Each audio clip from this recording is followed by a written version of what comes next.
Right when everyone was feeling all regretful, Yu Jiya looked up at the stone, her face a little dazed like she was under a spell, and muttered, "Could the great Yu immortal scripture have something to do with this immortal fetus?" Tianyao Junju sneered. Back in the immortal ancient continent, some great sects were once guided by immortal spirits. If they joined forces, they might be able to find out the truth. That immortal spirit is probably hanging out with those ancient geezers now. Xiao Zhangxian was speechless and turned to say, "So you're saying nothing at all?" Jiang Chen, at this point, started to lose patience, his face unwilling. "Is there really no other way to open this stone? Why don't we join forces and just cut it open by force?" And Ji sternly stopped him. "No way. This is guarded by an object with the Dao of heaven.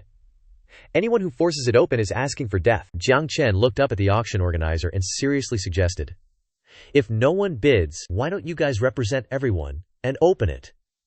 Letting it sit will only waste the heavenly opportunity." Before he could finish, the old host blew his top, his whole body shining with golden spiritual energy, his aura erupting as if he were about to unleash a secret technique, smack the blabbermouth to death, and scram if he wasn't going to bid. Bam!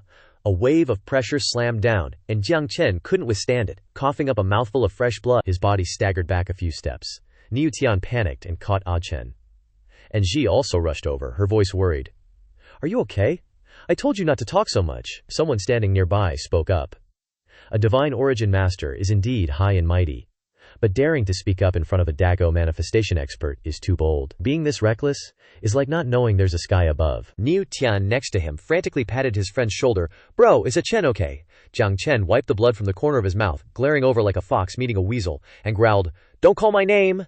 Do you want Jiu Change to target me?" Sure enough, Jiu Change slowly walked over, his gait leisurely, his aura just enough to make people feel both respectful and wanting to stay away. He smiled faintly, as if he'd just heard an old joke.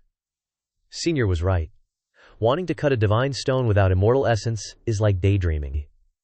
You should at least pick a time when people are busy. Before he finished speaking, the entire plaza erupted like a market. Someone gaped, "Is young Master Change going to cut open this immortal fetus? With the Jiu family's resources, it might actually happen. We might get to see something amazing today." He walked past Jiang Chen and Niu Tian, his tone as casual as if he were buying fish at the market. "This immortal stone does have some flavor. It's worth me trying to cut it open today to see if there's anything fun inside." Jiang Chen and Niu Tian were so angry that veins were popping on their foreheads, only a step away from throwing themselves on the ground and causing a scene. But what could they do? Thick skin can't beat power. An old geezer strained his neck and asked doubtfully, "Young Master Change, are you really going to step up?" Others cheered wildly. "That's great! Someone rich is willing to go all in." The immortal imperial daughter frowned in disbelief, muttering, "That's 100 immortal essence. Is he really going to use the Jiu family's resources?" Junyao chimed in. "He once emptied his own natal palace and gathered most of the resources in the 8 desolate 10 domains. Today, he might just need to cough up a little personal money, or pay in installments. Either way, he can do it.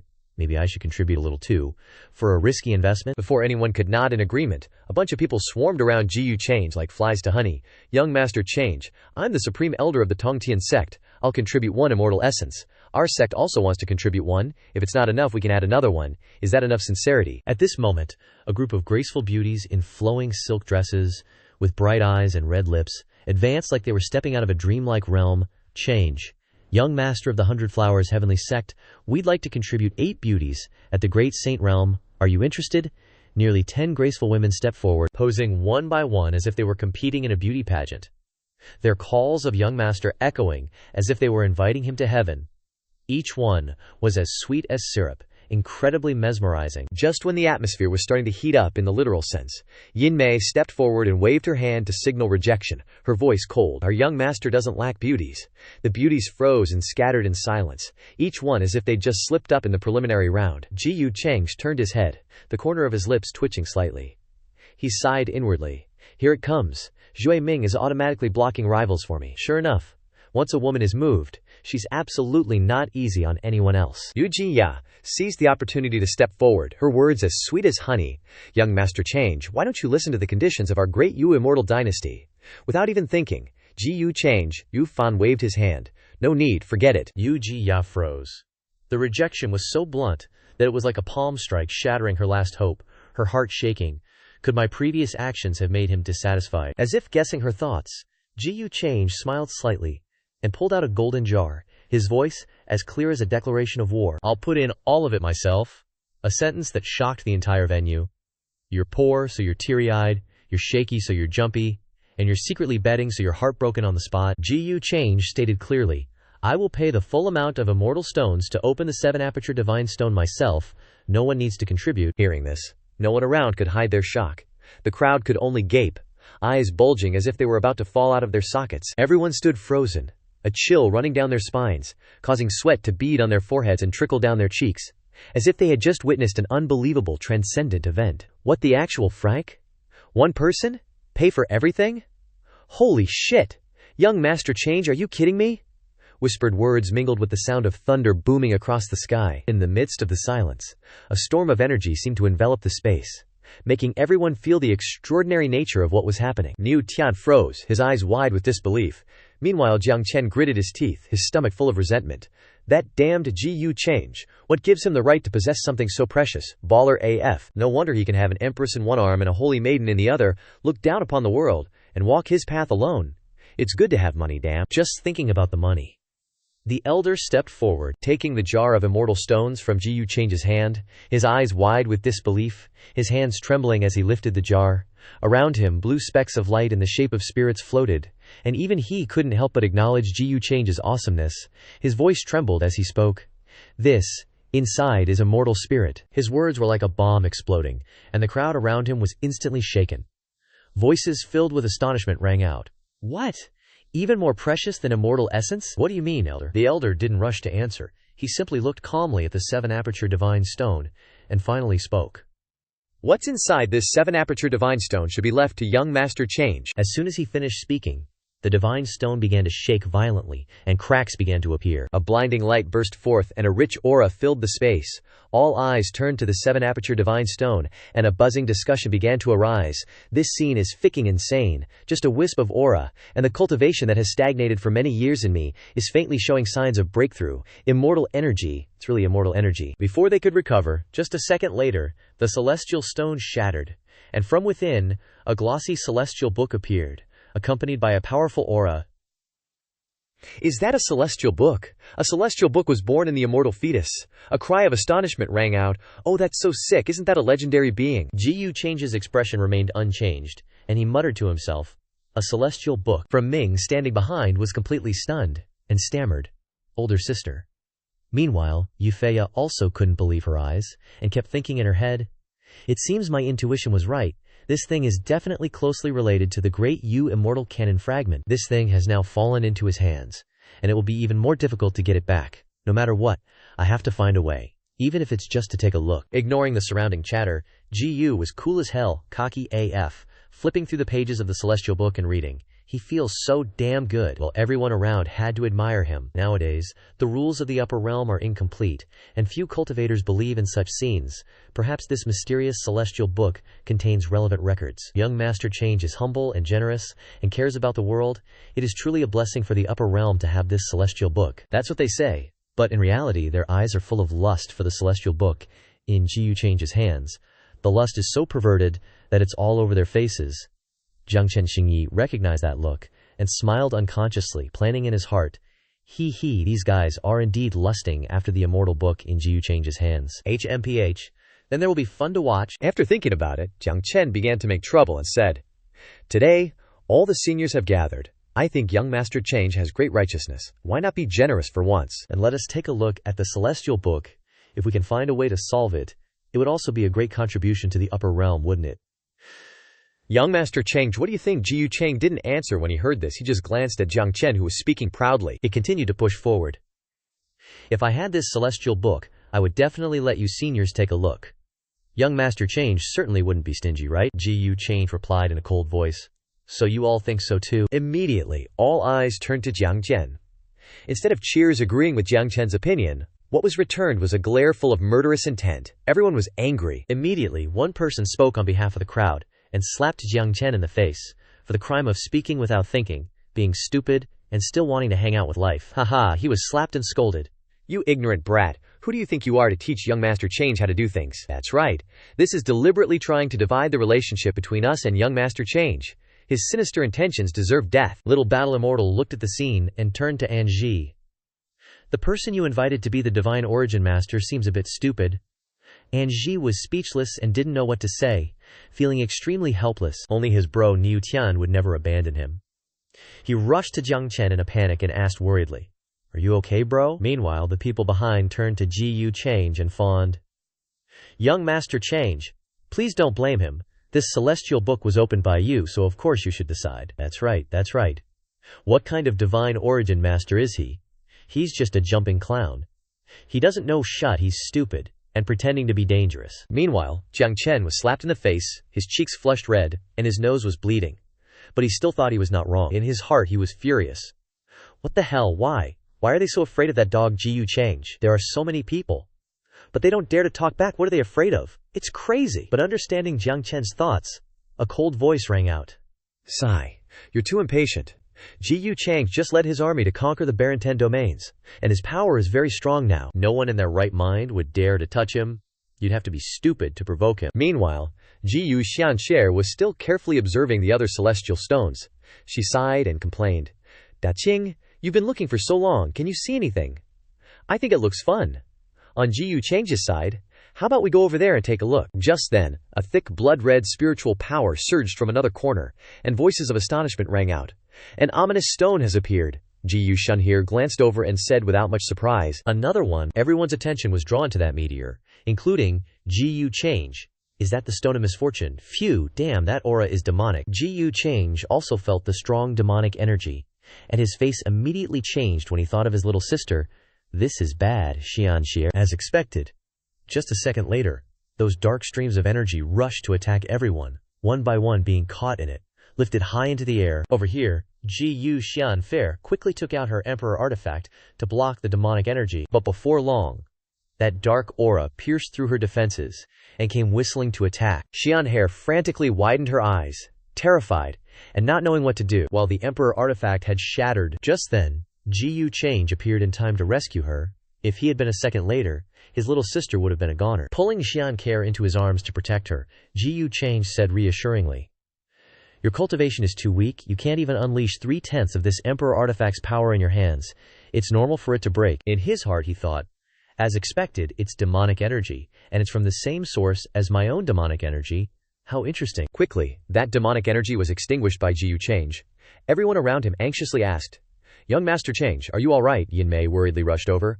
"Young Master, are you okay?" Ji Yu Change said. "Everyone, it's best not to get close to this thing. What's inside is not simple at all." Another person spoke up in confusion. "Is this the stone of misfortune, brought back from Kun Mountain?" Niu Tian stood from afar, feeling jealous and regretful in his heart, muttering, "Too bad, why couldn't it kill his little sister?" Jiang Chen continued, "There will be opportunities to strike again." At the same time, in another place, a girl clutched her head in pain, repeatedly muttering, "Who am I? Who am I?"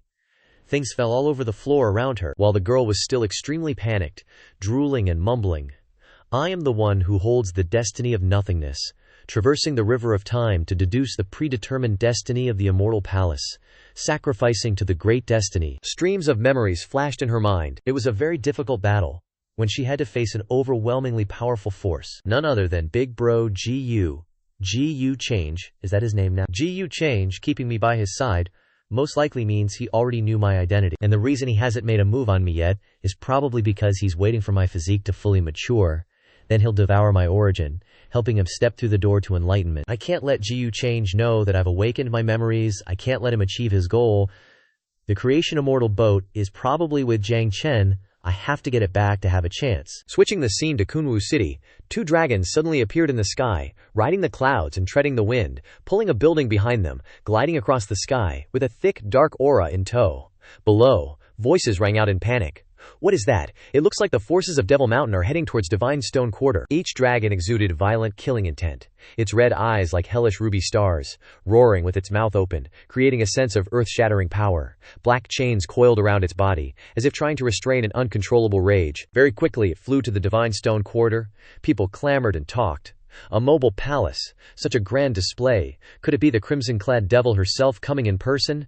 Everyone be careful, that's the strongest existence in the demonic path right now. Ji Yu Change thought to himself, Chu Hongyi, it seems her injuries have fully recovered. Then he turned to Yin Mei and said, "Take Xianxie away first." But Ji Yu Xianxie stubbornly resisted. "I'm not going. If we go together." Ji Yu Change said coldly, "Da, Da immediately appeared, and with his large frame he easily lifted Jiyu Shanjir with one hand. Yin Mei stood there smiling. As for Jiyu Shanjir, she had to accept it whether she wanted to or not. Powerless to resist, Jiyu Change continued, "Take them away." And what was coming arrived as soon as the old Azure Dragon Taoist appeared. The Emperor Realm with a green face spoke up. "We traveled thousands of miles to come here. It seems that you're not welcoming." The name next to him is the Demon King Emperor Realm. Both of them carry a dark aura, stupid, 1,000 vibrations. Suddenly, the sky trembled, tearing apart layers of dark clouds, as a colossal, jet-black palace silently descended like a god. Its appearance seemed to suffocate the heavens and earth, for it was the strongest existence of the demonic path today. As soon as it landed, Qinglong Lao Dao boomed, his voice echoing for miles. "We've traveled tens of thousands of miles to get here, yet it seems you're not exactly welcoming." Witnessing this scene, Jiang Chen's face paled, his eyes flashing with fear. Why do I keep feeling like there's something incredibly terrifying hidden within that palace? Could it be the legendary female demon head of the Ma Mountain? And Ji added with a grave expression, "You mean the one who once gave the entire upper realm a headache?" Now, Niu Tian nodded slightly, his eyes as deep as an abyss. Rumor has it she had a feud with Ji Yu Change, as deep as the abyss. During the Demon Subjugation Assembly that year, it was Ji Yu Change who led the charge against her. In the end, only those two survived. All the ancient ones who fought that year died clean. Jiang Chen smirked coldly, his voice icy. This feud is indeed deeper than the sea of blood. At that moment, an elder in the sky swept his gaze across the Ma Mountain group, coldly asking, "We've long heard that Taoist friend Qinglong has submitted to Ma Mountain, but I didn't expect to witness it with my own eyes today. May I ask what brings you here?" Qinglong Lao Dao snorted coldly, his anger reaching his brain. "What are you implying?" "It's the Divine Stone Assembly. Others are allowed to bid on stones, but Mao Mountain isn't?" The elder remained calm, his face unchanged. "If you're simply here to bid on stones, we naturally welcome you. But if anyone harbors intentions to cause chaos," he paused, his voice stern, "then don't blame us for not showing any respect." Qinglong didn't argue, pointing straight at a pitch-black divine stone emanating sinister energy. "Enough with the pleasantries. What do you want in exchange for that black stone?" The elder was slightly surprised. "So you're after that ominous black stone?" That stone was brought to Jiyu City by Taoist brother Zhu Wei of the Western Origin Holy Land. But he passed away 8,000 years ago. Now, only his lost descendants remain in the Western Sacred Heaven. When he was alive, he clearly instructed that if anyone wants to take this divine stone, they must meet 3 conditions. First, take care of his descendants. Second, bring it back to the origin ruins for ancestral worship.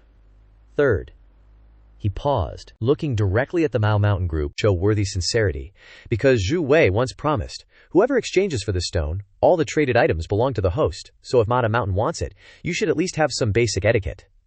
Hearing this, Qinglong sneered, casually waving his hand. "Trisk, is that all? Those 3 conditions are no problem." Gi Ren Wang, who had been silent from the beginning, finally spoke, his voice hoarse like a living corpse rising from the grave. "How much more sincerity do you want? Just spit it out. We at Mao Mountain, what the hell do we lack that you're demanding?" The elder raised a finger, his voice ringing like a bronze bell. 100 immortal crystals. As soon as the words fell, Qinglong and Gi Ren Wang were so shocked that they spat out their saliva. Both of them were struck by lightning. Even they couldn't imagine that a black divine stone could be so outrageously expensive. Regaining his composure, Qinglong flared up, grinding his teeth. 100 crystals? Are you kidding me? In this vast upper realm, don't even mention 100. Finding 10 would be a miracle. Below, everything remained silent, but everyone's eyes were focused on Jiyu Change. The only thing is that they didn't know that Jiyu had just flexed out 100 immortal crystals. For others it's a miracle, but for Jiyu Change it's just pocket money. Hee. A miracle, it's not enough to describe Jiyu the eel. Above, the elder shook his head helplessly, casually continuing. "Taoist friend Qinglong, if you find it unreasonable, then forget about the exchange." "I'm sorry, I don't agree with what you just said." Qinglong's face turned purple with anger, shouting, "What the FCK? Are you deliberately making things difficult for us at Ma Mountain?" Gi Ren Wang pointed his finger straight at the elder's face, grinding his teeth and declaring like a thunderclap, "If anyone can take out 100 immortal crystals, this king is willing to eat SHT right here for you to see." As soon as those words fell, the atmosphere went silent. Someone sneered in the wind. "This guy is so full of hot air! Haha, then you'd better prepare to scoop up SHT and eat it raw." Below, countless eyes were still glued to Jiyu Change, everyone swallowing hard. But bro, Ji-yu was still standing there, silent as a god, calm as if he hadn't heard anything. After thinking for a moment, Ji-yu took a step forward, gaining momentum, and soaring towards the two elders. Seeing this, the elder pointed towards Gi-yu, casually introducing, "Just now, young Master Change spent exactly 100 immortal crystals, and got the 7-aperture divine stone." Gai Ren Wang was so shocked that he stuttered. Ji-yu Change, where did you get so many immortal crystals? You're lying. How many people have you scammed? Ji-yu Change replied. This senior, please don't slander me. It's just 100 immortal crystals. I can squeeze them out if I try hard enough. Faced with the arrogance of bro Ji-yu the eel, Gai Ren Wang had to sweat profusely, cowering, probably feeling guilty about his previous declaration. The possibility of having to eat SHT was very real. Oh, SHT, he smirked awkwardly. You really are rich. At that moment, a voice rang out from inside the palace. Mal Mountain really can't gather 100 immortal crystals right now. Why not let young Master Change, if he can take out 100 immortal crystals, lend me 100 crystals? It shouldn't be too difficult, right? Hearing this, everyone below was shocked and started discussing. Lend immortal crystals? Forget whether Ji-yu Change is willing or not. Do you think he'll lend the female demon that? Are you dreaming? Or are you threatening him? Immediately, a cold shout came from inside. Shut up. At the same time, a stream of pitch-black demonic energy slammed down on the group of gossipy people, causing several people to cough up blood and stagger, their faces drained of blood. Fortunately, Yufei quickly erected a layer of spiritual energy for protection, so she wasn't affected. She stood still, her eyes unwavering. Ji-yu Change narrowed his eyes and smiled faintly. What makes you think I would lend them to you? The elder was shocked and turned to say, What, young Master Change? Do you really have them? The beautiful girl inside replied. So, are you going to lend them or not? Ji-yu Change smiled. Assuming I can lend them, what will you use to repay me? The girl got angry, instantly unleashing dark, murderous intent around her like her own anger, shouting, Then what about what you owe me? Hearing this, the two elders were even more surprised. Young Master Change, do you two know each other, bro? Ji-yu thought to himself. Hiding and concealing like that, so it's just an external incarnation. After a pause, he said, All right, I'll lend it to you. I'll stand right here. Come and get it. As soon as he finished speaking, a giant, fiery red hand materialized from the building, shooting straight towards Ji-yu Change. He smirked confidently. You think a mere avatar can fight me? Not qualified. With that, the heavenly eye on Ji-yu Change's forehead flashed, instantly vaporizing the demonic aura and blasting straight inside. The two elders were shocked. Holy crap, he went straight in. The door slammed shut, and no one knew what was happening inside. Everyone could only gape and speculate. The atmosphere suddenly became strange, each person with their own thoughts. He really went in? He can face that red-robed demon head-on? No one's stopping him? That's ridiculous. Where did he get so many immortal crystals? Something's not right. Could he actually die? If so, I'd rather take this opportunity for myself. Yufei lamented internally. I haven't even seen the heavenly scripture yet. Don't die yet. The trio of Anji, Jiang Chen, and Niu Tian were all thinking the same thing. Die in there, die, you son of a bitch. At the same time, inside, Ji-yu stood calmly before Chen Hongyi. He held out the jar of immortal crystals and said, I'm standing right here, yet Hongyi won't even grant me a meeting. Ouch, the poison wound you inflicted is still acting up. Hongyi immediately reached for the jar of immortal crystals, her voice cold. Stop the nonsense and give me the immortal crystals. But Ji-yu was faster, causing Hongyi to miss. Her expression faltered, annoyed beyond belief. Stealing now, are you planning to steal everything? You're indeed a disciple I taught. Hongyi was furious, but helpless. Although she didn't attack, her killing intent surged like a tsunami, causing the entire space outside to become heavy. The two elders standing outside were stunned. Are they fighting? What do we do now? Should we intervene? Don't worry about meddling. Even if Ji-yu Change dies here, the Ji-yu family would only dare to seek revenge on Demon Mountain. It wouldn't be bad to weaken the Ji-yu family on this occasion, and if we're lucky enough to eliminate the demon head, even better, yeah, forget it, let him die. But there was no dogfight inside at all. Hongyi pinned Ji-yu Change against the wall. Instead of using her hands, she used her long, slender legs to corner Ji-yu. Gotta admit, this broad's legs are crazy long. Is she planning to use a seduction scheme on Ji-yu? Hongyi said clearly. Give it to me. Ji-yu Change wasn't flustered at all. Instead, he used his two mischievous fingers to gently stroke her legs, his eyes calmly teasing. If your true body were here, maybe, but relying on this avatar is not enough. And don't forget, everything you know I taught you. Hongyi suppressed her anger and coldly replied, I'm borrowing it from you. I'll naturally return it. Ji-yu Change said coldly. Return, no need.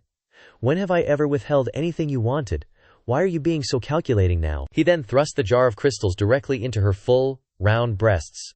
Hongyi was momentarily stunned, speechless. After freezing for a few seconds, she said, "You've never given me anything." Ji Yu Change turned towards the door, preparing to leave, and added, "The amount of immortal spiritual energy in there is not only enough to exchange for 100 immortal crystals, but there's also quite a bit left over. Exchange it for this stone, and keep the rest for yourself." Hongyi could only stand there, silently watching his back disappear, screaming in her heart, "You bastard, you think I'll let you go if you play like that? Don't you dare mess with me again." Seeing Ji Yu Change come out safely, one of the elders rushed over and asked anxiously, "Young Master Change, what happened just now? Why did you suddenly attack?"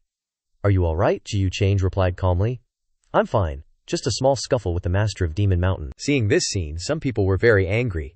Niu Qian gritted his teeth and whispered through his teeth, "Damn it, he came back unscathed. Is it possible that even the red-robed demon couldn't do anything to Ji Yu Change?" Jiang Chen, standing beside him, softly added, "Holy crap, did they reach some shady agreement?" Anji frowned, thinking to himself, "I thought he would at least be seriously injured, but now we have even less chance of getting that ominous black stone." At that moment, Hongyi threw the jar of immortal crystals out, and said indifferently, "The ominous black stone, Demon Mountain will cut it." The elder received the jar of immortal stones with extreme consternation, and perhaps he was screaming in his heart, "I am more than 70 years old this year, and I have never encountered such a rich case." Ji Yu Change glanced over and said softly, "Put it away. I'm also curious to see what is hidden inside this magic stone from Kunshan." The massive spirit stone radiated a dazzling purplish-pink light, yet it condensed the entire world into a single point. The spiritual energy within churned violently, causing the surrounding space to distort and tremble, as if it could shatter at any moment. Tiny cracks began to spread across the stone's surface, emitting cracking sounds like the roar of a ferocious beast sealed away for too long. Looking up from below, the entire world seemed to be bent by an invisible pressure. The mountain peak trembled. Spiritual energy was in chaos, and everyone's attention was focused on. Murmurs arose. "The thing inside the ominous stone is about to appear. What is it? Look, everyone, look! It's a wooden comb." Sure enough, an object flew out from the cracking spirit stone. A wooden comb carved with ancient patterns, exquisitely beautiful, but stained with horrifying dried blood. Each line on the comb trembled slightly, emitting eerie hisses that seemed to echo from the netherworld. A wave of purplish-pink demonic energy wrapped around the comb, swirling wildly as if the souls of thousands of years of grievances were struggling, ready to erupt again. Jiang Chen's eyes widened in shock. "There's blood on it." Nearby, a man stroking his beard said, "Could it be that the bloodstain on it is the source of the ominousness?" Instantly, the comb shot towards Hongyi. Someone below pointed in the direction of the comb, shouting in panic, It's heading towards the Hongyi demoness." Could this wooden comb originally belong to the Hongyi demoness? Could the immortal king who fell at Kun Mountain years ago have had a deep connection with the Hongyi demoness, or even been killed by her? The peak strength of the Hongyi demoness is unimaginable. While everyone was still stunned, Ji Yu Change merely glanced at the comb, the corner of his lips curling into a satisfied smile. So, it was this. On the peak, with the wind tossing her red robes, Hongyi silently reached out her delicate hand to receive the comb. She held it close to her heart, her eyes flashing with deep emotion. "Long time no see. Why are you like this?" In her mind, memories of the past flooded back when she was a naive young girl. Her master had once used this very comb to comb her hair. Back then, Hongyi innocently asked, "Master, is this a gift for me?" Her master replied, "Does Hongyi like it?" The girl turned her face away and smiled, her eyes crinkling. "As long as it's something master gives me, Hongyi likes it." Scene changed to a bustling street, with the faint sound of conversation. This time, at the Divine Stone Convention, the ominous stone was personally cut out by the Hongyi demoness, mistress of Demon Mountains. It's said to have been brought back from Kun Mountain. What exactly is inside? It seems to be a comb, but what shocks people the most is still the young master Change's hand. Suo Yue turned to Ji Xiaoxing, puzzled. "Brother, why did Ji Yu Change summon us this time?" Ji Xiaoxing replied. "I'm not sure either, just improvise. Be careful when you speak, especially about contacting Jiang Chen. Absolutely don't let him know." Suo Yue said, "I know." But in her heart she thought, the person called the number one in the upper realm, so strong, so rich, yet so petty, without any grace at all. Scene change to Ji Yu Change's residence. He is carefully reading the newly acquired Heavenly Tome of Achievement, thinking in his head, "It seems that with my current cultivation level, it is still difficult to comprehend this Heavenly Tome." Suddenly, Yin Mei stepped in and said, "Young master, I have invited several famous scholars to study the hidden immortal script. They are staying up all night to translate that sword manual. Ji Yu Cheng grasped. How long will it take? About 3 days. He closed the heavenly tome excitedly. Very good. Contact Bai Lian Sher and arrange for someone to eliminate the little war immortal. Yin Mei nodded. Understood. I will do it immediately. As soon as she finished speaking, Ji Yu Cheng gently approached her, his deep eyes reflecting a charming gentleness. His voice was warm, like a breeze passing through the night. You've worked hard during this time. Yin Mei blushed slightly, her cheeks turning pink like peach blossoms in March. She lowered her head and smiled sweetly, her voice as soft as silk. It is all Yin Mei's duty, not hard at all. Just as the atmosphere was becoming suffocatingly sweet, a voice suddenly rang out from outside, like cold water being poured on the heads of 2 lovebirds. Yin Mei's face darkened, revealing obvious displeasure. Young Master, Ji Xiaoxing, and Ji Suoyue have arrived, Su Qingge reported, her eyes pausing briefly on the 2 people in the room. She quietly retracted the jealousy that was fleeting through her heart, said nothing more, bowed her head slightly, and left. Not long after, the Ji siblings entered. Cupping their hands together to pay respects to young Master Change, Ji Yu Cheng nodded slightly, his demeanor calm. Are you 2 well? Ji Xiaoxing asked. I don't know why young Master Change summoned us this time. Ji Yu Cheng said, You 2 don't need to be nervous. I invited you here to discuss the matter of rescuing your ancestors. Suoyu thought to herself. You always destroy people's entire household. How could anyone not worry? Jing Xiaoxing smiled and replied. Then thank you, young Master Change. Our clan has discussed with the old ancestors and decided to act after 3 days. At that time, the forces will gather at the foot of Kun Mountain and use the Dao artifacts. As soon as he heard this, Ji Yu Cheng interrupted. Actually, I have some understanding of the dangers of Kun Mountain. If you just rush in like that, the probability of rescuing the predecessors may not be high. Do you remember that guy in Zishan last time? He seems to have obtained the inheritance of the Divine Origin Master, with the ability to almost avoid misfortune and seek good fortune in dangerous places. It seems his name is Jiang Chen. If we can find him this time, I think it might help a lot. As soon as he finished speaking, both Jian's siblings' expressions immediately changed. A cold shiver ran down their spines, causing them to be stunned for a few seconds. Ji Xiaoxing awkwardly composed himself and said, Is the Jiang Chen young master Ji Yu Cheng mention the one who stormed into Purple Mountain? He's still alive? Ji Yu Cheng looked surprised.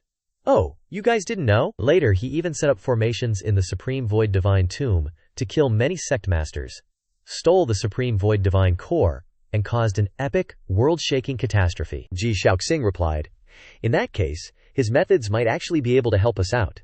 But in this vast sea of people, where do we even begin to look for him? Ji Yu Cheng casually. If you 2 have no leads, you can start by looking among the Divine Origin Masters who have appeared recently. Then he turned to Chu Yu and said, Hey, Miss Chu Yu, why do you look so pale? Are you feeling unwell? Ji Xiaoxing tried to maintain a calm expression and quickly came up with an excuse to cover up their shared fear. Chu Yue was cultivating too intensely a few days ago, so she's a bit tired. If there's nothing else, we'll take our leave to handle some matters. Standing beside him, Chu Yue was drenched in cold sweat, her face ashen, unable to utter a single word. Ji Yu Cheng maintained his casual smile. It's good that you 2 understand me. This time, whether you can save your ancestor largely hinges on that Divine Origin Master. He secretly calculated in his heart, I should find an opportunity soon to make Jiang Chen pose as the demonic arts inheritor, so everything goes more smoothly. After that, the Jin siblings respectfully bowed and departed. On their way back, Chu Yu still hadn't fully recovered from her shock, muttering in a low voice, Brother, are we really going to betray Jiang Chen again? Ji Xiaoxing replied. Then tell me, is there a better way? We're past the point of no return here. To save our ancestor, forget about just one Jiang Chen, we can sacrifice anything. He glanced at his sister, a warning glint in his eyes. Did you think Ji Yu Cheng brought this up randomly? He definitely knows something already. If we hesitate any longer, it'll only get more dangerous. For the Frost Moon family, what you should do now is be like Ji Qingxuan. Upon hearing this, Chu Yue's mind reeled, her eyes widening in disbelief. Then, she angrily opened her mouth and snapped, Brother, do you also want me to try and curry favor with Ji Yu Cheng like those other women? Besides, he's already betrothed, and you've seen how he feels about Yue Mingkong. Do you want me to end up like Ji Qingxuan, becoming a concubine he doesn't even care about? Ji Xiaoxing said coldly. This is father's will. Chu Yue. You must understand that, with our background, marriage alliances are not always a matter of choice. I know you have feelings for Jiang Chen, but in the end he's just a penniless nobody with no power or influence, and he's even offended Ji Yu Cheng. Hearing this, tears streamed down Chuyu's face, her heart truly unwilling to accept it. Suddenly, Ji Zhaoxing said, "But you don't need to worry right now, it seems he still hasn't." Just as he was about to say more, he turned to look at Chu Yu's expression, choked up, and dared not say anything further. Chu Yue began to cry even louder. Wah! Should I be happy or sad about this? Meanwhile, in another location, Xiao Zhangxian, An Ji, Jiang Chen, and Niu Tian were gathered around a table, chatting lively over drinks. This is the life a cultivator should have. What kind of life was I even living before, I wonder? Xiao Zhangxian continued. If Brother Jiang wants it, with your identity as a divine origin master, isn't achieving all of this as easy as flipping your hand? Niu Tian turned and asked, thinking about Xiao Ruoyin again. She's not a good person. There are plenty of other beauties in the world, Brother Chen. Why are you still so fixated on her? Jiang Chen replied thoughtfully. Niu Tian, you wouldn't understand. Only now do I truly get why she was so determined to follow Ji Yu change. After all, her daily life is 1,000 times more luxurious than what's before my eyes now. How could she give that up? Thinking back to that time, my heart really ached. Hearing this, Anji and Zhao Zhangxian exchanged glances, but neither said a word. They simply remained silent, as if they understood each other with just a look. Suddenly, the isolation formation violently shook. Zhao Zhangxian jumped in alarm. The isolation formation. Something's wrong, assassins. And Ji was startled. Are they targeting you? Immediately. Boom, boom, boom. A shocking explosion erupted, catching them off guard. Whether they lived or died depended entirely on luck now. High above, a group of masked assassins hovered in the air, their sharp auras radiating like blades, piercing through layers of space. Leading them was a beautiful female assassin with icy eyes, her lips tightly pressed as she ordered. Target acquired. Commence elimination. While the little war gods, Anxi, Jiangqian, and Niu Tian, were still carefree, clinking glasses and stuffing their faces with food and wine, before their bellies were even full, a group of masked assassins suddenly appeared from all directions like vengeful spirits. An aura of slaughter filled the banquet, instantly turning the joyful atmosphere into a battlefield. Seeing this unexpected scene, the subordinates trembled in shock and cried out, "Young master!"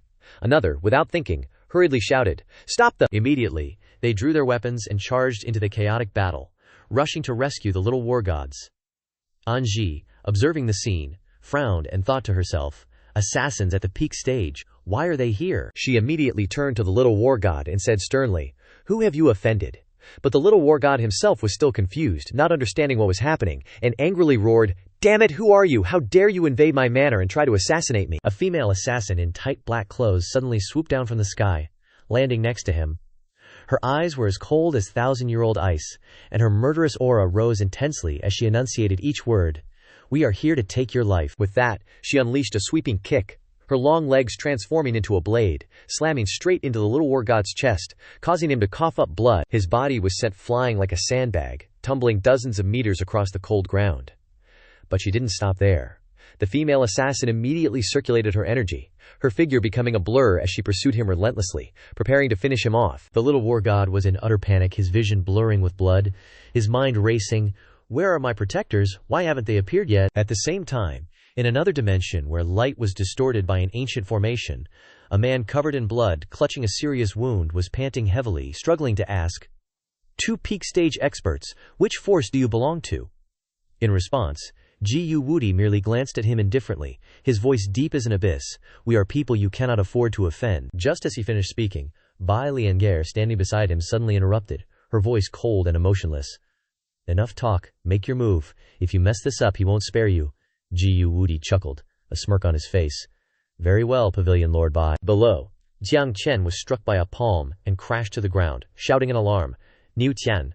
Before him, Niu Tian had managed to jump in to help, his face as heavy as a mountain, his murderous aura surging as he stood between him and the assassin, roaring, "Ah Chen, you go first, I'll take care of this trash." Behind him, Jiang Chen, still lying there, hissed, "If we go together." But in his heart, a storm was brewing. Damn it, should I use my demonic art? Just as that thought flickered, a familiar voice immediately echoed in his head. "Once your demonic art is revealed, anyone will have a reason to kill you.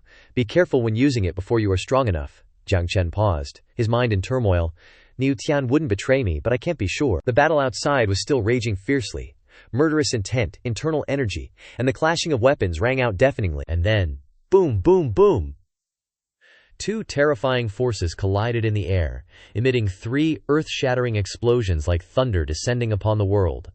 Lights scattered like fireworks, and the earth seemed to tremble violently. As the smoke gradually cleared, the figure of the little war god was revealed, still standing there, his hair fluttering in the gloomy wind, his eyes sharp as he gritted out, "Did Ji Change send you?" The female assassin replied, her voice as cold as ice. "Little war god, you are indeed extraordinary, but it is a pity that you must die today." Hearing this, the little war god sneered, his voice contemptuous. "In a one-on-one fight, I am indeed no match for you." But before he could finish his sentence, his entire body suddenly erupted with spiritual energy, torrents of power pouring out like a raging waterfall, swirling into violent rings of spiritual light that shook the heavens and the earth, soaring straight into the sky, echoing like the roar of a dragon breaking through the void. The female assassin's expression changed upon seeing this. He wants to break the barrier. Not daring to hesitate, she immediately lunged toward the little war god like an arrow piercing the wind. But a colossal object suddenly descended, blocking her path. A large, ancient stone cauldron, engraved with ancient golden patterns, hovered in the air like a divine artifact descending upon the world. On top of it, Anji sat majestically, her hand resting on her knee, her eyes as arrogant as an immortal descending to earth, her oppressive aura causing the entire space to tremble. She spoke, her voice as sharp as a cold sword. "You want to kill us? Not so easy." The little war god, looking up at the cauldron, thought to himself, "It seems that this marriage of mine is not entirely useless after all." At that moment, the barrier surrounding the manor was breached, a crack of light spreading like shattered glass. The female assassin's expression immediately changed, and she shouted, "This is bad!" She spun around to her comrades, retreating in panic. But before she could escape, a gray-robed old man appeared right next to her, his white hair flowing. But his aura was suffocatingly powerful. Showing no signs of weakness from age, he coldly said, "Daring to assassinate someone in Jiyu City, do you seek death?" The female assassin stammered. The mission failed, everyone quick. But before she could finish her sentence, a white and icy hand slowly rested on her shoulder from behind. That gentle touch seemed to freeze her entire body, carrying a murderous intent so profound that even her soul dared not resist. Without a word or unnecessary movement, the old man waved his hand. Her entire body instantly contracted and twisted, as if crushed from the inside out. Her spiritual form transformed into a violent surge of energy, completely absorbed into that palm in an instant. A dazzling burst of light erupted in mid-air, but it wasn't the light of salvation, but of utter annihilation. The next moment, the entire space fell into a suffocating silence. In the old man's pale palm, only a scarlet bead was spinning silently, the only remnant of a life that had just been completely erased. Everything happened in the blink of an eye. Cruel, exquisite, giving the opponent no chance for a final word. Seeing this scene, the assassins behind them trembled in unison, their minds thrown into utter panic. Ji and Little Battle Immortal immediately stepped forward, respectfully cupping their hands in gratitude. Ji smiled brightly, saying, "Grandpa, you're the best." Little Battle Immortal also solemnly added, "Thank you, Senior, for your timely rescue." Then Ji turned to Little Battle Immortal, his expression turning serious.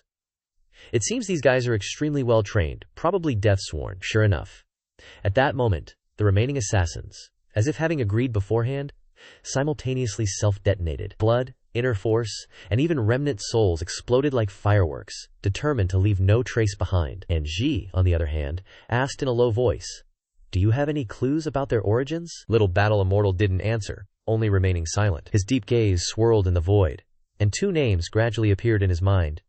Names he couldn't help but suspect at this moment. Ji Change, and the mysterious woman who had been by his side that day. He and the demonic art successor were indeed colluding.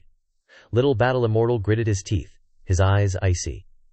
"Ji Change, you're pretty good, but killing me won't be that easy." As soon as she received the news that the assassin group had failed, Yin Mei immediately came to beg for forgiveness. She knelt on the cold ground, her hair disheveled, her voice trembling with regret. "Yin Mei didn't perform well. Please punish me, young master." Ji Change frowned, his voice indifferent. "Oh, but what were you doing?" Yin Mei lowered her head even further, her voice even softer. "The assassination attempt failed. If I had arranged things more thoroughly, perhaps I wouldn't have let him escape." Before she could finish, Ji Change waved his hand to interrupt. "Failure is failure, what's the big deal?" With that, he gently reached out to help her up, his eyes showing no hint of blame. Yin Mei was flustered.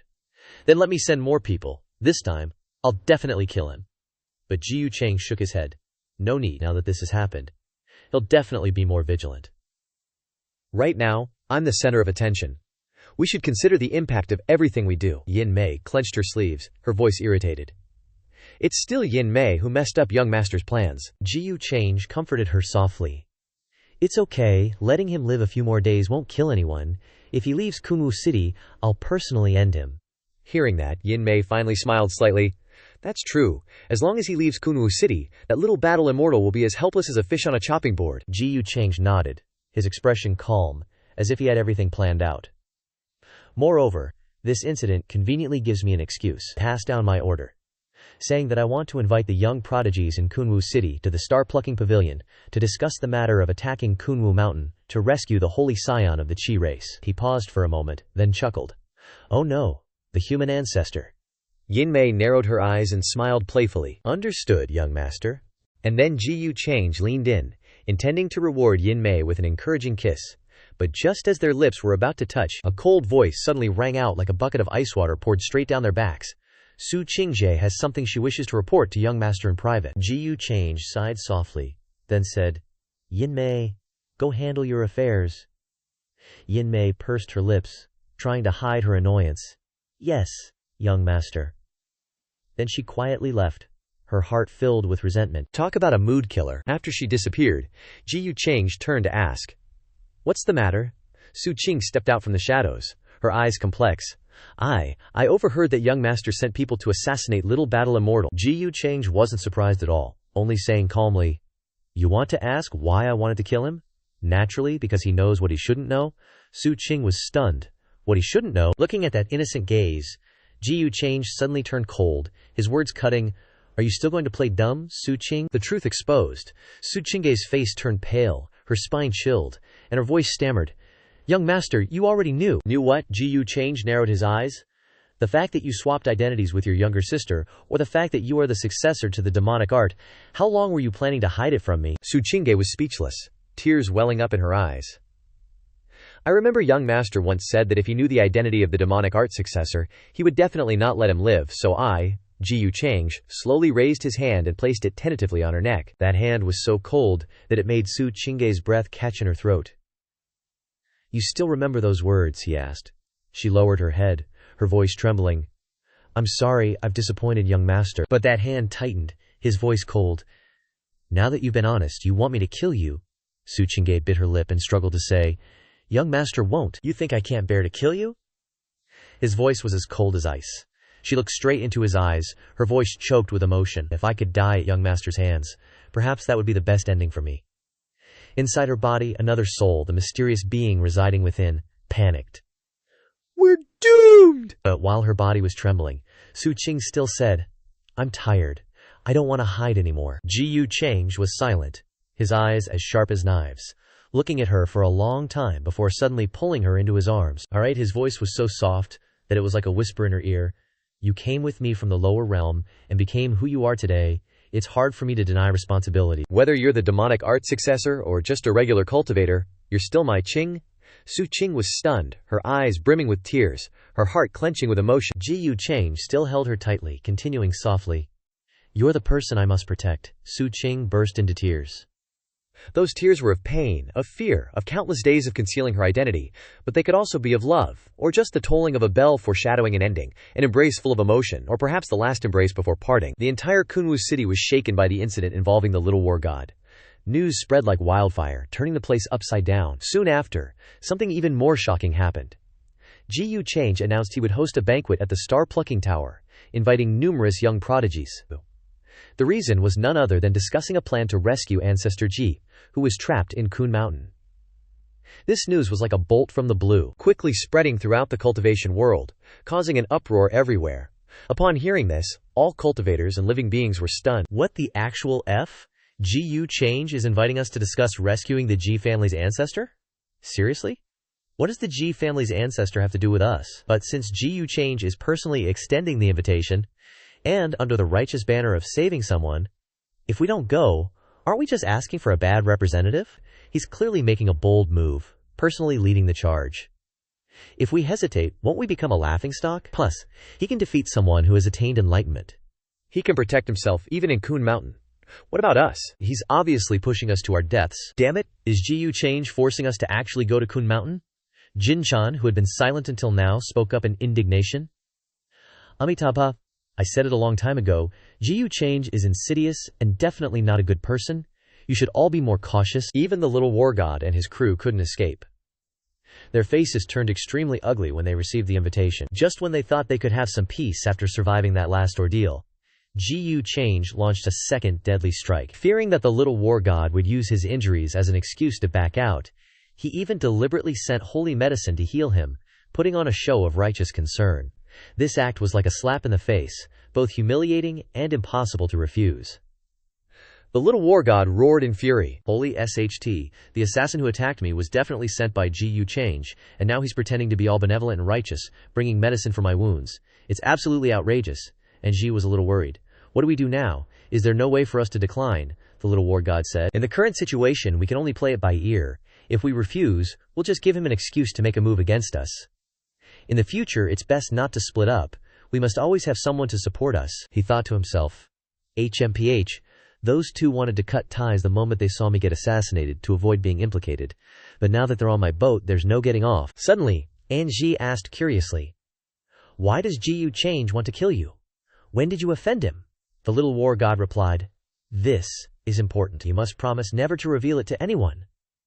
If we don't avoid alarming him, Jiyu Change will definitely do everything he can to kill us all." He knew that everyone present had conflicts or grudges with Jiyu Change, so this would come out sooner or later. Seeing Zhao Zhantian being so cautious, Anji and the others unconsciously became serious, perking up their ears to listen, afraid of missing a single important word. "Don't worry, we will definitely not reveal it to anyone," she nodded solemnly, promising. Zhao Zhantian took a deep breath, his eyes heavy, and then began to recount everything that had happened to him not long ago, how he was ambushed and assassinated by someone with demonic arts. At that time, if his guardian hadn't appeared in time, he would have died on the spot. Although he was saved, he was also seriously injured, and his very foundation was almost shattered. And at the Godstone event just now, thanks to his talent for eye techniques, he had clearly seen the true face of that demonic arts inheritor. At this point, the whole group exclaimed in shock.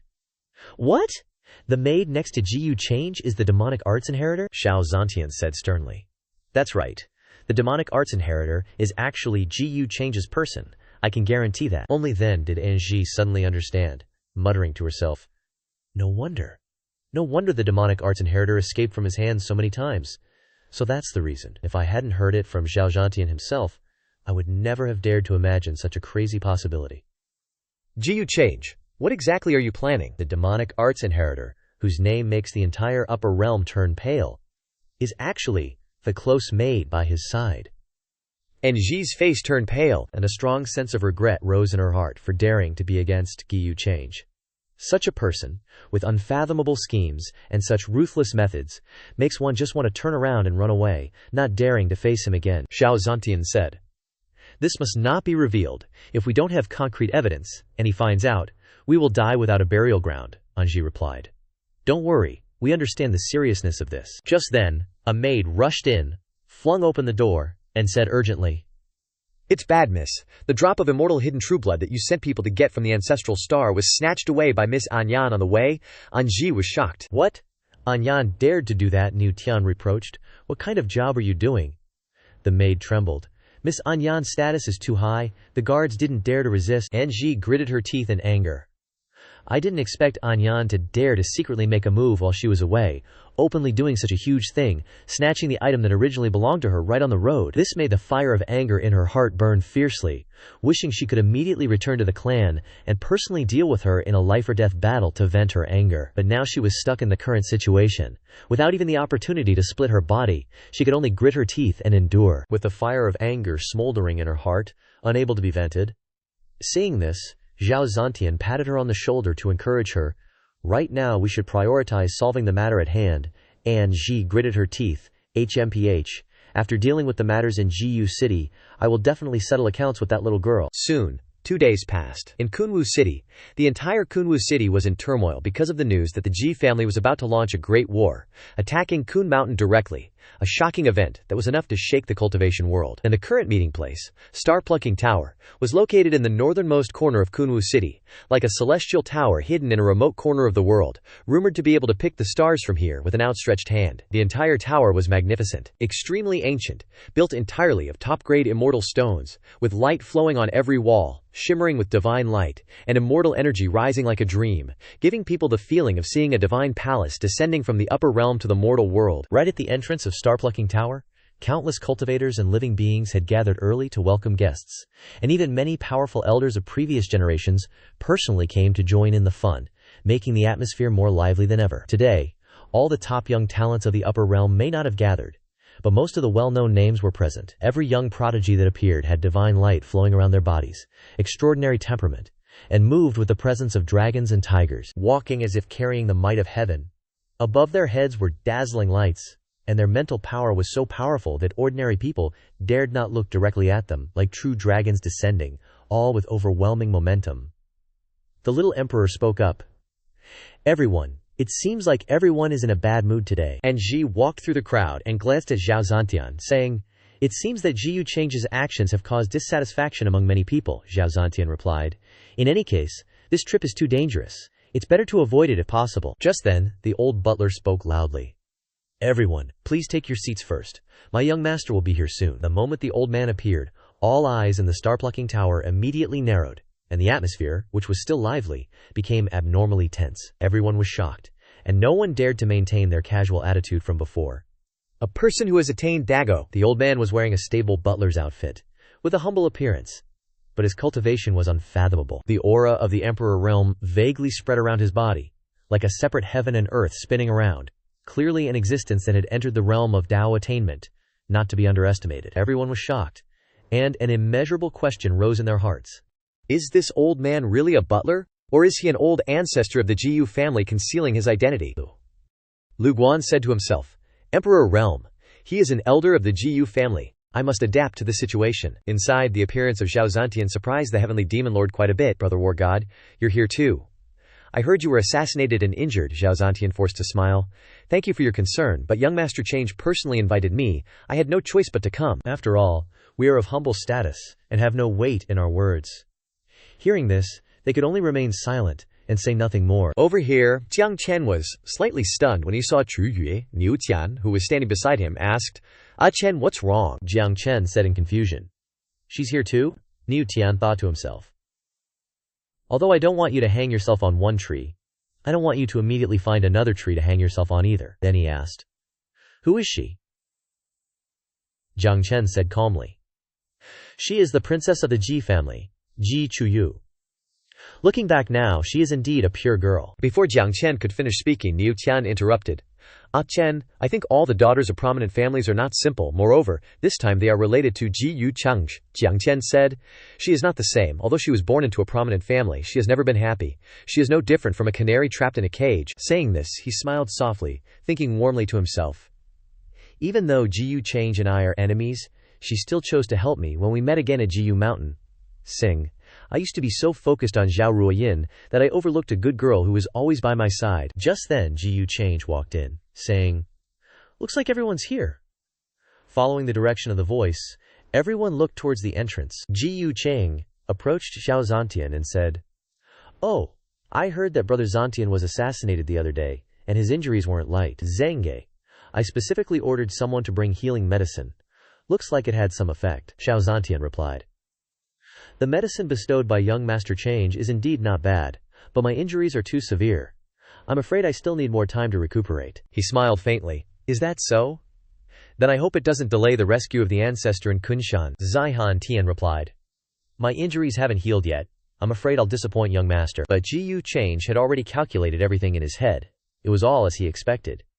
Ji Yu Change immediately took out a lot of herbs, confidently saying, "What are you worried about? Don't worry about that.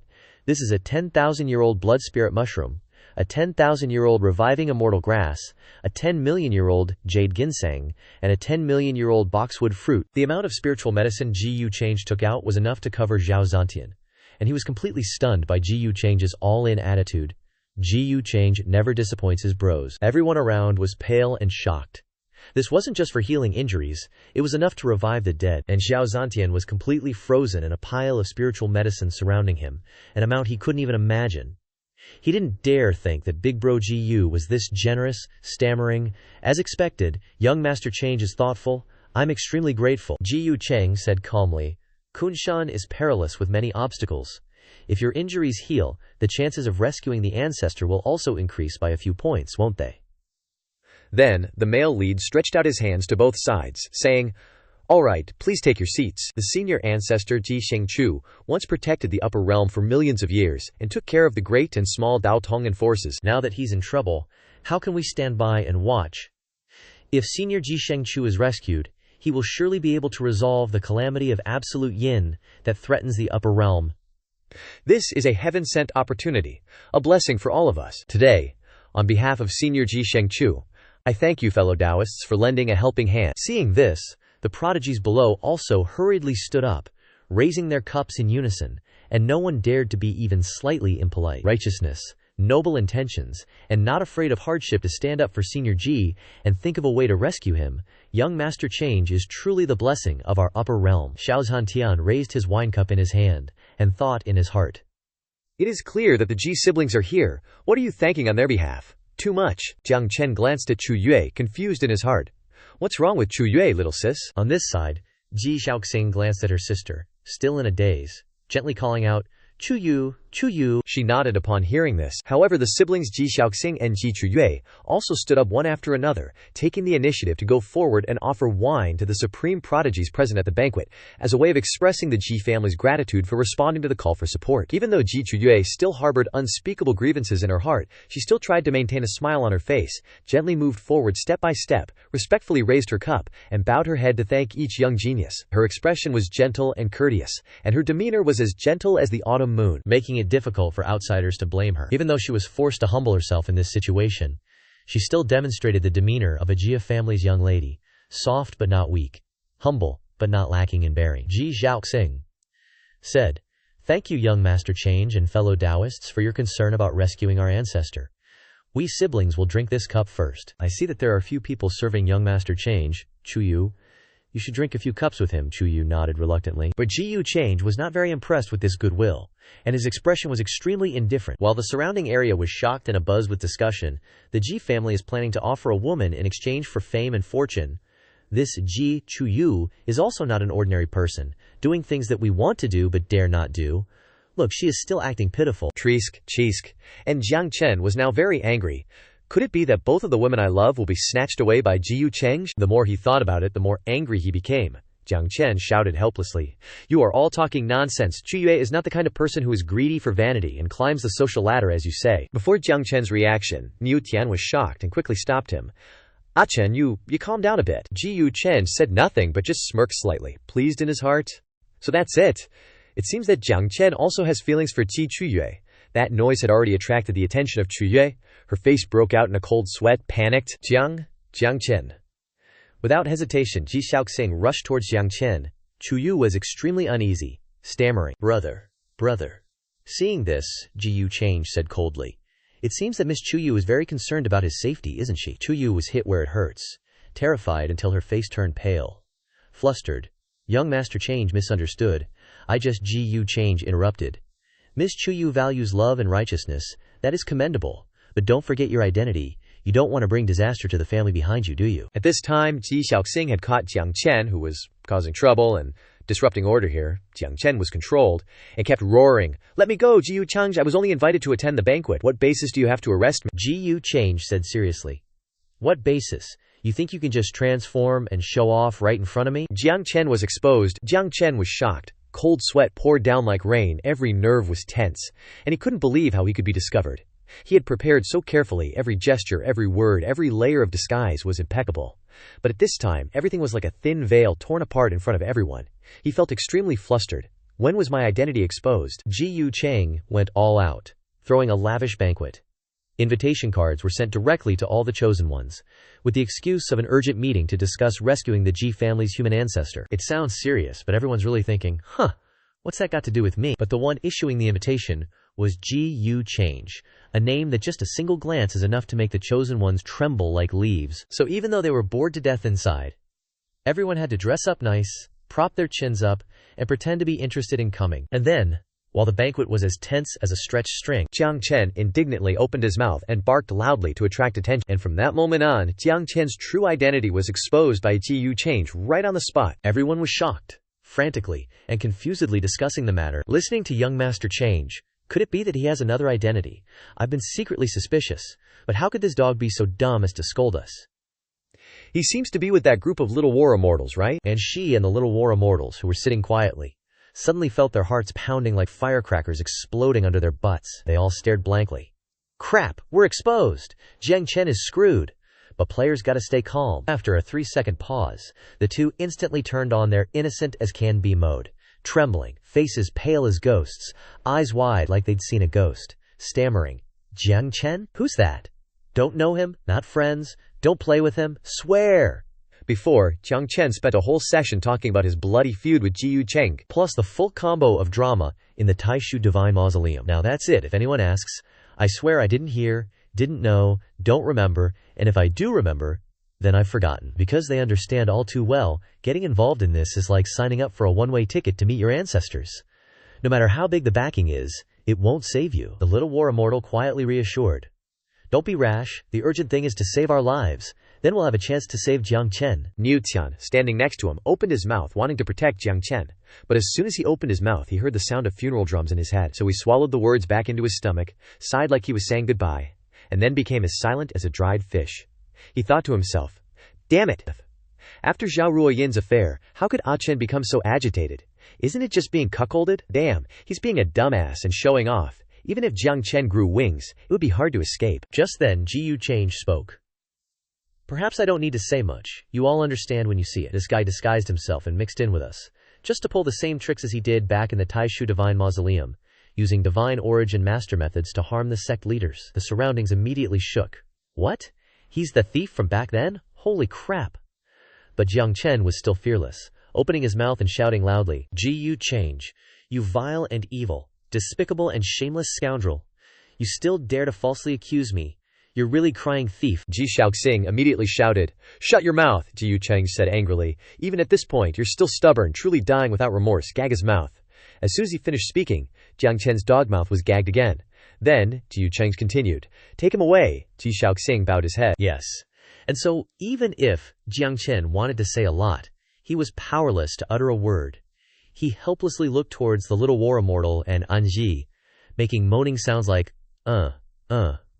secretly crying out for help. The two didn't say anything, just silently turned to look at each other, then changed their expressions, turning on their A-list actor mode to show off. The little war immortal said, damn it, we thought we considered him a friend, but we unexpectedly raised a viper in our bosom. And Ji continued, we misjudged the person, we almost brought on a big disaster.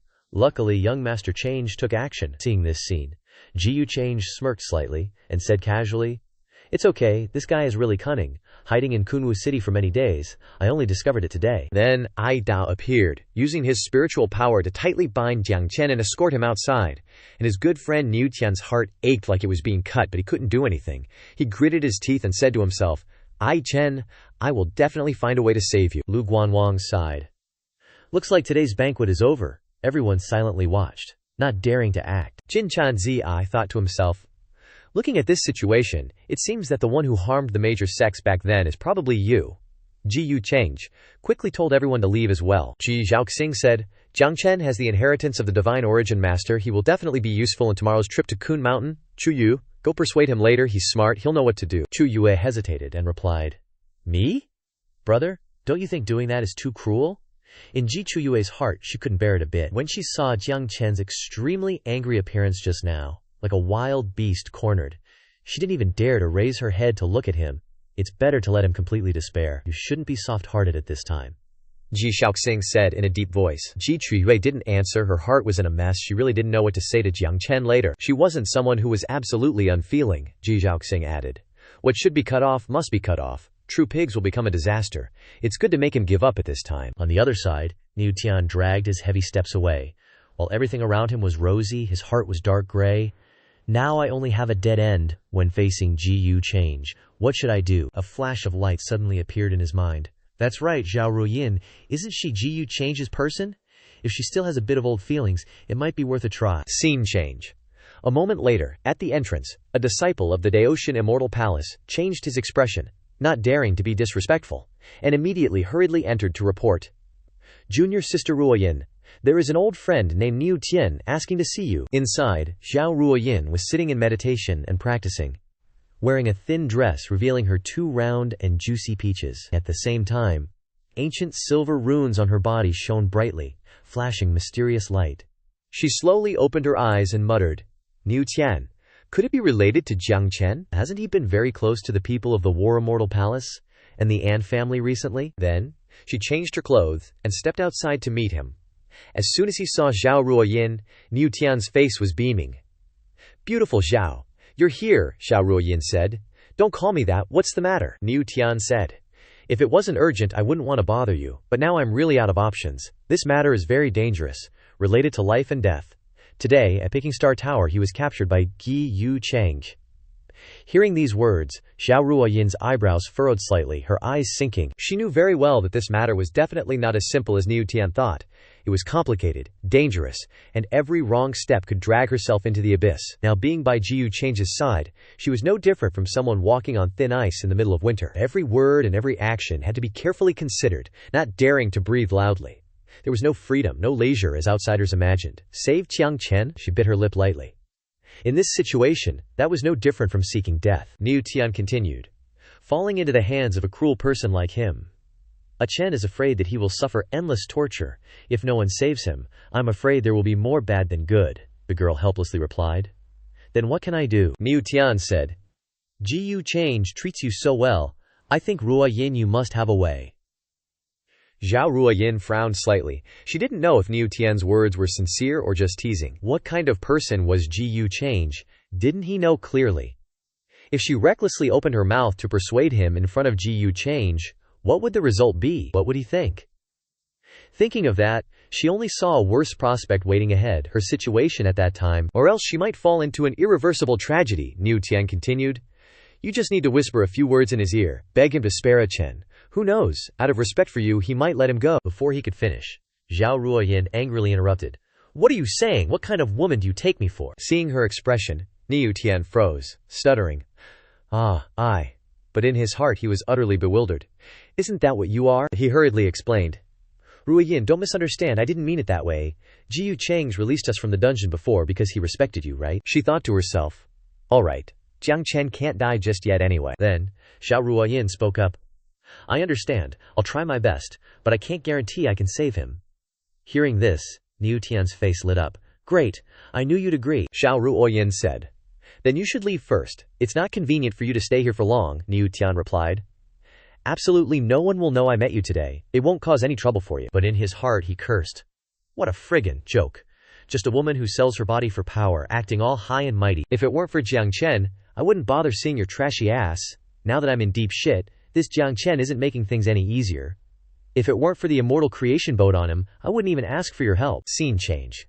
Jiang Chen, who was in a daze, suddenly had a bucket of cold water poured on his face, startling him awake. He frantically looked around, shouting, Ruoyin, Chu Yue, don't leave me. But in front of him stood Ji Yu Cheng, Chu Yu, and Ji Xiaoxing, all staring intently at Jiang Chen. Chu Yu was confused. Who's Ruoyin? Ji Yu Cheng spoke up. Looks like you're injured pretty badly, yet you still have the mind to think about 2 women at the same time. Good for you. Jiang Chen flew into a rage, shouting, Ji Yu Change, I'm gonna fight you to the death. But life ain't a fairy tale. Before he could even touch a hair on Ji Yu Change's leg, he was kicked flying into the wall, his face contorted, spitting out blood pathetically. Chu Yue felt sorry for him, and quickly turned to Ji Yu Change, saying, Young Master Change, how about I talk to him? Ji Xiaoxing, standing behind, added, Chu Yue means that if she talks to him it might be more effective. However, Jiang Chen, who was flat on his face, feigned pity and said, Chu Yu, you don't need to do that. I know you have your reasons. Just let Ji Yu Change aim at me. Chu Yue said, Jiang Chen, don't be so conceited. Don't you know why your identity was exposed? Be smart and work for the young master. He's generous. Who knows, he might spare your life. Jiang Chen replied, Chu Yu, I know you're not like that. You're only saying that to save me, but I, Jiang Chen, will never cooperate with a bastard like Ji Yu Chang. Chu Yu froze for a few seconds, her face twisting in anger. feeling that her kindness was misplaced. Jiang Chen, you. Just then Jiu Chang interrupted. You fool, you're helping the Jiu family, not me. The Jiu family wants to save their ancestor and needs your divine origin master talent. If you help them, you'll become a benefactor of the Jiu family. Aren't you interested in Ji Chuyu? By then, with the Ji family ancestor backing you, you can become their son-in-law, and I won't be able to stop you. You see, Chuyu doesn't want to be my concubine anyway. After that, to add to the drama, Ji Yu Chang teasingly pulled Chuyu closer to him, wrapping his arm around her waist, his face smug. Ji Shaoxing stammered awkwardly. Young Master Chang, Chuyu doesn't. Unsurprisingly, Jiang Chen, seeing that intimate scene, was boiling with rage, veins popping out all over his face as he roared, Ji Yu Chang, what are you doing? Let her go. But Ji Yu Chang still didn't intend to stop, putting his finger on Chu Yue's lips, continuing to tease. If you don't want me to humiliate her as I please, I think you should know what to do, right? Jiang Chen was seeing stars with anger, his eyes bloodshot and bulging. Ji Yu Chang, if you want to kill, then come at me, using Chu Yu to threaten me. HMPH. A lowly bastard like you dares to call himself a man. You're not ashamed, but I'm ashamed for you, on behalf of the heavens. Ji Yu Chang snorted coldly. It seems you really don't care about her. At this moment, Chu Yue's heart was aching, tears streaming down her face, feeling excruciating pain that her dream lover was so indifferent. Jiang Chen shouted, Enough! Don't force Chu Yu anymore, Ji Yu Chang. Give me one night to think, I'll give you an answer tomorrow morning. Seeing that his plan had achieved its goal, Ji Yu Chang smiled with satisfaction. Good, I hope you don't disappoint me. After that, the prison door closed, and the three quickly left. Chu Yue walked while covering her face, sobbing like a child. Ji Xiaoxing hurriedly comforted her. Chu Yue, don't be like this, don't worry, everything will be all right. Ji Yu Chang, walking ahead, thought to himself, dare to call me evil?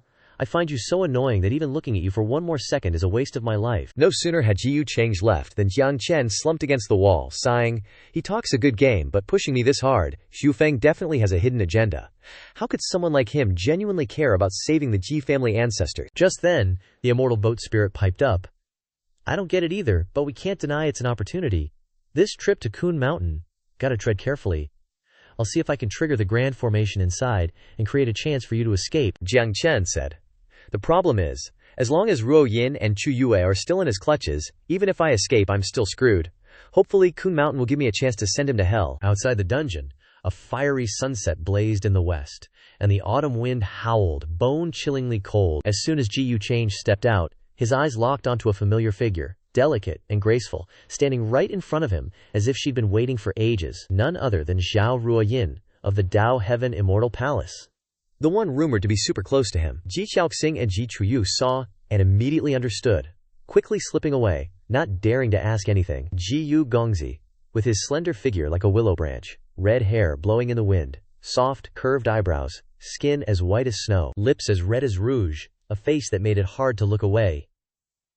The guards even respectfully ushered her in, because everyone knew she and Ji Yu Chang were tight. Ruo Yin, what brings you here? Ji Yu Chang said with a faint smile, knowing full well why. Xiao Ruoyin didn't beat around the bush.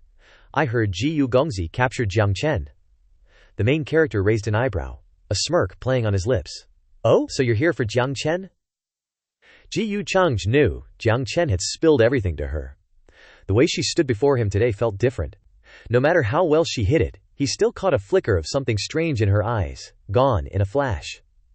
Looks like I wasn't wrong about the High Priestess's memories. You've remembered quite a bit, haven't you? Xiao Ruoyin lowered her eyes slightly, her voice soft but her gaze firm. At least we were acquaintances. Seeing him captured, I couldn't just stand by. As she spoke, she secretly watched Ji Yu Chang's reaction. Ji Yu Chang smiled and said, Ruo Yin seems different today, doesn't she? She was startled, her cheeks flushing with embarrassment, stammering. Does it? Ji Yu Chang continued. You don't seem as restrained as before. Xiao Ruoyin could only force a smile. Helpless. Maybe it's because I understand Gongzi a little better now, she thought to herself. Ji Yu Chang is so perceptive, he even notices the emotions in my heart. Ji Yu Chang chuckled. That's true. After all, I'm not a bad guy, so people still need to know each other better. But he waved his hand towards the dungeon. Don't worry. For your sake, I won't kill him. Jiang Chen is in the dungeon right now. Do you want to see him? Xiao Ruoyin quickly waved her hand. No need. From now on, he and I are just strangers. But in her heart, she knew that Ji Yu Chang was testing her. Luckily, she was very conscious and pretty. Ji Yu Chang continued. Oh, in that case, tomorrow is about the day you have to return to the Dao Heaven Immortal Palace, right? After you return, you must practice hard. Hopefully, the next time I see you, you can give me a surprise. She happily replied. Of course, Ruo Yin will definitely not disappoint Gongzi. She then thought to herself, my void physique. Even if it's only a minor success, my blood is already a rare elixir. As expected, he wants to fatten me up and then kill me. After pondering for a while, Xiao Ruoyin politely bowed deeply and said, it's getting late. Ruoyin will take her leave. With that, she quickly turned to leave, but as soon as she took a few steps, Ji Yu Cheng reached out and grabbed her hand, pressing, are you in such a hurry to leave? Noticing that she was being held back, she flustered. No, it's just that I thought Gongzi would be discussing the Kun Mountain matter tonight, so I was afraid of disturbing you. Before she could finish, Ji Yu Cheng coldly interrupted. What is there to discuss about the Kun Mountain matter? It's the Ji family's business. What does it have to do with me? Why do I feel like you're wary of me everywhere now? You must have known his identity before, but you didn't tell me. Then, he reached out and caressed her cheek. Did Jiang Chen say something to you? Next, Ji Yu Cheng pulled her into his arms. Xiao Ruoyin was flustered, not daring to resist for a moment, and could only play along. Jiang Chen did indeed say many bad things about Gongzi, but I know Gongzi must have his reasons for doing those things. I believe in Gongzi. Ji Yu Cheng was surprised. Oh, you believe in me so much, aren't you afraid that one day I'll harm you? She replied, I'm not afraid. Everything Ruo Yin has now was given by Gongzi. If it weren't for Gongzi, Ruo Yin would have died long ago in this cruel world of cultivation. Even if one day Gongzi wants to take everything back or has to take Ruo Yin's life, I won't resent it. Ji Yu Cheng smiled softly. You're joking. How could I bear to harm you? I love you too much. But in Ji Yu Cheng's heart, he smugly thought, you really know how to hide yourself. I want to see who between you and me is the better actor. Not stopping there, to add more drama to the role, Ji Yu Cheng gently placed his hand on her butt to double the emotion. No, it should be tripled. That butt is just so smooth and tender. Xiao Ruoyin froze on the spot, speechless, her eyes wide with astonishment. Outside, it was late at night. Under the dim moonlight, only heaven and earth know what the two A-list actors are doing inside. I don't know. Scene change. The next day, Ji Yu Xianker strolled alone through the streets. People bustling around her, but she was sulking, HMPH. Daring to host a banquet without inviting me. Doesn't my strength deserve to enter Kun Mountain? Holy crap, this sucks. If you don't let me go, I'll go anyway. Suddenly, someone appeared in front of her, saying, I've had someone translate this sword manual. It's called the Burial Life Sword Cannon, but the killing intent is too heavy. Don't practice it too much. Speak of the devil. Ji Yu Cheng ripped through space and stepped in front of Xian Fier. The little girl was extremely confused, freezing for a few seconds, unable to speak. But instinctively, she still reached out to take it, stammering, Why are you here, brother? Ji Yu Cheng's appearance in this place caused a stir in the surroundings. All eyes were drawn to the Ji Yu siblings. Everyone was stunned. That's young Master Cheng, I'm sure. I met him once at the Dao Heaven Immortal Palace's Myriad Taoist banquet. Ji Yu Cheng glanced at the bustling crowd and said, Shall we talk somewhere else? Ji Yu Xian Hauer stubbornly replied, pouting, What's there to talk about? Didn't you already kick me off the Kun Mountain team, young Master Cheng? Please go back. I wouldn't dare waste your time. Ji Yu Cheng casually waved his hand towards Da Qing, making it shiver, and said coldly, There are too many people here right now. I don't have much patience. Don't force me. But senior sister Ji Yu still stubbornly refused to leave. Ji Yu Cheng said, Then don't blame me. With that, he slowly bent down, spreading his hands wide to the sides. 3 parts helplessness, 7 parts indulgences. My princess, please hop ons. Witnessing this scene, Ji Yu Xian Flier completely froze, her mind filled with countless questions of, why, while the surrounding crowd buzzed with discussion. Heavens! Someone can actually make young Master Cheng do this. Who is that girl? Seems like she's young Master Cheng's younger sister. So envious. I wish I could be like her. But waiting and waiting, his junior sister didn't budge. Ji Yu Cheng glanced back and said, What's wrong? Ji Yu Xianxer angrily shouted. Who would do such an embarrassing thing? I'm not a 3-year-old. What shame is there at this point? Hurry up and get on, dude. But what was meant to be, will be. Ji Yu Xianker will always be the precious junior sister in Ji Yu Cheng's heart. The male lead carried his younger sister on his back, gently walking as if to comfort her. Ji Yu Cheng said, I didn't let you go to Kun Mountain because it's too dangerous there. Even a saint can hardly protect their life, let alone you, who's only in the saint realm. Ji Yu Xianjie was slightly sad, and whined. But don't I have you? Ji Yu Cheng thought to himself, I'm going to do bad things. How could I let you come along? Thinking that, Ji Yu Cheng said aloud, I have a lot to do on this trip. I can't always look after you. During this time you can find Yu Mingkong to play with, or go back to Peach Village, it's the safest place. Ji Xianqi replied, okay, then be careful. So he finally persuaded his stubborn younger sister, Ji Change, smiled in satisfaction. Good, scene change, at Kun Mountain. Kun Mountain is about 30,000 miles away from Kunwu City. It is a huge mountain range covered by a vast and chaotic sea of mist, standing tall among the clouds, both majestic and imposing. It is so hazy that it is difficult to see the scenery clearly, like an ancient land that has existed since the beginning of time, filled with mystery and boundlessness. The continuous mountain ranges are like huge, true dragons lying on the ground, with an ancient and vicissitude aura, stretching to the end of the horizon. Between the mountain ranges, streams of divine light soared, illuminating the heavens and the deep forests. The figures of terrifying ferocious beasts occasionally emerged. Even supreme beings did not dare to set foot there casually. The deeper one went into Kun Mountain, the more bizarre the scenery became. Some places were as vibrant and beautiful as a fairyland, while others were as cold as a winter wonderland, covered in snow. And still others were fiery volcanoes, with flames erupting from every crevice, capable of burning everything. But the most dangerous thing here was not the ferocious beasts or the volcanoes, but the unique spatial zones, which contained a mysterious and ominous rule, capable of destroying any living being that dared to set foot there. In the sky, many heavenly talents had already arrived. Buzzing discussions rang out. The warship can only go this far. The changes in Kun Mountain have been getting stronger recently. No matter what, we absolutely can't be careless on this trip. Lu Guangwang said, remember to stay close to me after entering. Okay, I know. It seems that the Ji family attaches great importance to this action. They have almost used all their strength. Family head. This time, thanks to young Master Change. Otherwise, relying solely on the reputation of the Ji family, I'm afraid it would be difficult to call on so many forces to rescue our ancestors. That's right. I heard that Ji Xiaoxing and Chu Yue have been quite close to young Master Change recently. Clearly this is an opportunity for the Ji family to rise again. Ji Hao remained silent, thinking to himself, if Ji Yu Change really becomes my legitimate husband, that would be great. Before Shan Yu, there is also Yue Mingkong. But if we can save the Ji family's ancestor, the Ji family will be glorious again. Then it won't be difficult to make someone disappear. Suddenly, a panicked voice rang out. People from the hidden ancient clan are here too. Oh, so many experts, what the heck? An clan's elder warned, don't leave me after we go in, lest Ji Yu Change gets a chance to attack. Anji cupped her hands and replied, yes, great uncle. Little Battle Immortal standing next to her added, thank you, senior. Just then, Ayan appeared, and all eyes turned to her. Ayan, young lady, she cheerfully said. Long time no see, older sister. Anji was extremely shocked. Ayan, why are you here? Anyan said casually. You are the An clan's young lady, and I am also the An clan's young lady, so if you can come, why can't I? Anji said, HMPH, this little brat is quite something, ambushing me with a sneak attack. Anyan smiled and said, I also have to thank you. If not for you, it would have been difficult for me to obtain that drop of hidden immortal's true blood. Anji gritted her teeth in anger. You think that's a big deal? You think that snatching that drop of true blood means you can beat me, and you even dare to show off? Wait until we get into Kun Mountain, and see if you even have a chance to get out alive. Anyan turned to leave. You misunderstood, I didn't come here because of you. Anji was confused. What? Just then? Ji Yu Change's entourage tore through the starry sky, appearing in a shocking manner. Damn, Jiang Chen is behind Ji Yu Change too.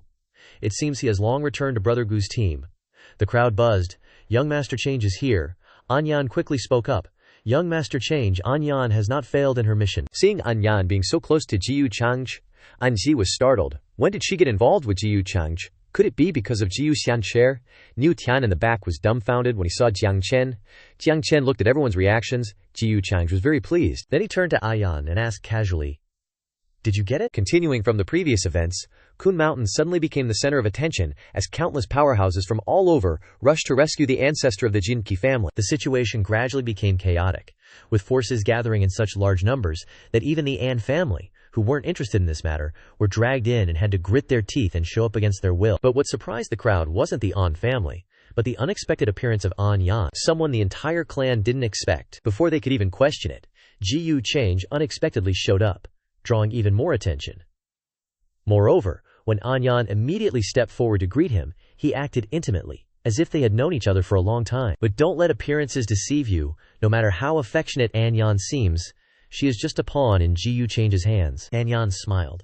A weight lifted from her shoulders. She nodded slightly. her eyes shining with excitement, and quickly took out an ancient cyan bronze box, the outside engraved with strange, glittering runes. As soon as the box appeared, it exuded an ancient aura that made people take it seriously. As if eager to show off her contribution, she immediately presented the precious box to Ji Change, her voice and eyes full of anticipation and excitement. An Yan didn't disappoint young Master Change's expectations. "I will definitely find a way to retrieve the remaining drops of hidden immortal blood of the An clan for you." Ji Change reached out to take it, replying casually, "You've worked hard. This time you'll follow me." Hearing this, An Yan's eyes lit up with excitement.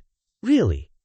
Thank you, young Master Change." Not far away, An Shi witnessed this scene, her eyes turning slightly red, her teeth clenched, and a turbulent undercurrent surged within her. That was one of the last 3 drops of true blood of the hidden immortals, a priceless treasure of the bloodline-suppressing clan. If Niu Tian could fuse that drop of blood, he could quickly restore the glory of his ancestors, and even have the power to sway the overall situation, helping her stabilize her position as the family head, and no longer worry about being threatened or contested. So when did that little brat An Yan become so close to Ji Change that she would offer such a priceless treasure to an outsider? Is she being sincere? Or is she just trying to curry favor with someone with unfathomable power? And Ji seethed with anger. "Damn it, you dare give that to Ji Change?" Niu Tian, standing nearby, couldn't hide his anger, his face covered with bulging veins.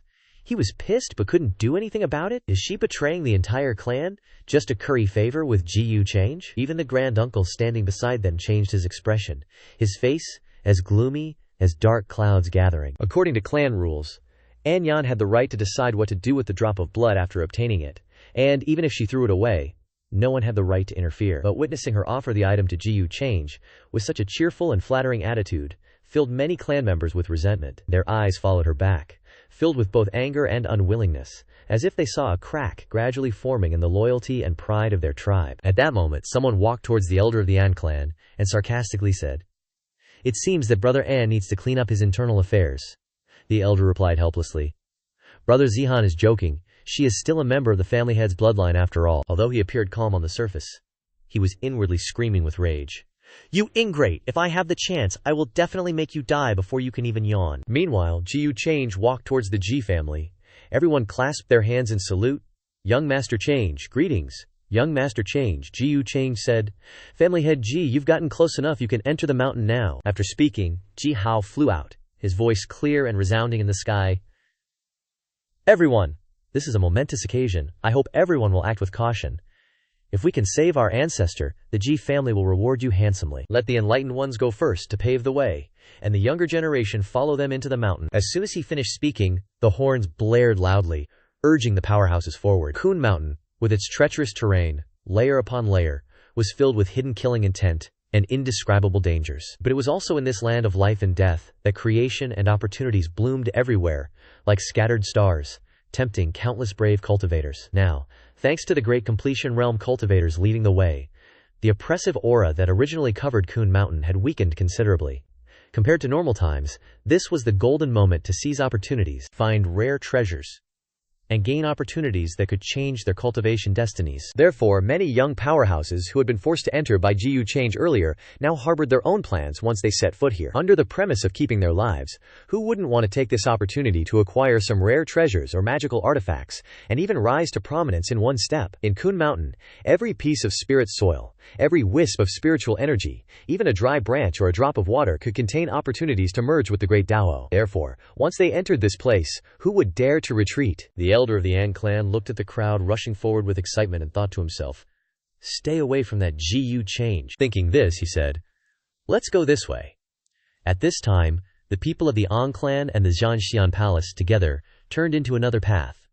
The two powerhouses who had entered the completion realm glanced at each other and silently separated from the crowd, entering Kun Mountain from a different direction. Seeing this scene, Ji Change sneered and thought to himself, "Are you guarding against me? How clever! But you dare to take my spiritual herbs and want to escape from my grasp." However, he said aloud, "We'll go this way." Ji Shuyue turned to her father and said softly, "Father, last time at Kun Mountain, it was thanks to Jiang Chen that I heard the ancestors cry for help.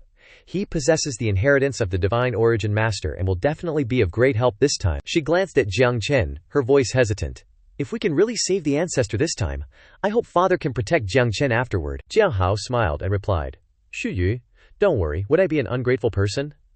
Jiang Chen has done us a great favor, and I have always remembered it in my heart. If we can really rescue the ancestor, I will absolutely ensure that he receives his fair share of benefits. Ji Shuyu was overjoyed upon hearing this. Really? That's great, thank you, father. That's what he said, but he wasn't a fool. Jiang Chen was still useful at this moment, so of course he had to keep him by his side, promising him some benefits to trick him into continuing to work hard. But he knew very well that the other man had offended Ji Yucheng.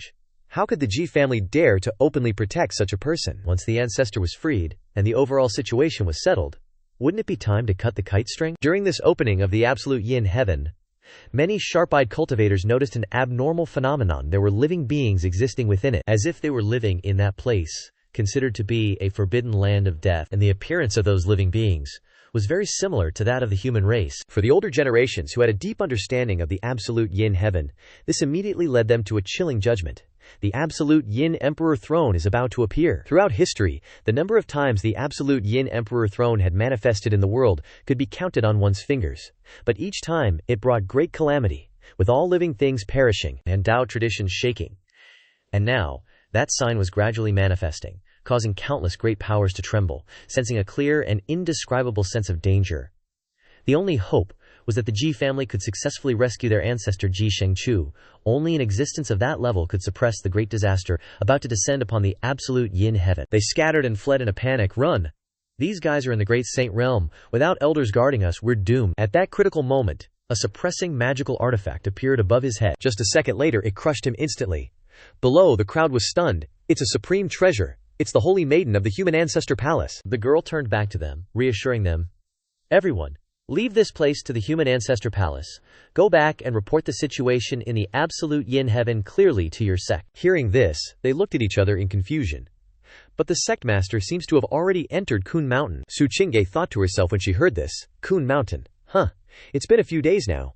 Are you okay, big bad guy? At the same time, a fierce, evil spirit was screaming, its body writhing in the powerful spiritual energy surrounding it. Just a second later, it immediately exploded, turning into dust, and the one who made the move was none other than Ji Yucheng.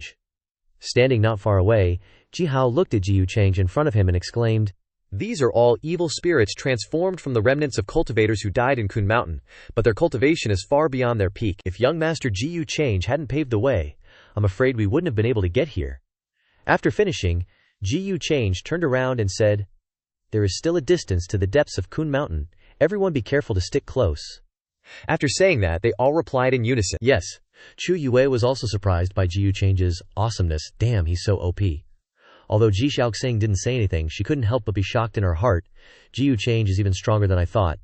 With him here, there is really hope to save our ancestor. On the contrary, Jiang Chen felt even more uncomfortable, thinking, this Ji Yucheng's strength is almost catching up with the Grand Elder of the Purple Mansion of the past, only a step or two away. At the same time, although the Ant Clan did not follow Ji Yucheng's path, they were still quite relaxed. The old man said, "Although the road is dangerous, we have also obtained a lot of valuable primeval stones, and a few spiritual herbs suspected of being stained with the blood of the immortal king, so this trip is not in vain." The person next to him continued, "We have not yet reached the depths of Kun Mountain, and there are definitely more good things inside. If we really get a few drops of the immortal king's blood, then for you and me, that is truly an unparalleled opportunity." Niu Dian in the back spoke up.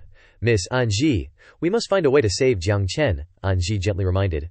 "You also know Ji Yucheng's strength. We can't act rashly."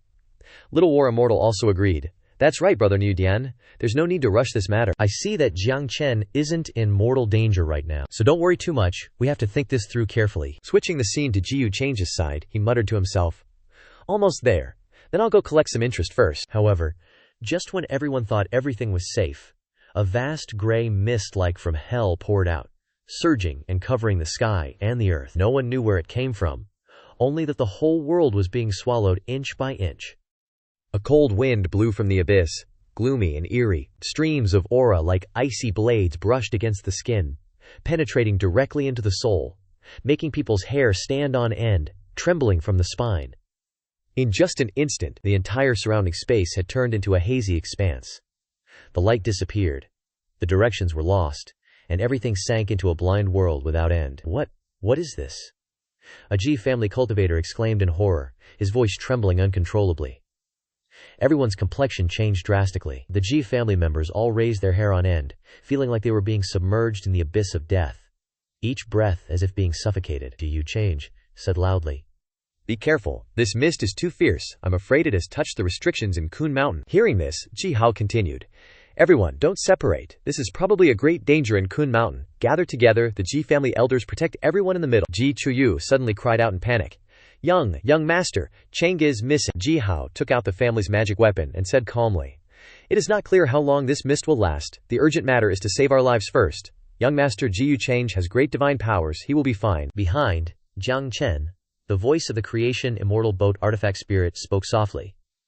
"This fog is not the same as the poisonous gas in Kun Mountain. It seems to appear from the void. Someone deliberately made it." Jiang Chen was stunned. "You mean Ji Yu Cheng set it up? Does he want to take the opportunity to retreat? Who does he want to attack? Could it be Nikudian's group?" However, the surroundings at this time were completely covered by the vast, endless, thick gray fog, and even the most profound Taoists did not dare to act rashly. No one knew what was hidden in that mist, and just one wrong step could mean no return.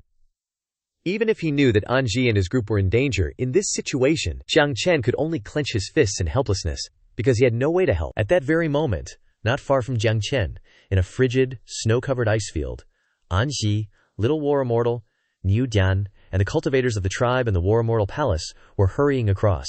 Although the white snow covered the direction, everyone still occasionally looked up to observe the front, their eyes tense, as if trying to find a familiar landmark in a world that was gradually losing its direction. In their hearts, there was a vague feeling of unease rising, as if something in the mist was watching from behind, silently and invisibly.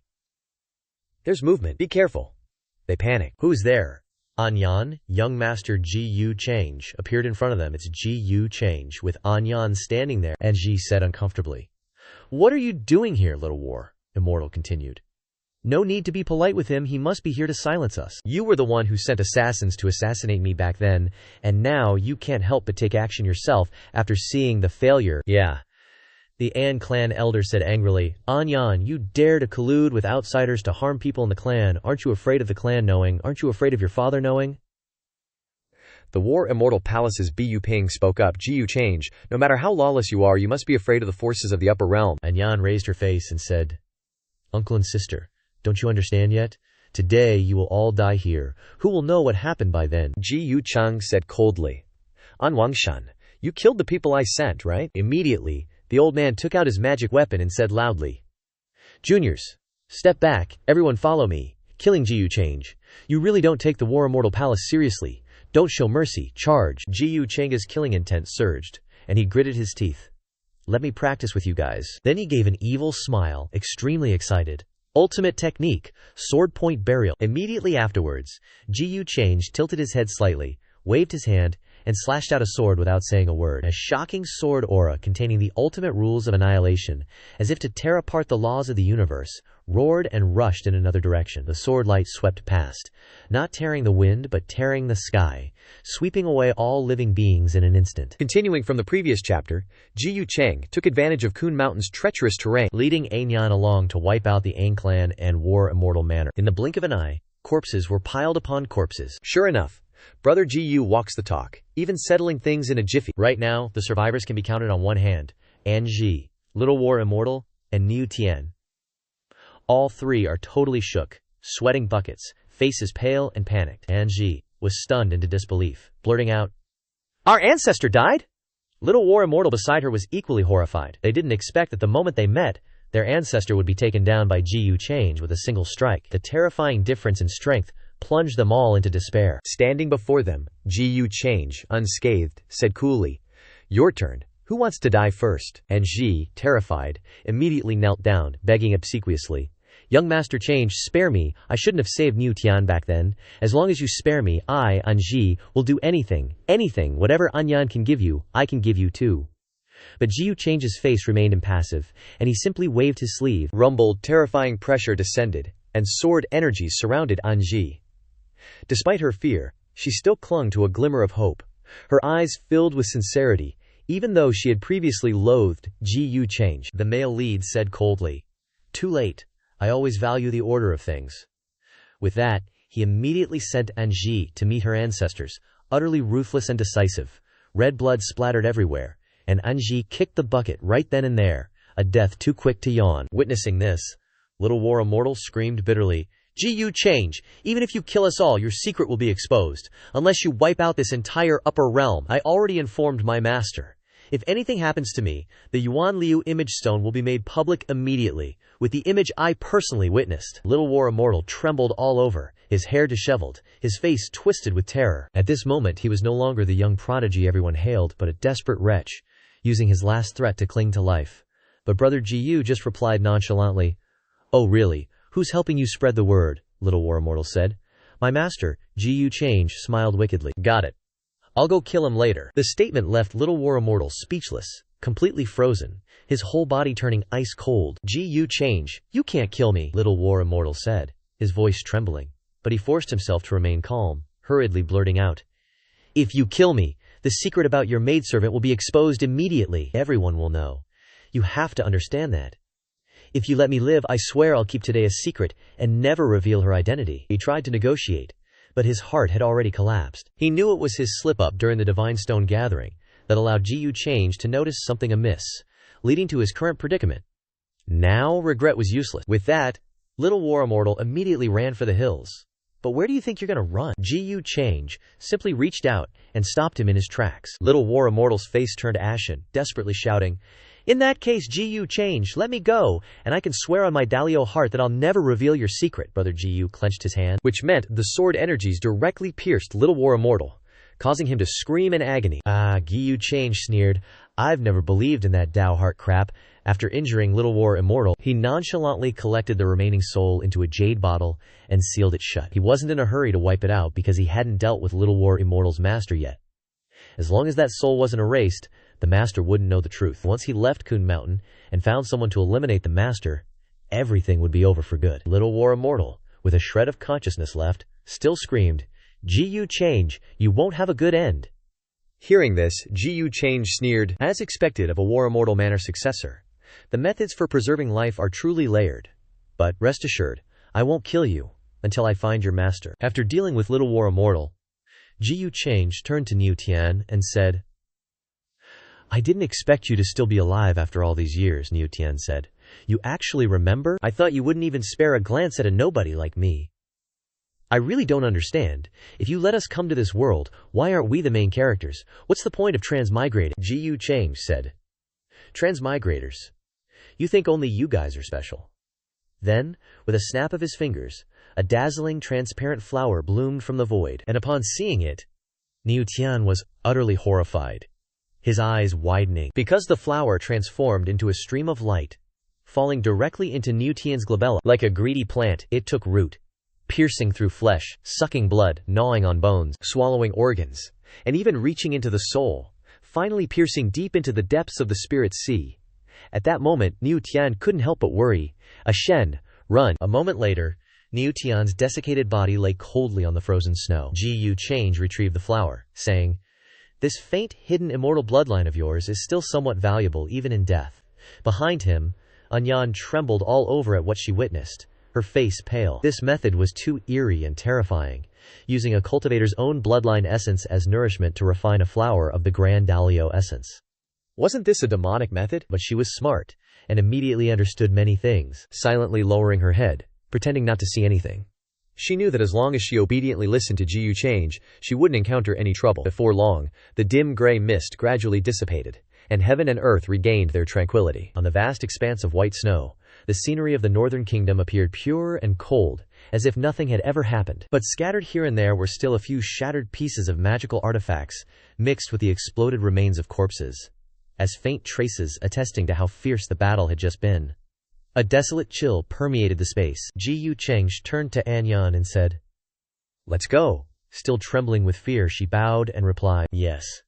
But Gu Change glanced back without saying anything. Gu Cheng kept Anyan by his side not to witness Anji and the others being killed, but because he needed a witness to cover his tracks. Sooner or later, news of the Anyan clan and the War Immortal Manor's misfortune would spread.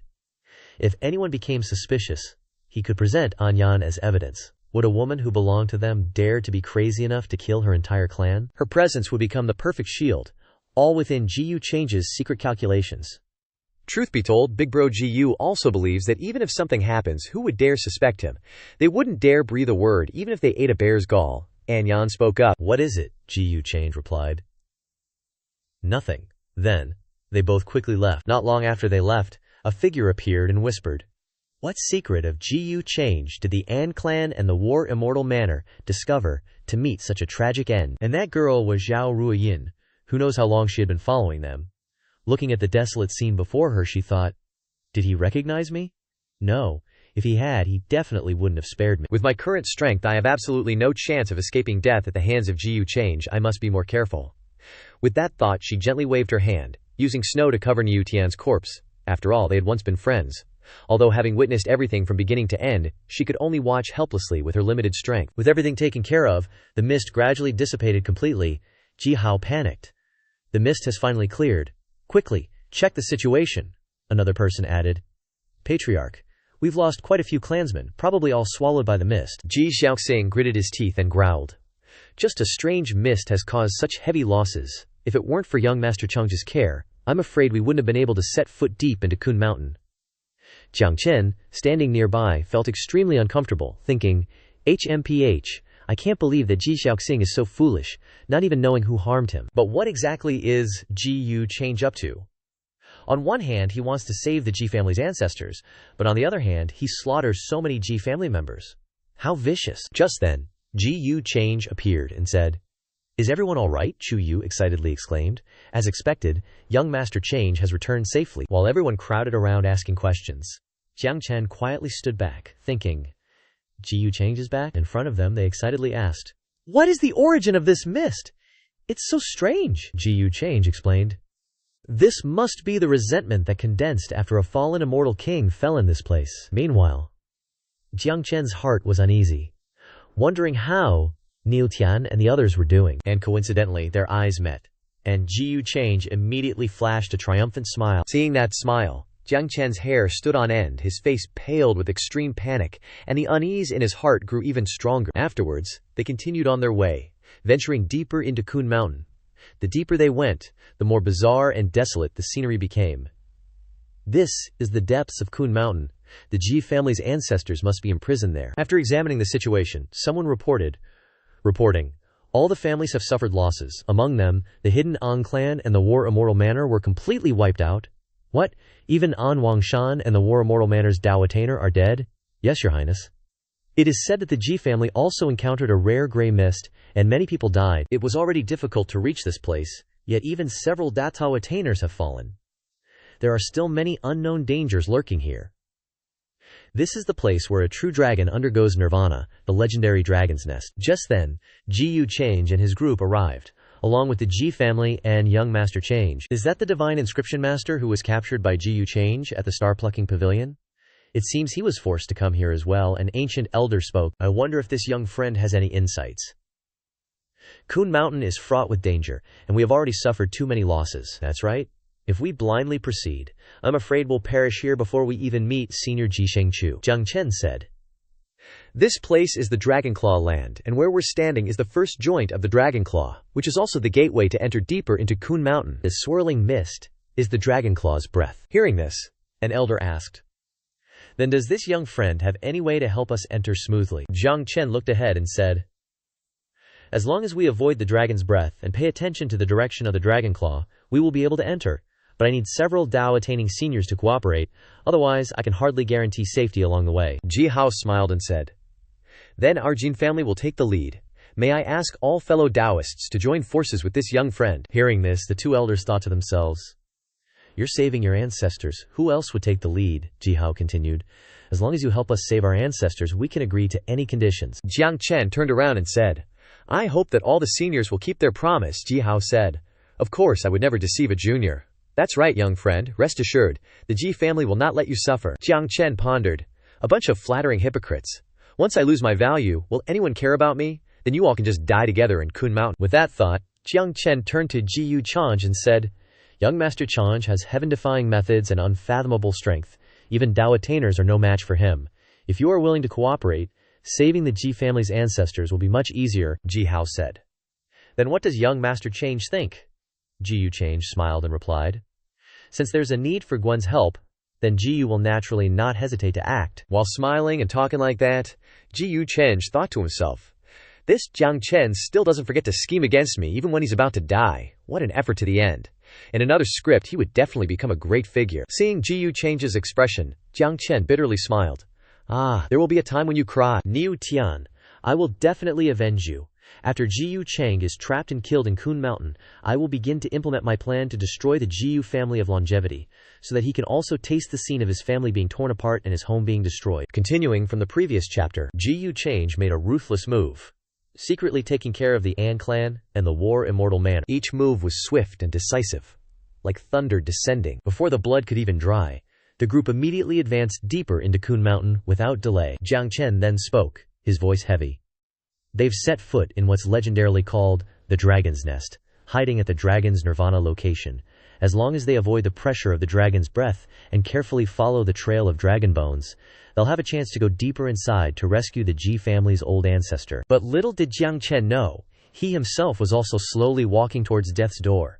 In his mind, he was still secretly planning a bloody plan to destroy the everlasting Ji family, to avenge the Bullfield brothers who died.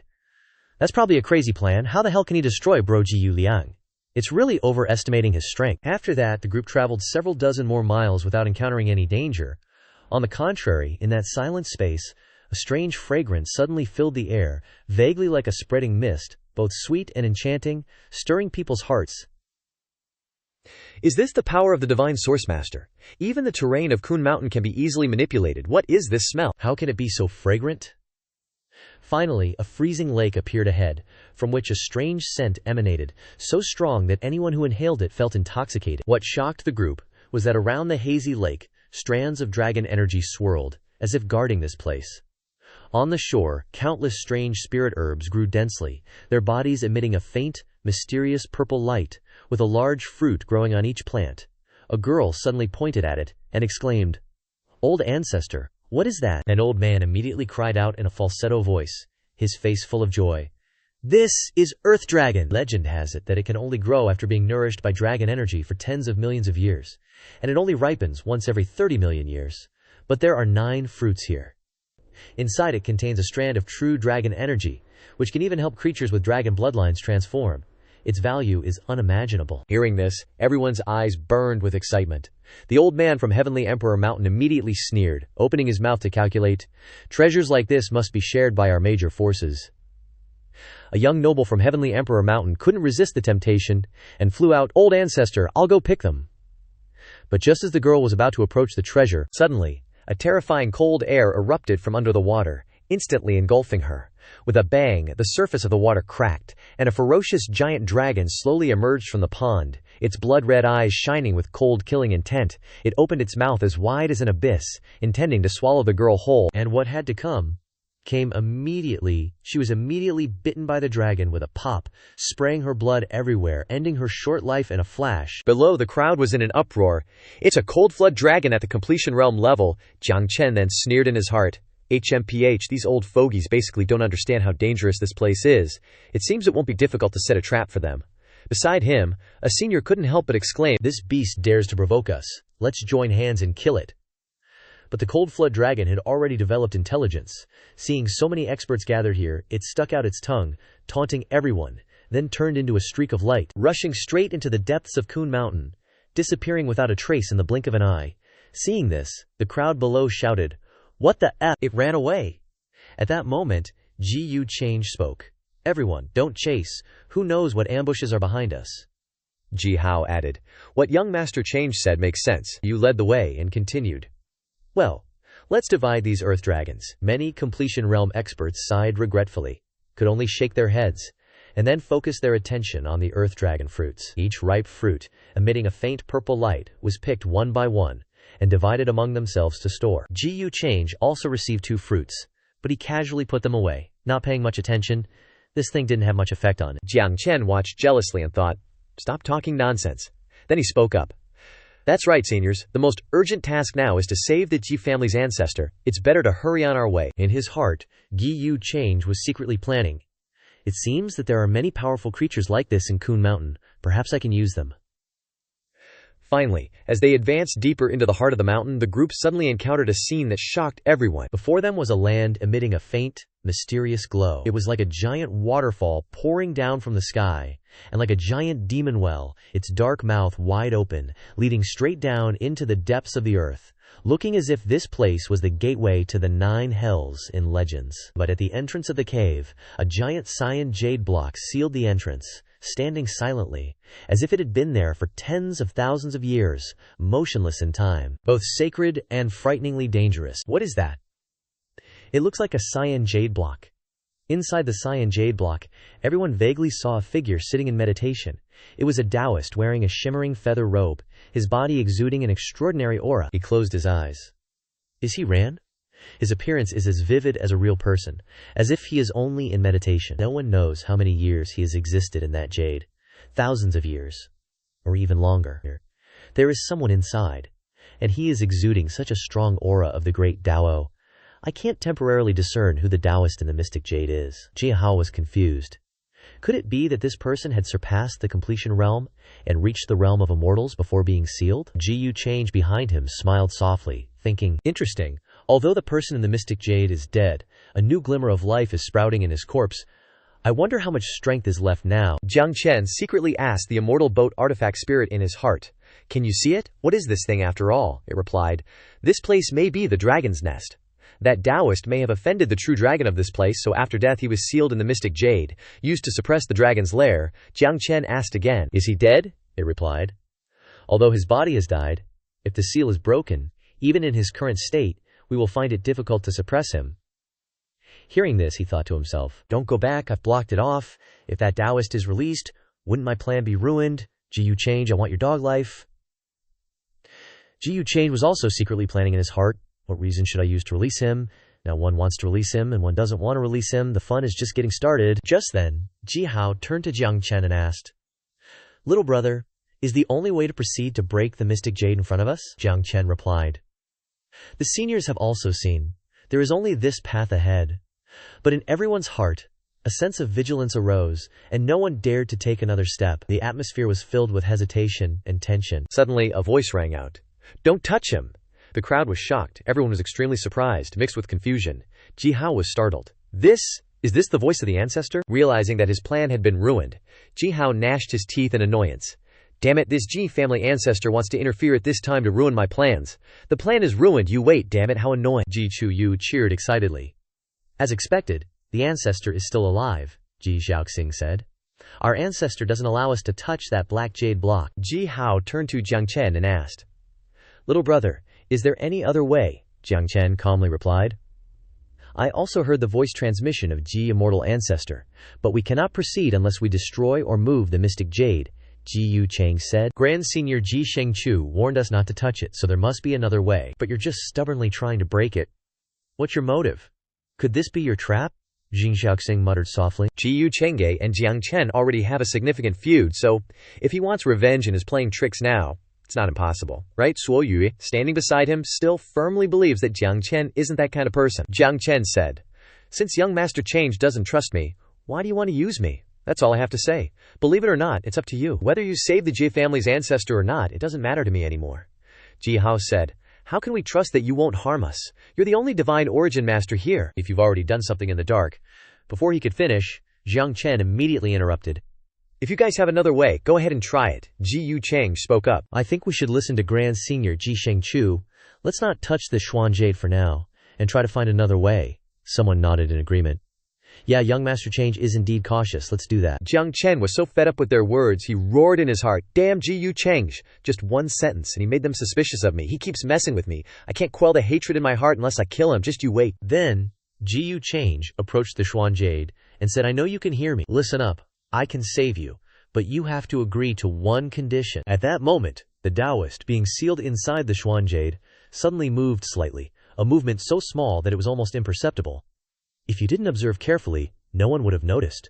The Taoist softly replied, Kid, why should I trust you? Ji Yu Chang said. Because I know your original body is dead, and your current Ling Zi is a new life that has sprouted in this body. Isn't that enough? If you want to get out, You better listen to me obediently. Jiang Chen, standing in the distance, looked at Ji Yucheng in confusion, staring intently at the person in the Xuan Jade. What's he doing? The immortal boat spirit inside Jiang Chen spoke. He's probably worried that the corpse will break the seal and escape. Jiang Chen grinned. The more worried you are, the more I want it to happen. Meanwhile, the conversation between Ji Yucheng and the old Taoist was still ongoing. The old man said, "You dare threaten me. What if I don't keep my word?" Ji Yucheng coldly emphasized. "Then I'll make your soul and body perish. I advise you to listen obediently." After speaking, Ji Yucheng immediately turned around and left. He said, "How is it? Did you find another way?" A girl spoke up. "I don't see anything on my side." Ji Yucheng sighed wearily. "It's a pity that Grand Senior Ji Shengchu could only transmit one sentence. I'm afraid we can't investigate further." Jiang Chen was smug in his heart. "A bunch of idiots. I've blocked all the paths. It'd be a real miracle if you found another way." Just then, a voice echoed in Jiang Chen's head. "Kid, quickly save me, and I'll help you kill these guys." Hearing this, Jiang Chen turned to Hong Yu, confused. You're the Taoist in the Xuan Jade." The Taoist continued, "You know who I am." Jiang Chen frowned. "Why do you think I'll save you? And why do you think I want to kill them?" The old man replied, "I can see that you have great fortune, and you have a strong killing intent on your body. Others may not see it, but I can't hide it from me. As long as you save me, I'll help you fulfill your wish. How about it? If you're not at ease, I can swear by my Dao heart." Jiang Chen smiled. "Okay, after you come out, the first person you have to kill is that white-clothed guy. Let him die in agony." By this time, after searching for a while without any results, Ji Hao was slightly saddened. "Could it be that we really can only deal with this Xuan Jade to move forward?" Ji Shaoxing continued. "But the ancestor warned us not to touch it, so what should we do?" Suddenly, Jiang Chen said loudly, "If you seniors can't think of another way..." "How about..." Before he could finish, Ji Yucheng interrupted. "Let's go back and find another path." Tianhuang Mountain's Ancient One also agreed with Ji Yucheng's opinion, nodding. "Yeah, young master change makes sense. If we can't enter this path, let's change to another one." Ding. Jiang Chen froze, but he quickly regained his composure. "Haha, young master change, are you kidding? I've only found this path from the beginning." Ji Hao was dumbfounded. "What? Only one path?" Jiang Chen insisted. "Wouldn't that be a waste of effort?" Ji Yucheng feigned surprise. "Only one path? Why didn't you say so earlier?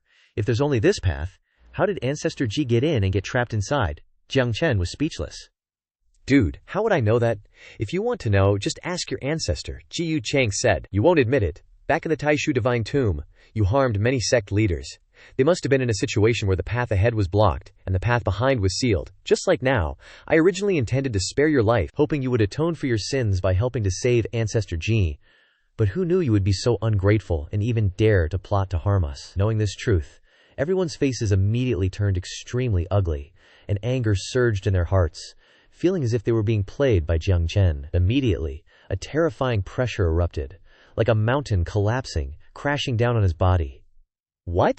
You're the one who harmed countless sect leaders in the Taishu Divine Tomb?" No wonder young Master Change wanted to capture him. "Kid, you dare to plot against even those who attained the Tao. You're courting death. Why don't you want us to go back? What are you up to?" Being questioned so aggressively, Jiang Chen's face turned pale, and sweat poured down like rain. With Jiang Chen's current strength, facing the combined force of so many experts, even if he risked his life to break through, it would be difficult to find an opening. Escape was almost impossible. Continuing for the previous chapter, Ji Yucheng exposed the truth that Jiang Chen had harmed countless sect leaders in the Grand Void Mystic Ground, yet now he insists that there's only one way to enter Kun Mountain. Looks like they're screwed, blocked from the front and back. Ji Yucheng just said he was going to let you redeem yourself, yet you dared to secretly plot to trap us here. Instantly, a barrage of death stares landed on Jiang Chen. He never expected that at this crucial moment, Ji Yucheng would suddenly dump this bucket of dirty water on his head. Jiang Chen's eyes turned bloodshot.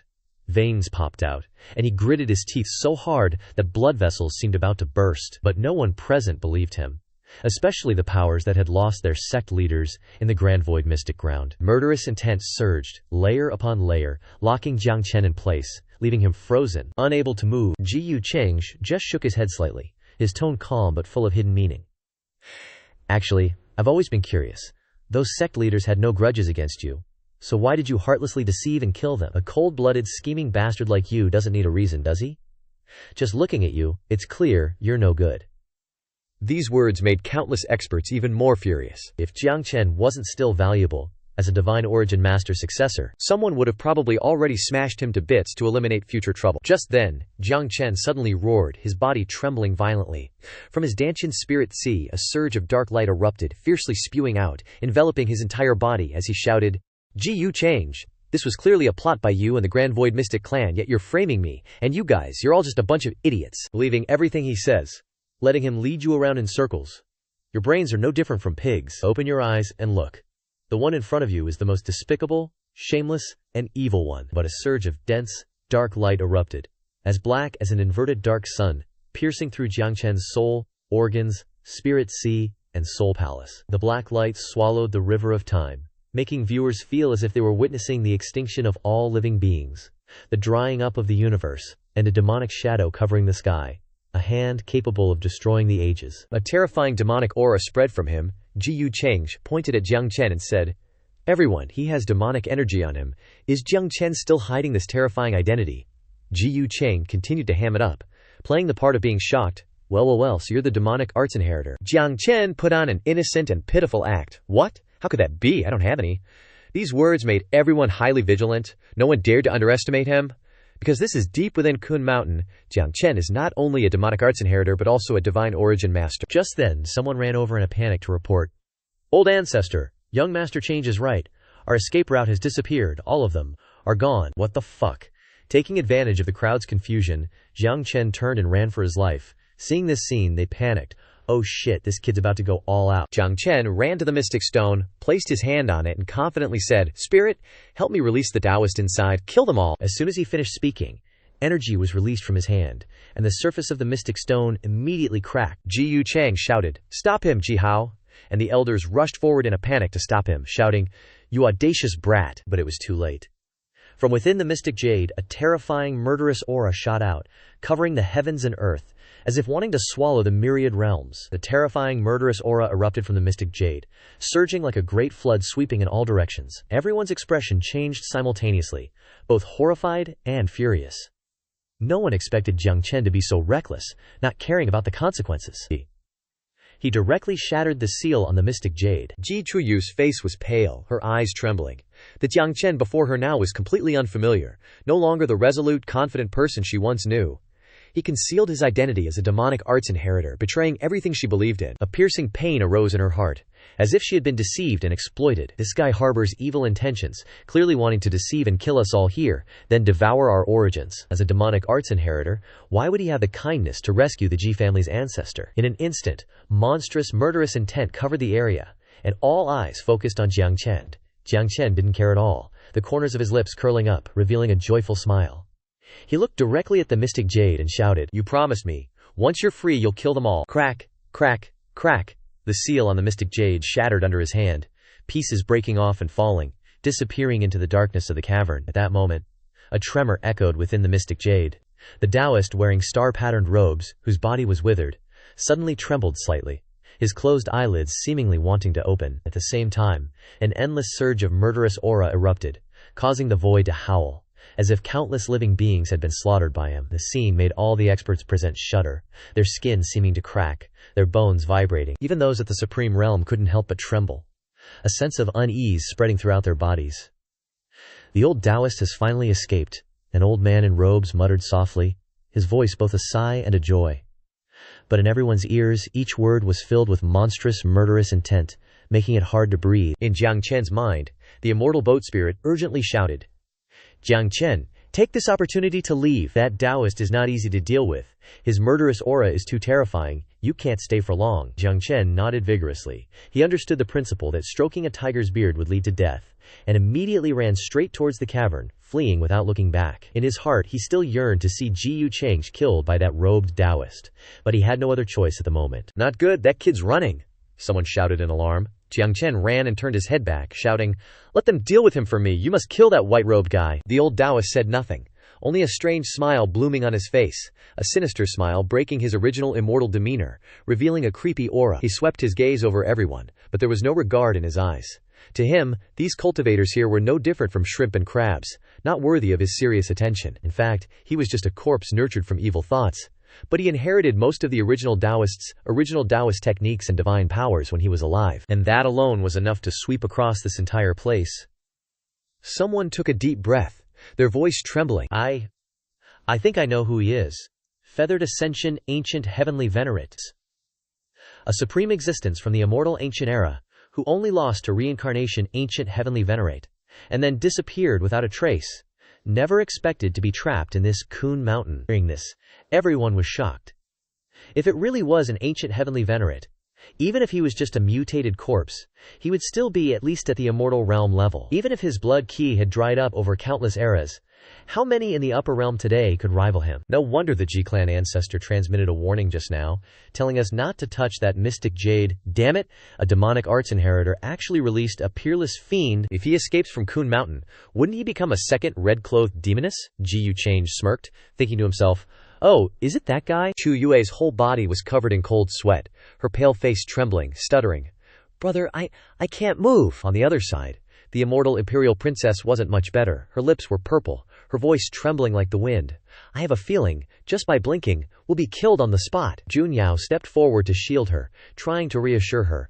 "Don't be afraid." But even Ji Xiaoxing beside her had a bloodless face, gritting her teeth and saying, "Damn Jiang Chen, he actually released this kind of monster. Who knows how many people will die this time." Step by step, the feathered ascension ancient heavenly venerate walked towards the crowd, his voice booming like thunder.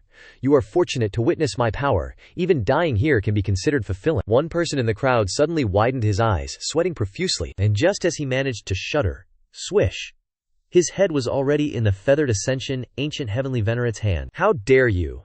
The Jin clan patriarch roared in anger, waving his hand to order all the younger generation to retreat, his eyes burning with fire as he channeled his spiritual power and shouted, "Heavenly Imperial Ancient Wheel!" Immediately, a magical artifact smashed straight down on the feathered ascension ancient heavenly venerate from above. Boom! A deafening explosion, dust flying everywhere, the aftershock like the sky and earth shattering.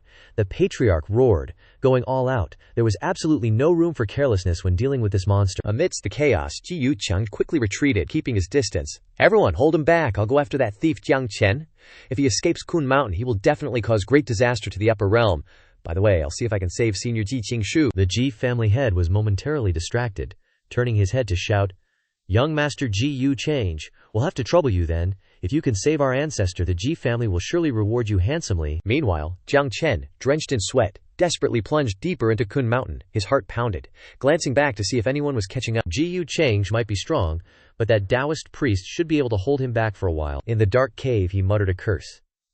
"Damn Ji Yu Change, how is he so strong?" The immortal boat spirit sighed. "Now we can only take it one step at a time. First, let's get out of this damned place." Just then, a voice echoed, distant but clear. Young friend, Jiang Chen startled, his eyes darting everywhere, and the spirit tentatively speculated, "Perhaps it's the Ji family ancestor." According to the rumors, this person has always been benevolent, with many Dato lineages owing him favors. It whispered further, "Being trapped for so many years, there might be fortune within misfortune. Perhaps his cultivation has even advanced. If he recovers, his strength might not be inferior to a true immortal." Hearing that, Jiang Chen's eyes widened. A true immortal is even stronger than a remnant immortal. An idea flashed in his mind, and his face beamed with excitement. "If I save him, wouldn't that be like having an ultimate backer?" He followed the sound, and at the end of the path appeared a magnificent structure. 4 coiling dragon pillars guarded the 4 corners, and in the center, a pillar of light pierced the sky, with dragon coronas floating around. The creation immortal boat spirit looked around. It seems that a true immortal really fell here, and it's also related to the dragon race. It hesitantly speculated, "This place, could it be the true Dragon Kings?" Jiang Chen stood there dumbfounded, muttering, "The blood congealing on this dragon corona. It's immortal blood." From above, a faint voice echoed, "Little one." Jiang Chen was overjoyed. "Senior, are you Ji Shengchu?" The voice wearily replied, "Indeed, it is this old man." Jiang Chen said, "That's great, but how can I save you?" Ji Shengchu replied, his voice aged but still dignified. "You must break the 8 array eyes here, and the restriction will naturally disappear. This was originally a restriction personally set up by an immortal king. It is not simple at all, young friend, be careful." At that moment, the immortal boat spirit whispered in Jiang Chen's ear, "I found the array eyes, let me break them." You take the opportunity to probe his background. Hearing this, Jiang Chen immediately asked directly, "Senior, why were you imprisoned here back then?" Ji Shengchu, now just a withered body, chuckled weakly. "Haha, Kun Mountain was originally the lair of the upper realm true dragon. The Dragon King, for some reason, was killed. I luckily found his inheritance, and entered alone, only to be trapped by the restriction, fortunately hiding on this Dao platform to escape death." Saying this, he sighed, his eyes gazing into the distance. The outside world must have changed completely. In my life I have never failed anyone, except for Alin. He suddenly stopped, and changed his tone. Young friend, if you save this old man, then you will be a benefactor to both me and the Ji family. This old man has lived a life of integrity, never repaying kindness with evil, Jiang Chen solemnly replied, his eyes flashing. Junior has never doubted Senior's character. Moreover, I and the Ji family's young miss are already of one heart. No matter what, I will definitely save you. Not long after, the pillar of light surrounding Ji Shengchu dissipated. He remained seated, exhaling a pure stream of spiritual energy, slowly opening his eyes. Young friend, you've worked hard, but this old man has depleted too much over the years. I'm now just a flickering candle in the wind. I need some time to recover. From now on, as long as I am here, no one will dare to touch you. Jiang Chen lowered his eyes, the corners of his lips curling into a thin smile, his heart full of self-satisfaction. As long as I escape Kun Mountain, my life will surely change. Ji Yu change. Even if I can't kill you, you won't even think about killing me. But before that thought could settle, he was stunned to see Ji Yu Cheng standing tall right in front of him. Jiang Chen's entire body went cold, and sweat poured down like rain. Ji Yu Cheng smiled, twirling his fingers playfully, even winking provocatively. You, why are you here? Jiang Chen screamed, his voice trembling. Ji Yu Cheng clasped his hands behind his back, his voice calm but chilling. Of course, I'm here to rescue Senior Ji Shengchu. On the contrary, a demonic art inheritor like you not only released the Yu Yi Taoist from the profound jade, but also wants to kill all those who dare to come to the rescue. What are your intentions? The accusation fell like thunder, and Jiang Chen immediately turned pale. He anxiously glanced behind him, afraid that Ji Shengchu would hear. His face darkened, and he angrily shouted, You're spouting nonsense. I'm not a demonic art inheritor. You're clearly framing me, wanting to harm me to disadvantage the Ji family. Behind him, Ji Shengchu still had his eyes closed, his breathing gradually stabilizing, and his complexion recovering a bit. Ji Yu Cheng slowly took a step forward, his eyes like swords piercing straight into Jiang Chen. If that's the case, then try to explain why you know the secrets of demonic art. You think you can hide it from Senior Ji? Jiang Chen fearfully retreated, cold sweat dripping down, but Ji Yu Cheng still didn't stop, his voice becoming sharper. Furthermore, why did you break the profound jade, releasing the Yu Yi Taoist to slaughter the clans? Just then, Ji Shengchu opened his eyes, his voice resounding deeply. What is going on here? Jiang Chen panicked, hurriedly pointing at Ji Yu Cheng. Senior, what happened outside the cave was only a last resort. If we didn't break the profound jade, how could we have come in to save you? Senior, you must believe me. Junior is definitely not an evil person. On the contrary, he is the hypocritical and vicious one. Ji Yu Cheng crossed his arms, calmly showing a faint smile. Senior, you have recovered quite a bit. Please use your divine sense to probe and see if I am lying or not. Ji Shengchu stood up, his deep eyes staring straight at both of them. Having reached my realm, no lie can escape my notice. Jiang Chen hurriedly cried out. Senior Ji, please believe me, I am the one who broke the array eyes, saving you. But Ji Shengchu only glanced at him, his voice indifferent as ice. There is indeed demonic energy on your body. The words struck like a blade, leaving Jiang Chen frozen, his whole body trembling, and sweat falling like rain. He stiffened, his eyes widening, unable to utter a word. Ji Shengchu turned his gaze to Ji Yu Cheng, and in Jiang Chen's head, chaos and doubt exploded. Where did the demonic energy come from? Ji Shengchu suddenly changed his tone, calmly saying, There is indeed demonic energy on your body, but when it comes to demonic nature, this young friend is probably not even 1/10,000th of yours. Ji Yu Cheng slightly twitched his lips, a mocking smile flashing. Senior, how can you judge a book by its cover? I only had good intentions in reminding you. Picking up from the last chapter, Jiang Chen recklessly rushed forward, unleashing a palm strike that detonated the massive meteorite, freeing the old Taoist priest imprisoned within. Not daring to delay, he ran like hell straight into the depths of Kun Mountain. Ji Yu Cheng glanced over, waving for his companions to stay and deal with the old Taoist priest, while he himself chased after Jiang Chen with lightning speed. In that moment, Jiang Chen unexpectedly came face to face with the Ji family's old ancestor. Without hesitation, he broke the formation eye, shattered the restrictions, and rescued Ji Shengchu, instantly becoming a life-saving benefactor. The old ancestor, filled with gratitude, burst into hearty laughter, patting his chest to assure, From now on, with this old man here, you, Jiang Chen, don't need to fear any son of a bitch. But things are never that easy, are they? In a flash, a chilling laugh echoed from behind.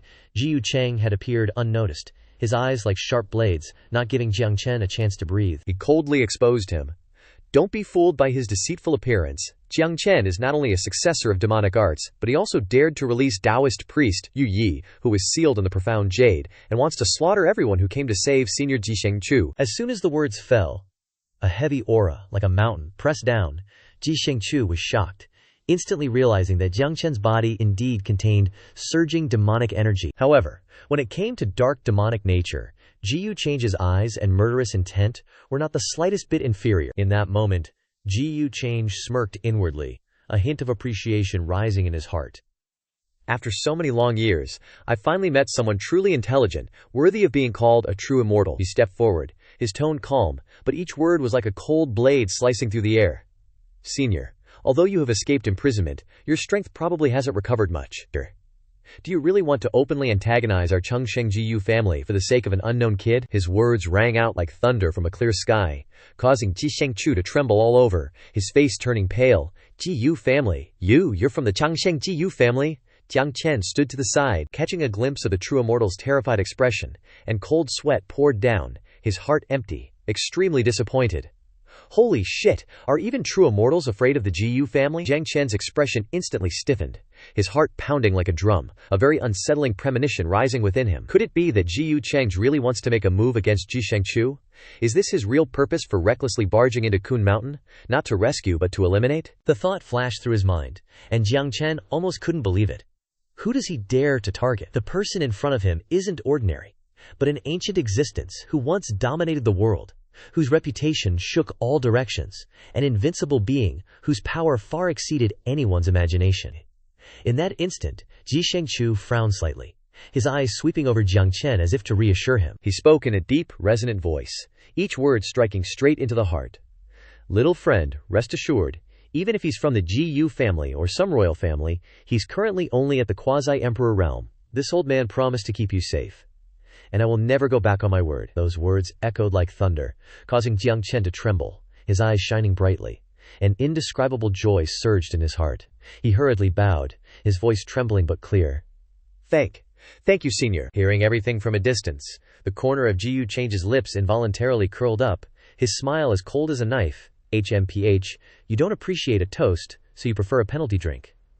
But I only intended to play with you for a bit, because from the beginning I never intended to spare anyone. As soon as he spoke, the atmosphere froze. Immediately afterwards, a spine-chilling sound of tearing wind rang out from afar, as if thousands of blades were slicing through the void. The thick smell of blood, mixed with bone-chilling murderous intent, filled the heavens and earth, causing the trees and grass in Kun Mountain to tremble. A hazy black figure broke through the air, its speed so fast that people couldn't even blink. In an instant, the figure landed right in front of them, like a fearsome god. Descending, it was Taoist priest Yu Yi, who had just escaped from the profound jade. The sleeves of his robe were stained with fresh blood, droplets falling to the ground, emitting white smoke, indicating how fierce the previous battle was. His eyes were bloodshot, as if he wanted to burn everything that stood in his way.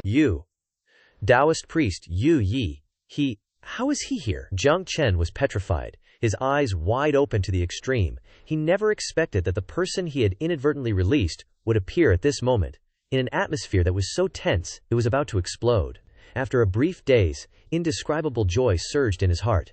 He still remembered that the old Taoist had sworn an oath with his Tao heart, that as long as he was rescued from the profound jade, he would definitely kill Ji Yucheng. In Jiang Chen's eyes, that Taoist priest was the fierce god who had come to hunt down Ji Yucheng. But the joy had barely blossomed before it instantly froze. Jiang Chen's expression stiffened, his whole body paralyzed on the spot, unable to believe his ears. Taoist priest Yu Yi descended from above, not even glancing at him, the corner of his lips twisting into a bizarre smile. Ji Yucheng asked calmly. All killed? Taoist priest Yu Yi replied clearly. A few ran away. This old Taoist is just a remnant soul, unable to keep them all, but I still killed most of them. Consider it completing the task you assigned. Kid, the thing you promised me. Not letting him finish, Ji Yucheng interrupted. Rest assured, I'll do what I say. After leaving Kun Mountain, a new body, a new identity, I won't short you anything. The truth is, he's not the real Yu Hua ancient celestial venerable, just a wisp of spiritual intelligence created from the corpse. Within the confines of Kun Mountain, he can still move freely, but once he steps outside, he'll be like someone who has lost their foundation. Like duckweed in the wind, at any moment, the 9 heavens divine lightning might descend and turn him into ashes. Ji Yucheng promised to help him rebuild the heavenly craft of corpse Tao, so that he could once again control the body of the Yuhua ancient celestial venerable. If successful, recreating the prestige and glory of the Yuhua ancient celestial venerable's peak years wouldn't be impossible. Only now did Jiang Chen realize that it was all a scam and that he had fallen into a trap, and he was extremely bitter. He roared, "You deliberately transmitted your voice to me back then. Was this all arranged by Ji Change? You even swore an oath with your Dao heart to make promises to me back then. Aren't you afraid of being backlashed by the heavenly Dao? Your future severed?" Hearing this, Taoist priest Yu Yi suddenly burst into a kakak laugh, the laughter as sharp as if he had heard the most ridiculous joke in the world. He was just a body created from a corpse. Where would he get something called a Daso heart? The old Taoist narrowed his eyes, sneering mockingly, his tone contemptuous, as if he was looking at an idiot. He didn't even bother to hide his ridicule, because from the beginning, those promises were just empty words to trick him, yet Jiang Chen actually believed it. The old man said, "A guy like that is worthy of being your opponent?" Jiang Chen gritted his teeth, furious. You! Just then, Ji Shengchu, who had been silent, spoke up. Just a soul-transformed corpse dares to be so arrogant.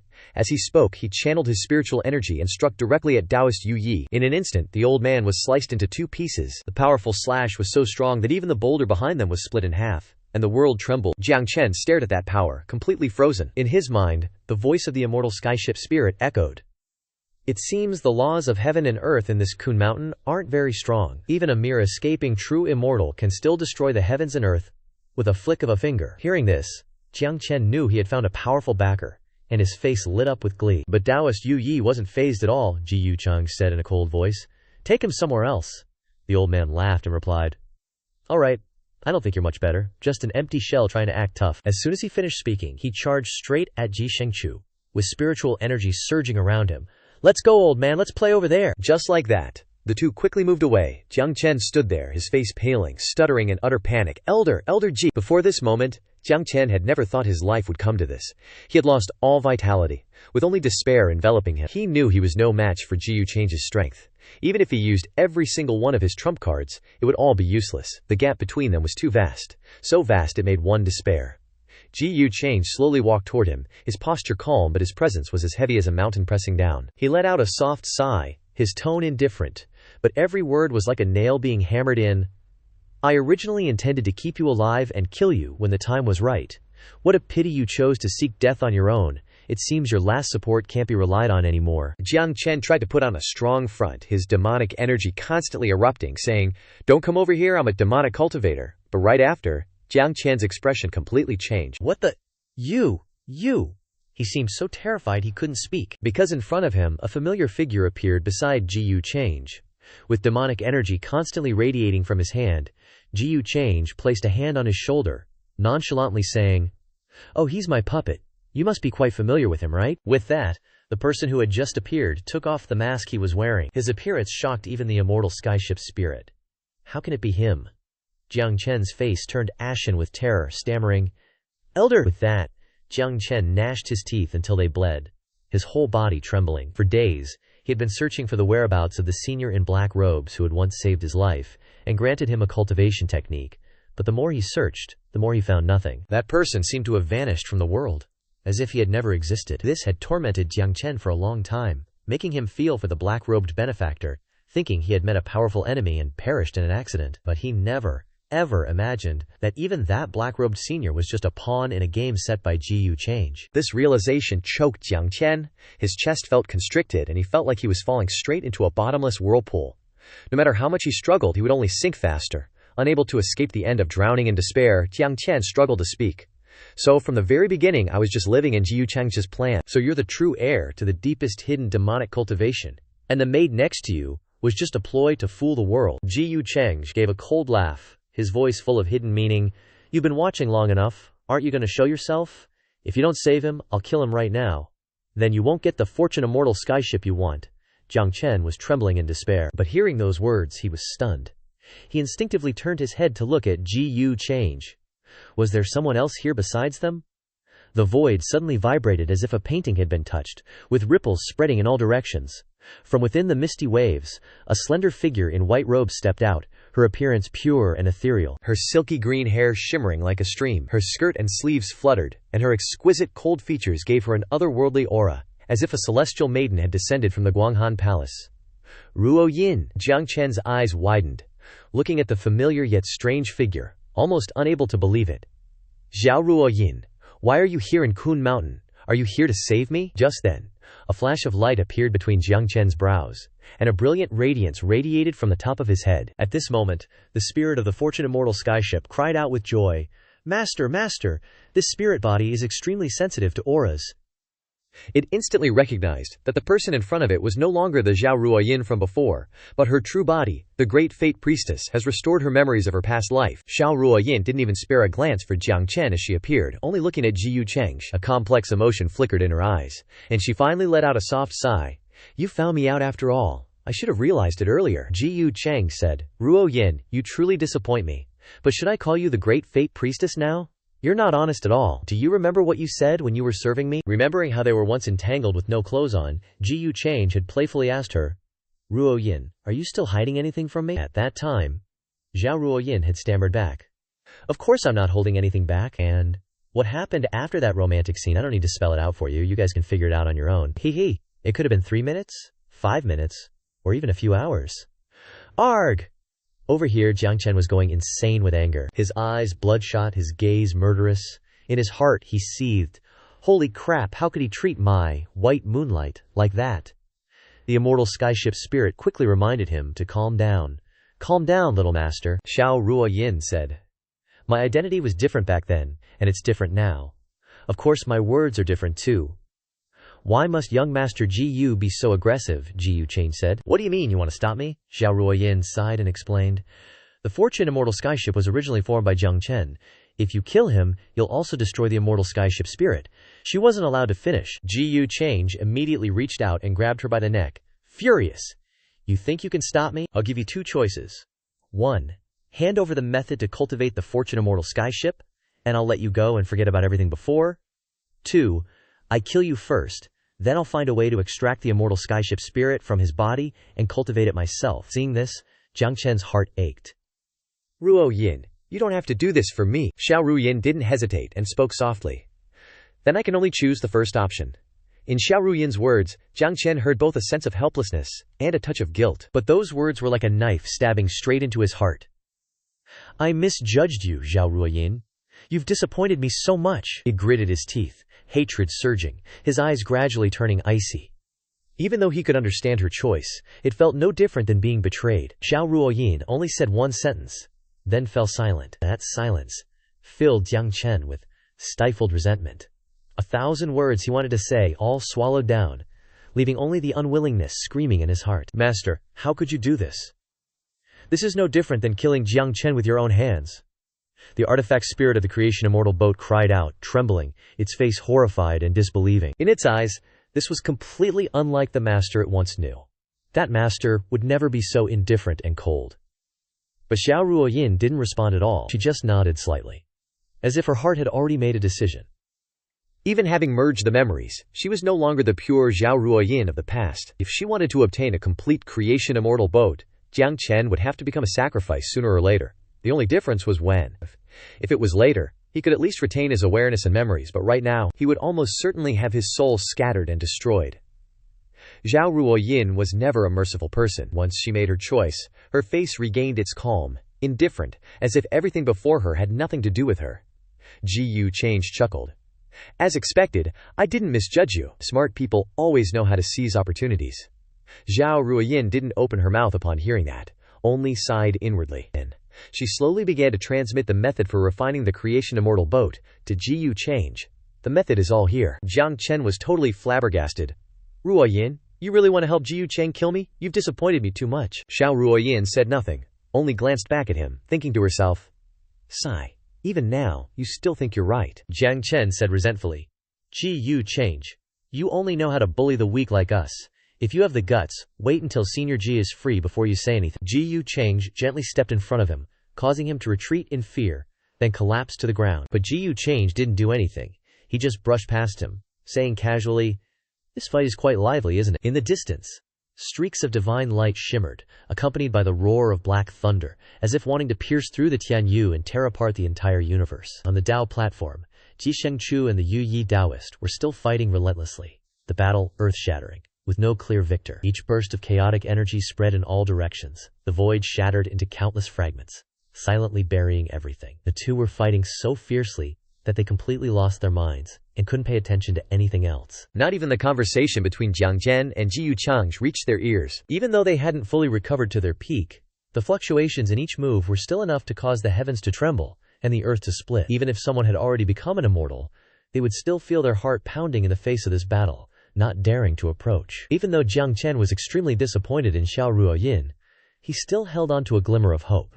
He believed that the Ji family's ancestor might be able to turn the tide and resolve today's predicament. He placed all his last hopes on Ji Shengchu. But at that moment, a terrifying burst of dark light suddenly erupted. It was like a great sun of destruction, slowly rising from behind Ji Yuchang, the eerie light flickering, making people's hearts pound with fear, as if carrying a forbidden power that could devour all the heavens. Ji Yuchang said, "Since I can't refine you right away, I'll go deal with them first." Inside the battle, the Yu Yi old Taoist said excitedly, "Old man, I didn't expect that you'd be at the end of your rope," Ji Shengchu sneered. "HMPH, you can't beat me alone, so you plan to join forces." Ji Yuchang appeared behind him. The Yu Yi old Taoist said complacently, "Oh little guy, you've come at the right time. Quickly help me capture him. Once I seize his body, my strength will recover to 70 or 80%. Ji Yuchang smiled. "All right." Ji Yuchang stepped straight forward, making his move right in the middle of Ji Shengchu and the Yu Yi Taoist's fierce battle, clearly wanting to profit as the fisherman. Ji Yuchang shoved the bottle at the Yu Yi Taoist, startling him. "No, impossible, what the hell are you doing?" Before the Yu Yi Taoist could get angry at being disturbed, he instead revealed a look of horror, as if seeing an unbelievable scene. Born from the primeval immortal era, having experienced countless wonders, he naturally recognized the origin of that thing, a great Dao treasure bottle. It wasn't an ordinary item but a forbidden one. But what he didn't know was that the bottle in Ji Yuchang's hand wasn't a condensed illusory rune, but a real existence, truly existing in the world. Ji Yuchang said calmly with a cold laugh, "You actually believed my words." "You are so naive. Letting the Yu Yi old Taoist be sucked into the bottle," he angrily roared. "Little brat, you dare to plot against me." But it was too late. There was no escaping Ji Yuchang's grasp. Seeing this scene, Ji Shengchu was shocked to the core, his mouth agape. That thing? Could it be the great Dao treasure bottle? Ji Yuchang clicked his tongue. "Oh, as expected of the Ji family's ancestor Ji Shengchu, you actually recognize this thing. So, will you go in yourself, or should I force you in?" Ji Shengchu said, "Ji Yu family little brat, you only took advantage of my carelessness to gain an advantage, but now that I'm on guard, wanting to capture me is just a pipe dream." Ji Yuchang said coldly, "The murderous aura is overwhelming, then I'll capture you head-on." Ji Yuchang's expression remained calm as he stepped forward. In his hands, pieces of the immortality artifact appeared one after another. The Zhan Xian gourd, the Jushan immortal seal, the Taishang diagram, the great Dao treasure bottle, and finally, the Bahuang magic halberd. Brilliant light erupted. Each treasure trembled slightly, and began to recover. A peerless, unparalleled aura surged like a turbulent sea and a collapsing mountain. The surging waves pressed straight forward, as if wanting to collapse the heavens and earth under his might. Now even if Ji Shengchu grew wings and transformed into a dragon to fly straight into the sky, it would be difficult to escape this calamity. Picking up where we left off, Ji Yuchang straight up exposed Xiao Ruoyin, who thought she was a master of disguise, but was actually played by him from start to finish. At the climax, Change throws out two brutal options. 1. Obediently hand over the immortal pill refining method. 2. I'll send you on your way and find the cultivation formula myself. Without hesitation, Xiao Ruoyin chose option 1, leaving Jiang Chen speechless. And of course, Ji Yuchang's next target is Ji Shengchu. Frankly, he doesn't give a damn about anyone. If you annoy him, you're toast. Not only that, Ji Yuchang also brings out a bunch of intimidating magical artifacts. Just looking at them is enough to make his opponents tremble. The Nine Mountains immortal seal quickly rushed in front of Ji Shengchu, who immediately braced himself to resist. He looked tiny in front of the immortal seal, and while resisting, Ji Shengchu muttered in shock, "Holy crap, are these all magic treasures even above immortality artifacts? Weren't the Supreme Chart and the Immortal Slaying Gourd lost in the great battle with the 8 desolate domains last time? How are they in the hands of this kid?" Just then, a pair of dragon and phoenix apparitions appeared, carrying an oppressive aura, shaking the space with vibration. Instantly, a large hand reached out and gently crushed the dragon's neck in a blink. Another hand squeezed the phoenix's neck, causing it to roar in pain with its beak wide open. And the one who did this was none other than Ji Shengchu, living up to his reputation as the old ancestor of the Ji family. Even though he had been imprisoned in Kun Mountain for so long, his strength was still not to be underestimated. That power quickly crushed the dragon and phoenix pair, red blood staining the vast sky. Ji Shengchu thought, these magic treasures are nothing to me. The problem is that after he goes demonic, his strength is no longer at the level of a normal immortal. In Ji Chang's hand, the northern desolate demonic halberd appeared, slashing horizontally, its light tearing straight as if to split the universe in half. So cold it made one's skin crawl. Not stopping there, the Nine Mountains immortal seal immediately crashed down, crushing Ji Shengchu inside. The ground shook, and dust flew everywhere. Ji Chang said coldly, "Senior, Ji Shengchu, don't die so uselessly." Below, Ji Shengchu was still straining, reaching out with both hands to support the pressure, his body bursting with spiritual energy, wearing golden armor that seemed forged from divine metal. His silver hair stood on end, his eyes were fierce, and his aura was so turbulent that the sky trembled. His arms swung up, as if unleashing world-destroying ultimate moves, golden light filled with a divine aura overwhelming everything. He roared, "Don't be arrogant, brat!" Suddenly, his eyes widened in horror. Because Ji Chang's immortal slaying gourd had appeared right in front of him, he immediately flew backward, trying to dodge, but there was nowhere to run. With Ji Chang pulling out so many magic treasures, there was no escaping. Ji Chang now held the Grand Dao treasure bottle, aiming it at Ji Shengchu. Ji Shengchu thought, crap, I've been prepared for this. Immediately, a magic formation appeared under his feet, and a second later, Ji Shengchu shot up into the sky. Ji Chang sighed. This old guy is even more powerful than the Grand Mountain Master. Even at the end of the road, I'll have to put in some effort, Ji Shengchu said. Using immortal blood as a guide, between the emptiness and the shadow, suppress evil and dispel demons, expand. A sea of red fire blazed behind him, radiating intense pressure. The battle grew more intense and heated. Ji Shengchu declared, "Brat, I'm not so easily killed." Below, Jiang Chen, watching this scene, felt hope rise in his heart, exclaiming, "A small son. This is the power of Senior Ji. This is the strength of an immortal. Is Ji Chang sure to die this time?" Haha.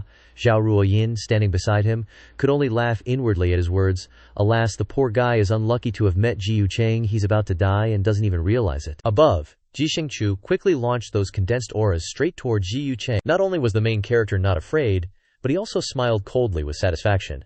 Then I won't be polite either. Boom, boom, boom, the space shook, and countless explosions burst forth in succession, the swirling smoke and dust gradually dissipating to reveal a strong figure, armor covering the person, radiating with imposing energy. Ji Shengchu froze completely when he saw that figure. Furthermore, the overbearing blade of the 8 desolate demonic halberd rushed forward, piercing straight into his abdomen. One hit, and I'll send that bastard straight to meet his ancestors. Quickly, the blazing red flames gradually weakened and vanished into nothingness. Rocks shattered, and space trembled violently. Below, Jiang Chen's face turned pale witnessing this scene. His smile vanished.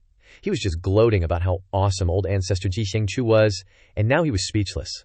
Standing beside him, Zhao Ruoyin seemed used to it, her face as calm as if nothing had happened. Perhaps after spending time with Ji Chang, she was no longer surprised. Ji Chang's strength was truly no joke. Jiang Chen could only force a bitter laugh, his face blank, unable to utter a word. The Ji family's ancestor, the last card he clung to, had also become a victim at Ji Chang's hands. His only hope had vanished into thin air, and for Ji Chen never intended to spare him anyway. He directly used the method Zhao Ruoyin taught him, seizing Jiang Chen with a palm strike, preparing to refine him into a creation immortal master. Rumble! A blaze of black fire erupted, illuminating the icy underground palace. Jiang Chen screamed, cursing Ji Chang relentlessly, but his life force gradually dissipated. Ji Chang, you can't. Ruoyin, save me. At that moment, his entire body erupted with radiant light, and mysterious patterns appeared, vaguely transforming into the shadows of ancient symbols. Although the emperor's refinement took time, it had dealt with both the Ji family ancestor and Taoist feather robe. Ji Chang was leisurely and carefree. Ignoring Zhao Ruoyin, who was staring blankly, he calmly sat cross-legged on the platform, beginning to refine and devour the origin. That boundless energy was enough to help him directly shatter the threshold of the Nirvana realm, and leap straight into the ranks of those who had attained the Dower. Zhao Ruoyin thought to herself, "Sing, it seems Ji Chang is about to enter the ranks of Dao attainers. To attain the Dao at this age is truly unprecedented, and few will be able to catch up in the future." Half a month later, a heaven-shaking explosion suddenly resounded here, like the chaos thunder roaring and splitting the heavens, shaking the underground palace to the point of collapse. Endless radiant light erupted, and sharp energy soared to the sky. Ji Change comfortably enjoyed the feeling of the aura surging through his body. He thought to himself with satisfaction, finally broke through. It takes so much experience. I'm suffering. Now Ji Cheng had entered the Emperor realm. Zhao Ruoyin said, Congratulations, young master. Ji Change said nothing, only smiled to himself. After breaking through, I remembered even more things. Ding! A notification appeared. Congratulations, host, for killing the Son of Destiny, Jiang Chen. The Heavenly Tao treasure chest has opened. Congratulations, host, for obtaining the Creation Immortal Boat Control technique. The other rewards have been converted by the system into Transcendence Bones. The host already has 206 of them. At that moment, Ji Change's skin, flesh, internal organs, and bones all became glittering and translucent, as if gilded in gold, harmonizing with immortal intent and the aura of chaos. The Heavenly Tao mark condensed right between his eyebrows, shining brightly, causing the heavens and earth to stir, and mysterious vibrations to arise from the void. Dense clouds of the great Dao descended, enveloping his figure as if wrapped in a divine cocoon. This was the Heavenly Dao's reward for those who entered the Dao attainment realm. Within the mist, countless fragments of the great Dao, Luch, and spiritual opportunities were hidden, extremely precious. Ordinary cultivators wouldn't even see it in their dreams. Except for those who have attained the Dao, there's basically no way to touch it in this world. Ji Change looked at his hand and thought, why do I still feel like something is missing? Could it be that there's a problem with the rules of heaven and earth today? It seems that the remaining mysteries of the Transcendence Bones can only be further explored after breaking through to the immortal realm. The Epoch Tree plan should also be put forward. When the Epoch Dako fruit ripens, the rules of the upper realms, heaven and earth, and even luck, will be fed back. In this process, there's a high probability that the immortal gate will appear, bringing the opportunity to become immortal to all living beings. When that time comes, wouldn't the Epoch Dao fruit be bait? How many fish will be hooked then? A ship appeared, heading towards Ji Change, he said. This is the Creation Immortal Boat. Truly extraordinary. The ship quickly merged into Ji Change's body, containing the power of years, but it was still missing the coordinates of time and space. If it could be combined with the all-knowing mirror and the space-time tablet, it might truly be possible to reverse the years and return to the ancient immortal era, even to travel through to the forbidden era. Ji Change said smugly, Everything is done here, it's time to leave. Let's go out and see how many lucky survivors there are. Outside Kun Mountain, amidst the icy cold of this place, the image of a dragon's body winding and flying hovered in the air. It had taken the lives of many people. Inside the mountain they trembled, fearfully and nervously whispering, What do we do? In Kun Mountain, one dies every 10 steps. We can't get out. Keep your voice down. What if that cold saber hasn't gone far? Have you forgotten how the heavenly demon monarch was eaten by it? That damned feather-robed old Taoist? That damned Jiang Chen? He killed so many of our people. Even the heavenly emperor and the Dao attainers couldn't escape. How can we get out of Kun Mountain with just us? I think if we can't escape anyway, we might as well enjoy some carnal pleasure. Heavenly Emperor's daughter, what do you think? That's right. Rather than ending up in the stomach of a Kun Mountain monster beast, it's better to let us have you for cheap. HMPH. At this point, you still think you're a princess? You're gonna die anyway. Don't act all high and mighty. The Heavenly Emperor's daughter heard this, terrified, and jumped up in fright.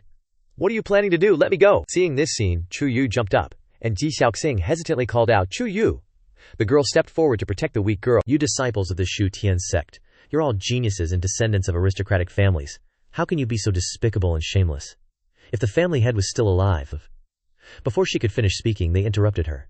Ji Chuyu, I advise you not to interfere, otherwise we'll deal with you too. You think you can protect them with just Ji Xiaoxing, a peak, great saint realm cultivator? Behind her, Ji Xiaoxing reminded her, Chu Yue, come back. At that moment, Ji Yu Change appeared. Finally found you guys.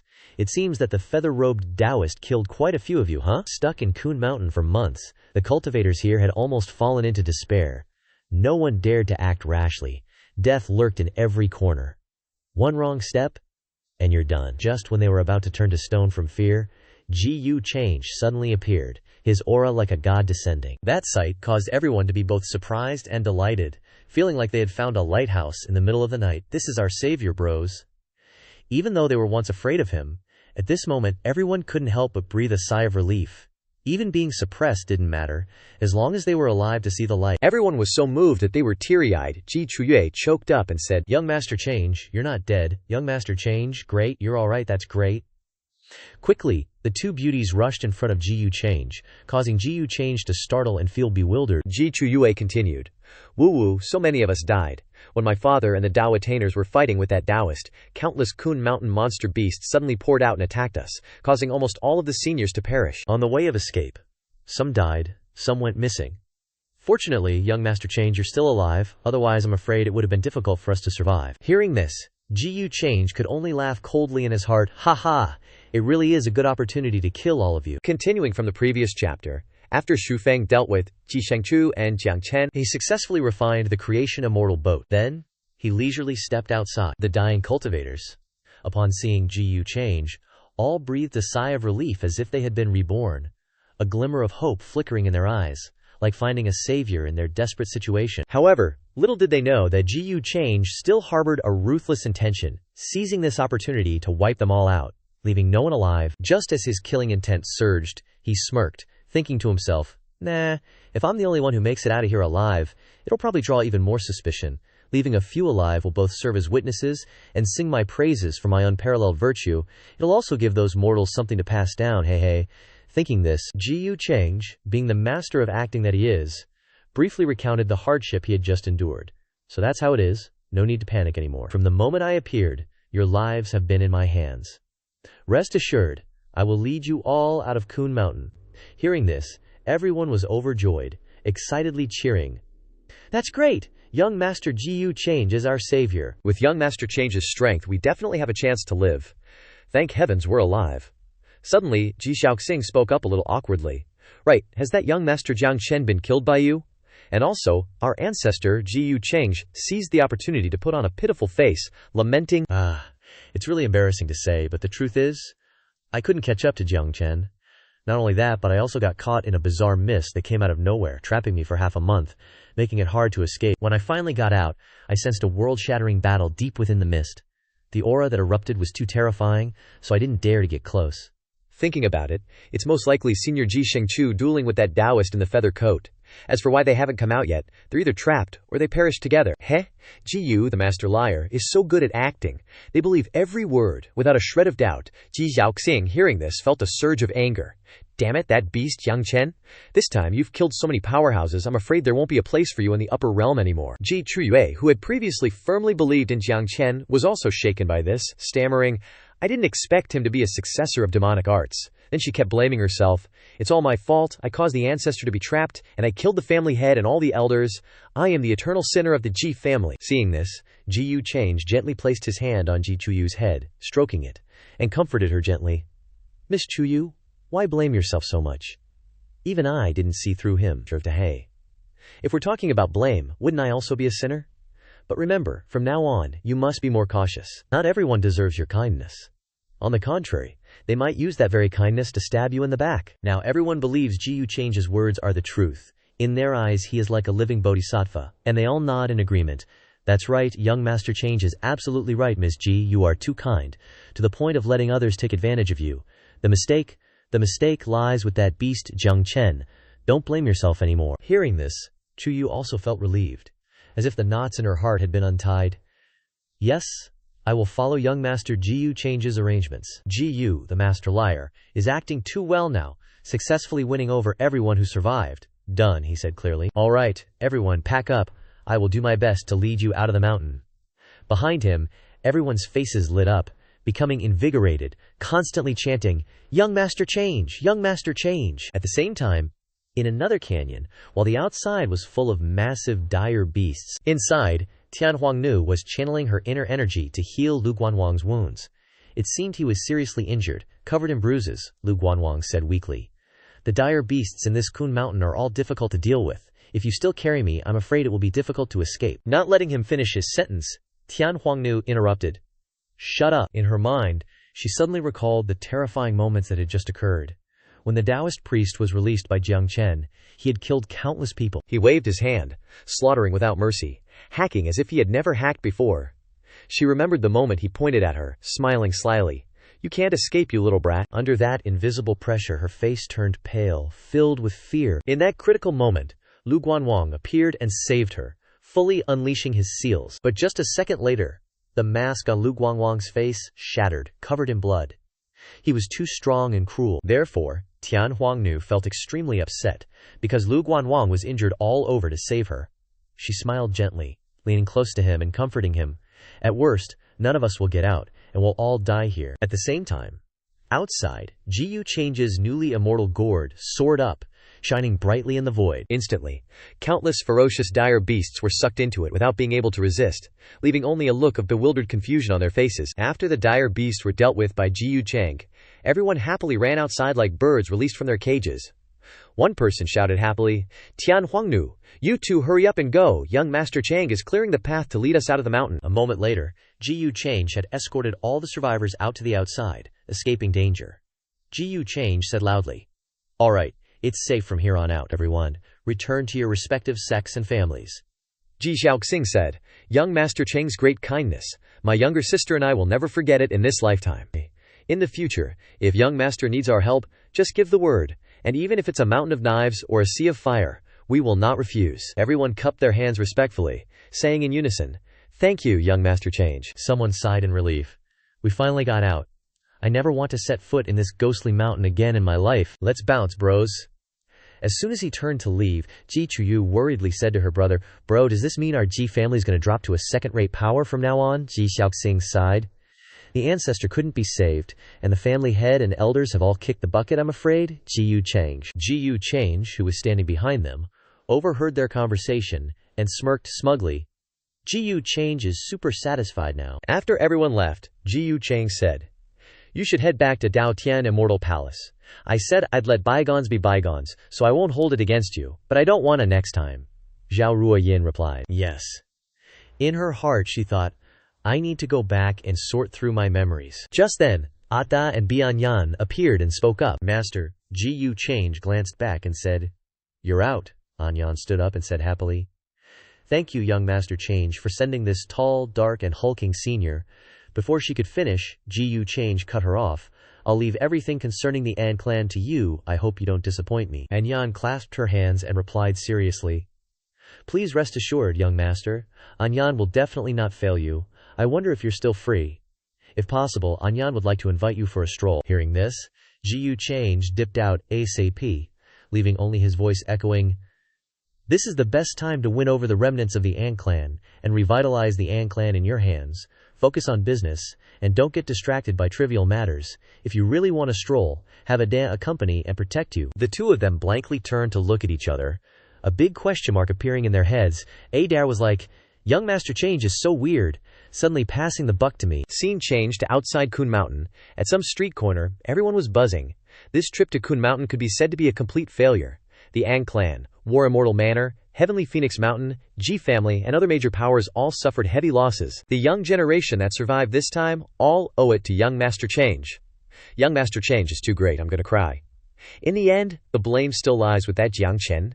Who knew that little thief was a successor of demonic arts? Su Qingge smiled when she heard this, thinking, "It's really over, and I feel so relieved. Didn't you say the young master would kill me to gain fame? Too bad for you. Not only did he not kill me, but he also helped me solve a major problem." The mysterious voice inside Su Qingge angrily said, "HMPH, not necessarily, maybe he's keeping you around for a reason. Don't get too happy. At most, you're just a little devil. That Ji Change puts on a righteous act, but who knows? He might be the real big devil." Scene changed to the everlasting Ji family. A huge explosion occurred high above. Ji Change appeared, annoyed, and shouted, "Who's got the guts to cause trouble on Ji family grounds?" Suddenly a person frantically rushed toward Ji Change, panicking. After taking a closer look, Change quickly recognized him as his father. "Oh, it's Dad." He didn't have time to explain, and quickly hid behind Ji Change, saying, "Quick, help Dad hold them off for a bit." Ji Change was curious and coldly smiled.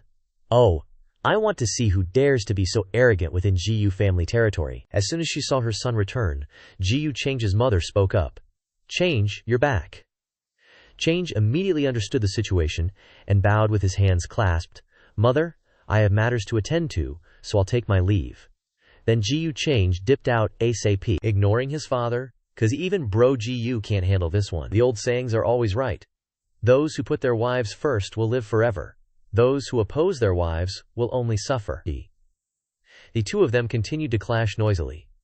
Ji Lintian, stop right there. Wife, you've misunderstood. Wife, mind your manners. Ji Yu Change thought. No wonder my mother gets along so well with Yu Mingkong. Afterward, Ji Yu Chang went to another place. Qing Yi spoke up. You've succeeded in defying fate. Ji Yu Chang sat down beside her and replied, You saw through it so quickly it was just luck, Qing Yi said. The word, luck, doesn't suit you. The male lead smiled and said, You think too highly of me. Even now, I still can't see through your realm, Qing Yi said. What are you going to call me now? Ji Yu Change, then changed the subject. This time, I happen to get something, you might recognize it. Then Ji Yu Change took out the creation immortal boat that he had just successfully refined. As soon as she saw it, Qing Yi recognized the creation immortal boat. Change replied, As expected, you recognize it. This time, I also brought back some mortal toys. Then Ji Yu Change took out some spiritual herbs and treasures that had fallen from Kun Mountain. Ji Yu Change said, I think you'll definitely like them. Qing Yi looked over them, slightly surprised. Oh, why is there a earth dragon fruit? Ji Yu Change replied. Just brought it back to feed that fat little pig. As he spoke, Ji Yu Change threw one over. The beast happily jumped up to catch it, and playfully retorted, You're the one who's fat. Ji Yu Change said, HMPH, don't eat it if you've got the guts. The spirit beast happily munched away and replied, I'll eat it, it'd be a waste not. Qing Yi picked up an item and said to herself, Mandarin duck brocade pouch. I remember you gave me something similar before. Back then, I thought it was embroidered with 2 mallard ducks. Ji Yu Change was surprised. When was that? Why don't I remember? Qing Yi calmly replied. You'll remember eventually. A few months after returning from Kun Mountain, the seemingly peaceful scenery was not peaceful at all. Not far away, many battleships floated in the air. The Ji family, get out here and accept your death. An elder frowned and said, The Ji family suffered heavy losses in this trip to Kun Mountain. Do you think Ji Yu Change will come back to help them out? The elder standing beside him said, That's why we're just surrounding them and not attacking. Let's wait and see how the situation develops. Inside the Jin family, everyone was extremely panicked. The ancestor couldn't be rescued, the patriarch, and dozens of elders all fell in Kun Mountain. What are we going to do now? Inside the Jin family's main hall, the atmosphere was tense to the point of suffocation. The few remaining clan elders in the Supreme Realm all sighed, their faces full of regret. Is the Jin family really going to embark on the path of annihilation this time? The other clansmen also looked pale, their eyes filled with unwillingness, their hands clenched into fists. In the middle of the main hall, Ji Xiaoxing and Ji Chuyue stood silently, just listening to the lamentations of the clansmen, their faces also extremely heavy. Outside the family, they were young supremes, radiating brilliance. An invincible generation dominating all directions. But when they returned to the clan, they were still only considered juniors, unable to exert any influence at this critical moment. Faced with the invasion of foreign enemies, someone in the main hall suggested that the juniors should escape first, leaving only a last spark of hope. Hearing these words, Ji Xiaoxing clenched his fist. An idea flashed in his mind, and he said in a deep voice, We may still have one last resort.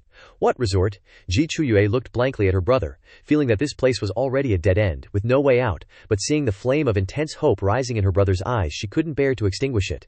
We can turn to young master Ji Yu Change for help. As long as he speaks, the Ji family can easily escape this life and death crisis, Ji Xiaoxing said sternly. This was the last resort he had thought of. With Ji Yu Change's current status, he only needs to say a word, and doesn't even need to take action himself, to protect the Ji family. The Ji family's strongest enemies would definitely not dare to openly oppose Ji Yu Change, let alone offend him. That was the last glimmer of hope they had left. Ji Chuyu remained silent. In fact, she had thought of this method long ago, but the problem was, why would Ji Yu Change help the Ji family? She couldn't find any reason. Ji Xiaoxing seemed to notice the worry in his sister's eyes, so he said sternly, Actually, I know the chances of success aren't great, but it's at least better than sitting still and waiting for death. Moreover, you have a reason to try. You have to believe in yourself. Your appearance is no less than those older sisters of his. If they can, so can you. These words stirred up strong waves in Ji Chuyu's heart, causing her to be momentarily stunned, her face slightly flustered. Cut to Ji Yu Change's residence. At this time, he took out a token, thinking to himself, When the era of enlightenment arrives, the gate of the immortal realm will surely open again. At that time, all the hidden clans and sects will emerge to compete for the path to immortality. I still need greater origins to enhance my strength. Perhaps I need to remind the princess of the Huangding mystic sounds. She still owes me a lot of mystic sound origin. Just then, a maid stepped in to report. Master, the Ji siblings are requesting an audience. Ji Yu Change sneered. Oh, they're finally here, they're good at holding back, let them in. In fact, Ji Change had long guessed the purpose of the two siblings. The Ji family was currently facing a great calamity, with life hanging by a thread, so they were probably here to ask for his help. With his current status, this kind of thing could be resolved with just a word. However, Ji Chong was not a kind person, and he wasn't very interested in Ji Chuyu. But thinking about it, he had swallowed the origin of the Ji family's ancestor, and had used them many times, even causing many clansmen to lose their lives in Kun Mountain. He should help them once out of consideration for both reason and emotion, especially since Ji Huang would be able to smoothly take over the Ji family later, which would not only be reasonable but also would not cause him any losses. Soon after, the Ji siblings stepped in and respectfully bowed to greet young Master Change. Ji Change pretended to be polite and said, "It's been a while, you two seem to have suffered a lot recently. What brings you to me?" Ji Xiaoxing replied, "Because of the recent trip to Kun Mountain, the Ji family's power and influence have been severely weakened. Now, enemies all around are eyeing us, and we barely managed to escape." Ji Chuyu continued, "Please, young Master Change, lend a helping hand. We know this is a bit presumptuous, but we're truly out of options." Ji Change sighed and said, "Hey, I still have a lot of things to worry about right now. I'm afraid I can't." Before Ji Change could finish speaking, Ji Chuyu immediately knelt down. Seeing this, Ji Change was a little stunned. Miss Chuyu, what are you doing?" Ji Chuyu said. "Please, young Master Change, have mercy. Chuyu is willing to stay by your side from now on and serve you." Hearing this, Ji Change thought to himself, "This is really a sudden change of heart. Weren't you hating me before?" Thinking this, Ji Change moved closer to Ji Chuyu and said in a flattering tone, "What are you saying? Are you trying to make me look like I'm taking advantage of someone's misfortune?" Ji Chuyu was flustered. "No, young Master Change, Chuyu is willing." After hesitating for a while, Ji Change finally said with a smile, "I understand the situation now, Miss Chuyu. Just stay here today." Both of them finally dared to breathe a sigh of relief. "That's great," Ji Change said confidently. "Once this news spreads, the Ji family's situation will naturally be resolved." Ji Xiaoxing and Ji Chuyu clasped their hands in gratitude and smiled like flowers. "Thank you, young master. The Ji family will engrave this kindness in our hearts," Ji Cheng said indifferently. "Hey, Senior Ji Shengchu once had great kindness towards countless beings in the upper realm. With the Ji family in such trouble, how could I stand idly by?" A while later, under the bright moonlight, after Ji Xiaoxing left, Ji Chuyu and Ji Cheng strolled together. Ji Cheng said softly, "Rest assured, from now on, no forces will dare to touch the Ji family again." Ji Chuyu stammered, "Yes, young Master Change. I understand. Chuyu really doesn't know how to thank young Master Change. I just feel extremely grateful." Not letting her finish, Ji Change teased with a sly look. "So you want to repay me with your body?" Ji Chuyu's face immediately turned as red as a beet in embarrassment. "No, that's not it." What Chuyu meant was, "If you don't mind," Ji Change thought to himself, "do you really not understand? Or is there something wrong with your brain?" If Jiang Chen were still alive, what would he think of this scene? In fact, Ji Chuyu's luck wasn't bad either.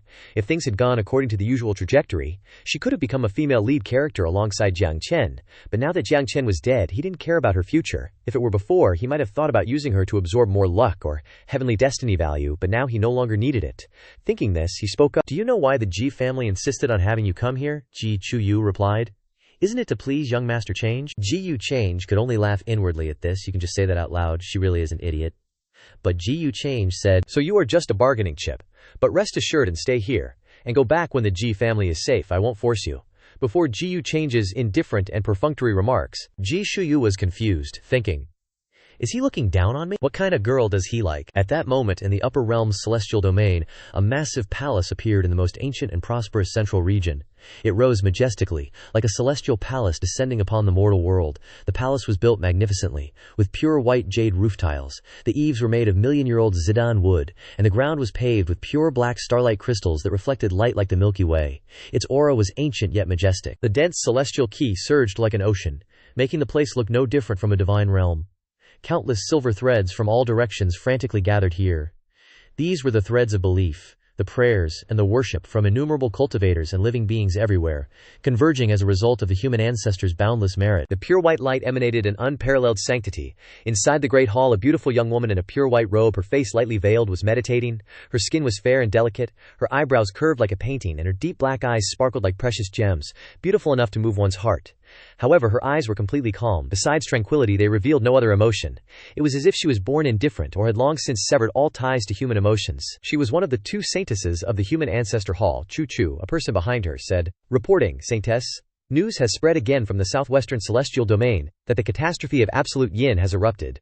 The neighboring great sorcerer dynasty has already sent people," Chu replied. "HMPH. This is how many times the catastrophe of absolute yin has erupted in the last few months. The old woman continued.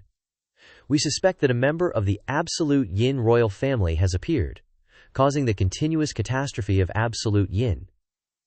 The girl was surprised by this. The absolute yin royal family. According to the people from the Great Sorcerer Dynasty, an unusual spatial rift has appeared at the border.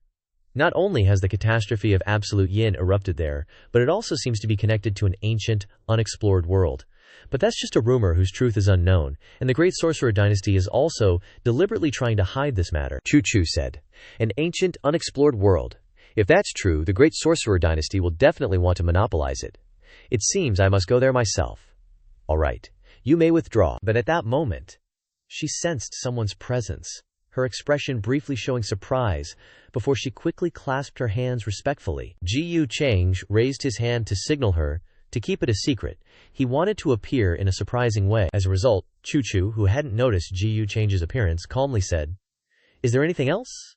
Just then, a spectral hand appeared. Ji Chang suddenly embraced the girl, catching her by surprise and making her blush with embarrassment. Ji Chang's voice echoed in her ear. Of course there is. Chu jumped and stammered. Ji Chang, why are you here? You didn't even give a heads up, leaving me no time to prepare. Ji Chang chuckled mischievously. Why do you need to prepare when you see me? You're usually so cold and aloof, it's not like I'd see you in some embarrassing state. However, Chu's face was flushed, and she kept struggling. Oh my god, let me go, this is so embarrassing, let me down. Ji Chang replied, Hey, what embarrassing positions haven't I seen? What the hell is there to be shy about when you're already addicted? Chu sighed helplessly.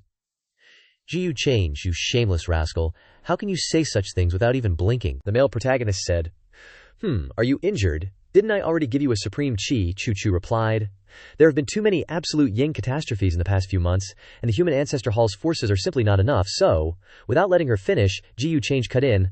Let's go to the usual spot to heal your injuries. Chu was startled. Dude. To heal injuries, why do we have to go to the usual spot? A moment later, they had moved to their familiar location. Both of them were naked, soaking in the water. Chu was slightly shy. Why do I have to take my clothes off to heal my injuries? Ji Chang calmly replied. Don't you think it's more effective this way? Chu sank deeper and said, Stop joking, there are still many absolute yin catastrophes waiting for me to deal with. Let's wait for my injuries to get a bit better. Ji Chang quickly placed his hand on Chu to heal her while calmly saying, Don't worry, I've already sent people there. Chu was startled, At the same time, Ji Chang's magical artifact was still continuously absorbing all the malevolent energy. Who was personally handling the matter, mumbled to himself, looking a bit confused. It's almost all dealt with now, but why did Master tell me to meet him tomorrow? Hey, tomorrow is the right time to go. Today, Brother Ji is still busy shoveling coal, who has time for official business. Over on this side, Chu was so healed that her eyes were rolling back, and she was faintly mumbling syllables. Who knows how much time had passed, but after a long journey, Brother Ji was finally enjoying the pleasures of life. Just to be clear, they were only healing, my bros. If you know, you know. If you don't, you don't. HNG, Ji Chang said. Before I entered the hall, I overheard your conversation. Are you going to the Great Sorcerer Dynasty this time? I'll go with you. Chu was surprised. Really? Is that true? Ji Chang smiled and said, Of course I don't want you to get hurt again. Later, I'll give you an imperial artifact. Chu's face brightened. Really, silly girl, focus on healing. And so, the two continued their healing for over an hour. Brother Gu's internal cultivation was incredibly profound. The silent space was now filled with nothing but melodious groans. The next day, a large flying ship prepared to set off. On the ship, Ji Chang and Chu were already present. Ji Chang turned to Chu to tease her. Saintess Chu, didn't you get a good rest last night? Even a great saint shouldn't overexert themselves. Chu immediately understood what Ji Chang meant and gently elbowed him. How can you say that? Ida, standing not far away, saw the affectionate scene between the two and immediately understood. So that's how it is. Just then, Chu raised her hand high and cheered. Following young Master Change, the human ancestor hall is departing for the Great Sorcerer Dynasty. Looking at her radiant face, Ji Chang thought to himself, Did I just manage to unlock her inner maiden? If that useless prince and the nominal saintess saw Jiang Chu like this, they would definitely think I cast a love spell on her. After Ji Chang used a method that was both special and effective to heal Jiang Chu, the results exceeded expectations. Not only did the wounds on her body heal quickly, but also her usually unruly and depressed spirit gradually began to dissipate. Jiang Chuchu's eyes were now shining brightly, her skin had regained its rosy color, and her mood was more buoyant than ever. From mere admiration she was now so infatuated with Ji Yucheng that she was head over heels in love, her gaze following him filled with an uncontainable infatuation. In the eastern sky of the Daoyu immortal dynasty, streams of flying magical artifacts followed one another like shooting stars tearing through the sky, their momentum surging. Jiang Chuchu stood on the veranda, looking at the endless stream of magical artifacts arriving, and slightly smirked, muttering, "Looks like this hunting convention will be crowded like ants." On the opposite side, a pot-bellied Taoist priest was embracing two sweet and juicy babes in his arms. It must be said that with the size of his body, one press would flatten both of them. Yet each of them was as ecstatic as a pangolin. He licked his lips, grinned hideously, and his vulgar voice rang out, "Hey, beauties over there, where are you from? Come over to my boat for a visit. I guarantee you'll find that even the immortal path is no match for this old man's bed, ha ha." The piercingly lewd laughter made Jiang Chuchu frown, her eyes flashing with murderous intent, and she coldly shouted, "Scram! Dare utter another filthy word, and I'll immediately grind your bones to ashes." The Taoist priest chuckled grimly, not only unafraid but also unleashing the aura of a quasi-supreme, his lecherous eyes scanning her body. "Just a woman in the early stage of the great saint realm, yet you dare to show off in front of this old man. You're really asking for it. Today, I'll capture you and teach you a lesson." At the moment he arrogantly showed off his power, a leisurely figure stepped out. It was Ji Yucheng who appeared, his smile as warm as a spring breeze, but his words were as sharp as knives. "Are you a member of the Daoyu immortal dynasty?" The Taoist priest glanced contemptuously, sneering, "Oh, another pretty boy, planning to steal this old man's prey. Do you know that I'm a general of the Daoyu manor? What corner did you small fry crawl out from?" Ji Yucheng smiled, casually putting his arm around Jiang Chuchu's shoulder. "Oh, I forgot to introduce her. Her name is Jiang Chuchu, the holy maiden of the Renzu Hall." As soon as the sentence landed, the Taoist priest's rampant aura was immediately doused with cold water, extinguished in an instant. The two babes next to him turned deathly pale, their eyes wide and trembling. "Holy, holy maiden of the Renzu Hall." The Taoist priest choked, his face ashen, his voice trembling.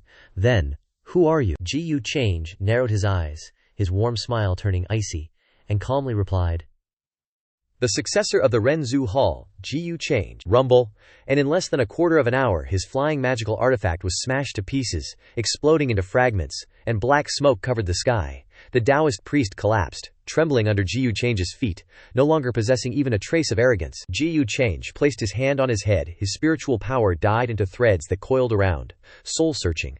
The Taoist priest's eyes rolled back, blood gushing from his orifices, his face ashen. In Ji Yucheng's mind, fragments of memories shattered and poured out. Daoyu immortal dynasty, Yu Huang, Yu Tianhe, quasi-emperor, Zhu Gonggong, second imperial uncle Yu Tianzheng, and also the Tuoba battle, where Xiaojiao's daughter was caught up in. Ji Yucheng's face was as cold as ice, his eyes like knives locking onto the Taoist priest trembling under his feet, thinking to himself, "The old ancestors that the Daoyu immortal dynasty is hiding, the number is unknown, just a bunch of trash." After finishing dealing with him, Ji Yucheng gently tossed him aside like garbage. Flying as light as a feather, Jiang Chuchu curiously tilted her head. "Anything worthwhile?" Ji Yucheng replied briefly, "Just a quasi-supreme small fry. What he knows is all trivial news." Jiang Chuchu smiled, offering him a silk handkerchief to wipe his hands. Ji Yucheng glanced over, his lips curving slightly, and asked directly, "That's right, why is it that every time I go to the Renzu Hall I never see Wang Zijing? Chuchu, you seem unhappy again. Why are you asking about her?" He shrugged, his tone calm but sharp as a knife. "I'm the successor of the Renzu Hall. A holy maiden like her doesn't care about official duties, making you take on all the responsibilities." "Can't I ask a question?" Chuchu giggled, sighing softly. "She returned to the Wang family from the previous timespace, and I heard she plans to enter the ancestral hall. But I'm different. I don't have a home. The Renzu Hall is my home, and it's also a responsibility I can't escape in this lifetime." Hearing this, Ji Yucheng's eyes suddenly flashed. He suddenly pulled her closer, lowered his head and placed a kiss on her forehead, whispering coldly but arrogantly, "Don't have a home? I'll give you a home." Jiang Chuchu blushed, shyly smiling, her heart surging with indescribable emotions. Scene changed to somewhere else. The ground trembles. Smoke and dust swirled. In the chaos, a disheveled figure appears. Tuoba Xiaojiao is being pursued by a group of experts. A roaring voice echoed from behind. "Tuoba Xiaojiao, hand over the eternal sky sword. We'll spare your life." He gritted his teeth, wielding his sword to block countless fierce attacks. Dragons roar. "I, who was reborn from another world, am I really gonna die tragically here?" The enemies captured a blue-clothed young woman, pressing a sword against her neck. "Xiaojiao. Little sister, You're in our hands, hand over the eternal sky sword. Otherwise, a life for a life. Another shouted. This treasure doesn't deserve to be in your hands. Keeping it is just a waste of heaven's gifts. Xiao Zhao's eyes were bloodshot, flames of anger blazing. Looks like you don't take me seriously, daring to surround and kill me while using my family to threaten me. And Jiyu Change, he's the one who deserves this immortal artifact. And that bitch Yu Feiya, I wasted my trust in her, yet she was the one who revealed that I have the eternal sky sword. Before he could finish speaking, Jiyu Change slowly appeared, with Yu Feiya in the crowd. She called out with a trembling voice, Zhao Zhao. The entire battlefield seemed to freeze, all eyes focused on the two. Yu Feiya frowned, her eyes sad. I didn't harm you. The matter of the eternal sky sword wasn't revealed by me but by my father. Xiao Zhao roared, his face covered in blood, pointing his sword straight at her. Words from your mouth and you expect me to believe you, you son of bitches, die. Suddenly, a Taoist in the encircling crowd shouted loudly, arrogantly. Daring to be disrespectful to young Master Jiyu Change, you're courting death. He knocked an arrow. A bolt of spirit energy whistling through the air. Yu Feiya cried out in alarm. Xiao Zhao. She erupted with spiritual power, instantly forming a formation beneath her feet. Her figure flashed, appearing right in front of him. Thwack! The arrow pierced her chest, fresh blood splattering onto Zhao Zhao's face. He froze, his eyes suddenly feeling like they were cracking apart. Yu Feiya leaned against his shoulder, gasping. I didn't want to hurt you. Please believe me, Feiya did. Xiao Zhao held her limp body, screaming desperately, his voice tearing through the sky. Rumble. Dark clouds gathered, thunder roared, and rain poured down as if mourning with him. Xiao Zhao's bloodshot eyes blazed as he roared. Jiyu Change, you all must die. Limitless sword. Tens of thousands of swords formed from exploding spiritual energy, surging towards Jiyu Change. Xiao Zhao gritted his teeth, unleashing his full power, his killing intent soaring. I am a once-in-a-millennium sword genius, there's no way I can lose. But in an instant, dark red blood stained the ground. Xiao Zhao collapsed next to Yu Feiya's lifeless body. Jiyu Change stood tall before him, the long sword in his hand gleaming. Lightning crackled behind him as he said coldly, You're still missing something. Deep within a grand hall in the great Yu immortal dynasty, a miserable scream echoed. A figure jolted awake, drenched in sweat, clutching his face and trembling. No. It's been 10 years, but I still can't escape the shadow of Jiyu Change. His eyes burned red as he growled. But this time, with my memories of rebirth, I won't lose again. He stole the eternal sky sword, just to unlock the eternal sky's 7 treasures. The hidden palace this time will definitely be mine. The person sitting on the bed was Tuoba Zhao Zhao. Between his brows was a strange mark, his eyes dark, his body haggard, but a manic smile curved his lips. Now I've obtained the supreme sword scripture of the Shu sect from my previous life, and I've refined and fused the eternal sky sword with my own primordial spirit to create the primordial eternal sky sword embryo. If the sword exists, I exist. If I die, the sword dies. No one in the world can break this method. If Jiyu Change wants the eternal sky sword, then he can never kill me. Thinking of the moment Yu Feiya fell into his arms, he felt a pang of regret. I blamed her wrongly in my past life. But Jiyu Change, how could he know? The eternal sky sword is my natal spirit sword. Not even my father knew. In a bustling city, the starry river hung suspended in the sky, each bright star weaving an illusory circle. People murmured, That's the all-heaven star-killing grand formation, the great Yu immortal dynasty's strongest formation. It can borrow the power of the stars, providing unmatched defense even beneath the immortal realm. Just this one move shows how terrifying the great Yu's foundation is. Even in the upper realm, they'd be a top power. An old Taoist priest walked slowly, turning his head to look at the disciples behind him, and said sternly, You must strive to be strong. Just entering the top 10,000 will be enough glory for our sect. If you return after entering the top 5,000, there will be great rewards. A young, passionate disciple immediately asked, Then what if we get into the top 1,000? The old Taoist priest smiled wryly. Don't even dream about it. That's the territory of supreme geniuses. Those who come out will shake the heavens. While the disciples were still discussing, a female disciple in the back suddenly pointed and exclaimed, Look! On the imperial platform, the Yu Emperor is waiting for someone. The disciple next to her excitedly said, Could he be waiting for the geniuses hunting us in the grand tournament? The person in the back smiled faintly. Stop daydreaming. Why would the Yu Emperor personally welcome some small fries like us? Everyone's gaze immediately turned to the massive flying ship dominating the sky. A group of important ministers came out from the city to greet it. Led by the Yu Emperor, Yu Tianhe, he looked at Zhao Gong next to him and said solemnly, That's the Jiyu family's ship, Zhao Gong respectfully replied. Reporting to your majesty, that's correct. Below, the second prince Yu Ming smirked, whispering into Yu Feiya's ear, Older sister, Jiyu Chang has come to our great Yu. This is your chance, you must seize it, the second prince teased. Oh, is big sis tired of that sword-obsessed simp? Have you caught feelings for someone else? Yu Ming immediately remembered and gritted his teeth. HMPH? She suffered a lot in the city last time. Yu Tianhe frowned and scolded. Enough. Ji Change already has a marriage agreement with the peerless immortal dynasty. Is our great Yu Pearl any less worthy than them? How could she be his concubine? Zhao Gong immediately transmitted a reminder. Your Majesty, there's the aura of 2 quasi-emperors on that ship. One is weak, the other is very faint, but it's likely to be Ji Change himself. He may have already reached that realm. Yu Tianhe's expression changed slightly, his eyes flashing with a hint of fear. What? You mean he might have touched that realm? Zhao Gong nodded. It's highly likely. Yun Tianhe looked up at the Jiyu family's flying artifact and murmured, I've heard that when he was still a quasi-emperor he could overwhelm those who had achieved Dakuayo. If that's really the case, then it wouldn't be impossible for Feiya to be his concubine. Inside the flying ship, Jiang Chuchu stood beside Ji Cheng, huffing coldly in her heart. HMPH, why do I suddenly find this Yu emperor so annoying? Ji Cheng clasped his hands behind his back, a faint smile curving his lips. Oh, it seems it's much more lively than I thought. Very quickly, Ji Chengich and Jiang Chuchu stepped down and respectfully cupped their hands in salute. Your Majesty, I'm afraid we'll be a bother these next few days, the Emperor immediately replied. What are you saying, young Master Ji Cheng? You are young and talented. You've traveled thousands of miles for the sake of the absolute yin. Heaven matter, our court must treat you with the utmost respect. Please, I have prepared a feast. Consider it a welcome for the young master. Ji Cheng said. Your Majesty is too kind. The matter of the absolute yin heaven is my duty. The Emperor led the way. Please, this way. Ah, I heard that a being from the absolute yin royal court has recently appeared. This matter is of great importance, and we must treat it with caution. Alas, young Master Ji Change is right.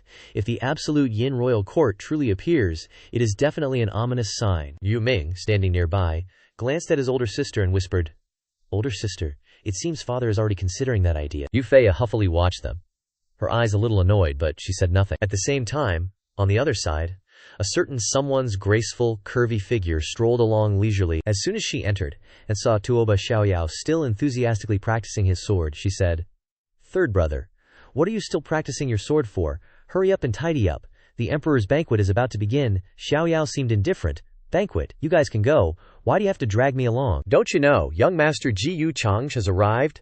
At the same time she is, Tuoba Ling Chong, the Emperor wants us young people to meet the #1 young prodigy above and below. Just at that moment he fell flat on his face planted on the ground, utterly miserable. Startling her slightly, Xiaoyao panicked. Ji Yu Change. In his heart he was utterly confused. Why is he in Great Yu at this time? According to my past life memories, Ji Yu Change shouldn't appear until a prince of the absolute yin royal court appears, wanting to propose marriage to the Great Yu dynasty. Ling Qiang looked at his pale face, even more confused and worried. Third brother, what's wrong? You look terrible. Xiaoyao didn't answer, his mind still occupied with his own thoughts. Clearly it's not time yet. Could it be that this life's trajectory has changed? Just then, another young lady walked over and cheerfully called out, Second sister, third brother, let's get going. Ling Qiang turned to answer, I know, always in a hurry. This girl who just appeared was Tuoba Xingyu. She smiled and continued. Because I want to quickly meet young Master Ji Yu Change, of course. I heard he's both strong and refined, likes to help people, and is also extremely handsome. The more he heard others praising Ji Yu Change, the more bitter Xiaoyao felt. Refined my ass, I don't believe the whole world is blind. Cut to a scene a moment later in the hall where a banquet has already been prepared. Many beautiful maids come and go in the hall, dancing and offering wine and spiritual food. The great ministers of the Great Yu dynasty have also arrived early, all sitting and waiting in a solemn and silent atmosphere. The Emperor spoke. Young Master Ji Yu Change carries the living. His great Tao heart makes me admire him immensely. Come, let us toast young master. Hearing this, the crowd below shouted in unison, Toast to young Master Ji Yu Change. He continued. Feiya? Ever since you returned from Kunwu City, I've seen you constantly thinking of young Master Ji Yu Change. Why are you so shy today? Yu Feiya stammered bashfully. Father, I? Seeing Feiya unable to speak, the Emperor interrupted. Logically, you should also toast the young master a private cup. Ji Yu Change, sitting above, smiled brightly, raising his glass. To be honest, I'm ashamed. Back then in Kunwu City, Ji Yu made a mistake with the eldest princess, because of the Kun Mountain matter. Today, I will punish myself with a cup as an apology. Hearing this, Yu Feiya stood up, raising her glass. It was Feiya who was too presumptuous that year. I hope the young master doesn't mind, the surrounding people whispered. It seems the Emperor intends to match the eldest princess with Ji Yu Change. Could it be all because Ji Yu Change wants to win her over? The Emperor's thoughts are hard to fathom. Everyone only dared to worry secretly in their hearts. No one dared to gossip recklessly. Moreover, the matter of Ji Yu Change already having an engagement cannot be taken lightly. Although the Wushuang Immortal Dynasty and the Yu Immortal Dynasty are far apart, their relationship is not very friendly. Moreover, the eldest princess Yu Feiya is greatly favored by several old ancestors in the royal family. A marriage is a major event, absolutely not something that can be decided by just a word from the Yu Emperor. In his previous life, it was also because a prince of the absolute Yin royal court proposed marriage that the Yu Emperor forced Feiya to approach Giyu Change. Although he appeared early in this life, the result is still the same. Xiao Yao sat there eating and thinking deeply. In his previous life, the Yu Emperor had considered it for a long time, and finally he agreed to the request for marriage. Afterwards, Giyu Chang visited the Yu immortal dynasty. Regarding this marriage, the Yu Emperor gradually relaxed his vigilance, and even intended to have Yu Feiya and Giyu Change become close. Because of this, when Giyu Change stepped into the Yu immortal dynasty early, many things deviated from their original trajectory. But Tuoba Xiaoyao was certain of one thing. In 3 days, during the great hunting competition, there would definitely be a shocking incident. The one who failed in the struggle for the throne that year, that imperial uncle, will send someone to assassinate the second prince. And the second prince is the one whom the Yu Emperor regards as the future successor to cultivate. Absolutely no mistakes can be allowed. That shocking event angered the Yu Emperor, causing great internal unrest in Yu and continuous outbreaks of war. Much later, Tuoba Xiaoyao learned that behind the incident was the shadow of Giyu Change. It was even very likely that Giyu Change had secretly controlled everything from afar. He not only plotted to seize the everlasting heaven sword, but also wanted to devour the entire Yu immortal dynasty. I must remind Feiya to be careful. I can't let Giyu Change's scheme succeed, Tuoba Xiaoyao said silently in his heart. Above, very quickly, Giyu Chang had noticed Xiaoyao's position behind Feiya, and thought to himself, there's a faint sword intent emanating from him. If not for the system, it would be hard for me to notice. He's no ordinary mortal. Could it be related to the everlasting heaven sword? It seems Princess Feiya is his female lead, that's why he's hostile to me. Below, Yu Feiya paid no attention to Giyu Change's gaze, and stared at the woman beside him, feeling annoyed and uncomfortable in her heart. Is that bitch beside Giyu Change really prettier than me? Sexier than me? Behind her, Xiaoyao jumped, his face turned purple, and sweat poured down like rain. He thought to himself, holy shit, what the hell is she looking at? Could it be that she discovered that I'm one with the sword? Impossible. Just then, the girl Xingyu nudged Xiaoyao excitedly and whispered, third brother, young master Giyu Change is looking at me. Is he noticing me? As expected, he's gentle as jade, and has the demeanor that was rumored. Xiaoyao said nothing, only thinking. You're such an idiot. You haven't experienced life yet. What are you dreaming about? Xingyu continued. Third brother, you said that young master Giyu Change is only over 20 years old but already has the strength to suppress a Dao realm cultivator. What kind of cultivation does he do? If there's a chance, I definitely have to ask for guidance, Xiaoyao coldly reminded. Xingyu, you better not have that thought. You don't understand what kind of person he is. Blindly approaching him might bring disaster upon you. But the girl was still infatuated with Brother Gu's appearance. Her cheeks flushed red. How could that be? I think third brother is just jealous. No way a big shot like that could be a bad guy, right? I ain't buying it.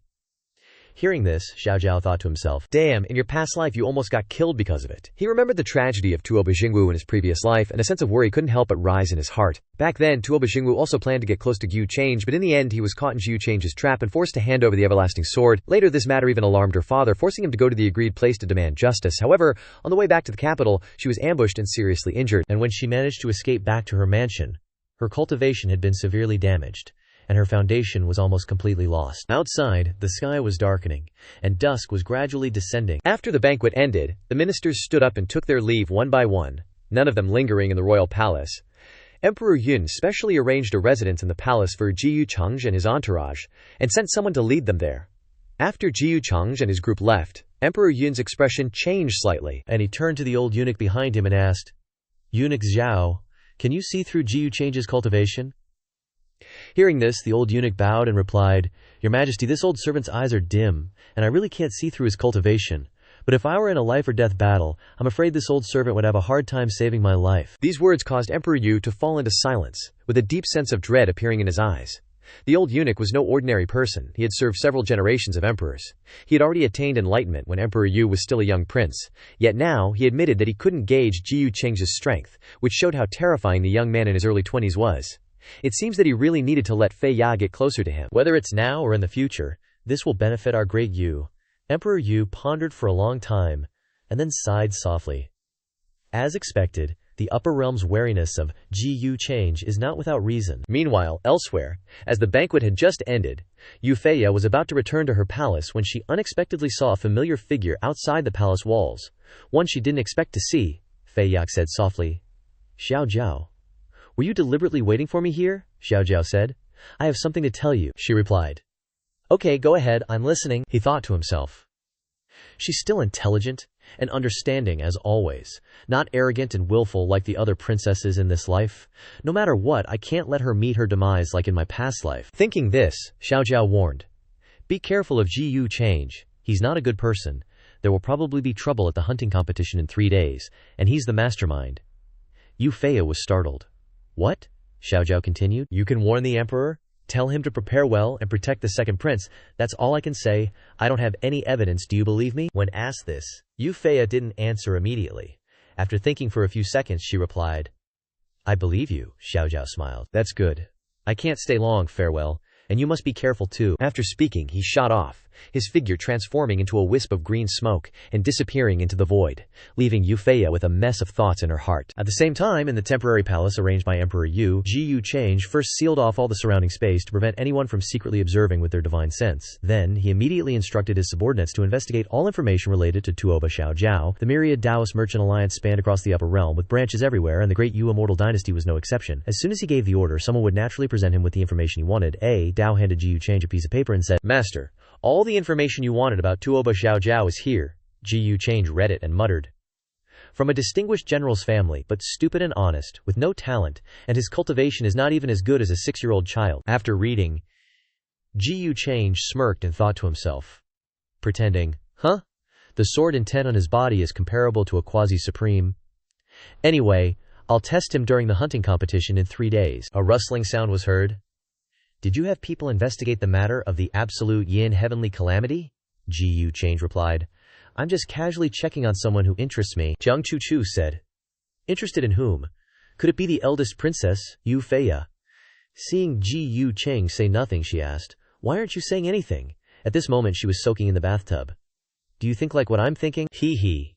As expected, Ji Yu Lun peeked his head in, wearing a bright smile. Jiang Chuchu jumped in fright, quickly covering herself with her hands, and shouted shyly, "Ah, didn't you promise not to come in here?" Ji Yu Change walked over leisurely. "You misunderstood me, didn't you? I can still sit still like this," Jiang Chuchu pressed. "But you haven't answered me." And what had to come, came. Ji Yu Change's robe was draped on the rack. He quickly approached Jiang Chuchu, saying as he walked, "Look at how petty you are. She just toasted me a cup, and you're jealous," Jiang Chuchu said. "You kept staring at her during the banquet. Don't think I didn't see it." Ji Yu Change immediately defended himself. "I was just thinking about what kind of physique she has. Where did your mind go?" When he got closer, Ji Yu Change quickly got handsy. The most effective therapy to prove he had no interest in Yu Feiya at this moment was to plow the field. Ji Yu Change said, "Tell me, what does she have that's better than you? Why would I care about her?" Jiang Chuchu's face turned red, and she opened her mouth for a long time before finally saying, "Okay, let's call it a night." Ji Yu Change smiled slyly. "How can we? Aren't we still going to discuss the matter of the absolute yin heavenly calamity?" Jiang Chuchu gave a forced smile. "Ha, with you by my side, what do I have to worry about?" "His Highness, the successor of Ren Zhu." Ji Yu Change laughed and said, "Jia Li has made me a coolie for her, Miss Jiang," and he continued to plow the field without end. Ji Yu Change is living the dream. He's surrounded by beautiful women. What an enviable life. The next day, at Ji Yu Change's residence, guards stood watch outside with strict vigilance. Inside, an uninvited guest appeared. As soon as he entered, he bowed and cupped his hands respectfully, saying, "Yu Tianzheng pays respects to young Master Change?" Ji Yu Change was slightly surprised.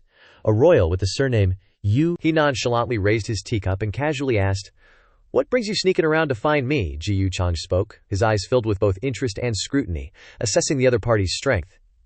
He was already halfway to becoming an enlightened being, even more powerful than Yu Huang when they'd met in the royal palace before. Yu Tianzheng wore a gray robe, his expression calm, his demeanor composed, revealing the poise of a seasoned dignitary. He replied, "I have come to seek refuge with young Master Change, willing to offer the entire Great Yuk Empire." Ji Yu Change responded calmly, "Oh, the entire Great Yu immortal dynasty, how dare you utter such treasonous words? Aren't you afraid I'll capture you and present you to Yu Huang? Wouldn't Yu Huang remember me with gratitude?" He continued, "Young Master Change, the fact that you haven't immediately attacked me suggests you're interested in the conditions I'm offering. If that's the case, why not hear my story?" Ji Yu Change was somewhat intrigued, smiling faintly as he said, "Then go ahead and tell me." Yu Tianzheng began to recount. 300 years ago I competed with the current Yu Huang and several other royal brothers for the throne. At the time, only I and Yu Tianhe were evenly matched. but I never had any interest in the throne. As he said this, he recalled the events of 3 years prior. Standing before Yu Huang, he had said, "Royal brother, you know that I've never wanted to get involved in the infighting of the royal family. This situation is just me protecting myself out of necessity. If you and I join forces, I promise to cede the throne to you after we eliminate all obstacles. What do you say?" The other party had laughed heartily and replied, "What are you saying, royal brother? You and I were born of the same mother, with a bond as close as hands and feet. How could I not trust you?" Hearing this, I was deeply moved, royal brother. But after we joined forces and eliminated all obstacles, he turned around and pointed his spear at me. He not only falsely accused me of harming the royal family, but also used the excuse of punishing rebels to kill my wife and children. He even personally poisoned our mother and then blamed it on me. As he said this, his expression tightened with anger. Perhaps from that moment on, Yu Tianzheng hated Yu Huang to the core, regretting that he hadn't had the chance to seek revenge. Ji Yu Chang's listened as Yu Tianzheng recounted the events of 3 years ago, from the struggle for the throne of the great Yu immortal dynasty to his defeat in exile. Over the long years he had tasted all the bitterness, meticulously plotting to reclaim everything that was originally his. Ji Yu Chang was somewhat interested, listening silently without interrupting. As for the excuses Yu Tianzheng was making, he naturally didn't believe them. Only Yu Tianzheng and Yu Huang knew the true nature of their feud. What Ji Yu Chang really cared about at this moment was what benefits Yu Tianzheng could bring him. Ji Yu Chang said, "If what you say is true, then Yu Huang is indeed ruthless." "But how did you survive?" Yu Tianzheng said. "Isn't it because he wanted to flaunt his benevolence to secure his throne? He exiled me to the outer borders of the great Yu army, just to appear magnanimous and kind. Only recently was I able to return to the immortal dynasty." Then he raised his hand to swear. "Young Master Change, rest assured, I can vouch with my Dako heart." Ji Yu Change waved his hand to stop him. "No need, tell me, what's your plan?" Ji Yu Change's straightforwardness caught him slightly off guard, and he stammered, "Well, this time during the hunting convention, I will have someone assassinate the second prince, the one Yu Huang considers his heir. As long as the second prince dies, Yu Huang will be furious and will definitely send his close aides and powerful experts to search for the culprit. That will be the best opportunity for me to assassinate Yu Tianhe. Once he dies, I can ascend the throne. At that time, I will definitely serve young Master Change as my master." Ji Yu Chang said, "Have you forgotten? Deep within the royal palace, there are still hidden old ancestors of the great Yu. Would they agree to let you kill the emperor and then inherit the throne?" Yu Tianzheng smiled confidently. "The royal family has always been ruthless. I've understood this since I was young. To them, as long as this immortal dynasty still bears the name Yu, it doesn't matter who becomes the emperor." Ji Yu Chang remained silent, secretly calculating in his mind. If he could establish an immortal dynasty that belonged to him, it would indeed be quite appealing. Thinking this, he leaned forward slightly and asked, "So, what do you need me to do?" Yu Tianzheng stated clearly. "I need you to help me quell the chaos. Once Yu Tianhe dies, those loyal to him, such as the powerful experts Taba Yuntian and Eunuch Zhao, will definitely retaliate. My people are afraid they won't be able to withstand them." Ji Yu Change agreed, but said, "You must double the number of personnel in this hunting convention. In addition, I will also secretly send people to help you. Wait for my signal." Yu Tianzheng was overjoyed. "As you command, young Master Change, I will immediately make arrangements." After saying this, he left. At this moment, Ji Yu Change smiled to himself. "I might as well use that little girl to test Taba Xiaoyao. After all, it's hard for an older brother not to worry about his younger sister." Then, he ordered, Ada, go find Bai Lian Sher and tell her to arrange for more people to sneak into the hunting convention." Ada immediately acknowledged the order. Time passed quickly. And soon, it was the day of the hunting convention. Outside the capital of the Yu Huang dynasty, countless airships, flying magical artifacts, and mounts filled the sky. The sounds of conversation echoed. The target this time may be the monstrous beasts here, or it may be the absolute yin lifeforms here, or it may be, he hesitated for a moment, then continued, "Esteemed prodigies, life and death are determined by fate. You must do your best." Ji Yu Chang and Yu Huang stood on the ancient and luxurious warship, gazing at the scenery below. Behind them were rows of young talents, Ji Yu Chang said. "Indeed a place where 9 dragons ascend to the sky. It's a pity it's been too long, otherwise it might have become a supreme sect by now." Yu Huang stood beside him, adding, "It's a shame they offended powers they shouldn't have, and now they're beheaded and can't rise again." Hearing this, Ji Yu Chang thought to himself, "Is he implying me? Out of nowhere like this? Could it be he knows about the matter between me and Yu Tian? But it doesn't seem like it." Yu Huang stood by, not saying anything further, only stealing glances at Ji Yu Chang, thinking, "Right now, it seems this Ji Yu Chang doesn't have malicious intentions towards the great Yu immortal dynasty. Why does Fei Ya repeatedly remind me to be wary of him?" After a moment of silence, Ji Yu Chang spoke. "Has your Majesty Yu had people investigate the situation here?" Yu Huang replied. I suspected Zhu Ying creature has appeared here.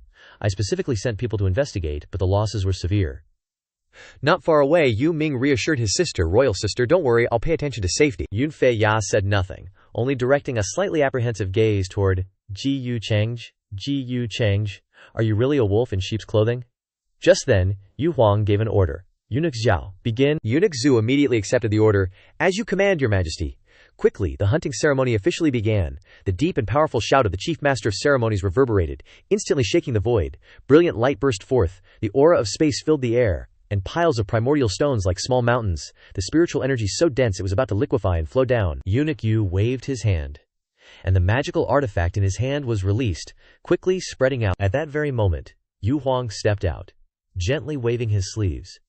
This was the exquisite mirror, which could clearly show all the aura fluctuations in this area. Heaven and earth immediately darkened, and a faint phantom of the emperor appeared, imprinted between heaven and earth, as majestic as an emperor patrolling the universe. A terrifying aura exuded, and a surging pressure suppressed everyone's hearts.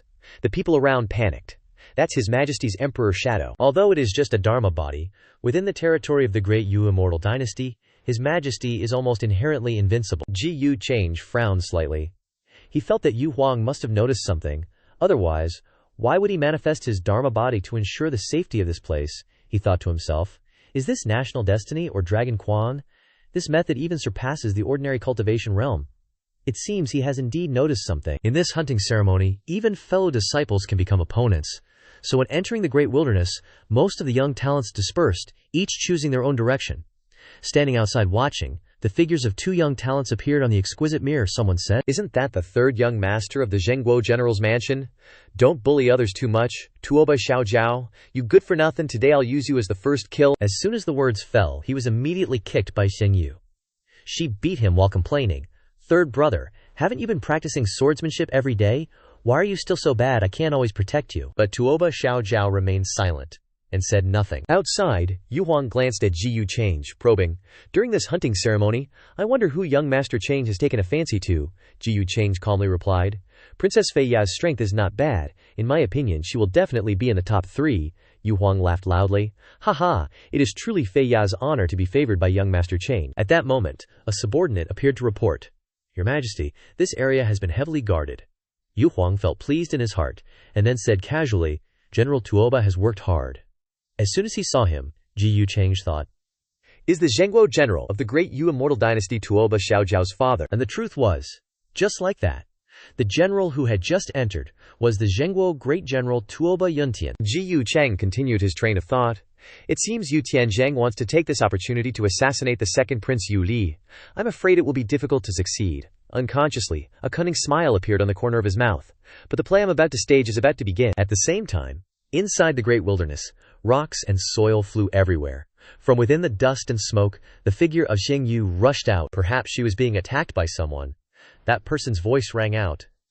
"Oh, isn't that the 4th miss of the Zhengguo general's mansion? Why aren't you with your brothers and sisters?" Xing Yu angrily shouted. "Who are you guys?" Their figures became clearer, and sinister smiles remained on their faces. He said, "4th miss is truly forgetful. My poor younger brother was killed in a chaotic manner, just because he accidentally looked at you once in the crowd." Xing Yu screamed. "You're slandering me, I've never done such a thing," he shouted. "It's useless to say more. Today I must avenge my dead brother. But before that, if I can taste the flavor of 4th Miss Tuoba Xing Yu, my life will not be in vain." As he spoke, he showed a sinister smile full of lust, none other than Ji Yu Wudi, the killer of Chunfeng Bu Lu. Outside, looking through the exquisite mirror, the crowd was in an uproar. Which force does this scarred face belong to? He's so despicable, it seems he's a disciple of the Tiandao sect. When mentioned, someone immediately retorted, "No, it's not us, we don't know them at all." Tuoba Yuntian frowned unhappily. "That's not right, the Tiandao sect is only a third-rate sect. How could they have such a powerful disciple? These guys are pretending to infiltrate. Daring to insult me. This general must chop him into mincemeat." Standing nearby, Ji Yu Cheng smiled triumphantly in his heart. "It seems Bai Lianhair has trained him quite effectively. It wasn't a waste for me to bring him back from the northern wilderness 10 territories. There's another good show to watch." Picking up from the last chapter, Yu Tianzheng personally seeks out Ji Yu Cheng. Harboring his long-nurtured ambitions, seizing the opportunity of the hunting competition, he plans to eliminate the second prince and Yu Tianhe. paving the way for his own ascension to the throne. However, he clearly understands that relying solely on his own power won't be enough to withstand the ensuing chain reaction. Because once Yu Tianhe falls, those loyal to him, led by Tuoba Yuntian and old eunuch Zhu, will undoubtedly rise in rebellion. Therefore, he needs Ji Yucheng to take action, quell the turmoil, and eliminate future threats. In exchange for this assistance, Yu Tianzhang promises a condition that would tempt anyone. After the grand plan succeeds, he's willing to offer the entire great Yu immortal dynasty for Ji Yucheng to rule.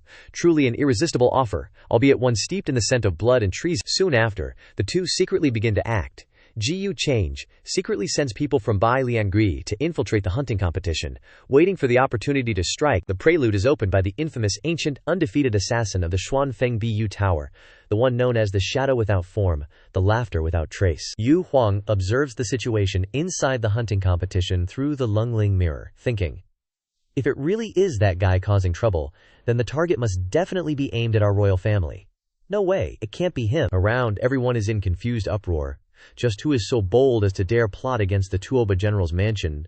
Yuntian is extremely bitter, cursing, son of a biscuit. Just then, Ji Yucheng pretends to speak up, that such people can infiltrate the hunting competition. Doesn't your majesty have any countermeasures? Should we send people to rescue them now? Yu Huang replies, young Master Change, you don't know this, but in the past, a royal son died during the competition. But that is originally a tradition of our great Yu. Even we cannot interfere in this hunt. Now, we can only rely on the other sons of General Tuoba to see if they can arrive in time to provide assistance. After all, those participating in the competition all carry communication stones, which is considered a precautionary measure. Young Master Guy's expression darkens, showing pain.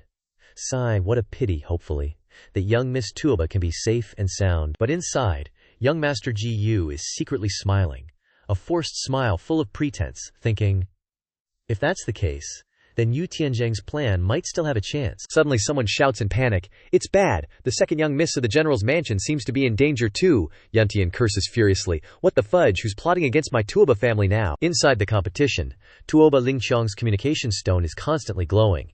She is slightly worried, Xing Yu is in trouble, but she's also struggling to fight off the strange attackers. Before Tuoba Lingqiang are several heavenly geniuses. She shouts furiously, who are you guys? Why are you pestering me so much?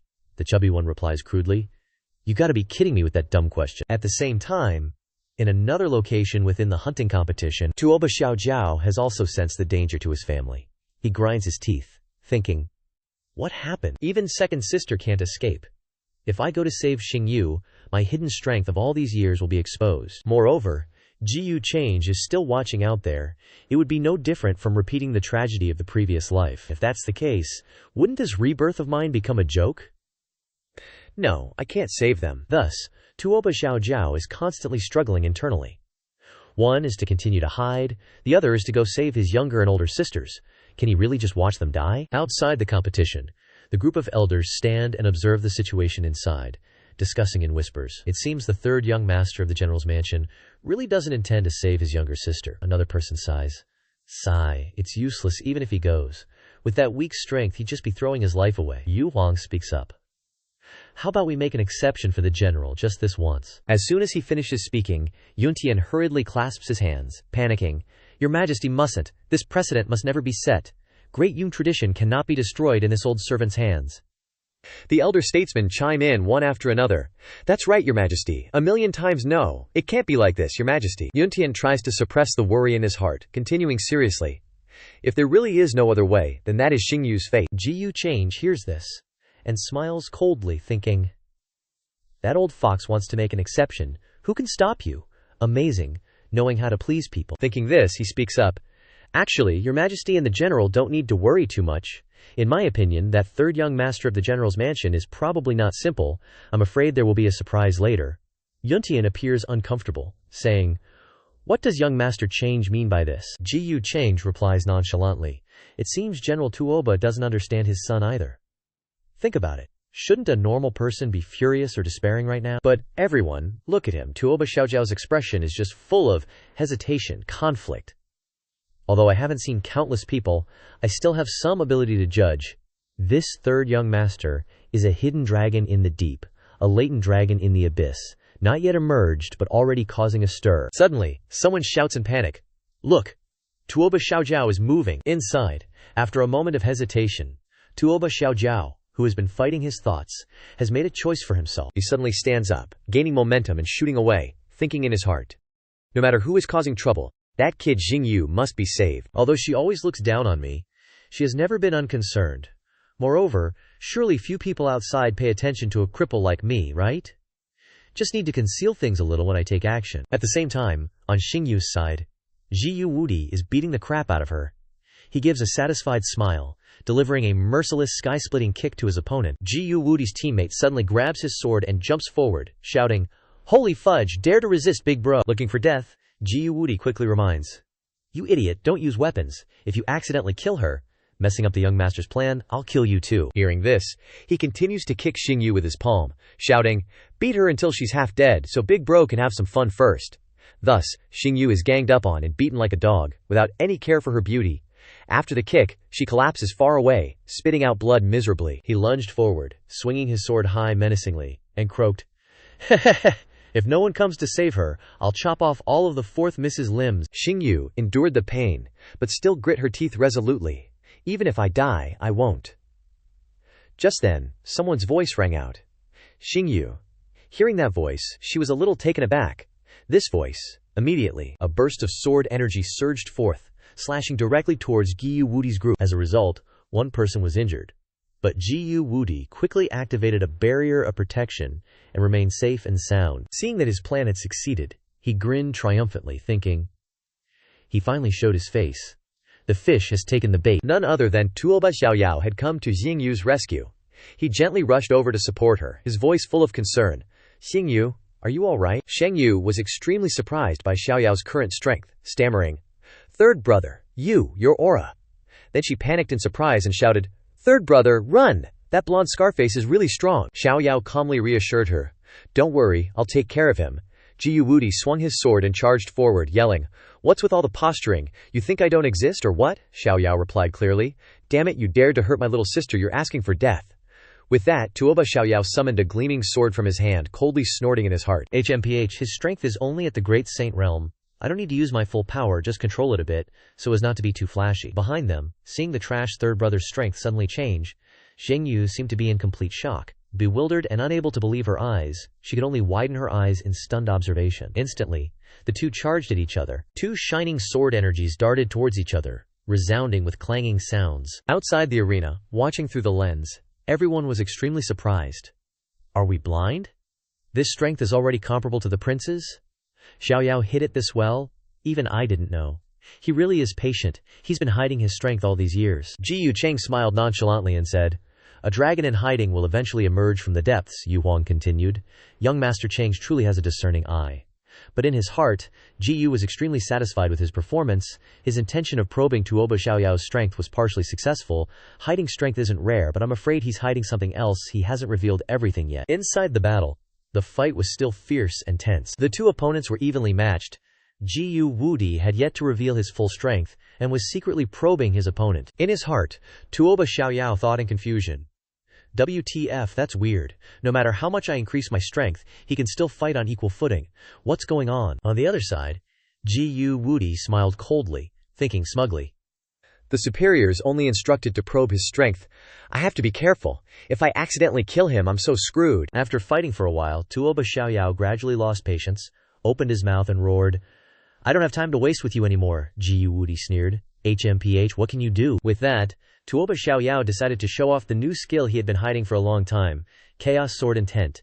Powerful spiritual energy swirled around the sword in his hand. It grew bigger and bigger. Standing before the blade, Zhiyu Wudi became extremely small. Tuoba Xiaoyao shouted, "Sword energy, immortal execution." Zhiyu Wudi confidently launched a move to resist, without any worry, excitedly laughing, "Ha ha, this is the third brother's true strength." With that, two great streams of power collided into each other. A loud explosion rang out, flashing brightly in the sky. Below, Xingyu struggled to stand firm against the invisible pressure from the battle of the two, her legs becoming unsteady. The pressure of the battle was extremely terrifying. The space seemed to be compressed violently. The clouds of dust gradually dissipated. Xingyu was completely stunned, her eyes widened in confusion, and she blurted out, "That's the third brother's true strength. I used to look down on him." Inside the battle, Zhiyu Wudi continued to provoke, forcing his opponent to unleash all his skills. He mocked and sneered. Is that all you've got? Your strength is not worth a damn, just a mosquito? Provoked, Tuoba Xiaoyao angrily shouted, "Son of a BTCH! Since you want to die, I'll send you on your way, Celestial Chief Sword Intent." With that, the two swords continued to collide with each other. Space shattered. Just a second later, Jiyu Wudi's sword could not withstand it, and shattered into pieces in an instant. The blade darted towards him. Invisible pressure oppressed the space. Jiyu Wudi raised his hand to resist, finally having to exclaim, "Damn, that's some strong sword intent." Seeing this scene, Tuoba Xiaoyao smiled triumphantly. "I can't beat Jiyu Change, but surely I can deal with you." Suddenly, his eyes widened in confusion. On the other side, not only was Jiyu Wudi unaffected, but he still had a satisfied smile on his lips. From within his eyes, dark, demonic energy continued to emanate, as he blurted out, "Found you." That smile haunted Tuoba Xiaoyao, making him feel as if Jiyu Change was standing in front of him. In the end, he still could not escape Jiyu Change's grasp. Not far from the battle between Tuoba Xiaoyao and Jiyu Wudi, Yu Feiya looked at the terrifying change in the sky and was stunned, unable to speak, stammering, That's a phenomenon. One sword strike can cause such a celestial event. Could it be that someone in this generation of geniuses has reached that level? Could this be the assassination Xiaoyao mentioned? At the same time, in the center of the battle, Xiaoyao's slash left a massive, deep trench, the space cracked open, and Jiyu Wudi's figure had disappeared. At this moment, only Xiaoyao remained, muttering to himself. He ran. He was extremely confused. Why does his body have an aura similar to Jiyu Change's? Is it an illusion? Meanwhile, outside, observing through the lens, the elders were utterly shocked, standing frozen, unable to believe what had just happened. A Wei suddenly became extraordinarily powerful. Turns out, Xiaoyao had been hiding his strength all this time. Everyone was incredibly surprised by that sword. This Tuoba Xiaoyao unexpectedly hid such a trick. Why did he conceal his abilities until now? Yu Tianhe was also extremely surprised, thinking to himself, even though his cultivation isn't high, that sword intent makes even me tremble. Has he been hiding his strength all these years to conceal that terrifying power? Is the general's mansion harboring rebellious intentions? Meanwhile, Yun Tian, standing behind, was extremely proud of his useless son. A bright smile on his face, a smile of pride. Suddenly, Jiyu Cheng spoke up. "It's a pity those assassins got away," Yu Tianhe immediately shouted. "Seal off the entire area, hunt down the assassins, and strengthen the guards around the princes and princesses." Then he thought, the hell, he even dares to remind me. Jiyu Change doesn't seem like the type to order someone to assassinate my son at all. So where did Yu Feiya get her information? Jiyu Change paid little attention to Yu Tianhe's expression at this moment, only pondering silently. It seems the Azure Heaven Sword must be on him. It's just that my collecting the treasures in the upper realm isn't a secret. If he knew that and deliberately disguised himself, it's reasonable. But why did he pretend to be a waste from a young age? It's as if he knew I would come looking for him. Could it be that Tuoba Xiaoyao can predict the future? Or is like Yue Mingkong a reborn individual? No matter which possibility, the fact that he is the Azure Heaven Swordmaster cannot be changed. Beating him was the right thing to do, but if that's the case, he must have known about Yu Tianzheng's plot to assassinate Yu Lie. No wonder the Yu Emperor seems more cautious than before. Tuoba Xiaoyao must have revealed something. Yu Tianzheng's plan seems unlikely to succeed. At this time, the second prince Yu Li absolutely cannot die. If he really dies, Tuoba Xiaoyao's prophecy will come true. The great Yu dynasty will surely become a shield to protect him, standing against me. With that, Jiyu Cheng pondered and then chuckled to himself. Behind him, Jiang Chu looked at Jiyu Cheng's expression, confused, thinking, damn it, this guy has been secretly laughing lately? Is he going crazy? Night fell. The moon rose high, emitting mysterious light. Somewhere within the Great Yung dynasty, a group of people in cloaks, after receiving the signal, expressed their frustration. The plan has changed. Cancel the assassination of the prince. We've prepared for this for years. If we miss this opportunity, who knows how long we'll have to wait. Your Highness, this is a once-in-a-lifetime opportunity. Once it's gone, it's gone. I think that Jiyu Change is strong but unreliable. Why do we have to? The leader of the group furiously shouted. Shut up! Who gave you the guts to discuss him? Remember, having chosen to cooperate with him means taking him as our master. Rebellion might not lead to death, but offending him is definitely a death sentence. Hearing this, they had no choice but to grit their teeth and obey, shouting in unison. At the same time, on Yu Feiya's side, Yu Li had just defeated a giant beast. Yu Feiya rushed over, worried. Yu Li, are you alright? Yu Li replied confidently. Come on, Imperial Sister always likes to worry unnecessarily. Who would dare to harm me? Yu Feiya was still worried, asking, did anyone attack you? Yu Li replied, Imperial sister, with my strength, who would dare to come seeking death? Hearing this, she sighed in relief, thinking, it seems that information was inaccurate. I must inform Father Emperor. Cut to the airship of the group outside the hunting competition. Eunuch Zhao ran over and whispered in the Emperor's ear, Your Majesty, the second prince is safe and sound. Yu Tianhe sighed in relief, exclaiming, It seems I was worried for nothing. Shen Lang, sitting next to him, feigned concern, asking, You the Emperor? Your Majesty seems to still be worried about something. Yu Tianhe replied, I previously received news that there were assassins plotting to harm Yu Ye, so I was worried. He tried to turn on his acting mode, his eyebrows furrowing, appearing uncomfortable, and he growled, Who's so bold? Daring to attack the second prince at this time, should Ji Yu take action to eliminate them? Yu Tianhe forced a smile, saying, I'm not sure who exactly. It was probably just false rumors, causing me unnecessary worry. Ji Yu Change continued. You Emperor, Your Majesty must not be careless. The hunting competition has one more day to go. What if the assassins choose the last moment to strike? But in his heart, Ji Yu Change was thinking, WTF, who informed Yu Feiya? Could it be Tuoba Xiaoyao? Over here, Yu Tianhe laughed after hearing Ji Yu Change's suggestion. Haha, young Master Gu's words are so true. At this time, someone was worried endlessly. It was Xiaoyao. After he revealed his strength, he couldn't help but worry. If that killing intent really was Ji Yu Change's, then he's too terrifying, even stronger than in my previous life. Even a Dao realm expert, even Yu Huang, when using his full strength with the imperial energy, might not be his match. Suddenly, Sheng Yu, who was sitting next to Tuoba Xiaoyao, spoke up with concern. Third brother, what's on your mind? Are you okay? Tuoba Xiaoyao said. Second sister, you said you were also attacked by assassins. Tuoba Lingqiang replied. That's not important anymore, third brother. Have you been hiding your strength all these years? Xiaoyao chuckled. I know you guys are curious, but don't worry, I'm still me. That hasn't changed. The reason I didn't say anything was to keep you all safe. Sheng Yu was still confused. Protect us, third brother. We're the freaking general's manor. Who would dare threaten us? Lingqiang blurted out in shock. Could it be His Majesty? Xiaoyao calmly said. No, it's Ji Yu Change. From now on, you guys need to be extra careful around him. He's extremely dangerous, like 10 times more dangerous than the Dayu royal family. He could wipe out our entire manor. Both of them were totally floored. What the actual FCK Ji Yu Change? Damn it, I used to look up to him. Turns out he's just some fake goody two-shoes villain. I'm, so over him now, Lingqiang said, stammering in confusion. That assassin. Before she could finish, Xiaoyao interrupted.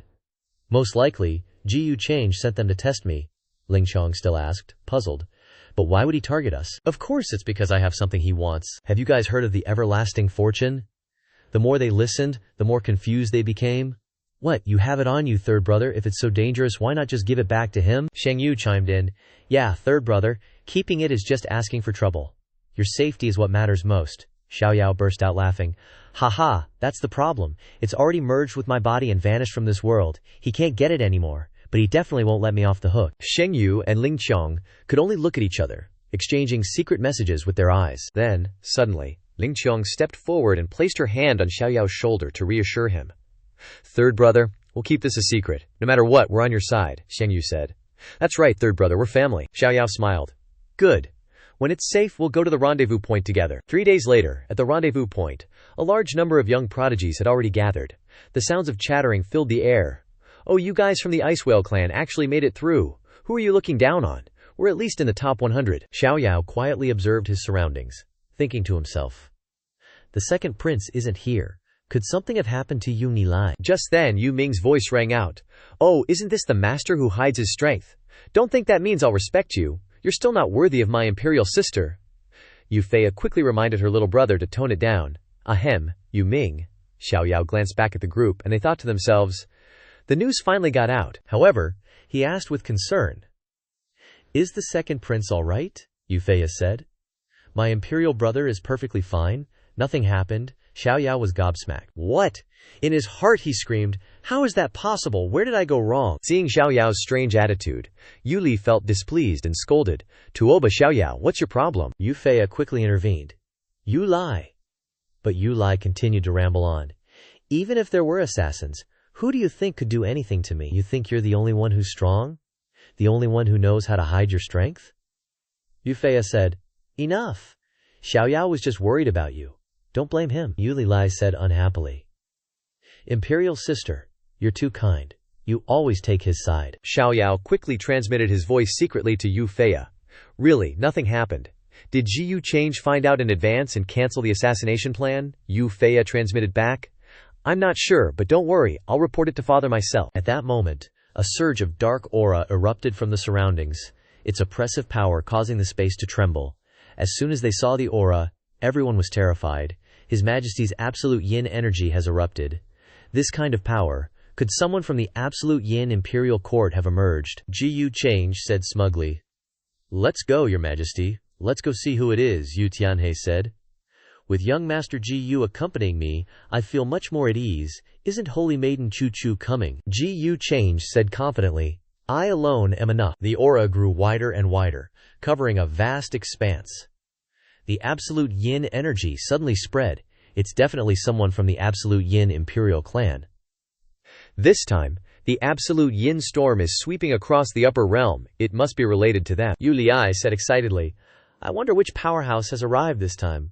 I haven't had my fill of fighting yet. Yu Feiya immediately reminded him, Yu Liai, don't be careless. People from the absolute yin imperial court are never simple. Xiao Yao remained silent, still focused on observing, thinking to himself, could it be him? From within the aura, a voice rang out. So these are the prodigies of the various clans in this generation. How disappointing. His face became clearer and clearer, full of arrogance. He was the third prince of the absolute yin imperial court, Jialuo.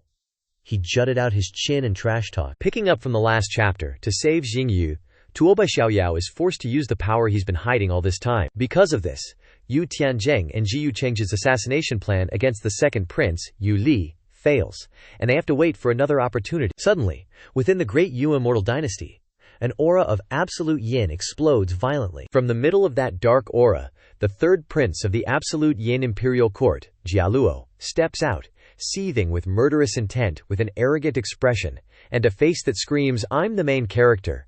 He says disdainfully, I thought the geniuses of the various clans were something special, so strong, but it turns out that's all they are. Then he introduces himself. I am Jialuo, the third prince of the absolute yin imperial court. Greetings to all you geniuses.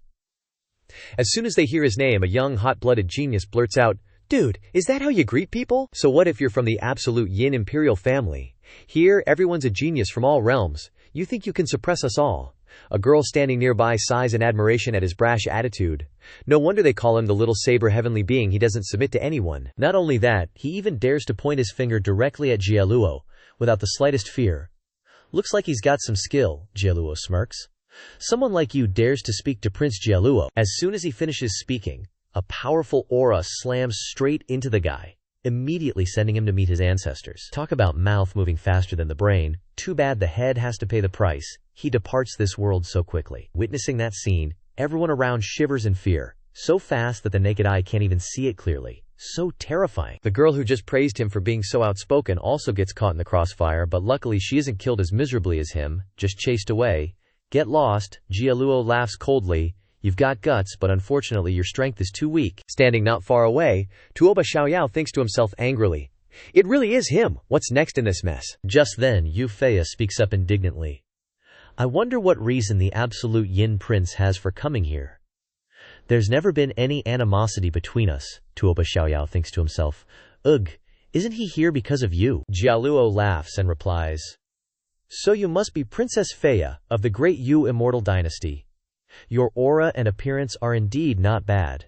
Truly a stunning beauty capable of overturning kingdoms, Yu Feiya retorts. Watch your tongue, Xiaoyao thinks bitterly. Sooner or later, I'll take you out with one sword, you damn lapdog. Jialuo sees Xiaoyao's expression at that moment and laughs.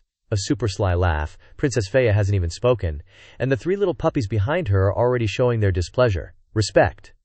Only the strong are qualified to receive that. Finishing his words, a murderous aura erupts from his eyes. It's so shocking that it feels like countless cold, probing gazes are focused on them, gazes that make everyone shiver in fear. Just one glance is enough to threaten them all. Xiaoyao, Yu Lai. Yu Ming is directly attacked by the power of the absolute yin imperial court, and is unable to resist. Seeing this, Yu Feiya speaks up.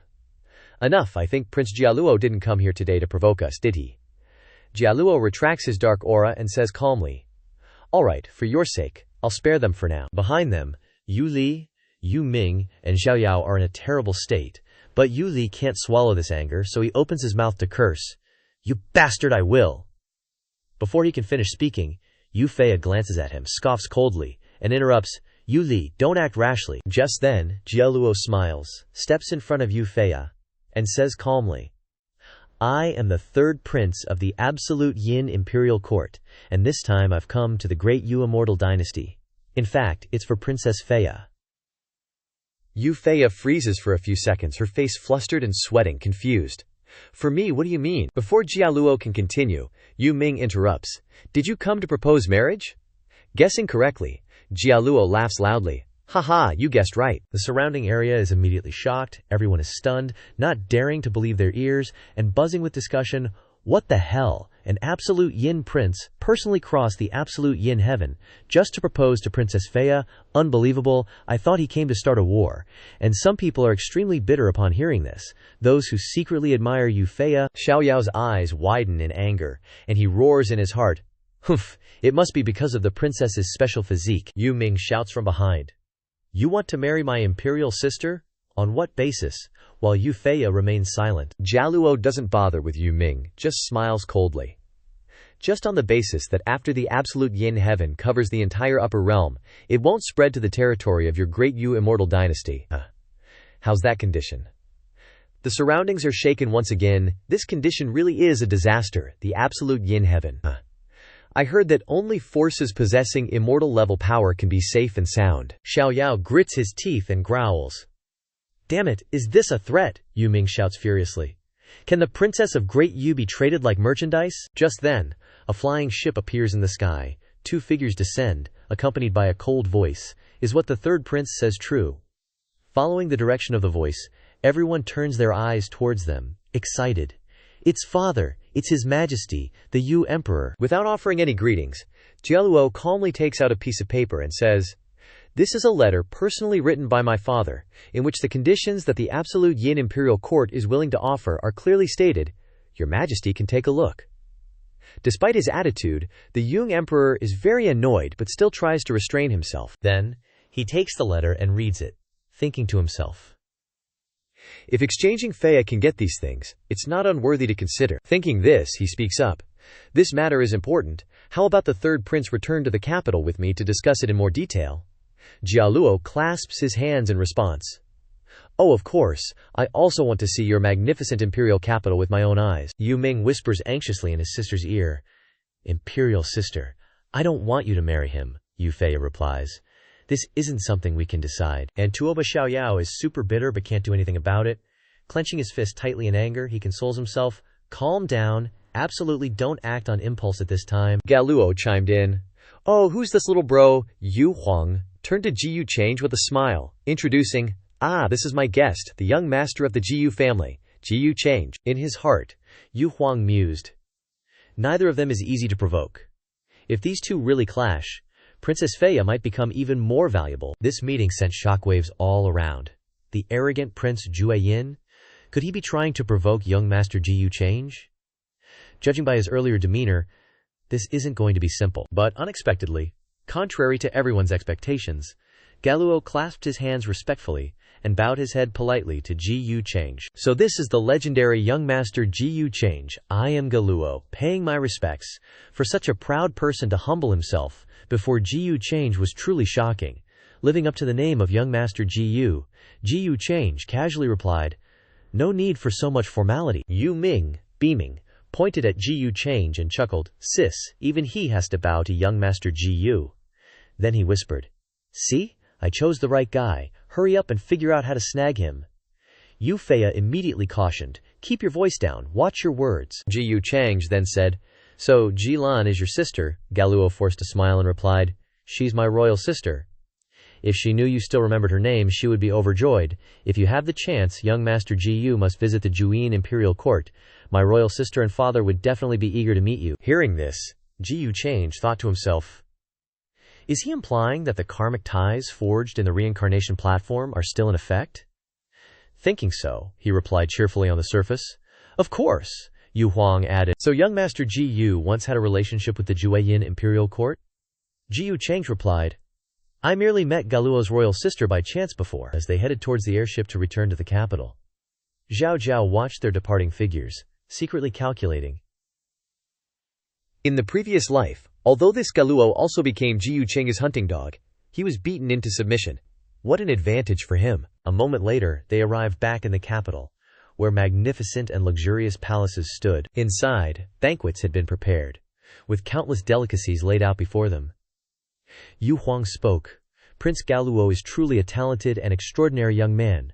Feya, offer the prince a toast. Yu Feya replied. Yes, father, an elder then said. In this old man's opinion, Princess Feya and Prince Galuo are a match made in heaven. If they could marry, it would be a beautiful union. That's right, haha, this old man also has good news to congratulate your majesty on. Oh, what is it? Yu Huang chuckled with excitement.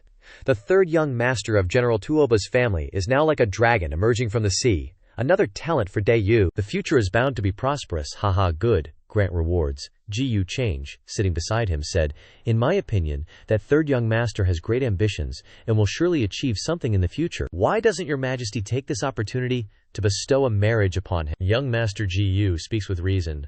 Tuoba Xiaojiao, I bestow upon you the marriage to the fifth princess. How does that sound? Yun Tian quickly signaled to his son, Xiao Jiao, quickly thank his majesty for his grace. Then, turning to Jiyu Cheng, she said, I thank young master Jiyu and thank your majesty. In his heart, Yu Huang thought, leaving Tuoba Yun Tian aside for now. Tuoba Xiao Jiao alone has considerable potential. Maintaining a good relationship with them wouldn't be a loss. Thinking this, he cheerfully said, General Tuoba is loyal and devoted. I am very pleased with this marriage. Unexpectedly, Xiao Jiao spoke up. I am extremely grateful for your majesty's kindness. Huang was somewhat surprised, and those around him were astonished. What? Tuoba Yuntian hurriedly reminded his son, Xiao Jiao. Do you know what you're saying? Xiao Jiao continued. Your majesty, the fifth princess is indeed a rare beauty of unparalleled grace. But Xiao Jiao already has someone in his heart, and truly cannot accept anyone else. Yu Lai, sitting nearby, said unhappily. How insensible.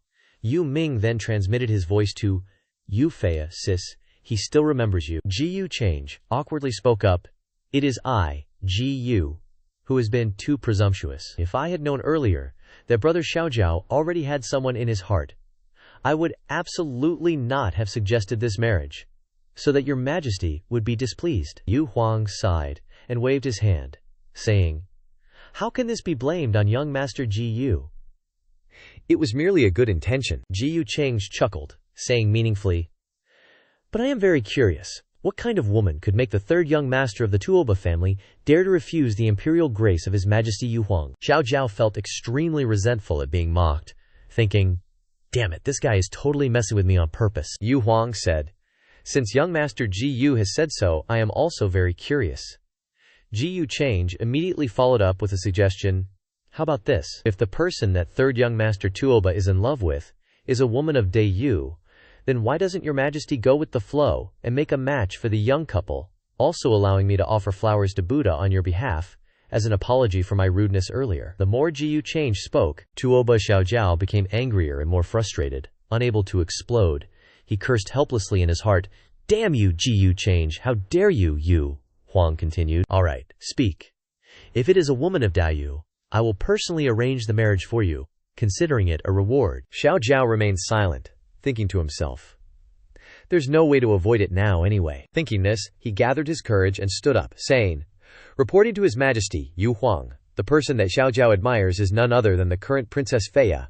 What was coming finally came, and Yu Feya, sitting and listening, was drenched in cold sweat. Following the previous episode, Tuoba Xiaojiao received endless praise upon returning from the Dai Yu immortal dynasty. Yu Huang, having gained another talented young man, was even prompted by Jiyu Chengji to say, Why doesn't your majesty, Yu Huang, seize this excellent opportunity to bestow a marriage upon him? Xiao Jiao then declined His Majesty's good intentions, and plucked up all his courage to say, The one I secretly admire is Princess Yu Fei. Tuoba Xiaojiao, completely disregarding the expressions of everyone around him, took a deep breath and spoke calmly. Reborn into this life, he used to be timid and fearful, cautious beyond measure.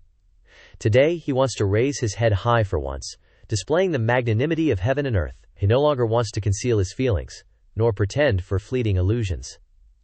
The atmosphere suddenly turned terrifyingly cold. Just then, Jia Luo, holding a wineglass, said coldly, HMPH, are you trying to usurp my position as crown prince, third young master of the Tuoba Manor? Aren't you insulting my face? Hearing this, Tuoba Yuntian's face turned ashen with anger, and he turned to his son with fear and scolded. You rebellious son, what are you saying? All eyes were now focused on Xiaojiao, Ling Qiang, and Xing Yu, who were sitting next to Xiaojiao, also turned pale and broke out in a cold sweat. Yu Huang's face was now ashen with anger, his eyes flashing with golden light, as if containing scenes of the destruction of the universe. An astonishing pressure spread around him, causing even the starry realm in the sky to tremble.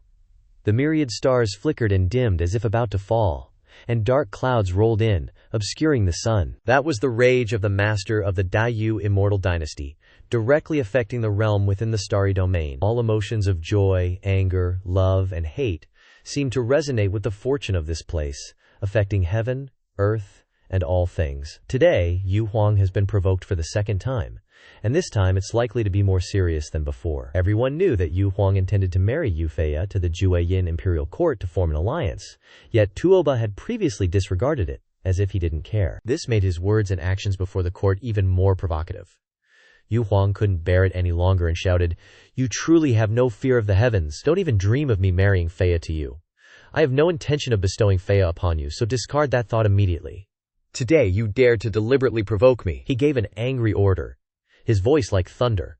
Guards, seize Tuoba Xiaojiao and take him to the dungeon. However, facing the pressure of Yu Huang's rage, Xiaojiao remained unafraid, thinking in his heart, Feiya, in my previous life, you disregarded life and death for my sake. In this life, I am willing to risk everything, and I will never fail you. Tuoba Yuntian tried to stammer something. Your Majesty, this rebellious son. Before he could finish, Yu Huang shouted to interrupt him. Shut up! And so he had no choice but to silently watch his son being escorted away. Whispers rang out around. Sigh, Tuoba Xiaojiao is truly foolish. His future was clearly limitless. He has refused bestowed marriages twice, and he even dares to dream of marrying Princess Feiya. The third Prince Jia Luo and young Master Change are both present. Isn't his action just making His Majesty lose more face? Yu Feiya glanced after Zhao Jiao, feeling a faint sadness in her heart because she couldn't deny that she also had some lingering feelings for him. The pain of watching the person she loves being taken away without being able to do anything. She was also completely powerless. Just then, Ji Yu Change burst out laughing, breaking the cold atmosphere. Ha! Princess Feiya doesn't seem surprised by Tuoba Gongzi's decision. It seems that the princess and the third young master of the Tuoba Manor truly have a relationship that is not shallow at all. Yu Huang immediately glared at Feiya, and Yu Feiya, being struck where it hurts, didn't know how to deny it for a moment, stammering, I don't. Yu Huang finally regained his composure and said casually, Feiya, it seems you're hiding many things from father. He wasn't stupid. Just by looking at Tuoba Xiaojiao's attitude, he could tell that the relationship between the two of them was definitely not just a simple social one. However, Yu Feiya had never breathed a word about it to him before. This made Yu Huang feel a little disappointed. In his eyes, Yu Feiya had always been a gentle, intelligent, obedient, and considerate daughter. Yet now, she could hide so many things from him for the sake of a man. Since when did his daughter learn to conceal her feelings like this? Yu Feiya lowered her head slightly, her face a little pale, her voice soft but trembling. Father, I didn't intentionally want to hide anything from you, it's just that— Before she could open her mouth to explain, Yu Huang waved his hand, interrupting her, his tone cold and authoritative. No need to explain. From today on, you will stay in the palace. Without my imperial decree, you are not allowed to step out even half a step. Hearing this, Yu Feiya's face grew paler and paler, and her whole body trembled as if struck by lightning, hardly believing her ears. From a young age, this was probably the first time she had been placed under such strict house arrest by Yu Huang, clearly indicating that he was truly angry. Yes, father. Feiya's voice grew softer, with a hint of trembling, not daring to disobey in the slightest. Her eyes drooped, and her gaze gradually became gloomy, like a lamp that had just been blown out by the wind, thinking in her heart, what exactly is going on today? Everything that just happened seems to have been orchestrated. Then, Yu Huang turned to Ji Yu Change and sighed. I've made young Master Change laugh. I really didn't expect such an embarrassing thing to happen today. Ji Yu Change smiled and replied, Tuoba Gongzi's behavior is truly astonishing. Originally, I had some pity for his talent, but now it seems that this person is probably difficult to make use of. Yu Feiya's heart skipped a beat. suddenly feeling fearful of Ji Yu Chang's words full of hidden meanings. On this side, Yu Huang stood up and continued. As for the matter of the marriage alliance proposed by the third prince Jialuo, I need to consider it carefully. I will give an answer in 5 days. I am tired now. Let's end here today. Everyone is dismissed, Jialuo replied. As your majesty commands. After the banquet ended, Yu Huang quietly left. Suddenly he spoke softly, asking the eunuch behind him. Have you brought him under control? The old man replied. Reporting to your majesty, everything is under control. No matter how skilled he is, he can't escape. It's just that I don't understand why your majesty is so angry. After all, that Tuoba Xiaojiao. Not letting him finish, Yu Huang interrupted. HMPH. During the hunting convention, the strength he displayed was definitely not commensurate with his current cultivation level. I haven't had a chance to question him yet, but now is a good opportunity to see if we can extract any secrets from him. Switching the scene to Ji Yu Chang's residence, he was walking and whistling happily, looking up and seeing Jiang Chuchu sitting alone on the roof. Without hesitation, Ji Yu Chang immediately rushed behind her and greeted her. Oh, what's wrong, Jiang Laonyang? Jiang Chuchu said indifferently. Oh, it's the successor of the ancient immortal Ji Yu family, young Master Chang. Weren't you just happily eating and drinking with the prince of the Juyin imperial court? And you're already done so quickly. Ji Yu Chang sat next to her and said softly. Oh dear, are you angry? Jiang Chuchu lowered her face sadly and replied. I wouldn't dare. I'm not Yu Mingkong who dares to disobey you. Ji Yu Chang then put his arm around her shoulder and comforted her. The disaster of Juyin can't be solved by force alone. This matter must be resolved slowly. Being impatient is useless. Do you believe me? Jiang Chuchu only sighed softly without saying anything. Jiang Chuchu looked up, as if remembering something, and asked suspiciously. You couldn't have known about the affair between Yu Feiya and Tuoba Xiaoyao beforehand, which is why you repeatedly, Ji Yu Chang interrupted with a smile. She's so smart, I'm not free enough to arrange marriages for others. Chuchu continued. Then why target him? You shouldn't have known him before coming here, right? Ji Yu Chang said. Because the Azure Heaven Sword is on him, Chuchu exclaimed in surprise. The Azure Heaven Sword. Ji Yu Chang said. That's right, he hid his abilities for many years to avoid detection. Unfortunately, I still recognized it during the hunting competition. If he obediently handed it over, I might have spared him. But he insisted on resisting, Chuchu said. You really didn't need to tell me all this. Seeing her sulky tone, he leaned close to her ear and whispered. I never intended to hide anything from you. You even know my biggest secret, so what are these little things? Besides, aren't we like an old married couple already? Jiang Chuchu said. Who's married to you? Isn't your fiancé Yu Mingkong? Ji Yu Chang feigned confusion. Yu Mingkong, of course, but don't you want to marry me? Jiang Chuchu blushed and said. Would you marry me? Ji Yu Chang said. Why, you want me to ditch you halfway? I do. Jiang Chuchu was so moved that tears streamed down her face, and she threw her arms around Ji Yu Chang. Seizing the opportunity, Ji Yu Chang gently kissed her lips and reassured her. That's right. Just listen to me and don't overthink things. I'll take care of everything, Jiang Chuchu said shyly.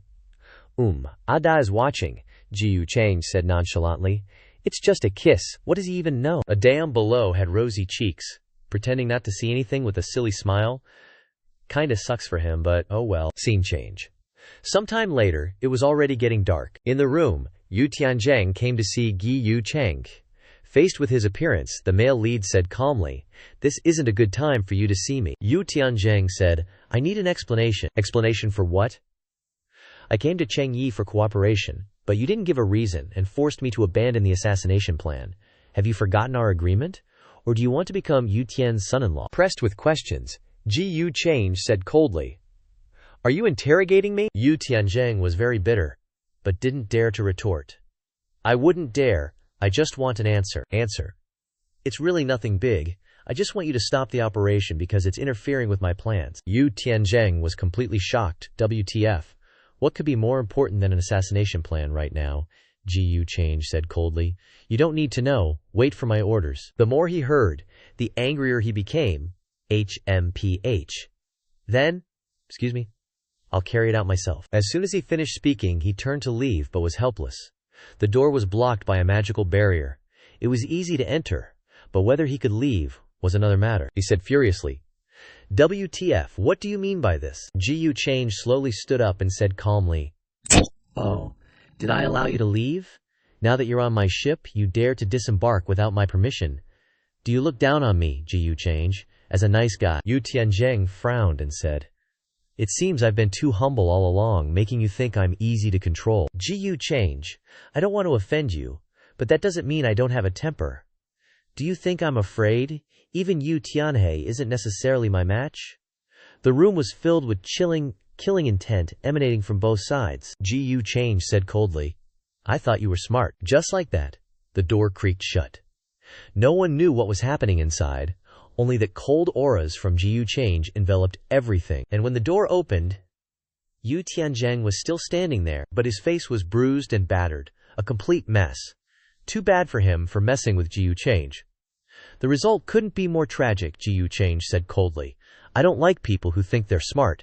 Go back and wait for orders, Yu Tianzheng replied helplessly. Yes. Scene change. To the prison camp, where Tuoba Xiaoyao was imprisoned. Red blood splattered everywhere, showing that the interrogation here was extremely cruel and brutal. Xiaoyao sat in the prison cell, continuously practicing to restore his body. He sighed. Phew. My injuries are finally about 70 or 80% recovered. It's just that I was too impulsive. I'm afraid I've brought trouble to Feiya. If I had said in public that I liked Ji Yu Change, would I have been able to deceive everyone? Maybe Yu Huang wouldn't have continued to make things difficult for me, and I could have also provoked Ji Yu Change. Why didn't I think of that then? At that moment, Ji Yu Change tore through the void and appeared, saying coldly, If so, I would have chopped you into pieces on the spot and thrown you to the dogs. Haha, dream-shattered little dog. Picking up where we left off, Ji Yu Cheng suddenly ripped through the void to arrive at the prison where Tuoba Xiaoyao was being held. This sudden appearance shook him up, and he stuttered. Ji Yu Change coldly chuckled. It's me. Looks like you've gotten quite used to this place. Xiaoyao's face paled as he cupped his hands in a flustered manner, saying, Young Master Change, please forgive Xiaoyao's rudeness just now. I don't know why you've repeatedly targeted someone as insignificant as I am. Ji Yu Change chuckled and said, Come on, don't play dumb anymore. If you know what's good for you, hand over the thing to me, and maybe I'll spare your life. Upon hearing these words from Ji Yu Change, Xiaoyao immediately guessed what Ji Yu Luch, alluding to Ji Yu Change's cunning nature, wanted, and he said through gritted teeth, You really found out. Ji Yu Luch coldly rebuked, Stop rambling and cut the crap. You should understand that that thing will only bring misfortune to you. Give it to me, and I'll exchange it for your life. How does that sound, bro? Tuoba Xiaoyao burst out laughing. Haha, how ridiculous. Even if you kill me, you won't get the Azure Heaven Sword. Ji Yu Change curled his lips into a disdainful sneer and said, You're pretty tough, huh? I can sense your determination to die for your conviction. It seems you anticipated today's events. It's just that you really don't care about the lives of your sisters? What's more, there's also Yu Feiya. She's about to marry a prince of the absolute Yin royal court. What the heck are you keeping the Azure Heaven Sword for? Seeing himself being threatened, Tuoba Xiaoyao was incredibly annoyed, his eyebrows furrowed uncomfortably, and he said through gritted teeth, Ji Yu Change, if you want to use them to scare me, you better drop that idea. When that time comes, I'll destroy my sword embryo, and you'll never be able to gather all 7 Azure Heaven auras. Ji Yu Change chuckled. Oh, is that so? You should know that I have 100 ways to make them wish they were dead. Just because you're being stubborn today, do you think they won't resent you? How about we start with your 4th younger sister? Hao was so angry that smoke practically came out of his head. He clenched his fist tightly, squeezing out each word with difficulty. You. But he still pursed his lips tightly, determined not to reveal a single word. After calming himself down, Tuoba Xiaoyao gradually composed himself and blurted out, The Azure Heaven Sword is one with me. I can borrow its power, but I can't separate it from my body. There's no way to solve this in the upper realm, not even for me. Ji Yu Change went ballistic. His murderous aura surged, and he waved his hand violently, shouting, Are you kidding me? Without further ado, Ji Yu directly lunged forward, grabbed his neck, and slammed him against the wall, his eyes filled with rage, saying, You son of a BTCH, you think I really don't dare to kill you? Not getting the Azure Heaven Sword is just a slight loss of opportunity for me. Tuoba Xiaoyao struggled to breathe, his face turned purple, and sweat poured down like rain, but he still stubbornly said, If you don't believe me, I can swear by my Tao heart, there's not a single lie in these words. Ji Yu Loach smirked and replied, You think I'm a child? I've never believed in that crap? Let's see, how many more secrets are you hiding on your body? In that instant, Ji Yu Loach seemed to sense a terrifying crisis approaching. A dazzling light erupted, spreading throughout the space. A brilliant crimson aura radiated outwards, and the top of Tuoba Xiaoyao's head shone brightly, the light penetrating to the point where one could clearly see the bones and blood vessels flowing inside. Within that light, a sword talisman the size of a palm slowly appeared. It was less than an inch long, but it emitted an astonishing sword intent, producing resounding echoes, carrying an aura that could cleave through all things. It turned out that he had refined the Azure Heaven Sword and his primordial spirit into one, which was the sword embryo. Ji Yu Cheng observed carefully for a few more times, and then realized that the sword talisman had a life connection with Tuoba Xiaoyao, and it also carried the unique mark of the Azure Heaven Qi. But in his heart he thought, if I force a soul search, not only will this kid die, but the sword embryo will also self-destruct. It's really troublesome. I wonder if Zhao Ruoyin has a way to separate the Azure Heaven Sword, like separating the creation immortal boat. At that moment, Xiaoyao gasped for breath, rubbed his neck and said, now you probably believe what I said, right? But Ji Yu Cheng paid little attention to his words, only coldly saying, I don't care how you do it, but if you don't hand over the Azure Heaven Sword in half a month, whether it's you Feia or your sisters, they will pay a heavy price for you. Hearing this, Tuoba Xiaoyao was shocked to the core, his eyes widened, and he shouted, what the hell? Half a month? But Ji Yu Cheng had already turned and left, regardless of whether Xiaoyao could accept it or not. He bitterly thought, facing Ji Yu Cheng, I have no power to resist. If it weren't for the fact that I had refined the Azure Heaven Sword and my primordial spirit as one, I would have been soul-searched just now. What should I do now? There's only half a month left. At the same time, outside, Xing Yu was straining her ass and tightening her glutes, frantically training her strength, and the opponent she was training with was also a top-tier hottie. A strike carrying a shocking pressure caused earth and rocks to explode with a boom-boom sound, and dust filled the air. Blown away, she said in a panic. Miss, let's stop here for today, okay? Xing Yu replied. I must quickly increase my strength so that I can save third brother. The person I'm facing is Ji Yu Cheng. You continue, the hottie said helplessly.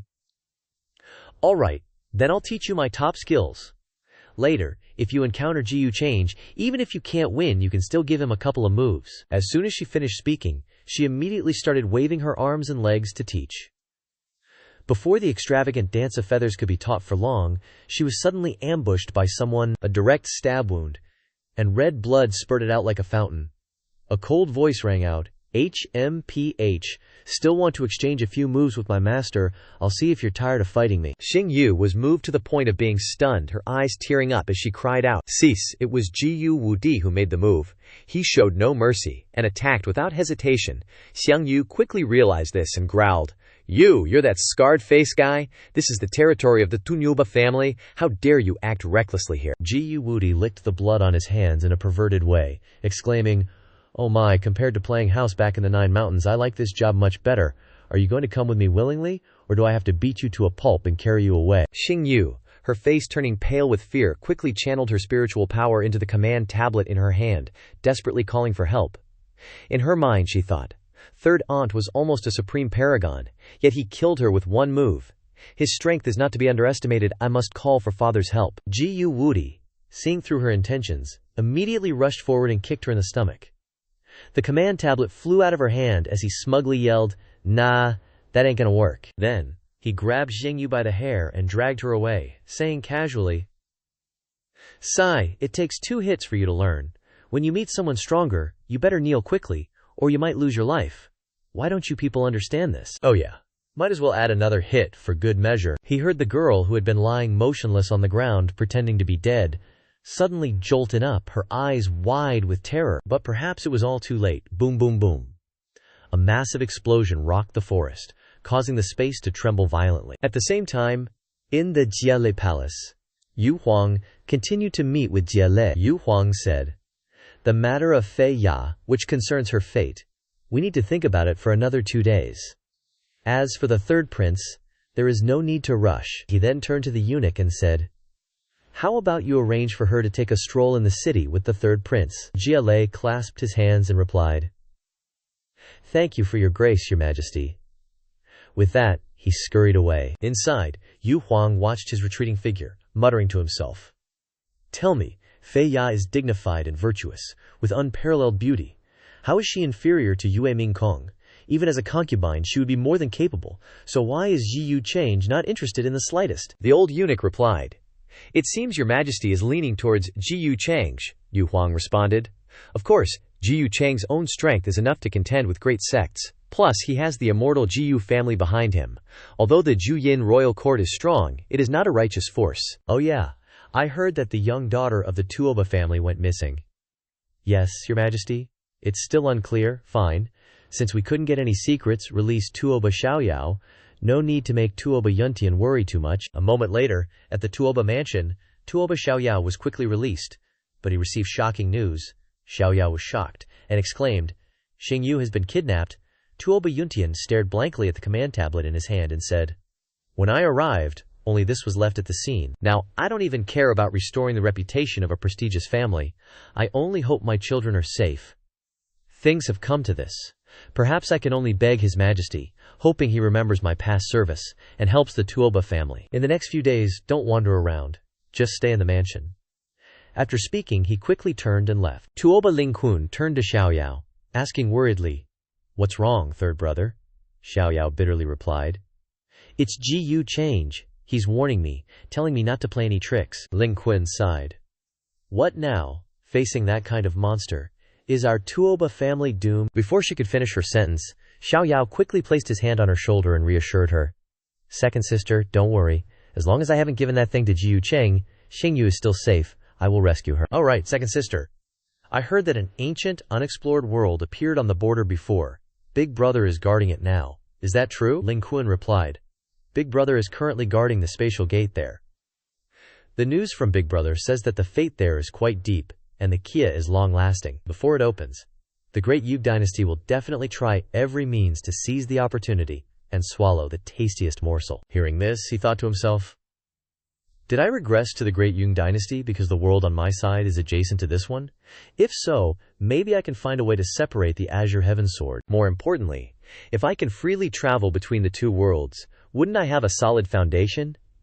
Then, contending with Jiyu Change wouldn't be impossible. Truly, heaven never seals off all paths. At the same time, Jiyu Change was still hand in hand with Jiang Chuchu, enjoying the blissful moments of life. Looking at Jiang Chuchu sleeping soundly in his arms, Jiyu Change pondered. The Aradao fruit is about to ripen. It's just that I still need a suitable place to set up the inescapable net for the upcoming hunt. The inner universe within my body is still unstable. I need to refine more of the Ju-Yin source energy, and then perform a sacrificial refinement. Now my strength has also reached its limit. If I can't obtain a large amount of source energy from those who have attained enlightenment, I'm afraid it will be difficult to break through further. As he was contemplating, a dame's voice came from outside. Master, the third prince Jia is here again, Jiyu Change replied unhappily. What the hell does he want now? Adao scratched his head in confusion outside and continued. He said he wants to acknowledge young Master Change as his big bro, willing to wholeheartedly serve you and live or die by your side. As Aindang spoke, he recalled the moment when Jia excitedly uttered those words so naturally, and even Jia's own henchman was shocked by his decision and stammered, Your Highness, this isn't very appropriate, is it? How can a prince of the Ju-Yin royal court? Jia laughed excitedly. What do you know, heh? The more Aday thought about it, the more confused he became. He scratched his head and said, bewildered, Master, I suspect he wants to steal my credit. Continuing from the previous chapter, Jiyu Change arrives at the prison where Tuoba Xiaoyao is being held, and threatens him if he doesn't hand over the heavenly sword within half a month. The lives of those around him will pay a terrible price. No sooner said than done. Jiyu Change first sends Jiyu Wudi to capture Zhao Xingyu. When Tuoba Yuntian hears that his daughter is missing, he's pissed but can't do anything about it. At the same time, Jialuo comes to find Jiyu Change. Adai says that he wants to recognize Jiyu Change as his big bro, constantly brown-nosing him. The door slowly opens. Jiyu Change steps out and says, Prince Jialuo, what brings you here this time? Jialuo respectfully clasps his hands and replies, Yes, big bro, young master, the second Prince Yu Li is organizing a game in hopes that you and I will participate. The little prince specifically came to invite young master to come along. Hearing this, Jiyu Lun thinks to himself, a game. This second prince is young, but his heart is really dark. After thinking about it, the male lead happily replies, Prince Jialuo is so kind, then it wouldn't hurt to go take a look. Great. As young master wishes, Jialuo continues. Suddenly, Jialuo gently turns to Adai, smiles, and whispers, Big bro, we must get along well in the future.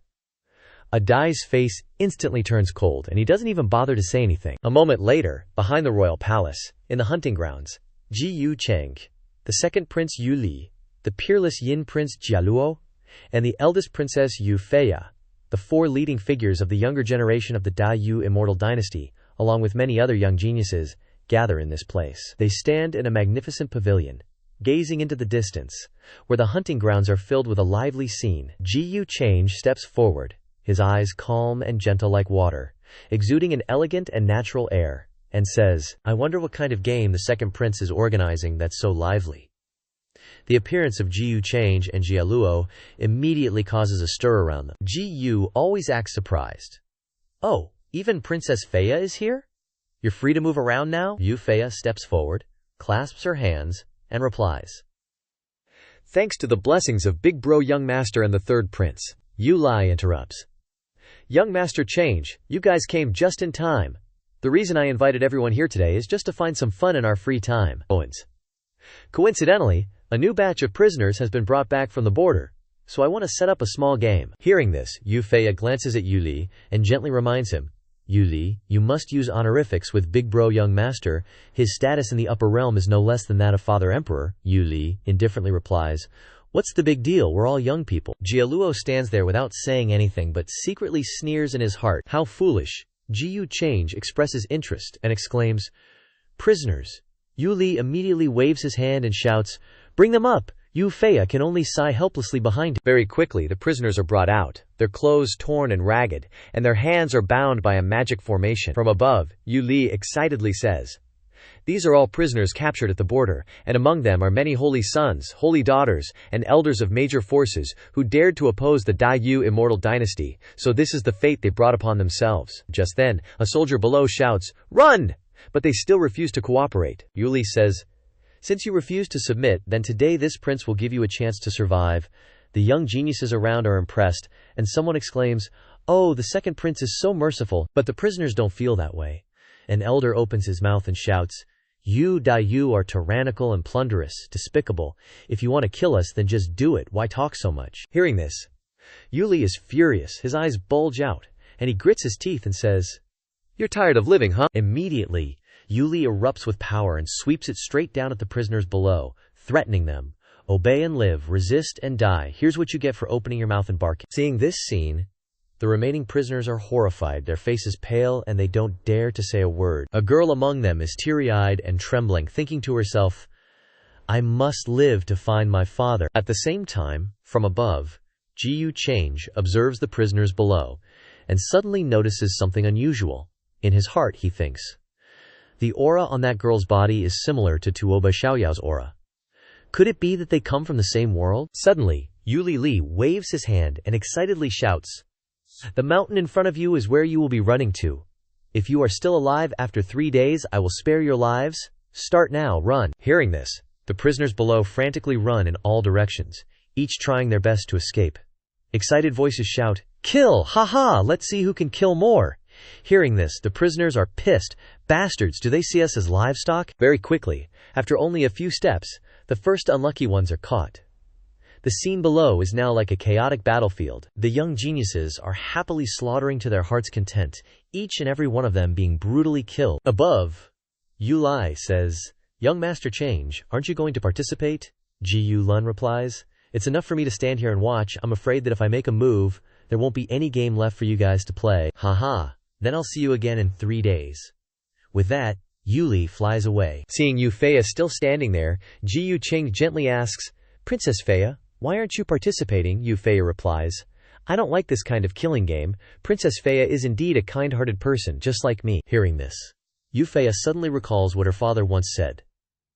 "It is said that Ji Change is cruel, but he is very gentle to his women." I don't care what feelings you had for Tuoba Xiaoyao in the past, but now, as the Dai eldest princess, your mission is to win Ji Change's heart, and if that's not possible, then consider Jialuo. While she's lost in thought, Ji Change suddenly continues, "Oh right, are these prisoners all people from the upper realm?" Feiya replies.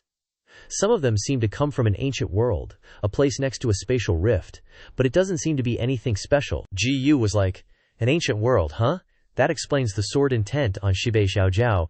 If I could refine that world, it'd be stronger than countless lower realms around the upper realm." Thinking that, Ji Change immediately used his aura to scan around, breezing past the deep bedding. Ji Change could sense the girl's footsteps as she frantically ran deeper into the bedding. Fear and panic were written all over her pretty face. Ji Change couldn't help but chuckle. How interesting. Yu Feiya was confused. Interesting, Ji Yu Change continued. Looks like I'll have to make a trip myself. Why don't you come with me, Feiya? Immediately, Jialua waved his hand, interrupting. No need to trouble the princess. The little prince can accompany me. Yu Feiya was completely dumbfounded. Her good opportunity to get closer to Ji Yu Chang was as good as gone. Afterward, Jialuo turned to two of his subordinates and said, The two of you don't need to come. Those words made them extremely confused, stuttering, Your Highness.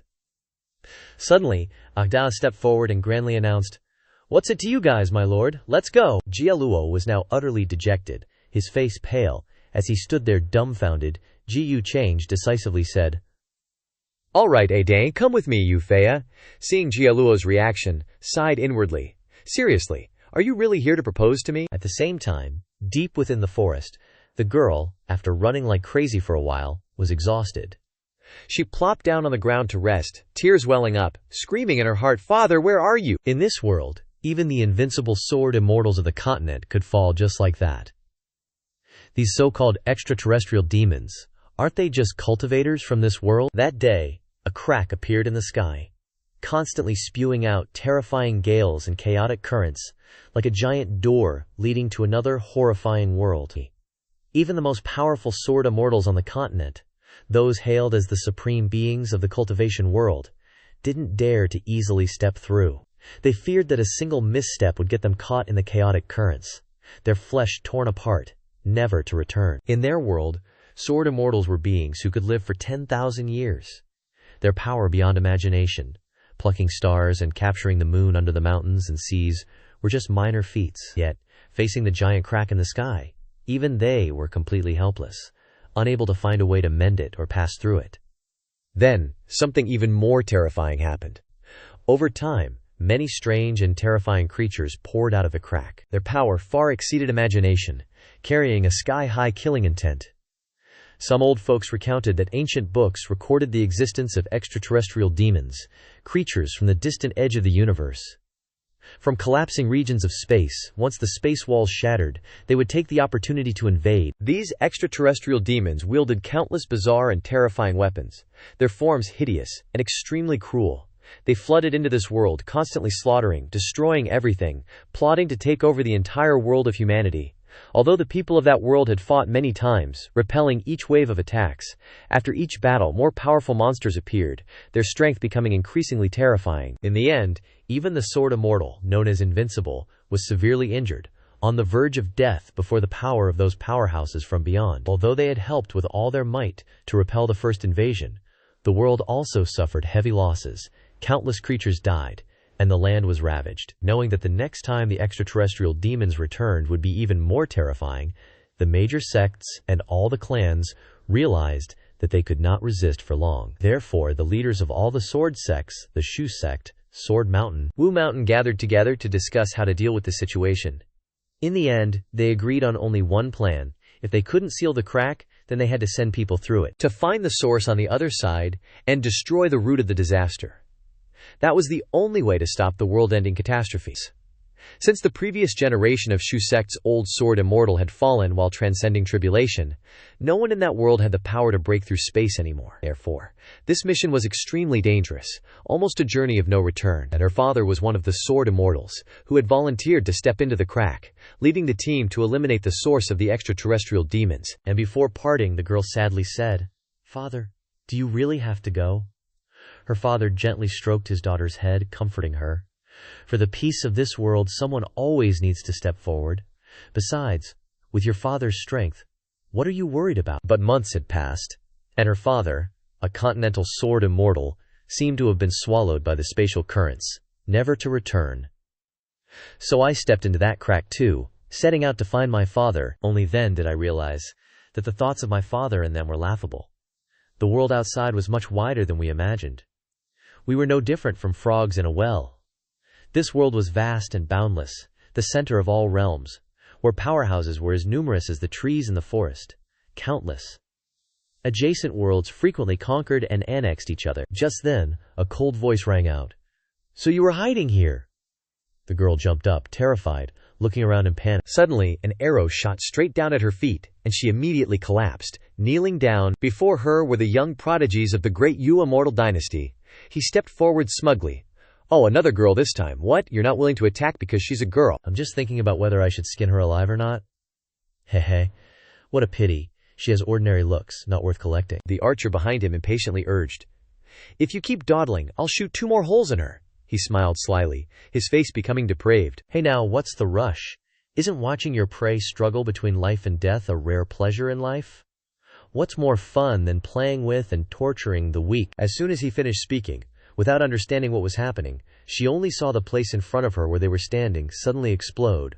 Rumbling, rumbling, rumbling, the ground shook violently, and smoke filled the air. After the smoke gradually cleared, revealing Ada's huge and colossal body, his 2 hands clutching 2 of them tightly, one lying flat on the cold ground. The girl, as if she had returned from the brink of death, confusedly and slowly opened her eyes to observe. A hand reached out to help her up. This made her extremely confused, stuttering, "Who are you?" It was none other than Yu Change. The male lead smiled coldly and replied, "Me. Of course, I'm a good person. Isn't my acting convincing?" Continuing from the previous chapter, Yu Li organizes a bloodthirsty hunting game, using the prisoners captured at the border as prey for entertainment. Suddenly, Yu Change senses a strangely familiar aura from a female prisoner below, somewhat similar to Taba Xiaojiao. The inexplicable sense of familiarity makes him suspicious. Could they be from the same place? As soon as the game starts, the prisoners fall one after another before they even have a chance to run. Only those who are truly quick on their feet manage to seize a slim chance of survival. But before long, that girl is also caught by the group of young prodigies. In the nick of time, Yu Change suddenly appears. He leisurely approaches, pretending to be a hero saving the damsel, flashing a smile as bright as a spring breeze, but deep within his eyes lies a cold glint of interest, as if he's just found a new toy for himself. No matter what the situation, the girl remains silent. Her eyes are full of alertness, not taking the hand offered to her. She only frowns slightly, enduring the intense pain, forcing herself to stand, screaming in panic, "Don't come any closer, don't come any closer." But after only staggering a few steps, she collapses to the ground, the wound on her body constantly bleeding. Suddenly, her eyes widen in astonishment, because Yu Change isn't killing her but is actually healing her wounds, which rapidly recover. While healing her, Yu Change gently reassures her, "I might not be a good person, but I'm not exactly a bad one either. I just happened to see this and felt pity for you, so I decided to help." The girl is still somewhat frightened, saying in confusion, You're not here to kill me." Hearing this, Yu Change chuckles, casually replying, "If that were the case, why would I bother saving you? You're heavily injured and can't run far.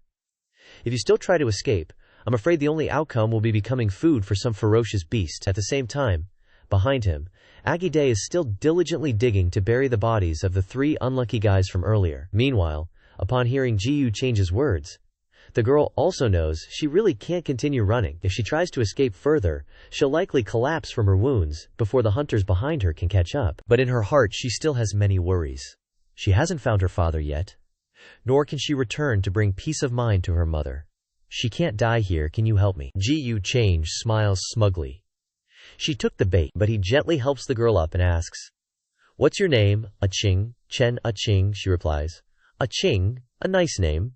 If you want me to help, that's fine, but what can you give me in return? We're strangers, not relatives.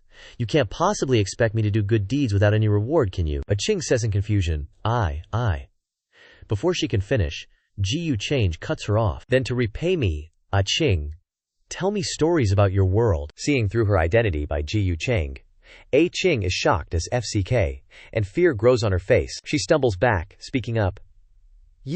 How did you know?"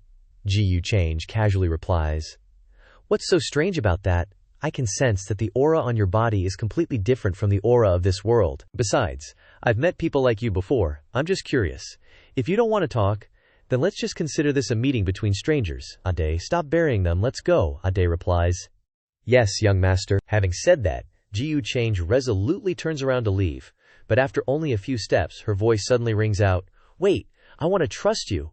Even if you don't admit you're a good person, my gut tells me you are." Yu Change smiles slightly. "Oh, why do you think so?" Ching says, "Even though you look refined and not skilled in killing, just by looking at the strength of your subordinates, if you wanted to harm me, You wouldn't need to beat around the bush like this. In her heart, she thinks, this guy has such powerful subordinates, he must be someone of noble status. Ji Change smiles in response. Hee hee, you're pretty smart too. Scene change to the next day. The hunting game finally comes to an end. Ching quietly follows Ji Change as he returns to the place where they were imprisoned, which is the pavilion next to the prisoner area. There, the second prince Yu Li, Yu Ming, the absolute Yin prince Jia Luo, and many other young nobles are already waiting. They returned earlier and were surprised to hear that Ji Chang had also entered the forest after they left, so they waited here for him to return. In fact, this hunting game is just a way for them to kill boring time. It doesn't have much meaning. However, if they can take this opportunity to get to know or understand Ji Change better, that would naturally be too good. Young Master Change is back. Ji Change speaks up. I didn't expect the second prince and you guys to be back so quickly. Yu Li casually replies, indeed, this prince didn't expect these praise to be so weak. Ada turns to Jia Luo, not forgetting to stick out his tongue in a teasing manner. This makes Jia Luo feel so salty that he grinds his teeth in annoyance. Meanwhile, the girl Ching sits nestled in Ada's arms, feeling like she's turned into a tiny person. In her head, she is like, so his name is Young Master Change. Very quickly, everyone's attention shifts to the girl Ji Change brought back. Yu Li asks curiously, and who is this girl? Ji Change casually replies, oh, I saw she was pitiful and remembered my own little sister, so I softened my heart and saved her. The second prince wouldn't mind, would you?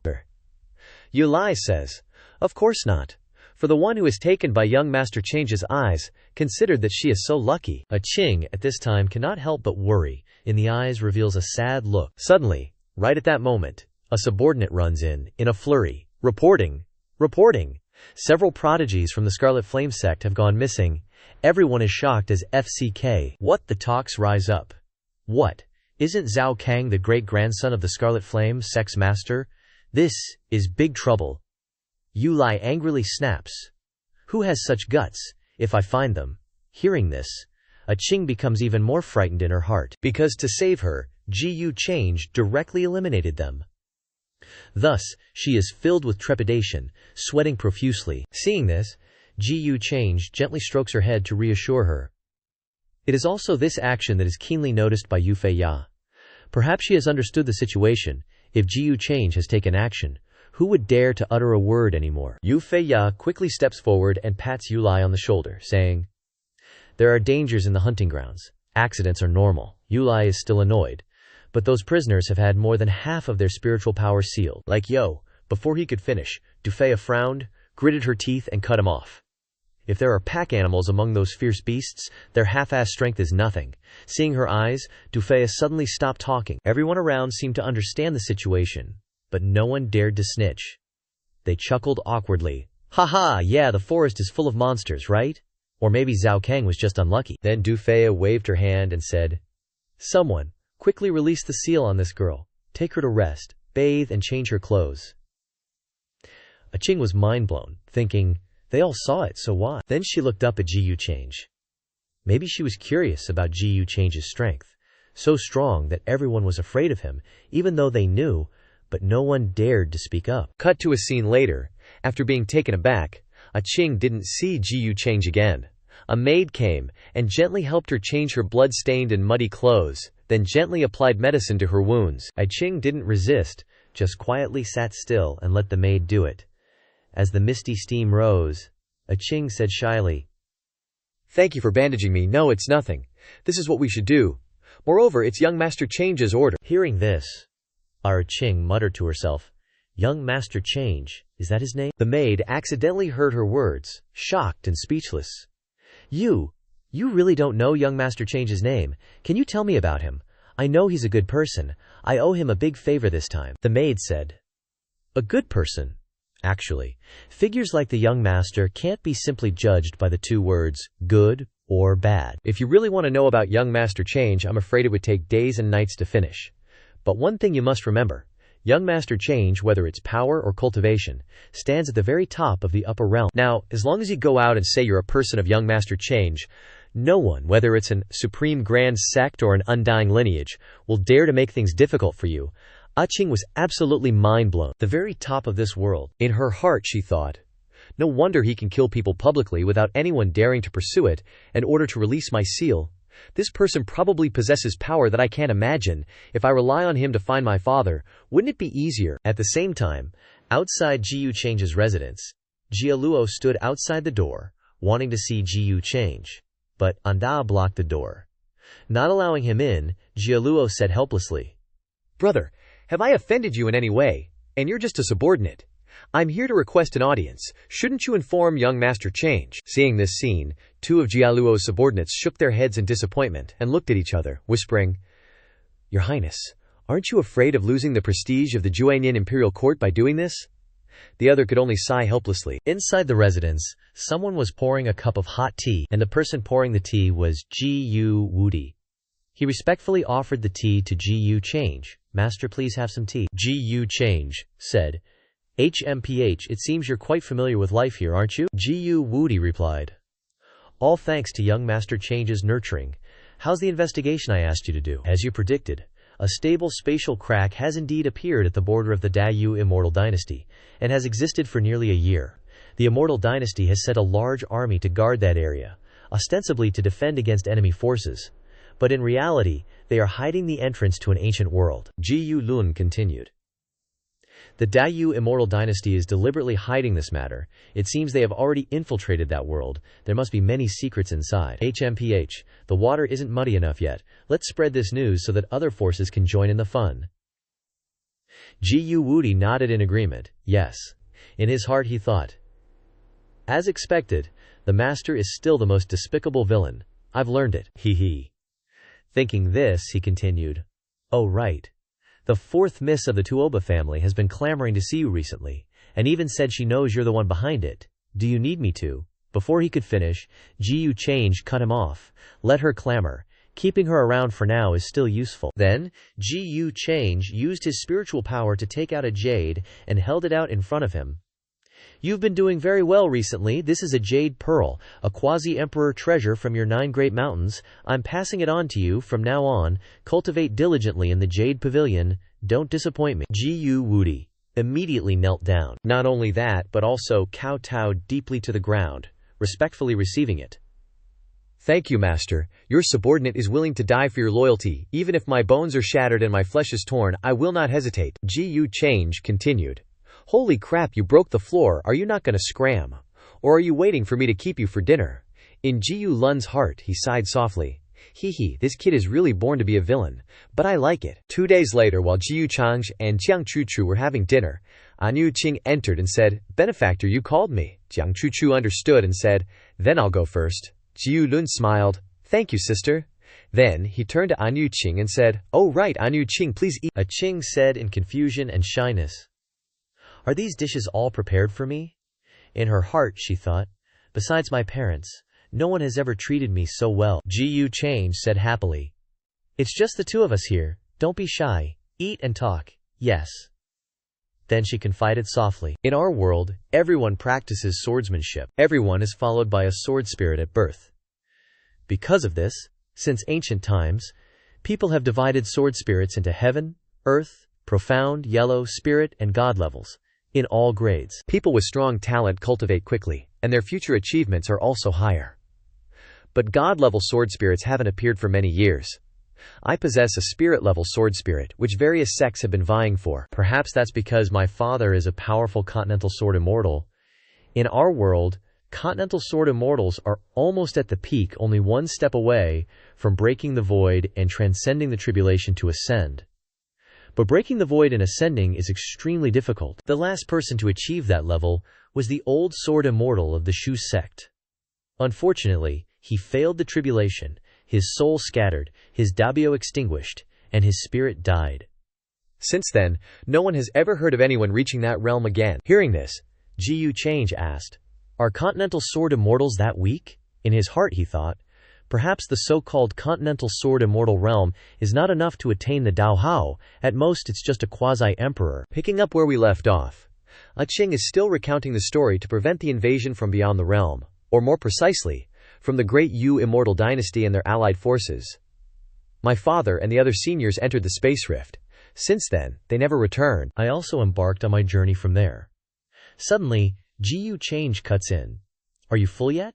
His warm voice resonates. Didn't expect you to have such a big appetite. Did I prepare too little? The truth is, Ching is eating like she hasn't eaten in days. The food piled on the table has completely vanished, leaving only a lonely stack of plates. Ching blushes, embarrassed. Enough, I'm full.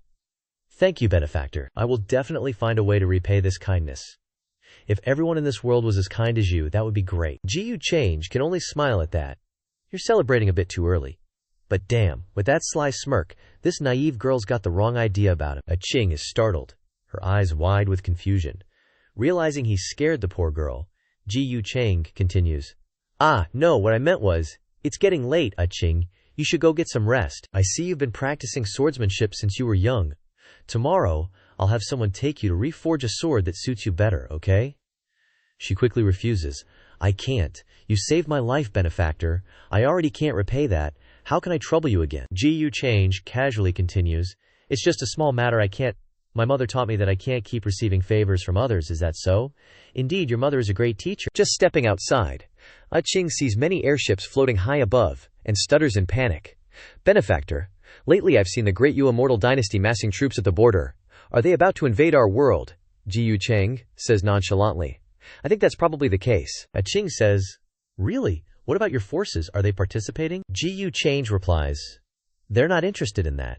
That's great. Then, if you were on the enemy's side too, I really wouldn't know how to face you. Yu Change thinks to himself, they aren't. But I am interested, little one, hehe. Thinking this, he speaks up. What about you? What do you plan to do next? The girl thinks for a few seconds before speaking.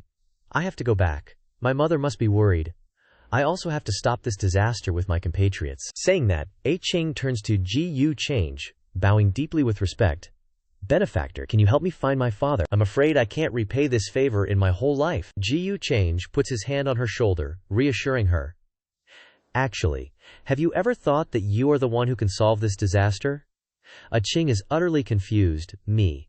But my strength is too weak. I have a plan. Want to hear it? Scene change. At the same time, in the hall of the young emperor, he says angrily, find the one who leaked that information. Steward Zhao immediately obeys. Yes, this subordinate will go find them immediately. Then the Yun emperor mutters, could it be that brat Yu Change?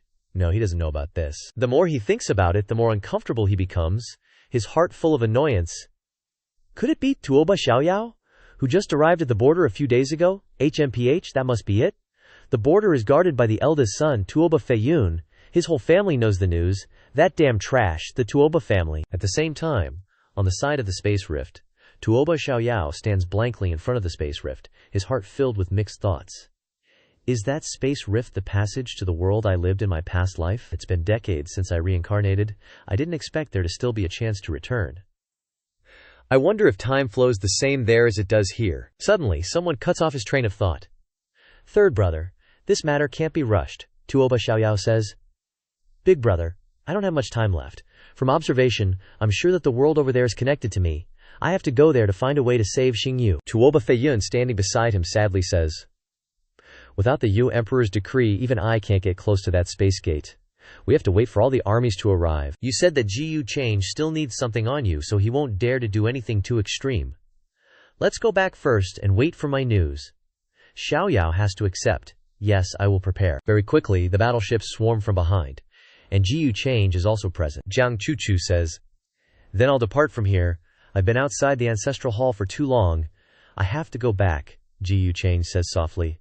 Well, be careful on the way back. Take this for self-defense. Saying that, he hands her a magic treasure. As soon as she sees it, Jiang Chuchu's eyes light up. This is an emperor artifact, Ji Lun replies. Yes, it's what I promised you before. It's enough for minor troubles. If you encounter a great disaster, just say my name. After receiving it, Jiang Chuchu happily scampers off, her heart filled with joy. Witnessing that sentimental farewell scene, Ching couldn't help but blurt out curiously, you're so nice. Is that fairy who's always with you your wife? Yu Change says, children shouldn't ask too much. But looking around, Ching wonders, are those people all going to conquer my homeland? Using the word conquer is too heavy. They're just going for training. Ching gives a forced smile. Training. While we risk our lives resisting, It's just a training session for them. Ji Yu Liang replies with a cold smile. That's why I told you to think carefully about what I said. The girl is even more worried. If we gather all our forces and bury those invaders, can we really do it? With my ability, can I really do it? Ji Yu Change said. Many hands make light work, and unity brings hope. If we just sit tight, we'll die meaningless deaths. Suddenly, Ah Ching exclaimed in a panic, "Wait, someone's fighting!" Not far away, on a warship, a young prodigy unleashed surging killing intent, excitedly saying, "Taba Xiaojiao, I heard you've been lying low these past few years, and your strength is now comparable to Yu Li's. Since Yu Li won't come out of his palace to fight me, I'll use you to test my fists today." The cultivators watching were shocked and terrified, their hearts pounding, and they hurriedly moved away from the battlefield. It was hard to believe that this was a battle between two young talents. If it were powerhouses from the older generation, it would be easier to accept. One side was the young master of the demonic god Palace, a renowned young prodigy who had swept across the land, invincible among his peers. The other, Taba Xiaojiao, was a relatively new name. Before this, he had always been humble, hiding his talents and not showing off. Wait, that's Feng Ma Shen, the young master of the demonic god Palace. He and Yu Li are sworn enemies. Why is he fighting Taba Xiaojiao? He probably wants to use this battle to probe the second prince's strength. Provoked, Taba Xiaojiao didn't give a damn about anyone, and charged forward. The everlasting sky sword was immediately activated. Then they both went at it with bloodthirsty fervor, neither willing to back down. Just like that, sword energy resounded. In his heart, Taba Xiaojiao thought uncomfortably. You think you're Ji Yu Change, trying to humiliate me too? Quickly, Taba Xiaojiao's sword energy rained down on Ma Shen's body. But it had absolutely no effect on him. He grinned and said, No matter how superb your swordsmanship is, you can't break through my demonic god physique. Hey, Taba Xiaojiao said. Then let's see how many swords you can take. With that, they charged at each other again, the surrounding space trembling, rocks exploding and dust flying everywhere. Up above, Ah Ching suddenly exclaimed, Wait, that's the Shu sect's sword play, Ji Yu Change asked. Are you talking about the sword energy on Taba Xiaojiao? Ah Ching was still in shock. Impossible. That sword technique is only taught to direct disciples. If it's discovered, he'll be hunted down. Moreover, he has a sword spirit. He must be a direct disciple of the Shu sect. Hearing this, Ji Yu Change thought to himself, So Taba Xiaojiao is from the same world as Ah Ching. Then his sword embryo refining secret art must originate from the Shu sect, she mentioned. He'll definitely head to that space portal first to return to that world, so I have to help him. With that thought, Ji Yu Change immediately took action. In the middle of Taba Xiaojiao and Ma Shen's fight, a powerful aura suddenly appeared. Then boom boom, the ground exploded, and dust billowed up everywhere. At that moment, the pissed-off demon god furiously roared, Who the hell dares to interfere with me? Ji Yu Change's voice rang out. This is a crucial moment. Before setting off, why are you two fighting over such trivial matters? Ma Shen softened his tone and said, Oh, it's young master Ji Yu Change. Ji Yu Change continued, Give me some face. If there are any grudges, settle them later, Ma Shen replied. Since young master Change has spoken, of course, no problem. After speaking, he pointed at Taba Xiaojiao and shouted, Today, for your sake, I'll spare him once. But Taba Xiaojiao remained silent, his expression unhappy. Ji Yu Change said, It seems like third young master Taba isn't going to give Ji Yu any face. In his heart, Taba Xiaojiao cursed. Damn it, Ji Yu Change is here too? Is he planning to enter my world too? But he was powerless and unable to resist. Xiaojiao cupped his hands and said, Today, thank you, young master Change, for the rescue. I'll remember this favor. I have other matters to attend to, so I'll take my leave. Ji Yu Change deliberately added. Then don't forget to repay it. Okay, Xiaojiao replied. Of course I'll remember. After speaking, Xiaojiao turned and left, even passing by Yu Feiya without paying any attention, not even a glance. Yu Ming, standing beside Yu Feiya, secretly transmitted to his elder sister, After what happened in the main hall that day, it seems like he's really given up. He's not Ganqi Huangtai anymore. Hey, Yu Feiya said nothing, thinking to herself, He seems to have a lot on his mind. Could he be in trouble? But why is he here? Does he also want to enter that world? Thinking this, Yu Feiya walked up to Ji Yu Change and said, Young Master Change, are you planning to go in too? Ji Yu Change replied. Yes, I intend to, Yu Feiya continued. That world is full of danger and unknowns. How about we travel together? Ji Yu Change burst out laughing brightly and replied, I appreciate Princess Feiya's kindness, but I'm used to being free. I'm afraid it's not convenient. In his heart he thought, Haha, am I supposed to do good deeds while also carrying a bunch of trouble? Rejected, Yu Feiya was a little embarrassed, thinking to herself, How many times has he rejected me? Does he really hate me? What did I do wrong? It would obviously be safer to go together. That world is full of danger. Even if he's strong, he can't handle everything. Just then, Jia Luo spoke up. Young Master Change, can the little prince travel with you then? Ji Yu Change coldly replied. Get lost. Those few words were like a cold blade cutting through his heart. Jia Luo stood frozen, his lips trembling slightly. All the hope that had just flickered in his eyes vanished in an instant. At that moment, he was like someone pushed out of the boundary between light and darkness, leaving only emptiness and humiliation. The two subordinates behind him also turned pale, bowing their heads and stammering, unsure of what to do. Your Highness, shall we still go? The air around them was heavy, like the disappointment spreading in everyone's hearts. Following up from the previous chapter, Ji Yu Change has finally confirmed a shocking truth. Lo Kier Zhao Zhao actually comes from the same world as A Qing. This discovery immediately ignited Ji Yu Change's curiosity, and he decided to delve deeper into that mysterious spatial rift. He's gonna dig out all the dirt no matter what. Seeing this, Yu Fei stepped forward, her face serious, but her voice full of subtle hints of wanting to go with him. But sorry, not happening. Ji Yu Change flatly refused, without hesitation. Not stopping there, even Gongzi Jialuo sidled up, asking to join, but Ji Yu Change remained cold and ruthlessly refused. Cut to the sword profound great world, a vast and boundless continent, so immense it's hard to imagine. Recently, countless extraterritorial demons have descended from afar, plotting to invade this world. From then on, the former glory is gone, and everywhere is plunged into war, with smoke and fire everywhere. Even the sword immortals who had lived in seclusion had to come out to fight. But even they were seriously injured by the powerhouses of the extraterritorial demons. Every day passes in unease and fear, and tens of thousands of living beings are worried that this world may collapse, and everyone will become slaves, mercilessly slaughtered by the extraterritorial demons. Someone cried out in panic. The celestial phenomenon has changed again. It seems that this time the extraterritorial demons are attacking even more fiercely than before. Surrounding that celestial phenomenon are the figures of cultivators, sitting and observing. At that moment, a girl sighed and said, Can we only sit and wait for destruction? Until the very last moment, who can be sure what the outcome will be? And she is the sword cliff master, Zhu Jianxian. Hearing this, the man standing next to her said, Zhu Jianxian is right. According to the divination I made, there is still a glimmer of hope for survival. But those sword immortals who went to eliminate the source of the disaster have not returned yet. I'm afraid it's more bad than good.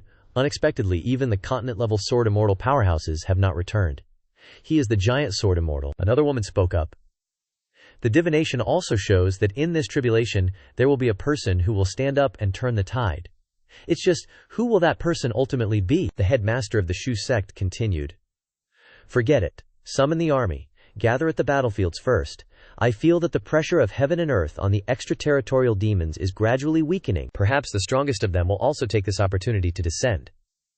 After saying that, they quickly left. From beyond the sky, a huge crack suddenly appeared, like a blade tearing the sky apart, stretching endlessly. From within that crack, countless extraterritorial demons poured down, bringing unprecedented disaster to this world. At that moment, all living beings in the sword-profound great world simultaneously felt a terrifying aura descending from the sky. It felt like the ancient blue sky was collapsing, and the universe seemed to want to crush everything under that invisible pressure. That breath was so strong that it made people's bodies explode and their minds tremble uncontrollably. An announcement rang out. Sword Cliff disciples, hear my order, swear to protect our lands. A girl said with fear and panic, Senior brother, are we going to die? Her senior brother immediately replied decisively, Senior sister, I will protect you. In another area, a group of cultivators flying on swords in the sky were stunned by the scene outside the spatial rift. Look there, those are the ancient warships of the extraterritorial demons, full of people. Oh my God. The scale of this is even bigger and more terrifying than before. We're done for. Hearing this, the leader of the group scolded angrily, Shut up! Who wins and who loses is not yet known. Daring to disturb the morale of the army, I'll kill you. No sooner said than done. A murderous aura was released, immediately sending the one who had just opened his mouth to complain back to his ancestors in the blink of an eye. Everyone around was frightened, but they were helpless. Very quickly, the young geniuses poured into the spatial rift, led by the demon god young master, who laughed excitedly and stepped in. Haha, you insects, either submit or die. Suddenly he was stunned, his eyebrows furrowed, and he was a little dazed, because in front of him, a woman stepped forward to stop him. She swung her sword and slashed at them, while reassuring her teammates. Don't panic, our heaven and earth are resisting their supreme powerhouses. The ones who can descend now are still within our reach. Calm down, don't forget that behind us, we still have the Sword Immortals. What's there to be afraid of? As soon as they saw her, they exclaimed in joy. It's Liu Xianqi! She just broke through and entered the 7th level super powerhouse realm. That's great, she continued. Keep your spirits up. Follow me. The demon god arrogantly said contemptuously. Just someone who has just touched the threshold of the Supreme dares to block my path. After saying that, he immediately sent her back to dust in the blink of an eye. Meanwhile, Ji Yu Change, Ada, and Qing have gone deep into the spatial rift. But they are quietly hiding and watching the chaotic scene around them. No matter how high level the cultivators are, they can't see their figures. Ji Yu Change thought to himself, I didn't expect this reincarnation method to be able to hide my cultivation and blind even the will of this world. It's really useful. Qing said, this place is Nanhuangzhou, one of the 13 provinces of the continent. Before, when the extraterritorial demons first descended into this world, it was also from the outer sky of Nanhuangzhou that terrible rift appeared. Ji Yu Change continued. Then the city in front is Nanhuang City that Yuan mentioned. Qing replied, That's right. But it seems that Nanhuang City is about to fall. The army of the Nanming Imperial Dynasty can't hold out at all, and their support, Sword Cliff, is probably also busy taking care of themselves. Ji Yu Change was silent, quietly continuing to observe. While the two were talking, a loud explosion suddenly rang out from the distant locked ancient city. The tall city wall collapsed with a rumble. The city's protective light shattered, unable to withstand the fierce attack coming from all directions. In the sky, a huge golden cauldron fell, carrying rolling thunder, directly attacking the enemy. One move, and the opponent was down, spitting blood. The bodyguards behind were stunned. Elder, he wheezed, don't let the 4th princess fall into their hands. What? An elder at the 7th realm? Taken out so fast? He's probably got 1 foot in the 8th realm. Take the 4th princess and retreat, I'll hold him off. The guy next to him was shocked. Dude, are you kidding me? You're only 5th realm? He'll squash you like a bug. The girl inside spoke up, annoyed. So what? We can't outrun them anyway. Might as well go down fighting. The opponent chuckled.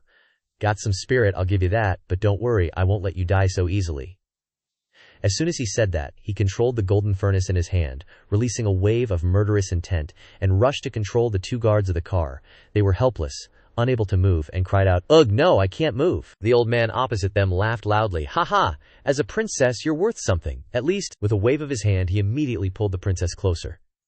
The 2 guards, unable to move, were pissed and frustrated, muttering, 4th princess, this sucks big time! Instantly, the girl was in his grasp. He excitedly continued. Whether I sell her or keep her for myself, she's worth it. You want to die? Not so easy. From afar, Qing saw the scene and cried out in alarm. Xuan Dai? Ji Yu Change asked, surprised. You know her? Immediately, Qing grabbed Ji Yu Change's sleeve, pleading with a sincere voice. Benefactor, Xuan Dai is the #1 genius of Southern Ming Royal City. We've known each other since we were kids. Please, save her. Ji Yu Change smiled and gently patted Qing's head to reassure her, thinking to himself, since she's a princess, how could I miss this opportunity? He then said, since she's Qing's friend, of course I have to help. When Ji Yu Change made his move, it startled him. Who is it? Before he could figure out what was happening, Adain was already standing behind him. A murderous aura emanated intensely, his eyes staring coldly at him.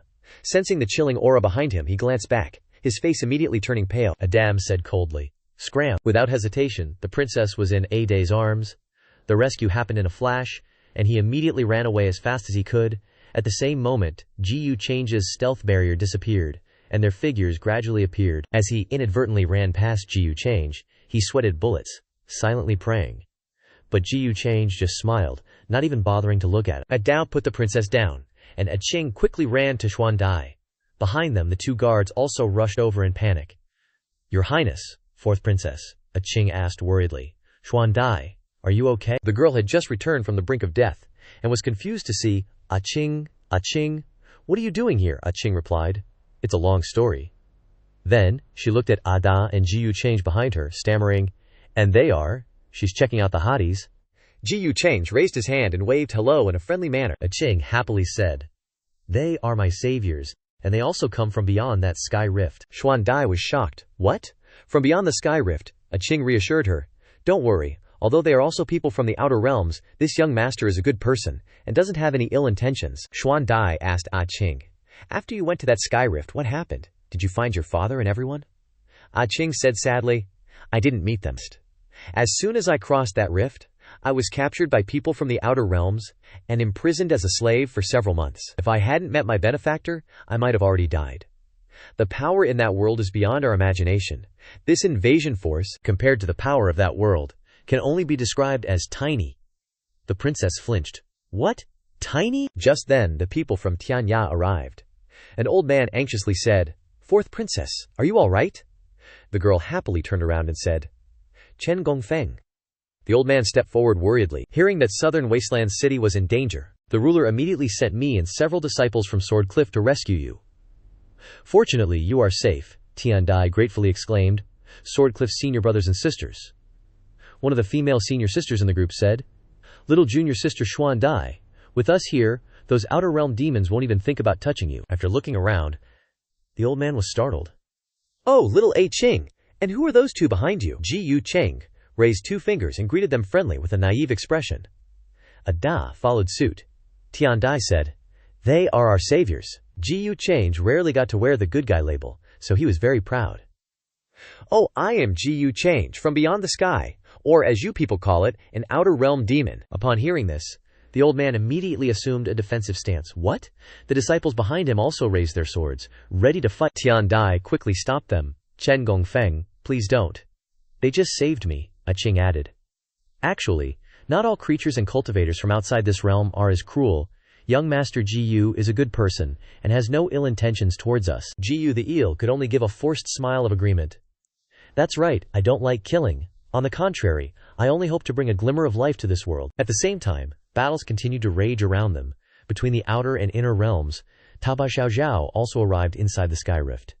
The guy had just saved the life of a weak girl. She stared at Taba Xiaoxiao in astonishment. "You, an outer realm demon, how do you know the techniques of our Shu sect, and why did you save me?" Taba Xiaoxiao said. "Miss, lend me a set of clothes." She was surprised. "Clothes?" Taba Xiaoxiao didn't explain but continued. "Your outfits are very different from my time. What year is it now?" The young prodigies of the Huangyu Immortal Dynasty successively passed through the spatial rifts, embarking on a perilous adventure in the unknown land. Ji Yu Cheng was no exception. He retracted his aura, concealed his cultivation, and quietly observed the chaotic currents swirling around him. Amidst the chaos, Ai Ching suddenly spotted an acquaintance being besieged by others. Without a second thought, she hastily pleaded with Ji Yu Cheng to intervene and help. Without hesitation, Ji Yu Cheng immediately ordered Aida to take action, rescuing the beauty from a desperate situation. Ji Yu Cheng's appearance instantly stunned the surrounding crowd. Amidst countless astonished gazes, he only smiled calmly, and said that he didn't like bloodshed, but hoped to bring a ray of life to this place. At the same time, on the other side, Tuoba Xiaoyao righteously saved a weak woman who was in a desperate situation, which surprised her greatly. Even more surprising was his proposal. "Could you lend me that outfit for a bit?" He. And whether she wanted to or not, the unfortunate girl had to lend him the clothes on her body. Ultimately meeting her ancestors, Tuoba Xiaoyao muttered to himself, "I didn't expect that it's been a full 500 years since I witnessed the death of the founder during his tribulation. Currently, I can only blend into the Shu sect and find a way to unlock the sword embryo at Sword Pavilion." Now, Tuoba Xiaoyao has transformed into a beautiful woman, sweeter than honey. See if anyone can recognize Tuoba Xiaoyao now. Scene change to the Nanming imperial capital, where the palace is luxurious and magnificent. Inside, the Nanming emperor spoke. "Elder, what did the head say about the ancient sacrifice altar?" An elder sighed and replied. Alas, the head only nodded and shook his head slightly, without saying anything more. Suddenly, a soldier ran in to report, "Your Majesty, Chen Gongfu and the fourth princess have arrived, along with a young master and a ninth realm servant." Upon hearing this, everyone was shocked and exclaimed, "What? A ninth realm servant?" The Nanming emperor was also surprised. Previously, Chen Gongfu sent a message saying, "There is a young master from beyond the realm who came to save Agi Qing. It must be this person." Another person continued, "Hopefully he is a friend and not an enemy, otherwise we'll be in big trouble." The red-haired man beside him said, "If he reveals any hostility, we must immediately use all our strength to subdue his subordinate." That's right. Otherwise, if a ninth realm expert unleashes his power, the head himself might have to take action. The Nanming emperor said, "I heard that he saved Ah Qing's life, and now he even saved Xiao Dai. He probably isn't an enemy. It's just that I don't know what his true purpose is. But now we can only try our best to befriend him. Absolutely don't offend him." They arrived very quickly. Xuan Dai cheerfully spoke, "Father, Dyer." The Nanming emperor stepped forward and respectfully clasped his hands. "You must be the benefactor who saved Xiao Dai." "I am the Nanming emperor," I pay my respects to the young master. Ji Change smiled and replied, Your Majesty is too polite. It was just a matter of convenience. Very quickly, everyone noticed Ada's muscular figure behind him. Everyone broke out in a cold sweat, feeling a bit intimidated. Seeing their expressions, Ji Change explained, Oh, everyone doesn't need to be nervous. My servant just has a slightly fierce appearance, but we don't have any bad intentions. Ada still maintained an ice-cold expression, without any emotion, his aura towering, a single glance enough to make the opponent tremble with fear. The elders behind him secretly transmitted their voices to each other and discussed. His subordinate doesn't look like a good person, but after all, he's just a servant. That's right. And this young master is as gentle as jade, with the demeanor of a righteous path cultivator. Eighth Elder, what do you think? Me too. But you guys are dead wrong. Aha. If Ji Change isn't evil, then who is? It has to be said that Brother Guy's acting as a good guy is too convincing. To dispel the tense atmosphere, Ji Change continued, Your Majesty, I don't know who these seniors are, the non-timing emperor said. Oh, they are. But before he could introduce them, the elders hurriedly clasped their hands and spoke first. This old man pays his respects to the young master. We are the elders of Sword Cliff. Ji Change happily continued, Oh, I've long heard that the Sword Cliff Head is known as the #1 beauty of the southern wilderness, and has already reached the realm of a continental sword immortal. I wonder if I, Ji, will have the opportunity to meet her today. Upon hearing this, the elders behind him turned pale with shock, and countless question marks appeared in their minds. The Nanming Emperor thought to himself, Could it be that his purpose is the Cliff Head, a lustful person? They quickly regained their composure. An elder stepped forward and said, Young master, the Cliff Head currently has important matters. I'm afraid she won't be able to come to Nanming Imperial City today. Ji Change replied, Is that so? That's a pity, but there will definitely be opportunities later, the Nanming Emperor said. Even if the Cliff Head is not present, but young master saved Xuan Dai, you are a benefactor of the Nanming Imperial Dynasty. If you have any requests, just say it. Ji Il calmly replied, No need to trouble yourself. I can tell that everyone is still wary of me. But I want to say that not every force in the upper realm likes to invade and plunder.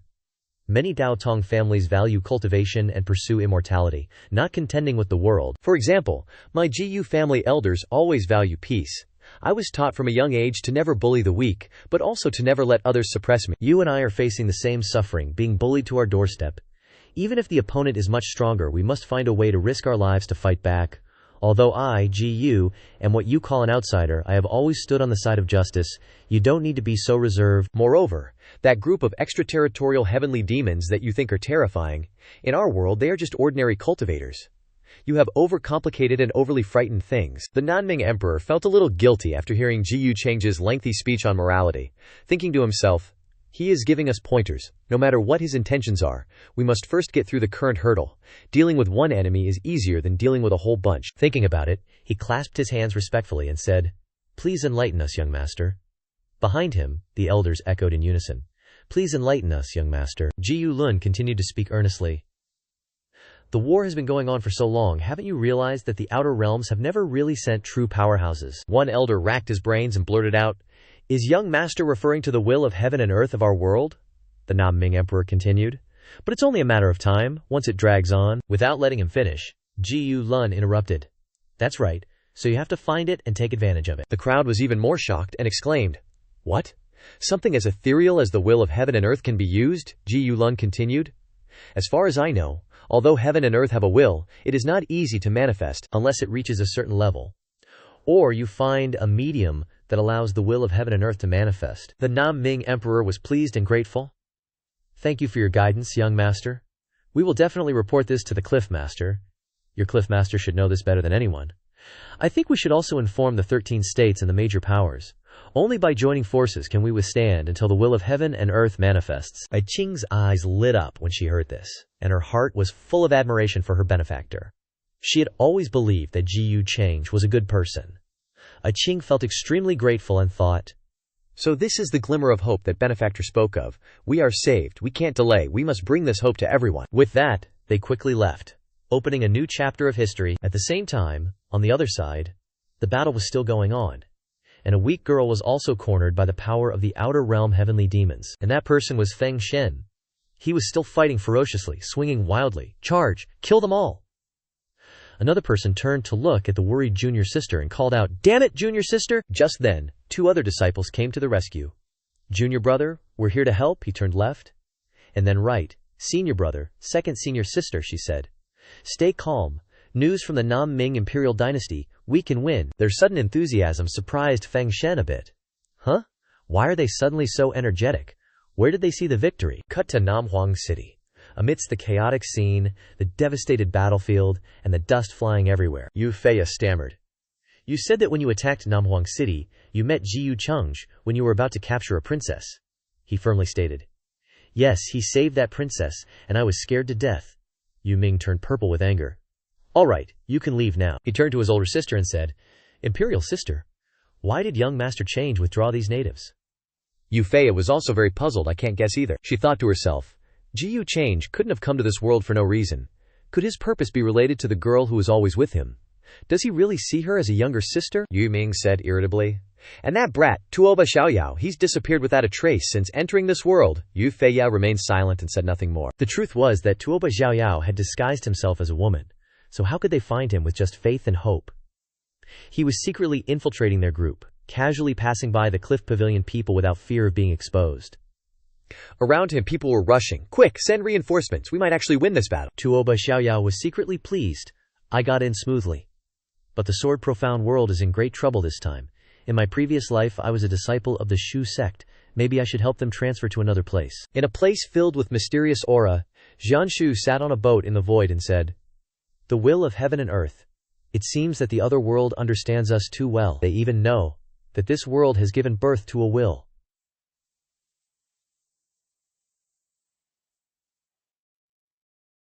This is not a good sign. Another person stepped forward and said, That young Master Ji Yu took the initiative to help us. This old man feels that he doesn't have good intentions, she continued. But what he said is not unreasonable. From the altar divination, the will of heaven and earth is indeed our last hope. The elder was uneasy. Could it be that you also believe his words? She said calmly. I just think that what he said makes some sense. Moreover, I caught a heavenly demon from the outer realm, and found out that in their world, young Master Ji Yu has an earth-shattering background and unimaginable power. If he wants to destroy this world, it would be as easy as turning his hand. So why is he helping us? What is he plotting? The elder said angrily, If his background is so great, then he is even less trustworthy. Why not take the Sword Immortal Order and unite all the Sword Immortals to capture him? If we capture him, those outer realm people will be too afraid to act rashly. She immediately replied. No, if we fail, we will have no way to survive, the old man said helplessly. Those not of our race must have different intentions. Zhubeer, don't regret that we didn't strike first. The girl could only sigh in her heart. Is there any other perfect way? In the following days, a terrifying great war suddenly broke out in the entire Namhuang continent. The armies of the upper realm descended in droves, slaughtering the Nam Ming imperial dynasty and countless nearby forces. Too many powerhouses fell in the sea of blood, and vast territories fell one after another, turning into a desolate land of death, with fire raging everywhere. At ancient Tang City, a beam of light suddenly flew from afar. Chen Ah-ching stood behind Jiyu Change, looked around, and asked with a puzzled expression, What happened to ancient Tang City? Why did it become like this? The people from the outer realms couldn't possibly be so fast as to attack here. What happened to my grandfather and mother? Jiyu Change did not answer immediately, but silently observed everywhere. This city was indeed strange. From the outside, it looked desolate and cold, like a place that had been abandoned for thousands of years.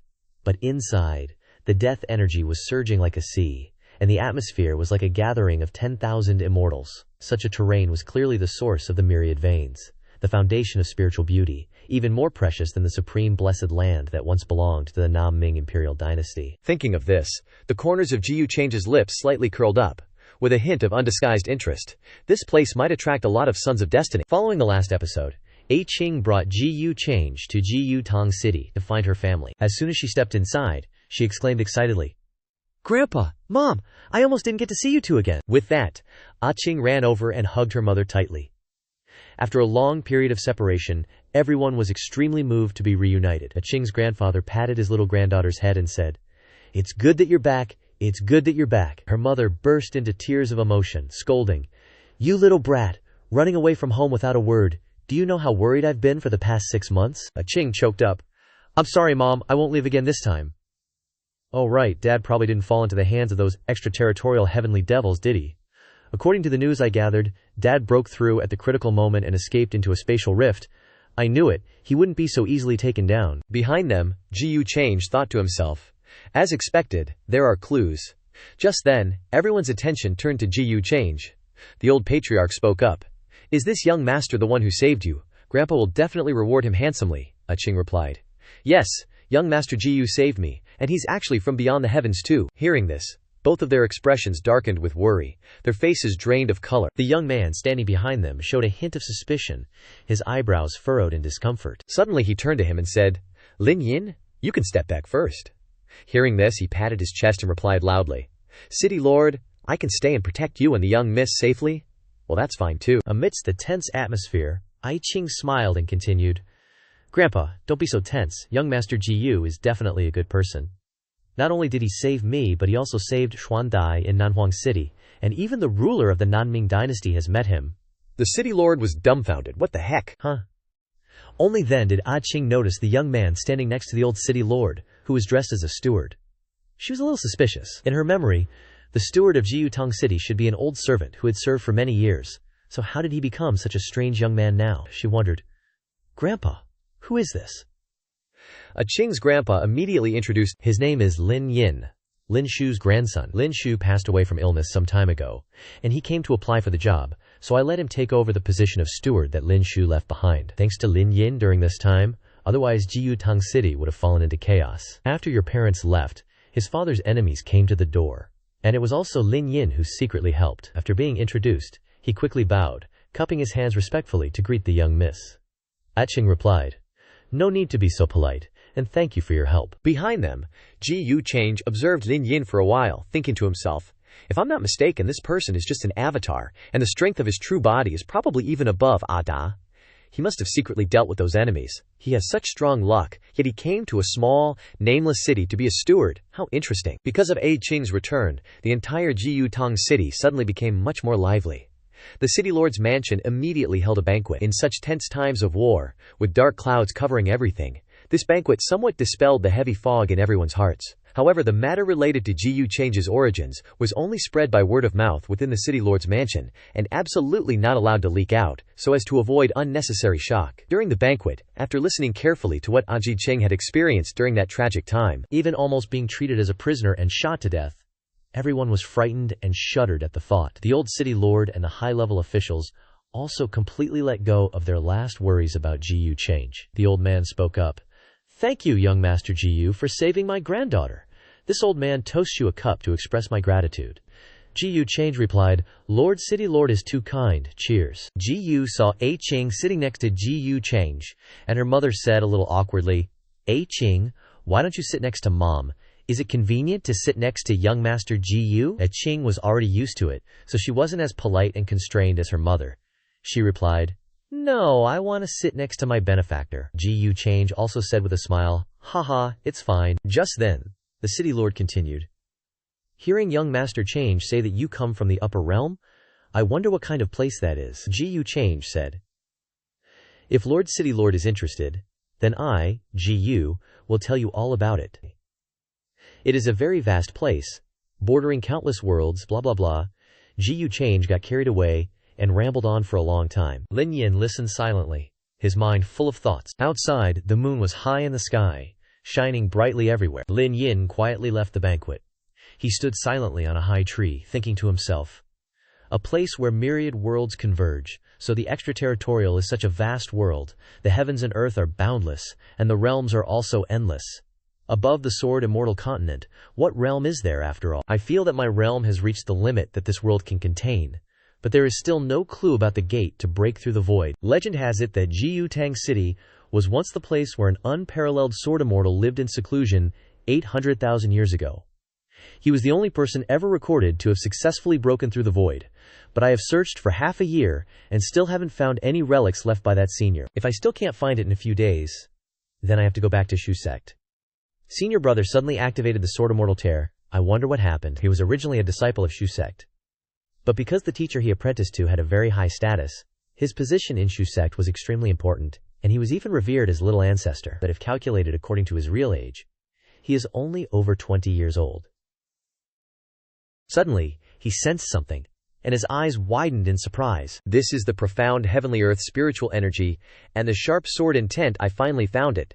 With that thought, he immediately turned into a wisp of green smoke, wandering all over the city, seemingly trying to find something. Suddenly, he stopped in a certain area of Jiutang City. That place was originally a dense, ancient forest, with large patches of ancient mulberry and sephora trees growing. It's a pity that most of them have withered and died. The old, gnarled trees, many with hollow trunks like empty tubes, still stubbornly exist, looking like dragons coiling and lying motionless here. However, from those ancient trees, there were signs of the extraordinary appearing at this moment. Light mist rose, and in the blink of an eye, vague phantoms appeared, with countless interwoven sword energies blooming like thousands of rays of light. It was as if an unparalleled sword immortal had once practiced swordsmanship here, and his Datu rhythm and aura were deeply engraved in the heavens and earth. Even after countless years, that imprint still remained on this land. Lin Yin muttered to himself. 800,000 years ago, that senior used the sword to communicate with the divine, reaching the heavens above and severing the 9 underworlds below. I thought it was just a legend, but now that I have witnessed it with my own eyes, I know that the rumors are not false at all, and they can't even describe 1/10,000th of it. If I can comprehend the Daoyo here, I will definitely be able to sense the sword Daoyo inheritance of the peerless sword immortal. Just a trace of the remaining sword luck is already an unimaginable treasure. In his prime, he had definitely transcended the shackles of the sword mystical great world. With that, he stretched out his arms and absorbed the spiritual energy, inhaling it, his heart filled with satisfaction. Haha, awesome. But unexpectedly, amidst the powerful rays of spiritual energy, a faint ray of dark energy appeared. He quickly realized, his eyes widening in disbelief. Something's not right. There's a problem. He hurriedly retreated, but his body suffered a backlash, immediately coughing up a mouthful of blood. Run Yin gritted his teeth in anger. Holy crap, this place doesn't just have the sword luck of the senior, what else is here? Could someone have gotten the inheritance first? Jiu Change was quite surprised. His strength is actually stronger than most of the young talents in this world, and he can even see through me. Just now, I tried to invade the Son of Destiny's mind with my divine sense, but he detected it immediately. That surprised Jiu Change a bit. If he wasn't protected by the heavenly Tao of this world, he definitely wouldn't have been able to sense my probing. Jiu Change thought to himself. This is the first time my little trick has been discovered. I'll let him off for now. I want to see who he really is. On the other side, Run Yin, still in shock, exclaimed, That's divine sense, and he's carrying the sword luck with him. This place is indeed a bit strange. Forget it. I'll head back first. Scene changed to Jiutang City, the Wu family's residence. Inside, the Wu family head said, Did you hear? Miss Ah Ching is back from beyond the heavens. The young man with her is also from beyond the heavens. The news has already spread from Nanhuang province. Everyone's freaking out. What the? Are you sure about that, master? It's said that he's the young Mrs. Savior. He continued. HMPH. Being her savior is useless now. I heard that his identity in the heavens is not simple. And he is the head of the Wu family, Wu Xing, he went on. An old sword immortal from the Shu sect has issued an order, wanting to gather all the sword immortals in the world to capture that young man. An elder exclaimed in surprise. Master, is this true? Wu Xing said. Absolutely confirmed. News from the Shu sect says sword immortals from all over are gathering, planning to use the name of the emperor to command the lords. As long as they capture that young man, they can solve the problem of the outer realm. Heavenly Devil, we're right in front of it, if my Wu family lends a hand this time. Before the family head could finish, an elder interrupted. That won't do, family head. It's said that there's an existence as strong as the 9th realm by his side, if we act rashly. Wu Xing angrily shouted. You idiot! Who said we have to take action? Then, before the sword immortals arrive in Jiutang City, we just need to secretly track his whereabouts and keep sending information. Wouldn't that be making a contribution? Hearing this, a woman said worriedly. Family head, this is a bit risky. If we're discovered, the Wu family might— Wu Xing cut her off furiously. If you're that scared, what can you even do? The other families in the city probably know about this too. They'll do the same thing. Fortune favors the bold. If we succeed, my Wu family will be the heroes who save the world. Besides, only we know that you're all 6th realm powerhouses. Just be careful. How would he find out? But what they didn't expect was that Jiu Change had heard every word of their conversation. Ada, standing behind, spoke up. Master, do you need me to crush them to death? Jiu Change said calmly. Just a bunch of ants. No need to kill them. Let them follow us. On the contrary, what I care about is the so-called Sword Immortal Order. Looks like they don't want to follow the path I've laid out, Day. I'll give you a bit more power later.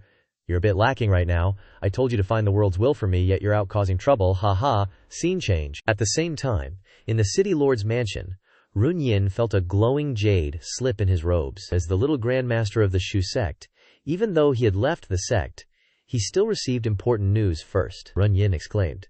It seems that the origin of that guy is definitely not as simple as what the young woman Ah Ching said. She must have hidden something. Is that the ice-cold aura of Swordcliffe's Snow Senior sister arriving? Just then, an uninvited guest suddenly appeared outside Ji Yutang's city, her green hair seeming to have been stained by the freezing wind, exuding a cold and aloof aura, carrying a distant and unapproachable temperament. The guards at the gate suddenly felt a sudden chill. Achu, why is it so cold all of a sudden? One guard was confused. I thought I saw someone over there just now. Why did they disappear? The one next to him said, there's no one there. The truth was that Jianshu swept through the inner city lightly, appearing and disappearing. None of the guards noticed her arrival. While A Qing and her grandfather were sitting and talking, Grandpa, what did you call me here to talk about? The city lord said. This matter is related to young master Ji Yu, A Qing. I hope you can take care of yourself. Suddenly sensing something strange, the city lord turned his face out in shock. Snow Sword Immortal, he thought to himself. Is it because of the Sword Immortal Order? It can't be that fast, right? And why is it just her? Just as she walked inside, she coldly said, I want to meet that young master. Zhui Jiantian unexpectedly charged straight into the Nanming Emperor's residence. With extraordinary inner strength, she advanced deep inside without a single guard noticing her intrusion. Inside, the Nanming Emperor and I Qing jumped in fright. Before they could understand what was happening, Zhu Jiantian stated that she wanted to meet that young master from beyond the realm. Just then, Ji Yu Chang was already standing right behind her. He coldly said, You are the master of Jianya, Zhui Jiantian. Ji Yu Chang's appearance made the Nanming Emperor even more panicked. Benefactor! A Qing was equally surprised. Master! Following the direction of the voice, Zhu Jiantian glanced back, thinking to herself, This is the young master Ji Yu everyone's talking about. Then, she clearly stated, That's right, from the Nanming Emperor. I know everything you've told me. I only want to know one thing. Are you truly worthy of my trust? Ji Yu Change smiled faintly. Trust? Then, he stepped closer, face to face with Jian Xian, and said, Dude, you're wearing a mask and asking me if I'm trustworthy? Don't you think it's funny? Why don't you take off your mask and then talk to me? Underneath the mask, Zhui Jiantian frowned slightly. Although she was often rumored to be the #1 beauty of Namhuang continent, very few people had actually seen her true face. After her cultivation reached the level of a continental sword immortal, no one dared to be rude or speak impudently in front of her like this. Immediately, she tightened her grip on her sword hilt, ready to fight. Ji Yu Change also noticed this, and continued to threaten coldly, You want to die? Seeing this, A Qing's face turned pale with worry, muttering, What should I do? Just then, Xuan Dai stepped forward. She could clearly sense that Ji Yu Change's attitude towards Zhui Jiantian was completely different from the gentleness he usually showed them. Could it be because Zhui Jiantian's identity was still unclear, even carrying hostility? She hurriedly interjected, Master, Ji Yu Gongzi isn't like those extraterritorial demons. A Qing happily exclaimed, Xuan Dai, you're here too? Great! Xuan Dai didn't have time to respond, and quickly ran to Zhui Jiantian's side, then turned to Ji Yu Chang with a smile. Ji Yu Gongzi, my master really has no malicious intent, she just wants to talk to you. Ji Yu Change coldly smiled, and casually replied, No malicious intent? Then you ask her what's the meaning of the Sword Immortal Decree. Hearing this, everyone's expressions turned extremely shocked, because that was confidential information. How could Ji Yu Change know about it? A Qing stammered. Sword Immortal Decree? Isn't that a secret order of the Shu sect? Capable of summoning all the sword immortals in the world? Used only when something extremely serious happens? She turned to her grandpa in confusion. Grandpa reluctantly gave a forced smile and said, Ji Yu Gongzi, I was originally planning to inform you about this matter. Without letting him finish, Ji Yu Change interrupted. Old City Lord doesn't need to explain. Actually, I knew it long ago. The people of this world won't trust me anyway, Mar Qing said with slight sadness. Benefactor. While Ji Yu Change was still lecturing, it's all just a waste of my effort, but I've already said, I'm a peace-loving person, as long as no one messes with me first. Zhu Jiantian clasped her hands and said, Ji Yu Gongzi, the Shu sect's Sword Immortal Decree has nothing to do with our Jianya, but the other continental sword immortals have already received the news. I'm afraid they're on their way to Ji Yu Tang City now. They know you have a special identity and want to capture you, forcing the extraterritorial demons to leave this world. Ji Yu Change chuckled lightly. Capture me? You think they can do it? A Day, standing behind him, couldn't help but laugh. That's hilarious. Someone wants to capture Jiyu Change? They can kiss my ass. Haha, this world holds no interest for Jiyu Change. Zhue Jiantian continued.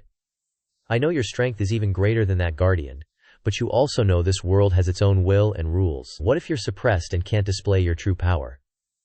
Besides, this time, everyone who's coming has reached the Continental Sword Immortal Realm. Jiyu Change coldly said, I know. Zhue Jiantian can leave. Hearing this, she jumped in fright and exclaimed, Don't you have any other goals? I think we can still reach a consensus. Jiyu Change coldly said, Consensus? As long as you guys don't actively provoke me, everything will be fine. If there's no enmity, I won't bother competing for power with anyone. Shu Jiantian continued. Gongzi, rest assured, the Sword Immortal Decree really has nothing to do with Jianya. Xuan Dai, standing beside her, breathed a sigh of relief. That's great, Master. Benefactor isn't a bad person to begin with. If he really wanted to harm us, he would have done so long ago. Moreover, with his strength, he wouldn't even need to resort to schemes or tricks. Jiyu Change thought to himself. Jianya might not provoke me, but this Jianshuan Great World isn't just Jianya. Suddenly, the space shook violently. One could clearly feel terrifying sword energies rapidly approaching outside the sky. Just based on the aura alone, one could tell that the number was definitely not small. Shu Jiantian blurted out. Not good, someone's coming. Sensing that violent fluctuation of aura, the major families in Jiyutang City immediately jumped in fright. The eyes of the clan leaders all flashed with a gleam, as if they had guessed something. Without hesitation, they immediately ordered all the experts in their clans to advance outward. The opportunity has come. Clan experts, once the great sword immortals engage him, we'll take the opportunity to assist. This is our clan's chance to enter the ranks of the top powers. Outside, as expected, there were many people. The experts had arrived outside Namhuang continent. Suddenly, a spatial rift appeared, one leader said. Let this old man test the strength of this extraterritorial one first. The two of you, help me secure the formation. Another person behind him said. Then we'll trouble Star God Sword Immortal, he said aggressively. You are Gongzi Jiyu? Jiyu Change strolled forward and said arrogantly. So, the Sword Immortals of this continent are only this capable? How boring! I can't even be bothered to lift a finger. The other party angrily shouted, Don't be so arrogant! Every extraterritorial demon must be killed. If you know what's good for you, this old man advises you to surrender obediently. Before he could finish speaking, Zhue Jiangxian appeared in front of Jiyu Change, coldly saying, Star Sword Immortal, don't be foolish. Young Master Jiyu has no malicious intent towards the Sword Profound Great World. You're only inviting disaster upon yourself. A large crowd gathered below, gasping in astonishment. What the? Wasn't he with Miss A. Qing? How is he an extraterritorial demon? That's Shui Jiangxian. I can't believe I'm seeing her here. Dunning was also present, and he couldn't help but be surprised, thinking to himself, Damn! Why is Senior Sister Shu helping someone from another world? The old man roared in fury. Shu Jiangxian, you know that my descendants died at the hands of extraterritorial demons. Now you're protecting him, which means you're opposing me, and you're opposing the entire world. With that, he raised his sword high, releasing a surging killing intent, and unleashed the stellar blood sacrifice. At that moment, 12 stellar divine swords descended simultaneously, each sword carrying an incomparably terrifying power, accompanied by the resounding roars of the gods and demons of the heavens. As if tearing through the void, someone exclaimed in shock, What is he trying to do? The city lord said worriedly. He wants to refine the entire city, Xuan Dai said. He's blinded by hatred, not caring about the innocent people in Jiuchang City. Damn it, when immortals fight, why must innocent people be involved? One sword, one world. The 12 stellar divine arrays erupted with earth-shattering sword Dao might, each sword as if opening up its own realm, within which the elements of earth, fire, wind, and water revolved, like the evolution of a miniature universe. This is the power of a continental sword immortal. All the cultivators in Jiucheng City were suppressed by that terrifying aura, trembling incessantly. Many couldn't resist, and even unconsciously wanted to kneel down, bowing towards the source of the sword energy. The Star Sword Immortal, who comprehended the stars outside the domain 6,000 years ago, and relied on that to step into the final stage of the Sword Immortal realm. Today his stellar sword Dao has reached the point of transformation, and the 12 stellar divine arrays before him contain the power of gods and demons, capable of destroying all enemies. Zhu Jian said, Star Sword Immortal, do you really want to attack? I'm saving you. The old man laughed and said, Saving me? Ridiculous, Shu girl. I think you've been bewitched by him to say such things. Shu Jiankexian continued. But what about the people in the city? They're innocent, he shouted. What's wrong with sacrificing a little for the sake of this world? The weak will be refined into stars. Don't blame this old man for being heartless. This move must achieve its greatest power, kill gods if they block obstacles. Before he could finish speaking, he was sucker punched. The one who attacked was none other than Adada, one punch sending the old man to meet King Yama. Witnessing that horrifying scene, Sui Jiangxian's eyes widened in shock. Not only that, but the young sword immortals who had intended to come here to take Ji Yuchang's life also turned pale with fright. A continental sword immortal died just like that, causing the entire Ji Yuchang city to explode in a heaven-shaking shock. Those who witnessed the scene trembled so much that their faces turned white, and in their hearts they had only one feeling: the sky is really about to fall. In everyone's minds, a continental sword immortal was a symbol of invincibility, an existence that they could hardly imagine being defeated. But at this moment, someone called an extraterritorial demon easily killed such a person, as easily as crushing a tiny life. That realization caused their worldview to begin to crack, collapsing, piece by piece. Dunning was no exception, his heart racing as he thought, that's a body that far surpasses the realm of a continental sword immortal. What kind of being is he? Above, Ji Yu Liang turned to Shui Jiangxian and said meaningfully, there must be a force behind him. Su Jiangxian was startled and said, this matter was done by the Star Sword Immortal on his own initiative and has nothing to do with the Sword Profound world. Then Ji Yuchang turned to Ada and gave the order, Ada, eliminate the force behind him.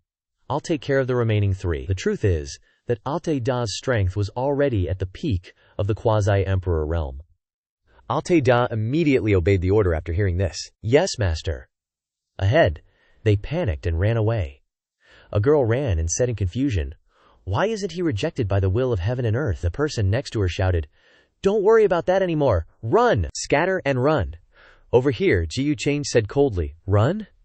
A murderous intent flashed in Ji Yuchang's eyes as he spread his arms wide and said, the price must still be paid. Immediately, two giant hands rushed towards the location of the two who had just fled. They were terrified. Have mercy. We only follow the sword immortal order of the Shu sect. We're just following orders. Please spare us, young master. Ji Yuchang sneered, I told you, I like peace. Don't provoke me.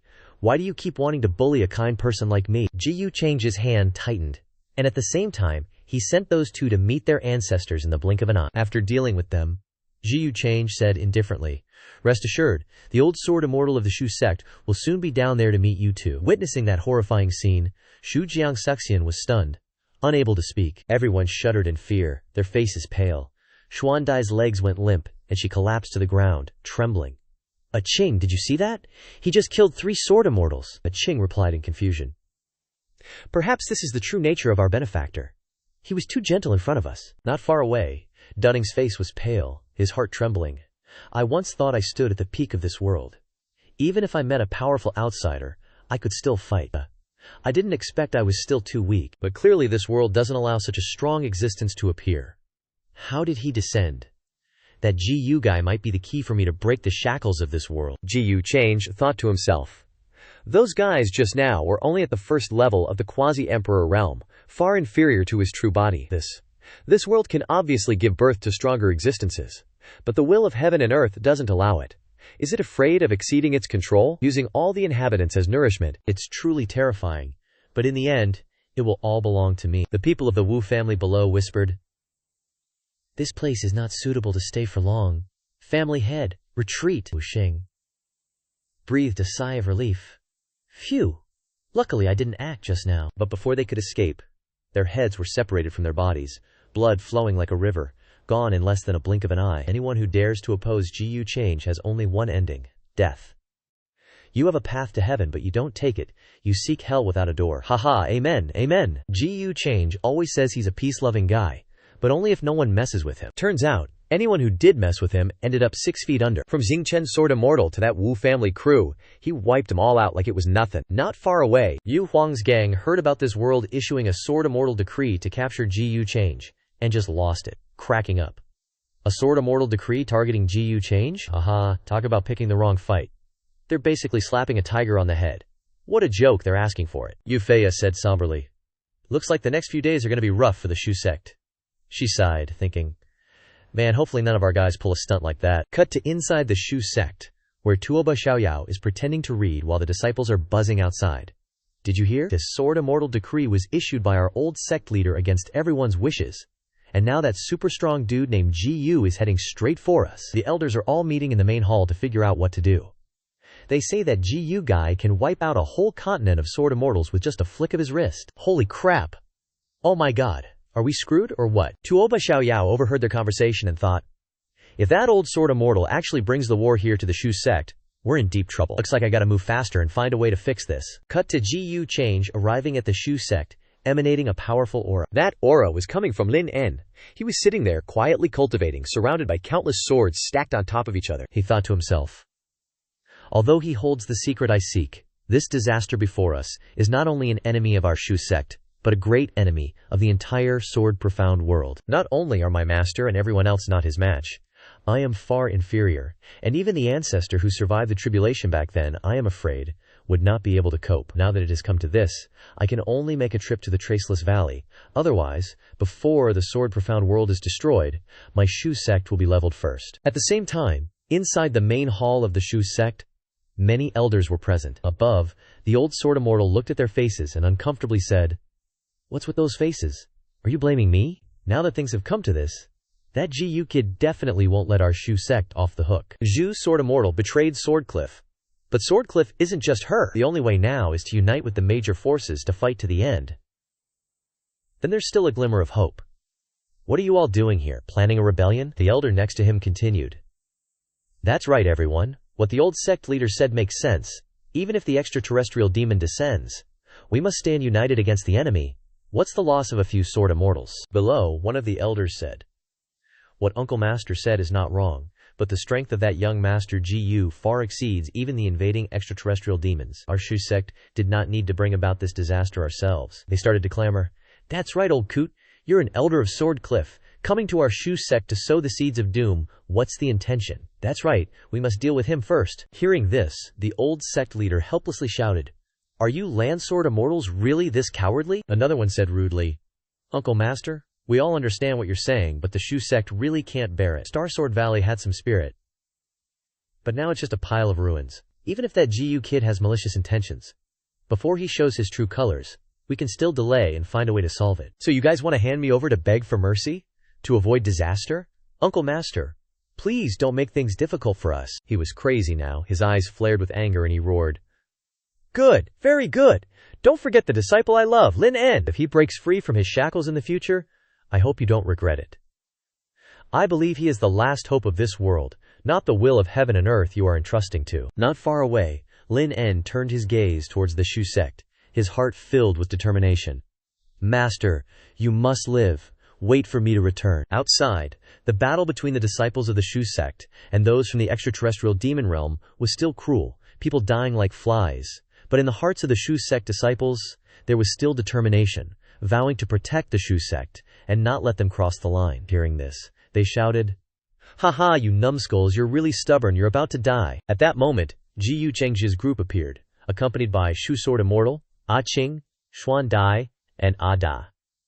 The young prodigies were stunned to see GU Cheng's appearance. Young Master Change is here. Make way. The Shu sect disciples were flipping out. What? He's here so soon, damn it. Immediately, they clasped their hands respectfully. Greetings, young Master Change. Greetings, young Master Change. Zhu Sword Immortal thought, this person has unimaginable power in their world. Xuan Dai was still in shock, and exclaimed softly, A Qing. A Qing was not surprised, and smiled calmly. It's not strange. Our benefactor has an extremely high status in the upper realm. No one dares to be disrespectful. The disciples of the Shu sect fearfully stood aside, their faces pale and a little frightened. One disciple had just managed to say a few words when he was stopped by his teammate, covering his mouth. Zhu Sword Immortal thought, it seems they have received the news. One disciple of the Shu sect turned to his senior brother and whispered, Senior brother, didn't you say you'd swear to protect them to the death? He gritted his teeth and replied, Are you stupid? When the strength is equal, it's called swearing to protect them to the death. But when the death is too far off, it's called death that's not worth it. GU Change sensed the familiar aura approaching and smiled. If I'm not mistaken, that incarnation is flying straight towards here. Quickly, GU Change was inside the Shu sect's residence, sitting imposingly on their chair, and said casually, You guys really know what's what? If you had been like this from the start, I wouldn't have needed to come here myself. Xuan Dai was still in shock, and whispered to Ah Qing. The Shu sect handed over the old sword immortal themselves to avoid disaster. Ah Qing replied, "This matter is the fault of the Shu sect. The benefactor has done nothing wrong." Xuan Dai continued, "Now that the great disaster is at hand, the Shu sect's actions are considered wise, but I'm afraid it will make other forces dissatisfied." An elder stood up and said, "Young Master Ji, the actions of the old sword immortal are not entirely the intention of the Shu sect. Now we have captured him and his comrades from Sword Cliff, waiting for your decision," he stubbornly said. "Zhu girl, you really shame the sect's reputation. Sword Cliff will be destroyed in your hands." Hearing this, Shui Jiangxian didn't know what to say, only sighed softly in silence. Ada stepped forward and shouted, "Kneel down!" The head of the Shu sect loudly declared, "I would rather die than suffer humiliation. If I even blink, I'm not worthy of my name." Before he could finish speaking, whack, 8-Day landed a solid punch, and the old guy kicked the bucket right then and there. Seeing this scene, they were so scared they almost pissed themselves, trembling as they looked at each other, sweat pouring down their faces like rain, and whispering in shaky voices, "To think a land sword immortal's body could be taken out with one punch." And the news was true. The guy next to him signaled him to shut his mouth. Just then, Adam moved close to their faces, exuding a surging killing intent, and said in a cold voice, "Kneel!" Helpless, he had no other choice but to kneel down miserably. Ji Yu Change smiled and said, "What's the point of keeping your cultivation if you're already a prisoner?" As soon as he finished speaking, Ji Yu Change immediately sucked away his cultivation. The old man screamed in pain. Ah, my cultivation!" Ji Yu Change said, "Now that this old sword immortal's cultivation is gone, I, Ji Yu, will spare your life and temporarily imprison you in the sword prison. Rest assured, I'm not the kind of demon who kills indiscriminately. If you know what's good for you, I naturally won't pursue the matter." Below, the Shu sect elders paled in fear. One of them, forced a smile, clasped his hands, and said, "We've long heard that young Master Ji Yu is different from the extraterrestrial demons. Your benevolence puts us to shame." Ji Yu Change said nothing, only thinking to himself, "This old sword immortal seems to be the master of that child of destiny. Keeping him around might be useful later, but there's no aura of Lin Yin here, so he must have left temporarily." Xuan Dai was stunned. Young Master Ji Yu is letting this go so easily, without implicating the Shu sect. Ah Qing, still firm in her belief in Ji Yu Change, added, "I told you, benefactor is a good person." Over here, Ji Yu Change continued, "Then I'll trouble you, Shu sect, to prepare accommodations for us.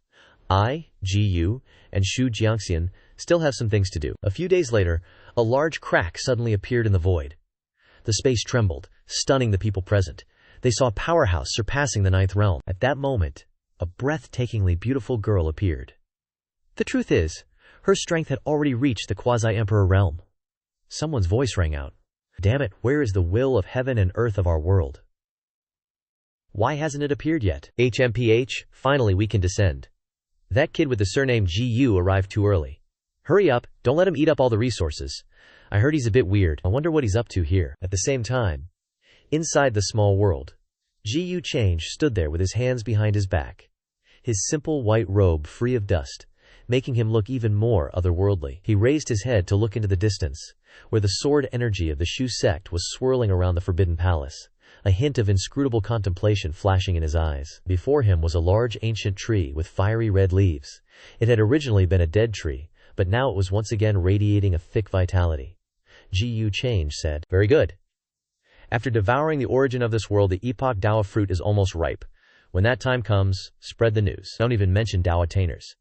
Even those old monsters comparable to remnant immortals will fight to take the bait. I just need to subtly remind them not to drag our own ancestor here. That would be troublesome." Ji Change quickly teleported back to his room. As soon as the door opened, Ji Change saw Shui, Jiangxian, and Ada already sitting there waiting for him. The atmosphere was somewhat awkward and stifling, and they looked at each other in silence. Ji Change spoke up. "Hey, you two. Why are you staring at each other? Too free, huh?"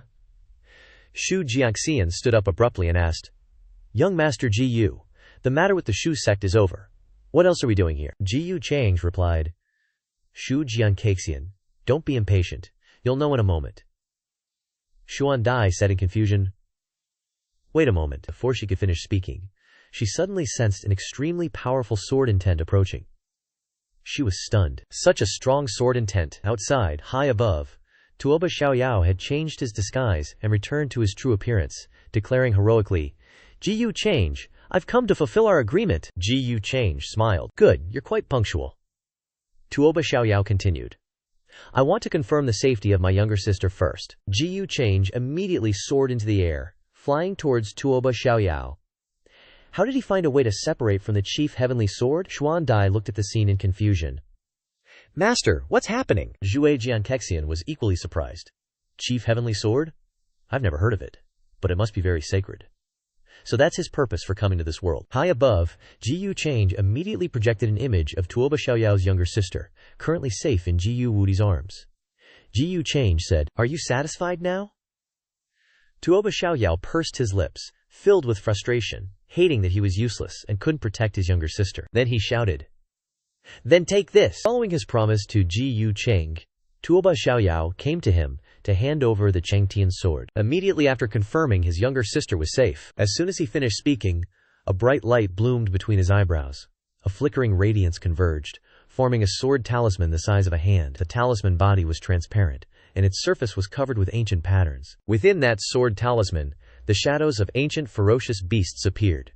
True dragon, white tiger, vermilion bird, coyote, bifang, all transformed into sword images, emitting a sharp keng-keng sound like a divine sword awakening. At the same time, an infinitely high sword intent shot straight into the sky, as if to tear open the universe. That pressure poured down on every corner of the Shu sect, causing all the elders and disciples to pale. Their hearts raced, and their spirit swords were suppressed, as if wanting to kneel in submission to the sword's emperor. In the forging forbidden area, countless silent divine swords suddenly trembled in unison, their sword cries echoing like an army of thousands. Each sword seemed to want to escape the sword pond and fly to Tuoba Xiaoyao to bow down in servitude. Why did such a terrifying phenomenon appear in Shu sect's sword-forging pond? The elders and disciples were pale-faced and trembling all over. Their skin felt pierced by the sword energy, aching as if about to turn to dust. The spirit swords in their bodies were almost out of control, nearly collapsing before Tuoba Xiaoyao. In the past, Shu sect had a peerless genius. When he resonated with his spirit sword, it triggered a phenomenon that shook the entire forging pond, awakening countless divine swords and almost giving birth to a sword emperor. Unfortunately, that genius died young, while waiting for his master to transcend his tribulation. He was struck dead by the lightning tribulation, becoming Shu sect's greatest regret. Yet today, on Tuoba Xiaoyao, the sect master saw the phenomenon of that year once again. Moreover, he was using Shu sect's secret techniques. This stirred up huge waves in his heart as he constantly speculated about the young man's true identity. They panicked. They ran away. My sword ran away. Mine too. My old spirit sword is kneeling. Mine too. Why is there such a big commotion in the Shu sect? Could it be that Lin En really broke through? Unlike the panic-stricken sect master, Shuai Jiangxian and Qing quietly stared at Tuoba Xiaoyao's brow, where the faint sword shadow was gradually becoming clear. Their eyes were full of shock. In the sword-profound grand world, every cultivator is born with a spirit sword, which is the basis for dividing talent and determining the speed of future cultivation. Shui Jiangexian is known as the strongest genius in 3,000 years, so the spirit sword she resonates with naturally far surpasses ordinary people. Therefore, she could feel a force beyond the rules of this world in the sword embryo that Tuoba Xiaoyao was condensing. In an instant she realized that if that power truly erupted, it would be enough to destroy the entire sword-profound grand world. He can use Shu sect's secret arts and control 10,000 swords. Is he Lin En?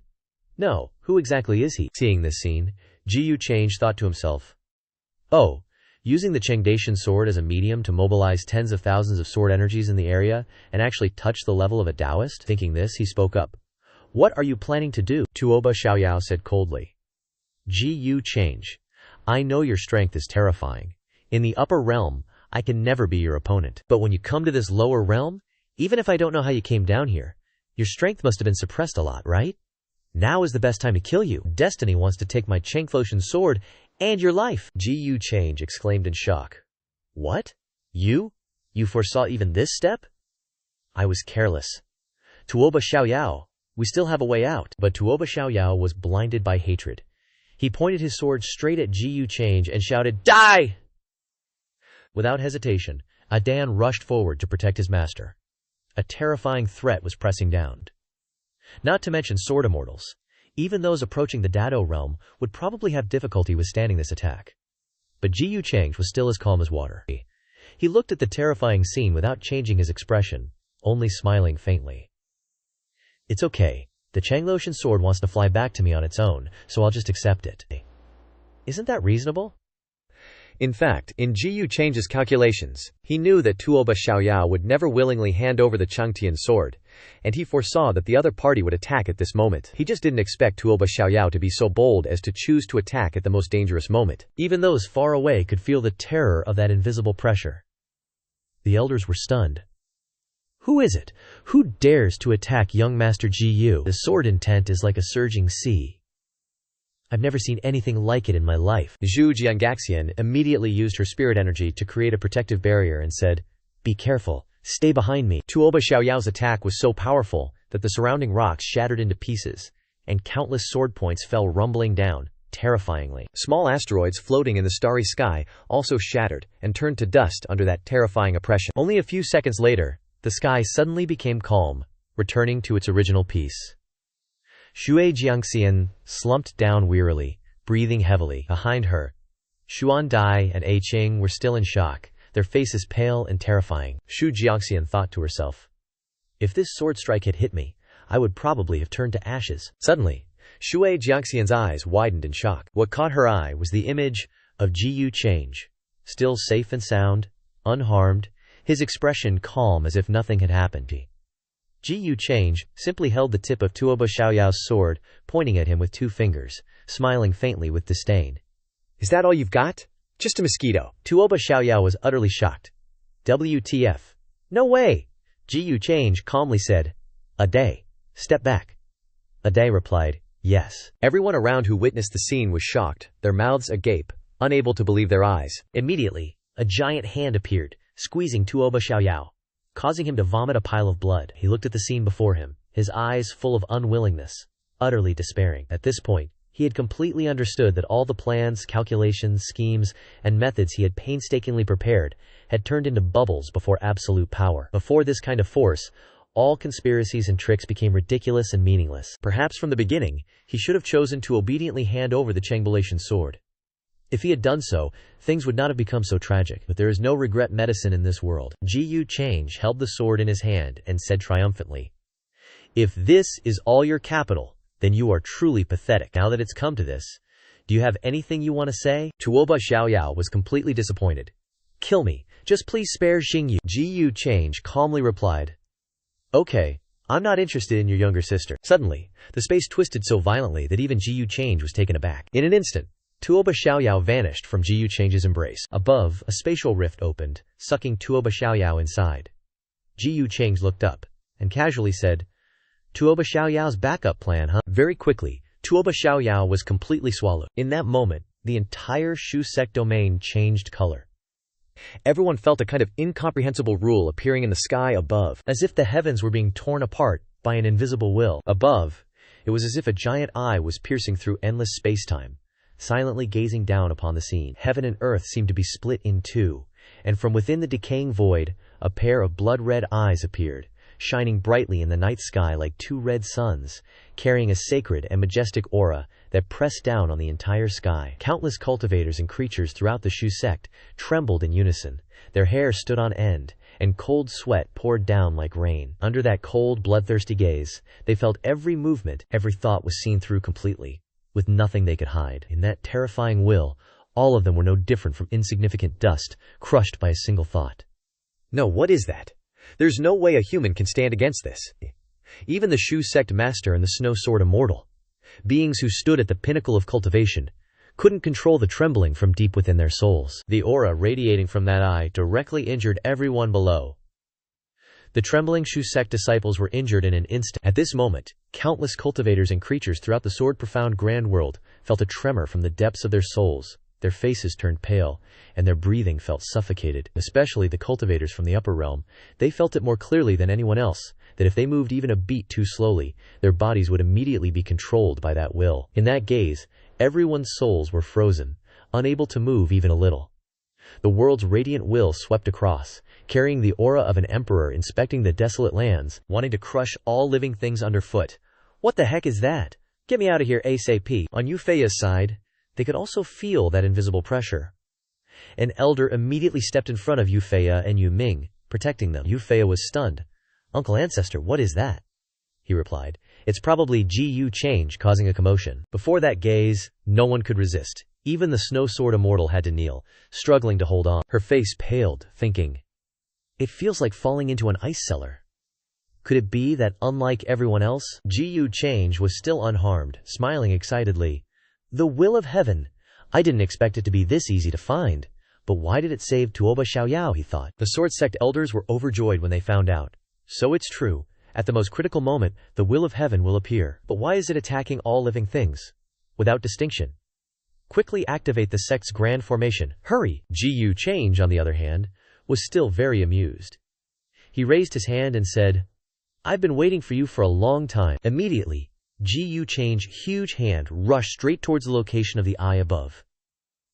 Everyone around him screamed in fear. Run! Get further away! At that moment, the Shu sect's protective grand formation shattered, and the cultivators scattered in chaos and panic. Impossible! The sect's grand formation shattered in an instant. Seeing that scene, the elders were stunned. Sect Master, our foundation, 10,000 years of work, it's over. Retreat, lead the surviving disciples far away. But just a second later, everything ended, becoming strangely peaceful. Gu change's hand had grasped that eye. Gu change said indifferently, it's gone. But in his heart he couldn't help but deny it. That's not right. This power is only equivalent to a great elder in the reincarnation realm. In this world, it's enough to destroy the heavens and extinguish the earth, but it's definitely not the true will of heaven. Thinking that, he spoke. Adai, follow that rift. If you find Tuoba Xiaoyao, kill him for me. Adai immediately replied, Understood, master. Below, Xuan Diru, who had just returned from the brink of death, Guz reassured himself. Is this the hope we entrusted in him? If it weren't for young Master Gu, it would have killed us all. Snow Sword Immortal continued. He can even defy the heavens. From now on, I'm afraid no one in the Sword Profound world will dare to doubt him anymore. After dealing with it, Gu Chang stepped forward and cupped his hands politely. Today's matter is my fault. It was never my intention for Shu sect to be reduced to ruins. An elder replied, How can we blame young master? If that man hadn't suddenly attacked, this disaster wouldn't have happened. That's right. Catch him and chop him into 10,000 pieces. Then he wondered, only, why would the will of heaven attack the living beings in our world? Ji Yulun said mysteriously. The heavens Tao of this world seems to have a problem. It's completely different from the heavens Tao I know. If we want to find the cause, I'm afraid we have to find the place where it slumbers for thousands of years first. Hearing that, they gaped their mouths and exclaimed in unison, Slumbers for thousands of years? Ji Change continued. I also don't know the location where the heavens Tao sleeps. I only read a little clue in the ancient texts. If you want to find it, you can only rely on yourselves. My purpose in coming to this world has been completed. It's time for me to leave. A Qing panicked.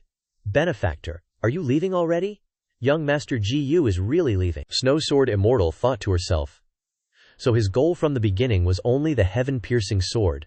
I even thought many times that he was plotting against our entire world. Gu Change smiled slightly. Looks like I'm still seen as the good guy by everyone. Ha! Lu Qiaoge successfully snatched the Chengtian sword from Tuoba Xiaojiao's hands. Just when it seemed like everything was over, a sudden change occurred. A gigantic eye opened in the void, unleashing a terrifying suction force that directly devoured Tuoba Xiaojiao. The oppressive aura spread in all directions. The heavens and earth trembled, space cracked, as if the will of heaven and earth was descending. But in an instant, Gu Change's gaze turned cold, and he immediately saw through the truth. This power looks like it could destroy the heavens and earth.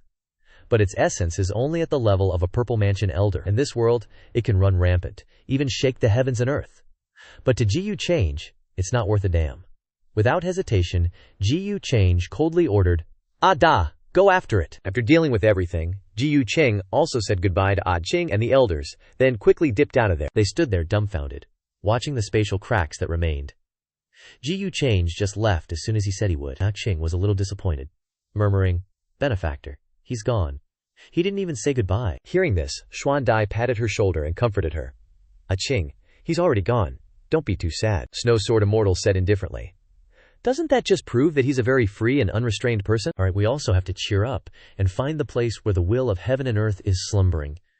The next things can only depend on ourselves. Several days later, the entire sword-profound great world fell into violent turmoil. Many forces, large and small, abandoned their plans to continue directly confronting the extraterrestrial demons, and instead sought ways to survive. They spread out in all directions, frantically searching for ancient ruins, especially forbidden zones and dangerous lands, hoping to dig out the supreme realm within Ming Kong's residence. Ji Wudi knelt down, bowing respectfully. "Greetings, mistress." Ming Kong replied in surprise. "Change sent you? What is it?" Ji Wudi said, "My lord ordered me to bring these to you." As he spoke, he pulled out 7 Chengkenshin artifacts, Ji Chengken's entire collection of awesome magic treasures. Ming Kong's jaw dropped in shock when she saw them. The 7 Changtian weapons, holy crap, he actually gathered them this quickly? Then she regained her composure, feigning displeasure and hinting, "He has so many confidants, why did he have to send them to me? I think it wouldn't be bad to leave them at the Holy Maiden's Renzu Palace either." Ji Wudi was momentarily stunned, his face turning pale with confusion. In his heart, he recalled Ji Chang's instructions. "Return these. Do not allow any mistakes to occur." Ji Wudi was then slightly surprised. "Does my lord want to return them to the Ji family first?" Ji Change replied, "No. Take them to the Peerless Immortal Dynasty, and personally give them to Empress Ming Kong. Only she understands the refining methods best, and her speed of gathering materials is the fastest. Remember to speak nicely." Thinking of this, Ji Wudi immediately turned on flattery mode, saying, "My lord said that mistress is the most capable person by his side, and also the person he trusts the most. Only with the key to the secret treasure in your hands can my lord be at ease." Hearing this, Ming Kong couldn't bear to refuse, sighing, "I really can't do anything with him." At the same time, inside the sword-profound great world, the atmosphere was bustling, and everyone seemed to be searching day and night for the will of heaven that Ji Change had mentioned. An elder spoke up. "How is it? Have any abnormalities been detected in this piece of heaven and earth?" Reporting to the Mountain Lord, no abnormalities have been detected. The old man stroked his beard, saying thoughtfully, "The news was jointly confirmed by several sword immortals from Shu Mountain, so it shouldn't be wrong. The place where the will of heaven slumbers. Scene change at the boundless abyss." The bottom of the boundless abyss is just as its name suggests. From a distance, this place is vast and endless, with no visible boundaries, as if lost in a boundless sea of bone mist. Thick, white-gray fog covers everything, both hazy and heavy. Amidst the mist, solitary mountains rise, and occasional gusts of wind howl, bringing a feeling of coldness as if blowing from a distant shore that does not belong to this world. Except for a few high mountain peaks rising above the clouds, everything else is swallowed by the fog. There is no direction, no entrance, only an endless expanse of whiteness. Amidst the fog, someone's foot landed. Beneath the ground are scattered bones. The white skeletons shine with a cold light, including both ferocious beasts and cultivators. No one knows how many living beings have died here over countless years. And that person is Lin En.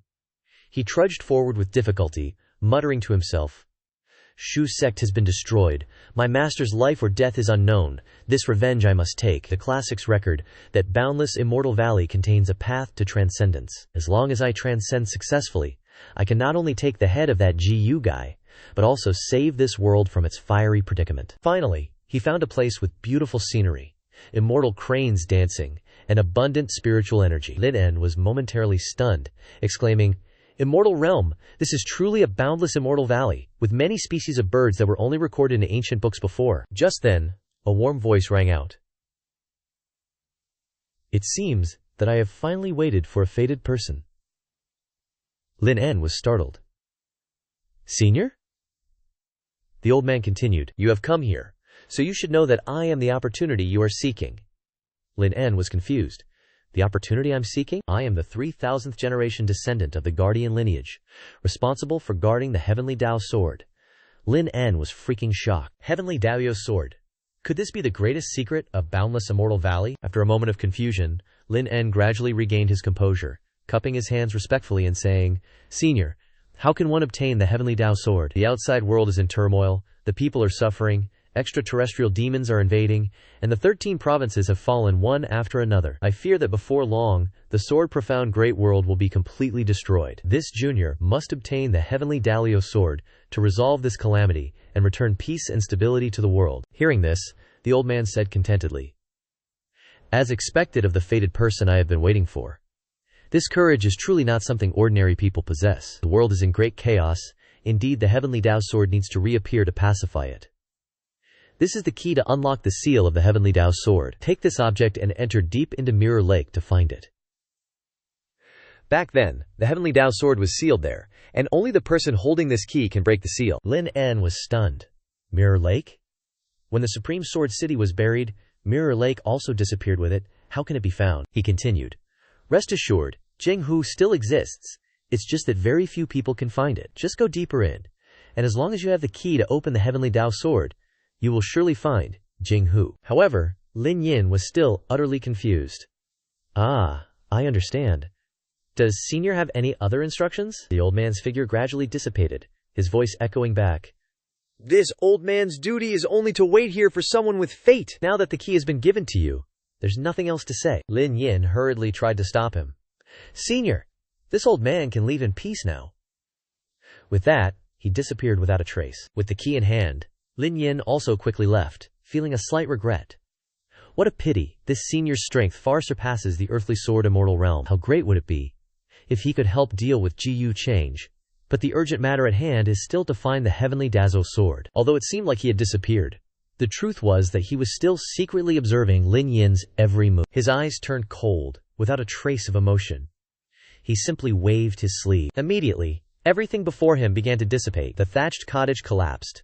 The small bridge and flowing stream shattered into fine powder, and then everything suddenly exploded with a bang, turning into ashes and flying in the air. In the blink of an eye, this place had turned into a desolate mountain valley, with only a few incomplete, pale white corpses remaining on the ground, glistening with a cold light, exuding an ancient and profound aura, merging the aura of two realms, a not bad body.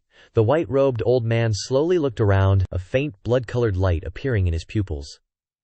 His gaze stopped on Tuoba Xiaojiao, who was unconscious at his feet, as if he were talking to himself. But in the next instant, his brows suddenly furrowed, his expression slightly changed, and the void in front of him suddenly collapsed. A huge hand stretched out from the distant void, surrounded by primordial chaos and five-colored divine light. Within the palm, the Zhuxian Star Dao was slowly condensing, as if someone was reaching through endless space to directly attack him. But he simply waved his hand lightly, and the sword was immediately sent flying 10 meters away. Upon recognizing the attacker, he was a little surprised. It's you!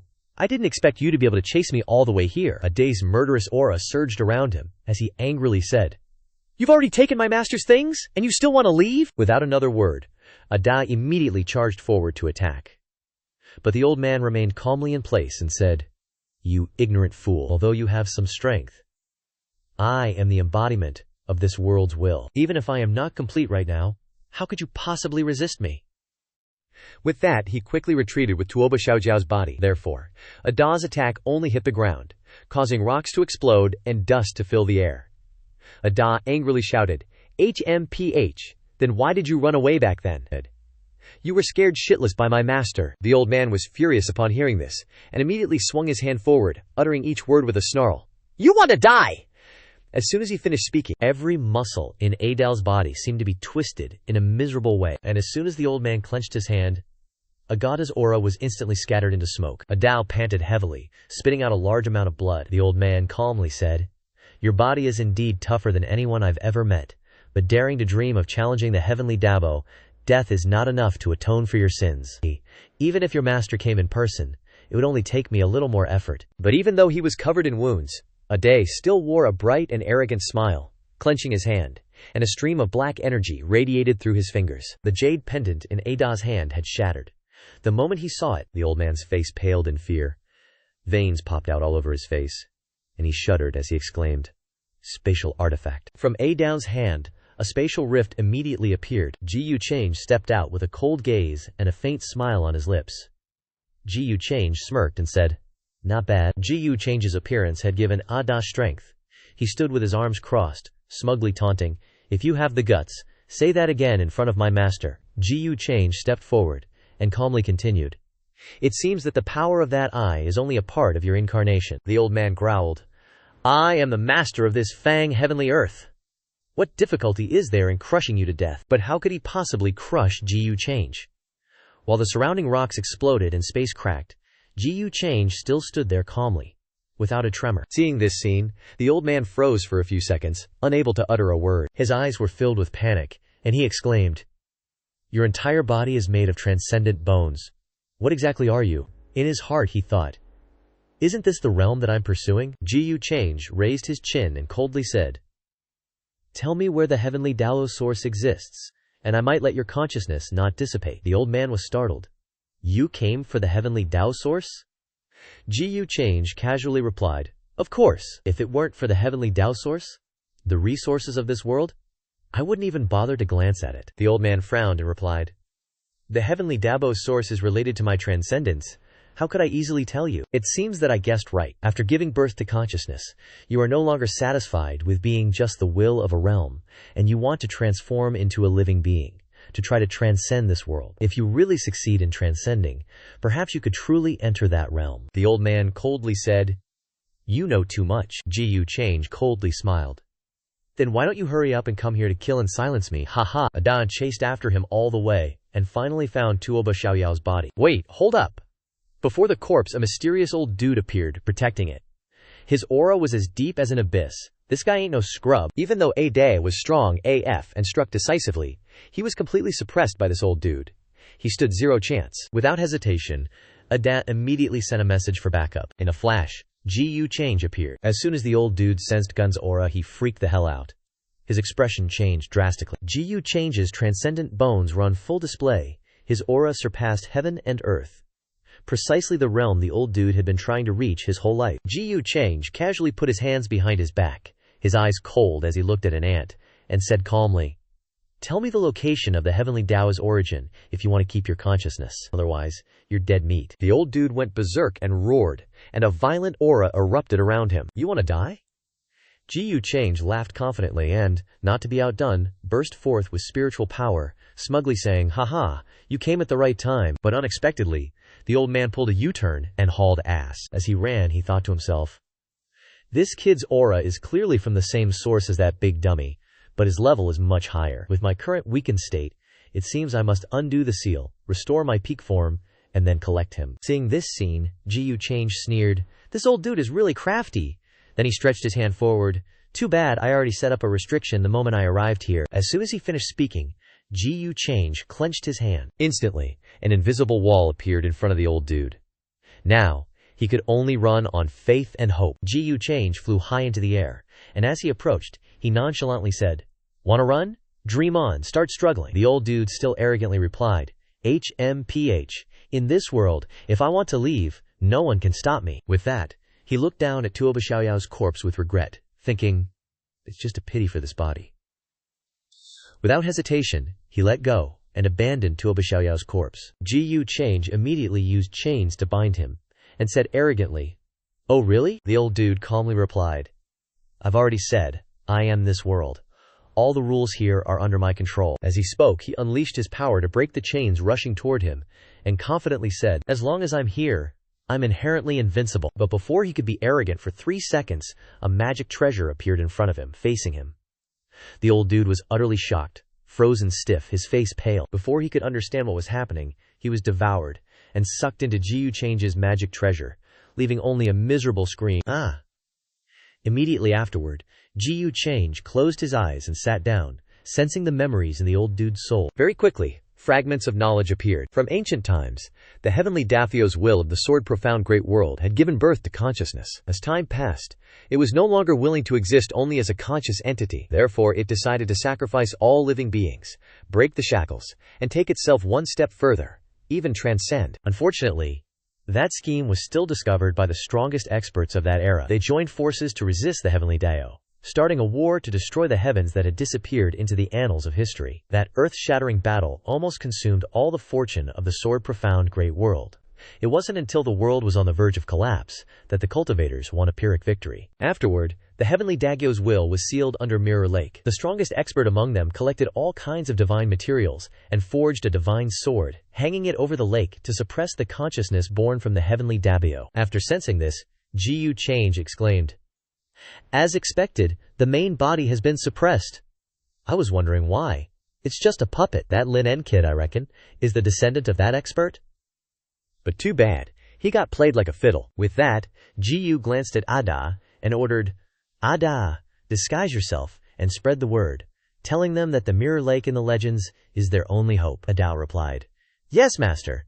Then what about this guy? No one knows what happened to Tuoba Xiaoyao, but on Yu Fei's side, The life token of Tuoba Xiaoyao suddenly shattered. Yu Feiya panicked and said worriedly, "Why is Tuoba Xiaoyao's life token like this? What on earth happened to him? With his strength, he couldn't even save his own life?" On the other hand, as Ji Yuchang expected, after Aidan spread the rumors and shocked this place, the entire Sword Profound Great World fell into chaos. The atmosphere was extremely unstable, and countless ancient relics were being dug up and overturned every day. Many cultivators flocked in to search, but the results were all disappointing. Don't even mention the Mirror Lake in the legends. They couldn't even find a trace of anything related to it. This caused many people to start doubting, wondering if the rumors were true. Perhaps the two Mirror Lakes were just legends that never existed. An elder spoke up. According to the records in the ancient books, Mirror Lake should truly exist. Moreover, Sword City once appeared beside Mirror Lake. Many of the Shu sect's sacred swords are closely related to that supreme Sword City. Zhu Jian continued. In fact, Sword Cliff also has several divine swords rumored to be related to Sword City. If these two legends are both true, perhaps we can rely on the remaining clues of Sword City to deduce the location of Mirror Lake. So they're thinking of using these divine swords to pinpoint the Sword City's location deep within Mirror Lake. Actually a viable strat. Hearing this, the Shuzong sect leader and the gang were like, "Wait, hold up." Days later, all the big shots whip out their swords and use divination to sniff out the aura. Finally, the Shuzong sect leader and the rest get a clue. They're stoked. We got something. Snow Sword Immortals like, WTF? All the divination points to the ancient Xuan remains, that once god-tier ancient Xuan dynasty. Cut to Ji Yuchang, who's all ancient Xuan remains. Meanwhile, his stat screen pops up. Killed Son of Destiny, Shi Baxiao, received. A day chimes in, "Yes, master." Shuzong only got that much info. Ji Yuchang says, "Got a lead, huh? Let's just tail them." Oh yeah. Might as well share this with our upper realm homies. Cut to the ancient Xuan remains. Gloomy skies covered in a thin layer of black mist. As far as the eye can see, just desolate brown. Broken mountains everywhere, riddled with cracks. Some places looking like a giant invisible hand just yeeted them into oblivion. The air is thick, with a spooky vibe that screams buried souls. Even high-level cultivators are shaking in their boots, their souls freezing. You can almost hear the ghostly winds whistling by. Nobody knows how the super-hyped ancient Xuan dynasty got wiped out so silently and creepily like tens of millions years ago. Lin Eng arrives, thinking, the key's pointing to Mirror Lake being here, but I'm looking at miles of ruins. Where's the lake? Whatever, let's go deeper. Maybe there's a hidden formation blocking the lake's vibe. And he zooms off. A few days later, a bunch of elders show up. They're like, damn, the ancient Xuan dynasty was so OP, they almost united the whole Sword Profound world, and now it's just a wasteland. Wonder how the force backing Ji Gongzi compares. Snowsword Immortal cuts in. Legend says the upper realm's full of Xuan dynasty level forces, but Ji Gongzi's backers are at the very top. No comparison. The old guy laughs awkwardly. Guess we're just frogs in a well. Suddenly he spots a bunch of hovering spaceships coming in hot. He's like, what the hell? Others are here. Looks like outer domain forces. Another dude shouts, holy crap, there's more coming from the 13 provinces. Panic ensues. Who leaked this? Snowsword Immortal says. Probably not just us figuring out Mirror Lake's location. But we haven't found anything after searching for days. More people ain't necessarily bad. Predicting we're going to be throwing down with outer domain powerhouses here. Might all die. Ever since Ji Gongzi squashed the heavenly Dao avatar at Shuzong, the world's restrictions have loosened up. If those super strong guys go all in, they could totally descend here. Looks like this is going to be the final showdown. We're screwed if we get caught up in it. Xuan Dai sighs. Gotta risk death for a chance at life. It's inevitable. For the future of the Sword Profound world, we gotta be here. Standing next to her, a cultivator puffs out his chest. If things get hairy, I'll protect you. I got a ton of life-saving treasures from my grandpa. Xuan Dai's all, nah, you worry about yourself first. Shot down hard, he's annoyed. Even Landsword Immortals can't guarantee survival in a big battle. Xuan Dai, I'm worried about you. Xuan Dai still refuses. I know, but I don't need Chen Xiang's help. My dad can protect me. He stutters, deflated. Xuan Dai. Just then, an angry voice booms. You're such a stubborn brat. Everyone gasps. It's North Lee Sword Immortal. Even he's come out of retirement. An old geezer appears. Grandpa's pissed. I said this place was dangerous. You're the pride of the Chen family, supposed to inherit my legacy. What if something happens to you? He laughs sheepishly. Grandpa, I'm the leader of the younger generation. In times like these, I can't back down and embarrass you. HMPH, whatever. You're grown. Learn to talk back. In this chaotic world, it's good for young people to mingle. But drop the arrogance, or you'll get clowned. Right? He nods to South Ming Emperor. South Ming Emperor bows respectfully. Junior greets Northline Sword Immortal. Xuan Dai, I'll keep your teachings in mind. Seeing this crap, a Qing can't take it and stands up. You're using your status to bully people. If Snow Sword Immortal was here, she wouldn't let you mess with her disciple like this. Xuan Dai doesn't like Chen Lai, so what? She already has someone she likes. Northlai Sword Immortal yells, HMPH. Snow Sword Immortal's just a young genius, not necessarily my match. And as for who she likes, who's better than my grandson? A Qing still doesn't give a damn. Frog in a well. He's even more pissed. You dare talk to me like that? Not even your father would. A Qing says calmly, Xuan Dai's crush is Ji Gongzi. Northlai Sword Immortal thinks your grandson can compare to our benefactor? Xuan Dai freaks, calling out to A Qing. Chen Lai, hearing the name, turns purple, totally lost. What? That Ji guy? Wasn't he gone already? Northlai Sword Immortal, enraged, unleashes his spiritual power on Xuan Dai and A Qing as a warning. He growls, that Ji Gongzi is with the outer domain demons. He's up to no good in this world, and you're biting the hand that feeds you. Seeing this, South Ming Emperor tries to smooth things over. The kids misspoke. Please forgive them. Just then, a cold voice rings out. You think I'm up to no good? It's Ji Change, of course. Speak of the devil, and he appears. The killing intent is so thick, everyone gets goosebumps. Both Northlai Sword Immortal and his simp grandson Chen Lai are slammed to the ground, kneeling pathetically. Still rocking that villain vibe, Ji Change appears at the perfect time. Talk about clutch. Speak of Cao Cao, and Cao Cao arrives. Ji Change showing up? Everyone's jaws just hit the floor. A Qing, eyes all teary, shouts, my benefactor. Weren't you gone already? Ji Change's like, wasn't a day still here, investigating my assassination? Heard some noise about the Ji Xuan divine dynasty? Cue the Chen Lai grandpa-grandson duo nearly shitting themselves, sweating bullets and shaking like a leaf. Ji Lun keeps yapping, so I got curious and came to check it out. Didn't expect to bump into you guys again. You two alright? A Qing's all smiles, thank you benefactor. The Nanming ruler nearby bows respectfully. Thank you for your concern, young master Ji. Then, a Qing and Xuan Dai chime in together. We're fine. Bailey Sword Immortal's practically petrified, his old face screaming terror. Never in his wildest dreams did he think Ji Change would pop up here. Even as a seasoned Sword Immortal, he knows the gap between him and Ji Change is huge. Like heaven and earth huge. Unbridgeable, unimaginable. All he feels now is fear and regret. Sword Immortal, did Ji Forta offend you?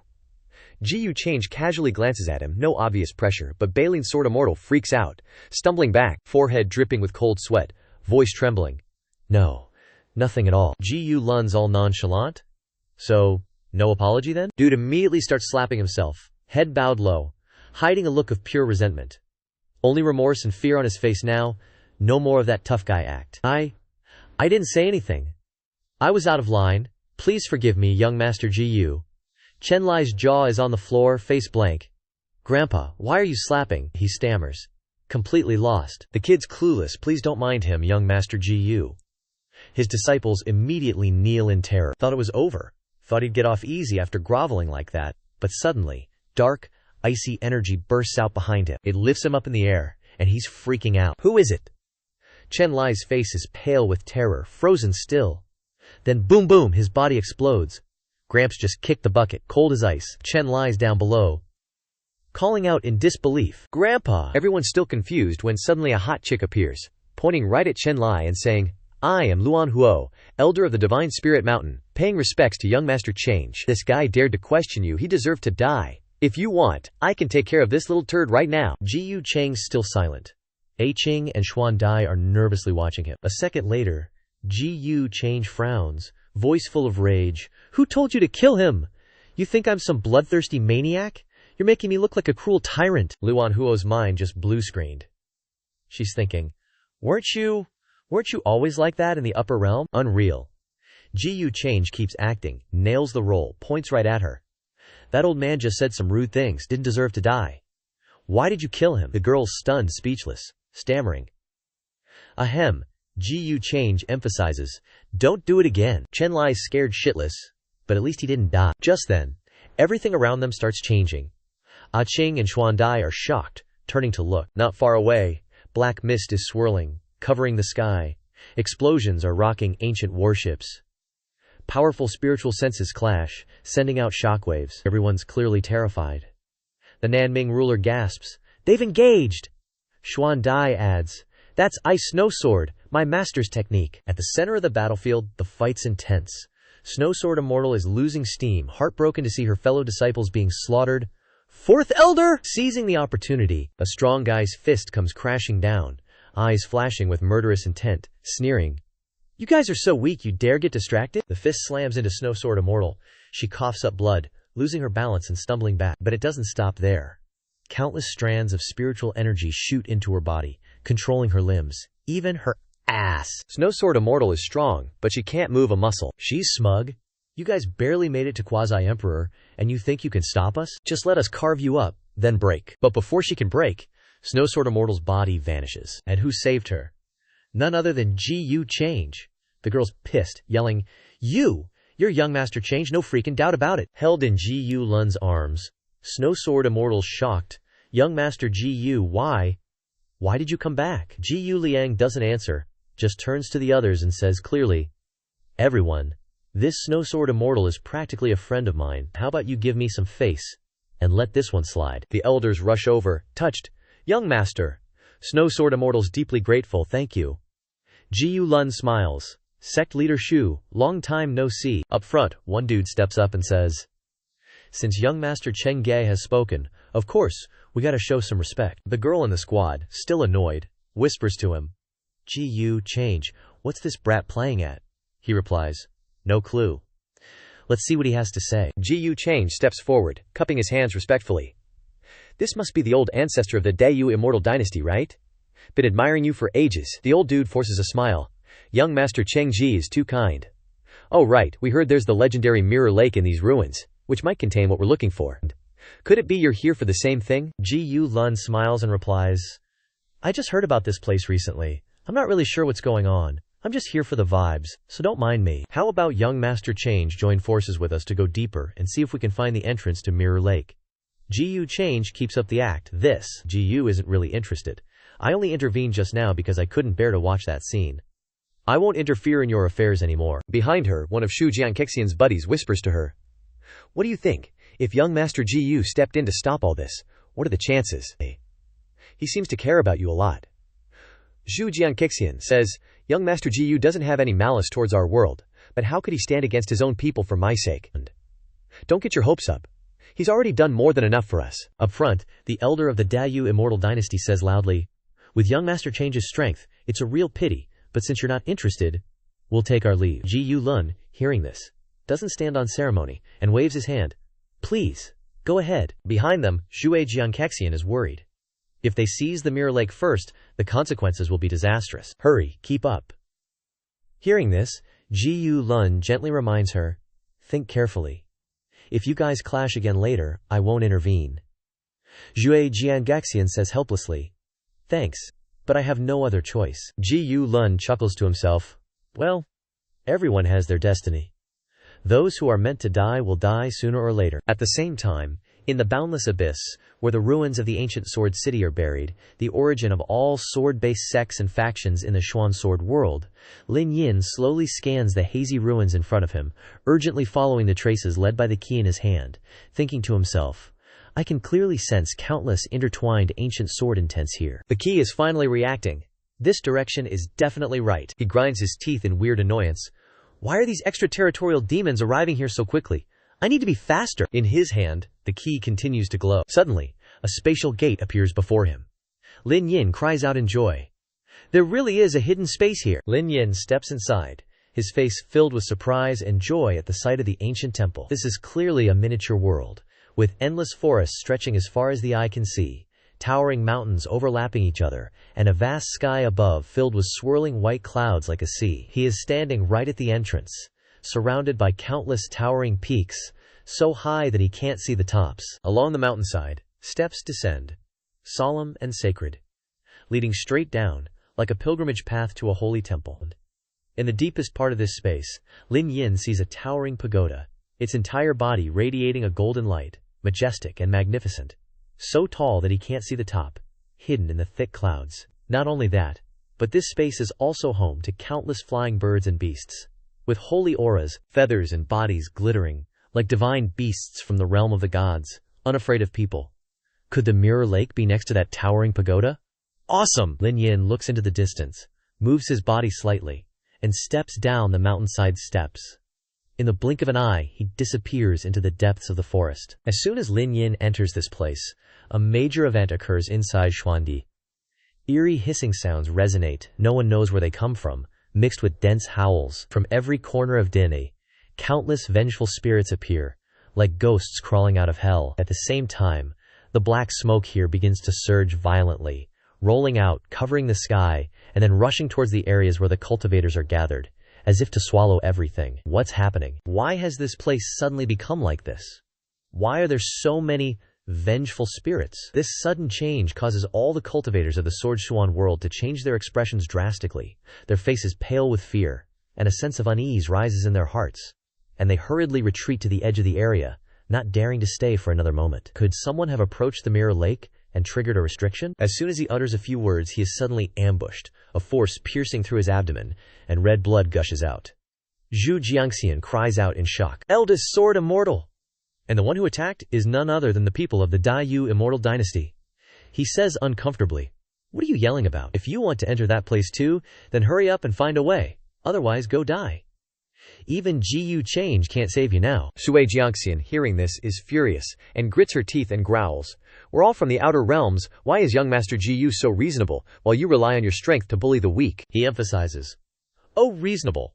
Then all three burst out laughing. Haha. Perhaps they are too familiar with the true nature of Ji Change. In this world, Ji Lun is too good, they aren't used to it. Outside the entrance, a strange aura continues to spread, sending chills down everyone's spines, and making their scalps tingle with fear. An uproar of discussion rises. Why is there so much black mist suddenly? It's so weird, no wonder the old ancestors didn't let us follow. Retreat quickly! Only great powers like the old ancestors aren't afraid. A Qing and Princess Xuandai's faces turn pale, and they can't help but retreat. The scene before them is too bizarre, giving them a sense of illusion, as if they are falling into an unreal nightmare. A Qing blurts out, "Our strength is too weak. Going in is just asking for death. We can only stay here." Xuandai continues, "I hope their masters will be successful." There are many people around. The Outer Realms battleships and airships are also present here. At the same time, high above, standing on the airship, Yufei and Ji Cheng quietly observe everything. Suddenly, Yufei speaks softly.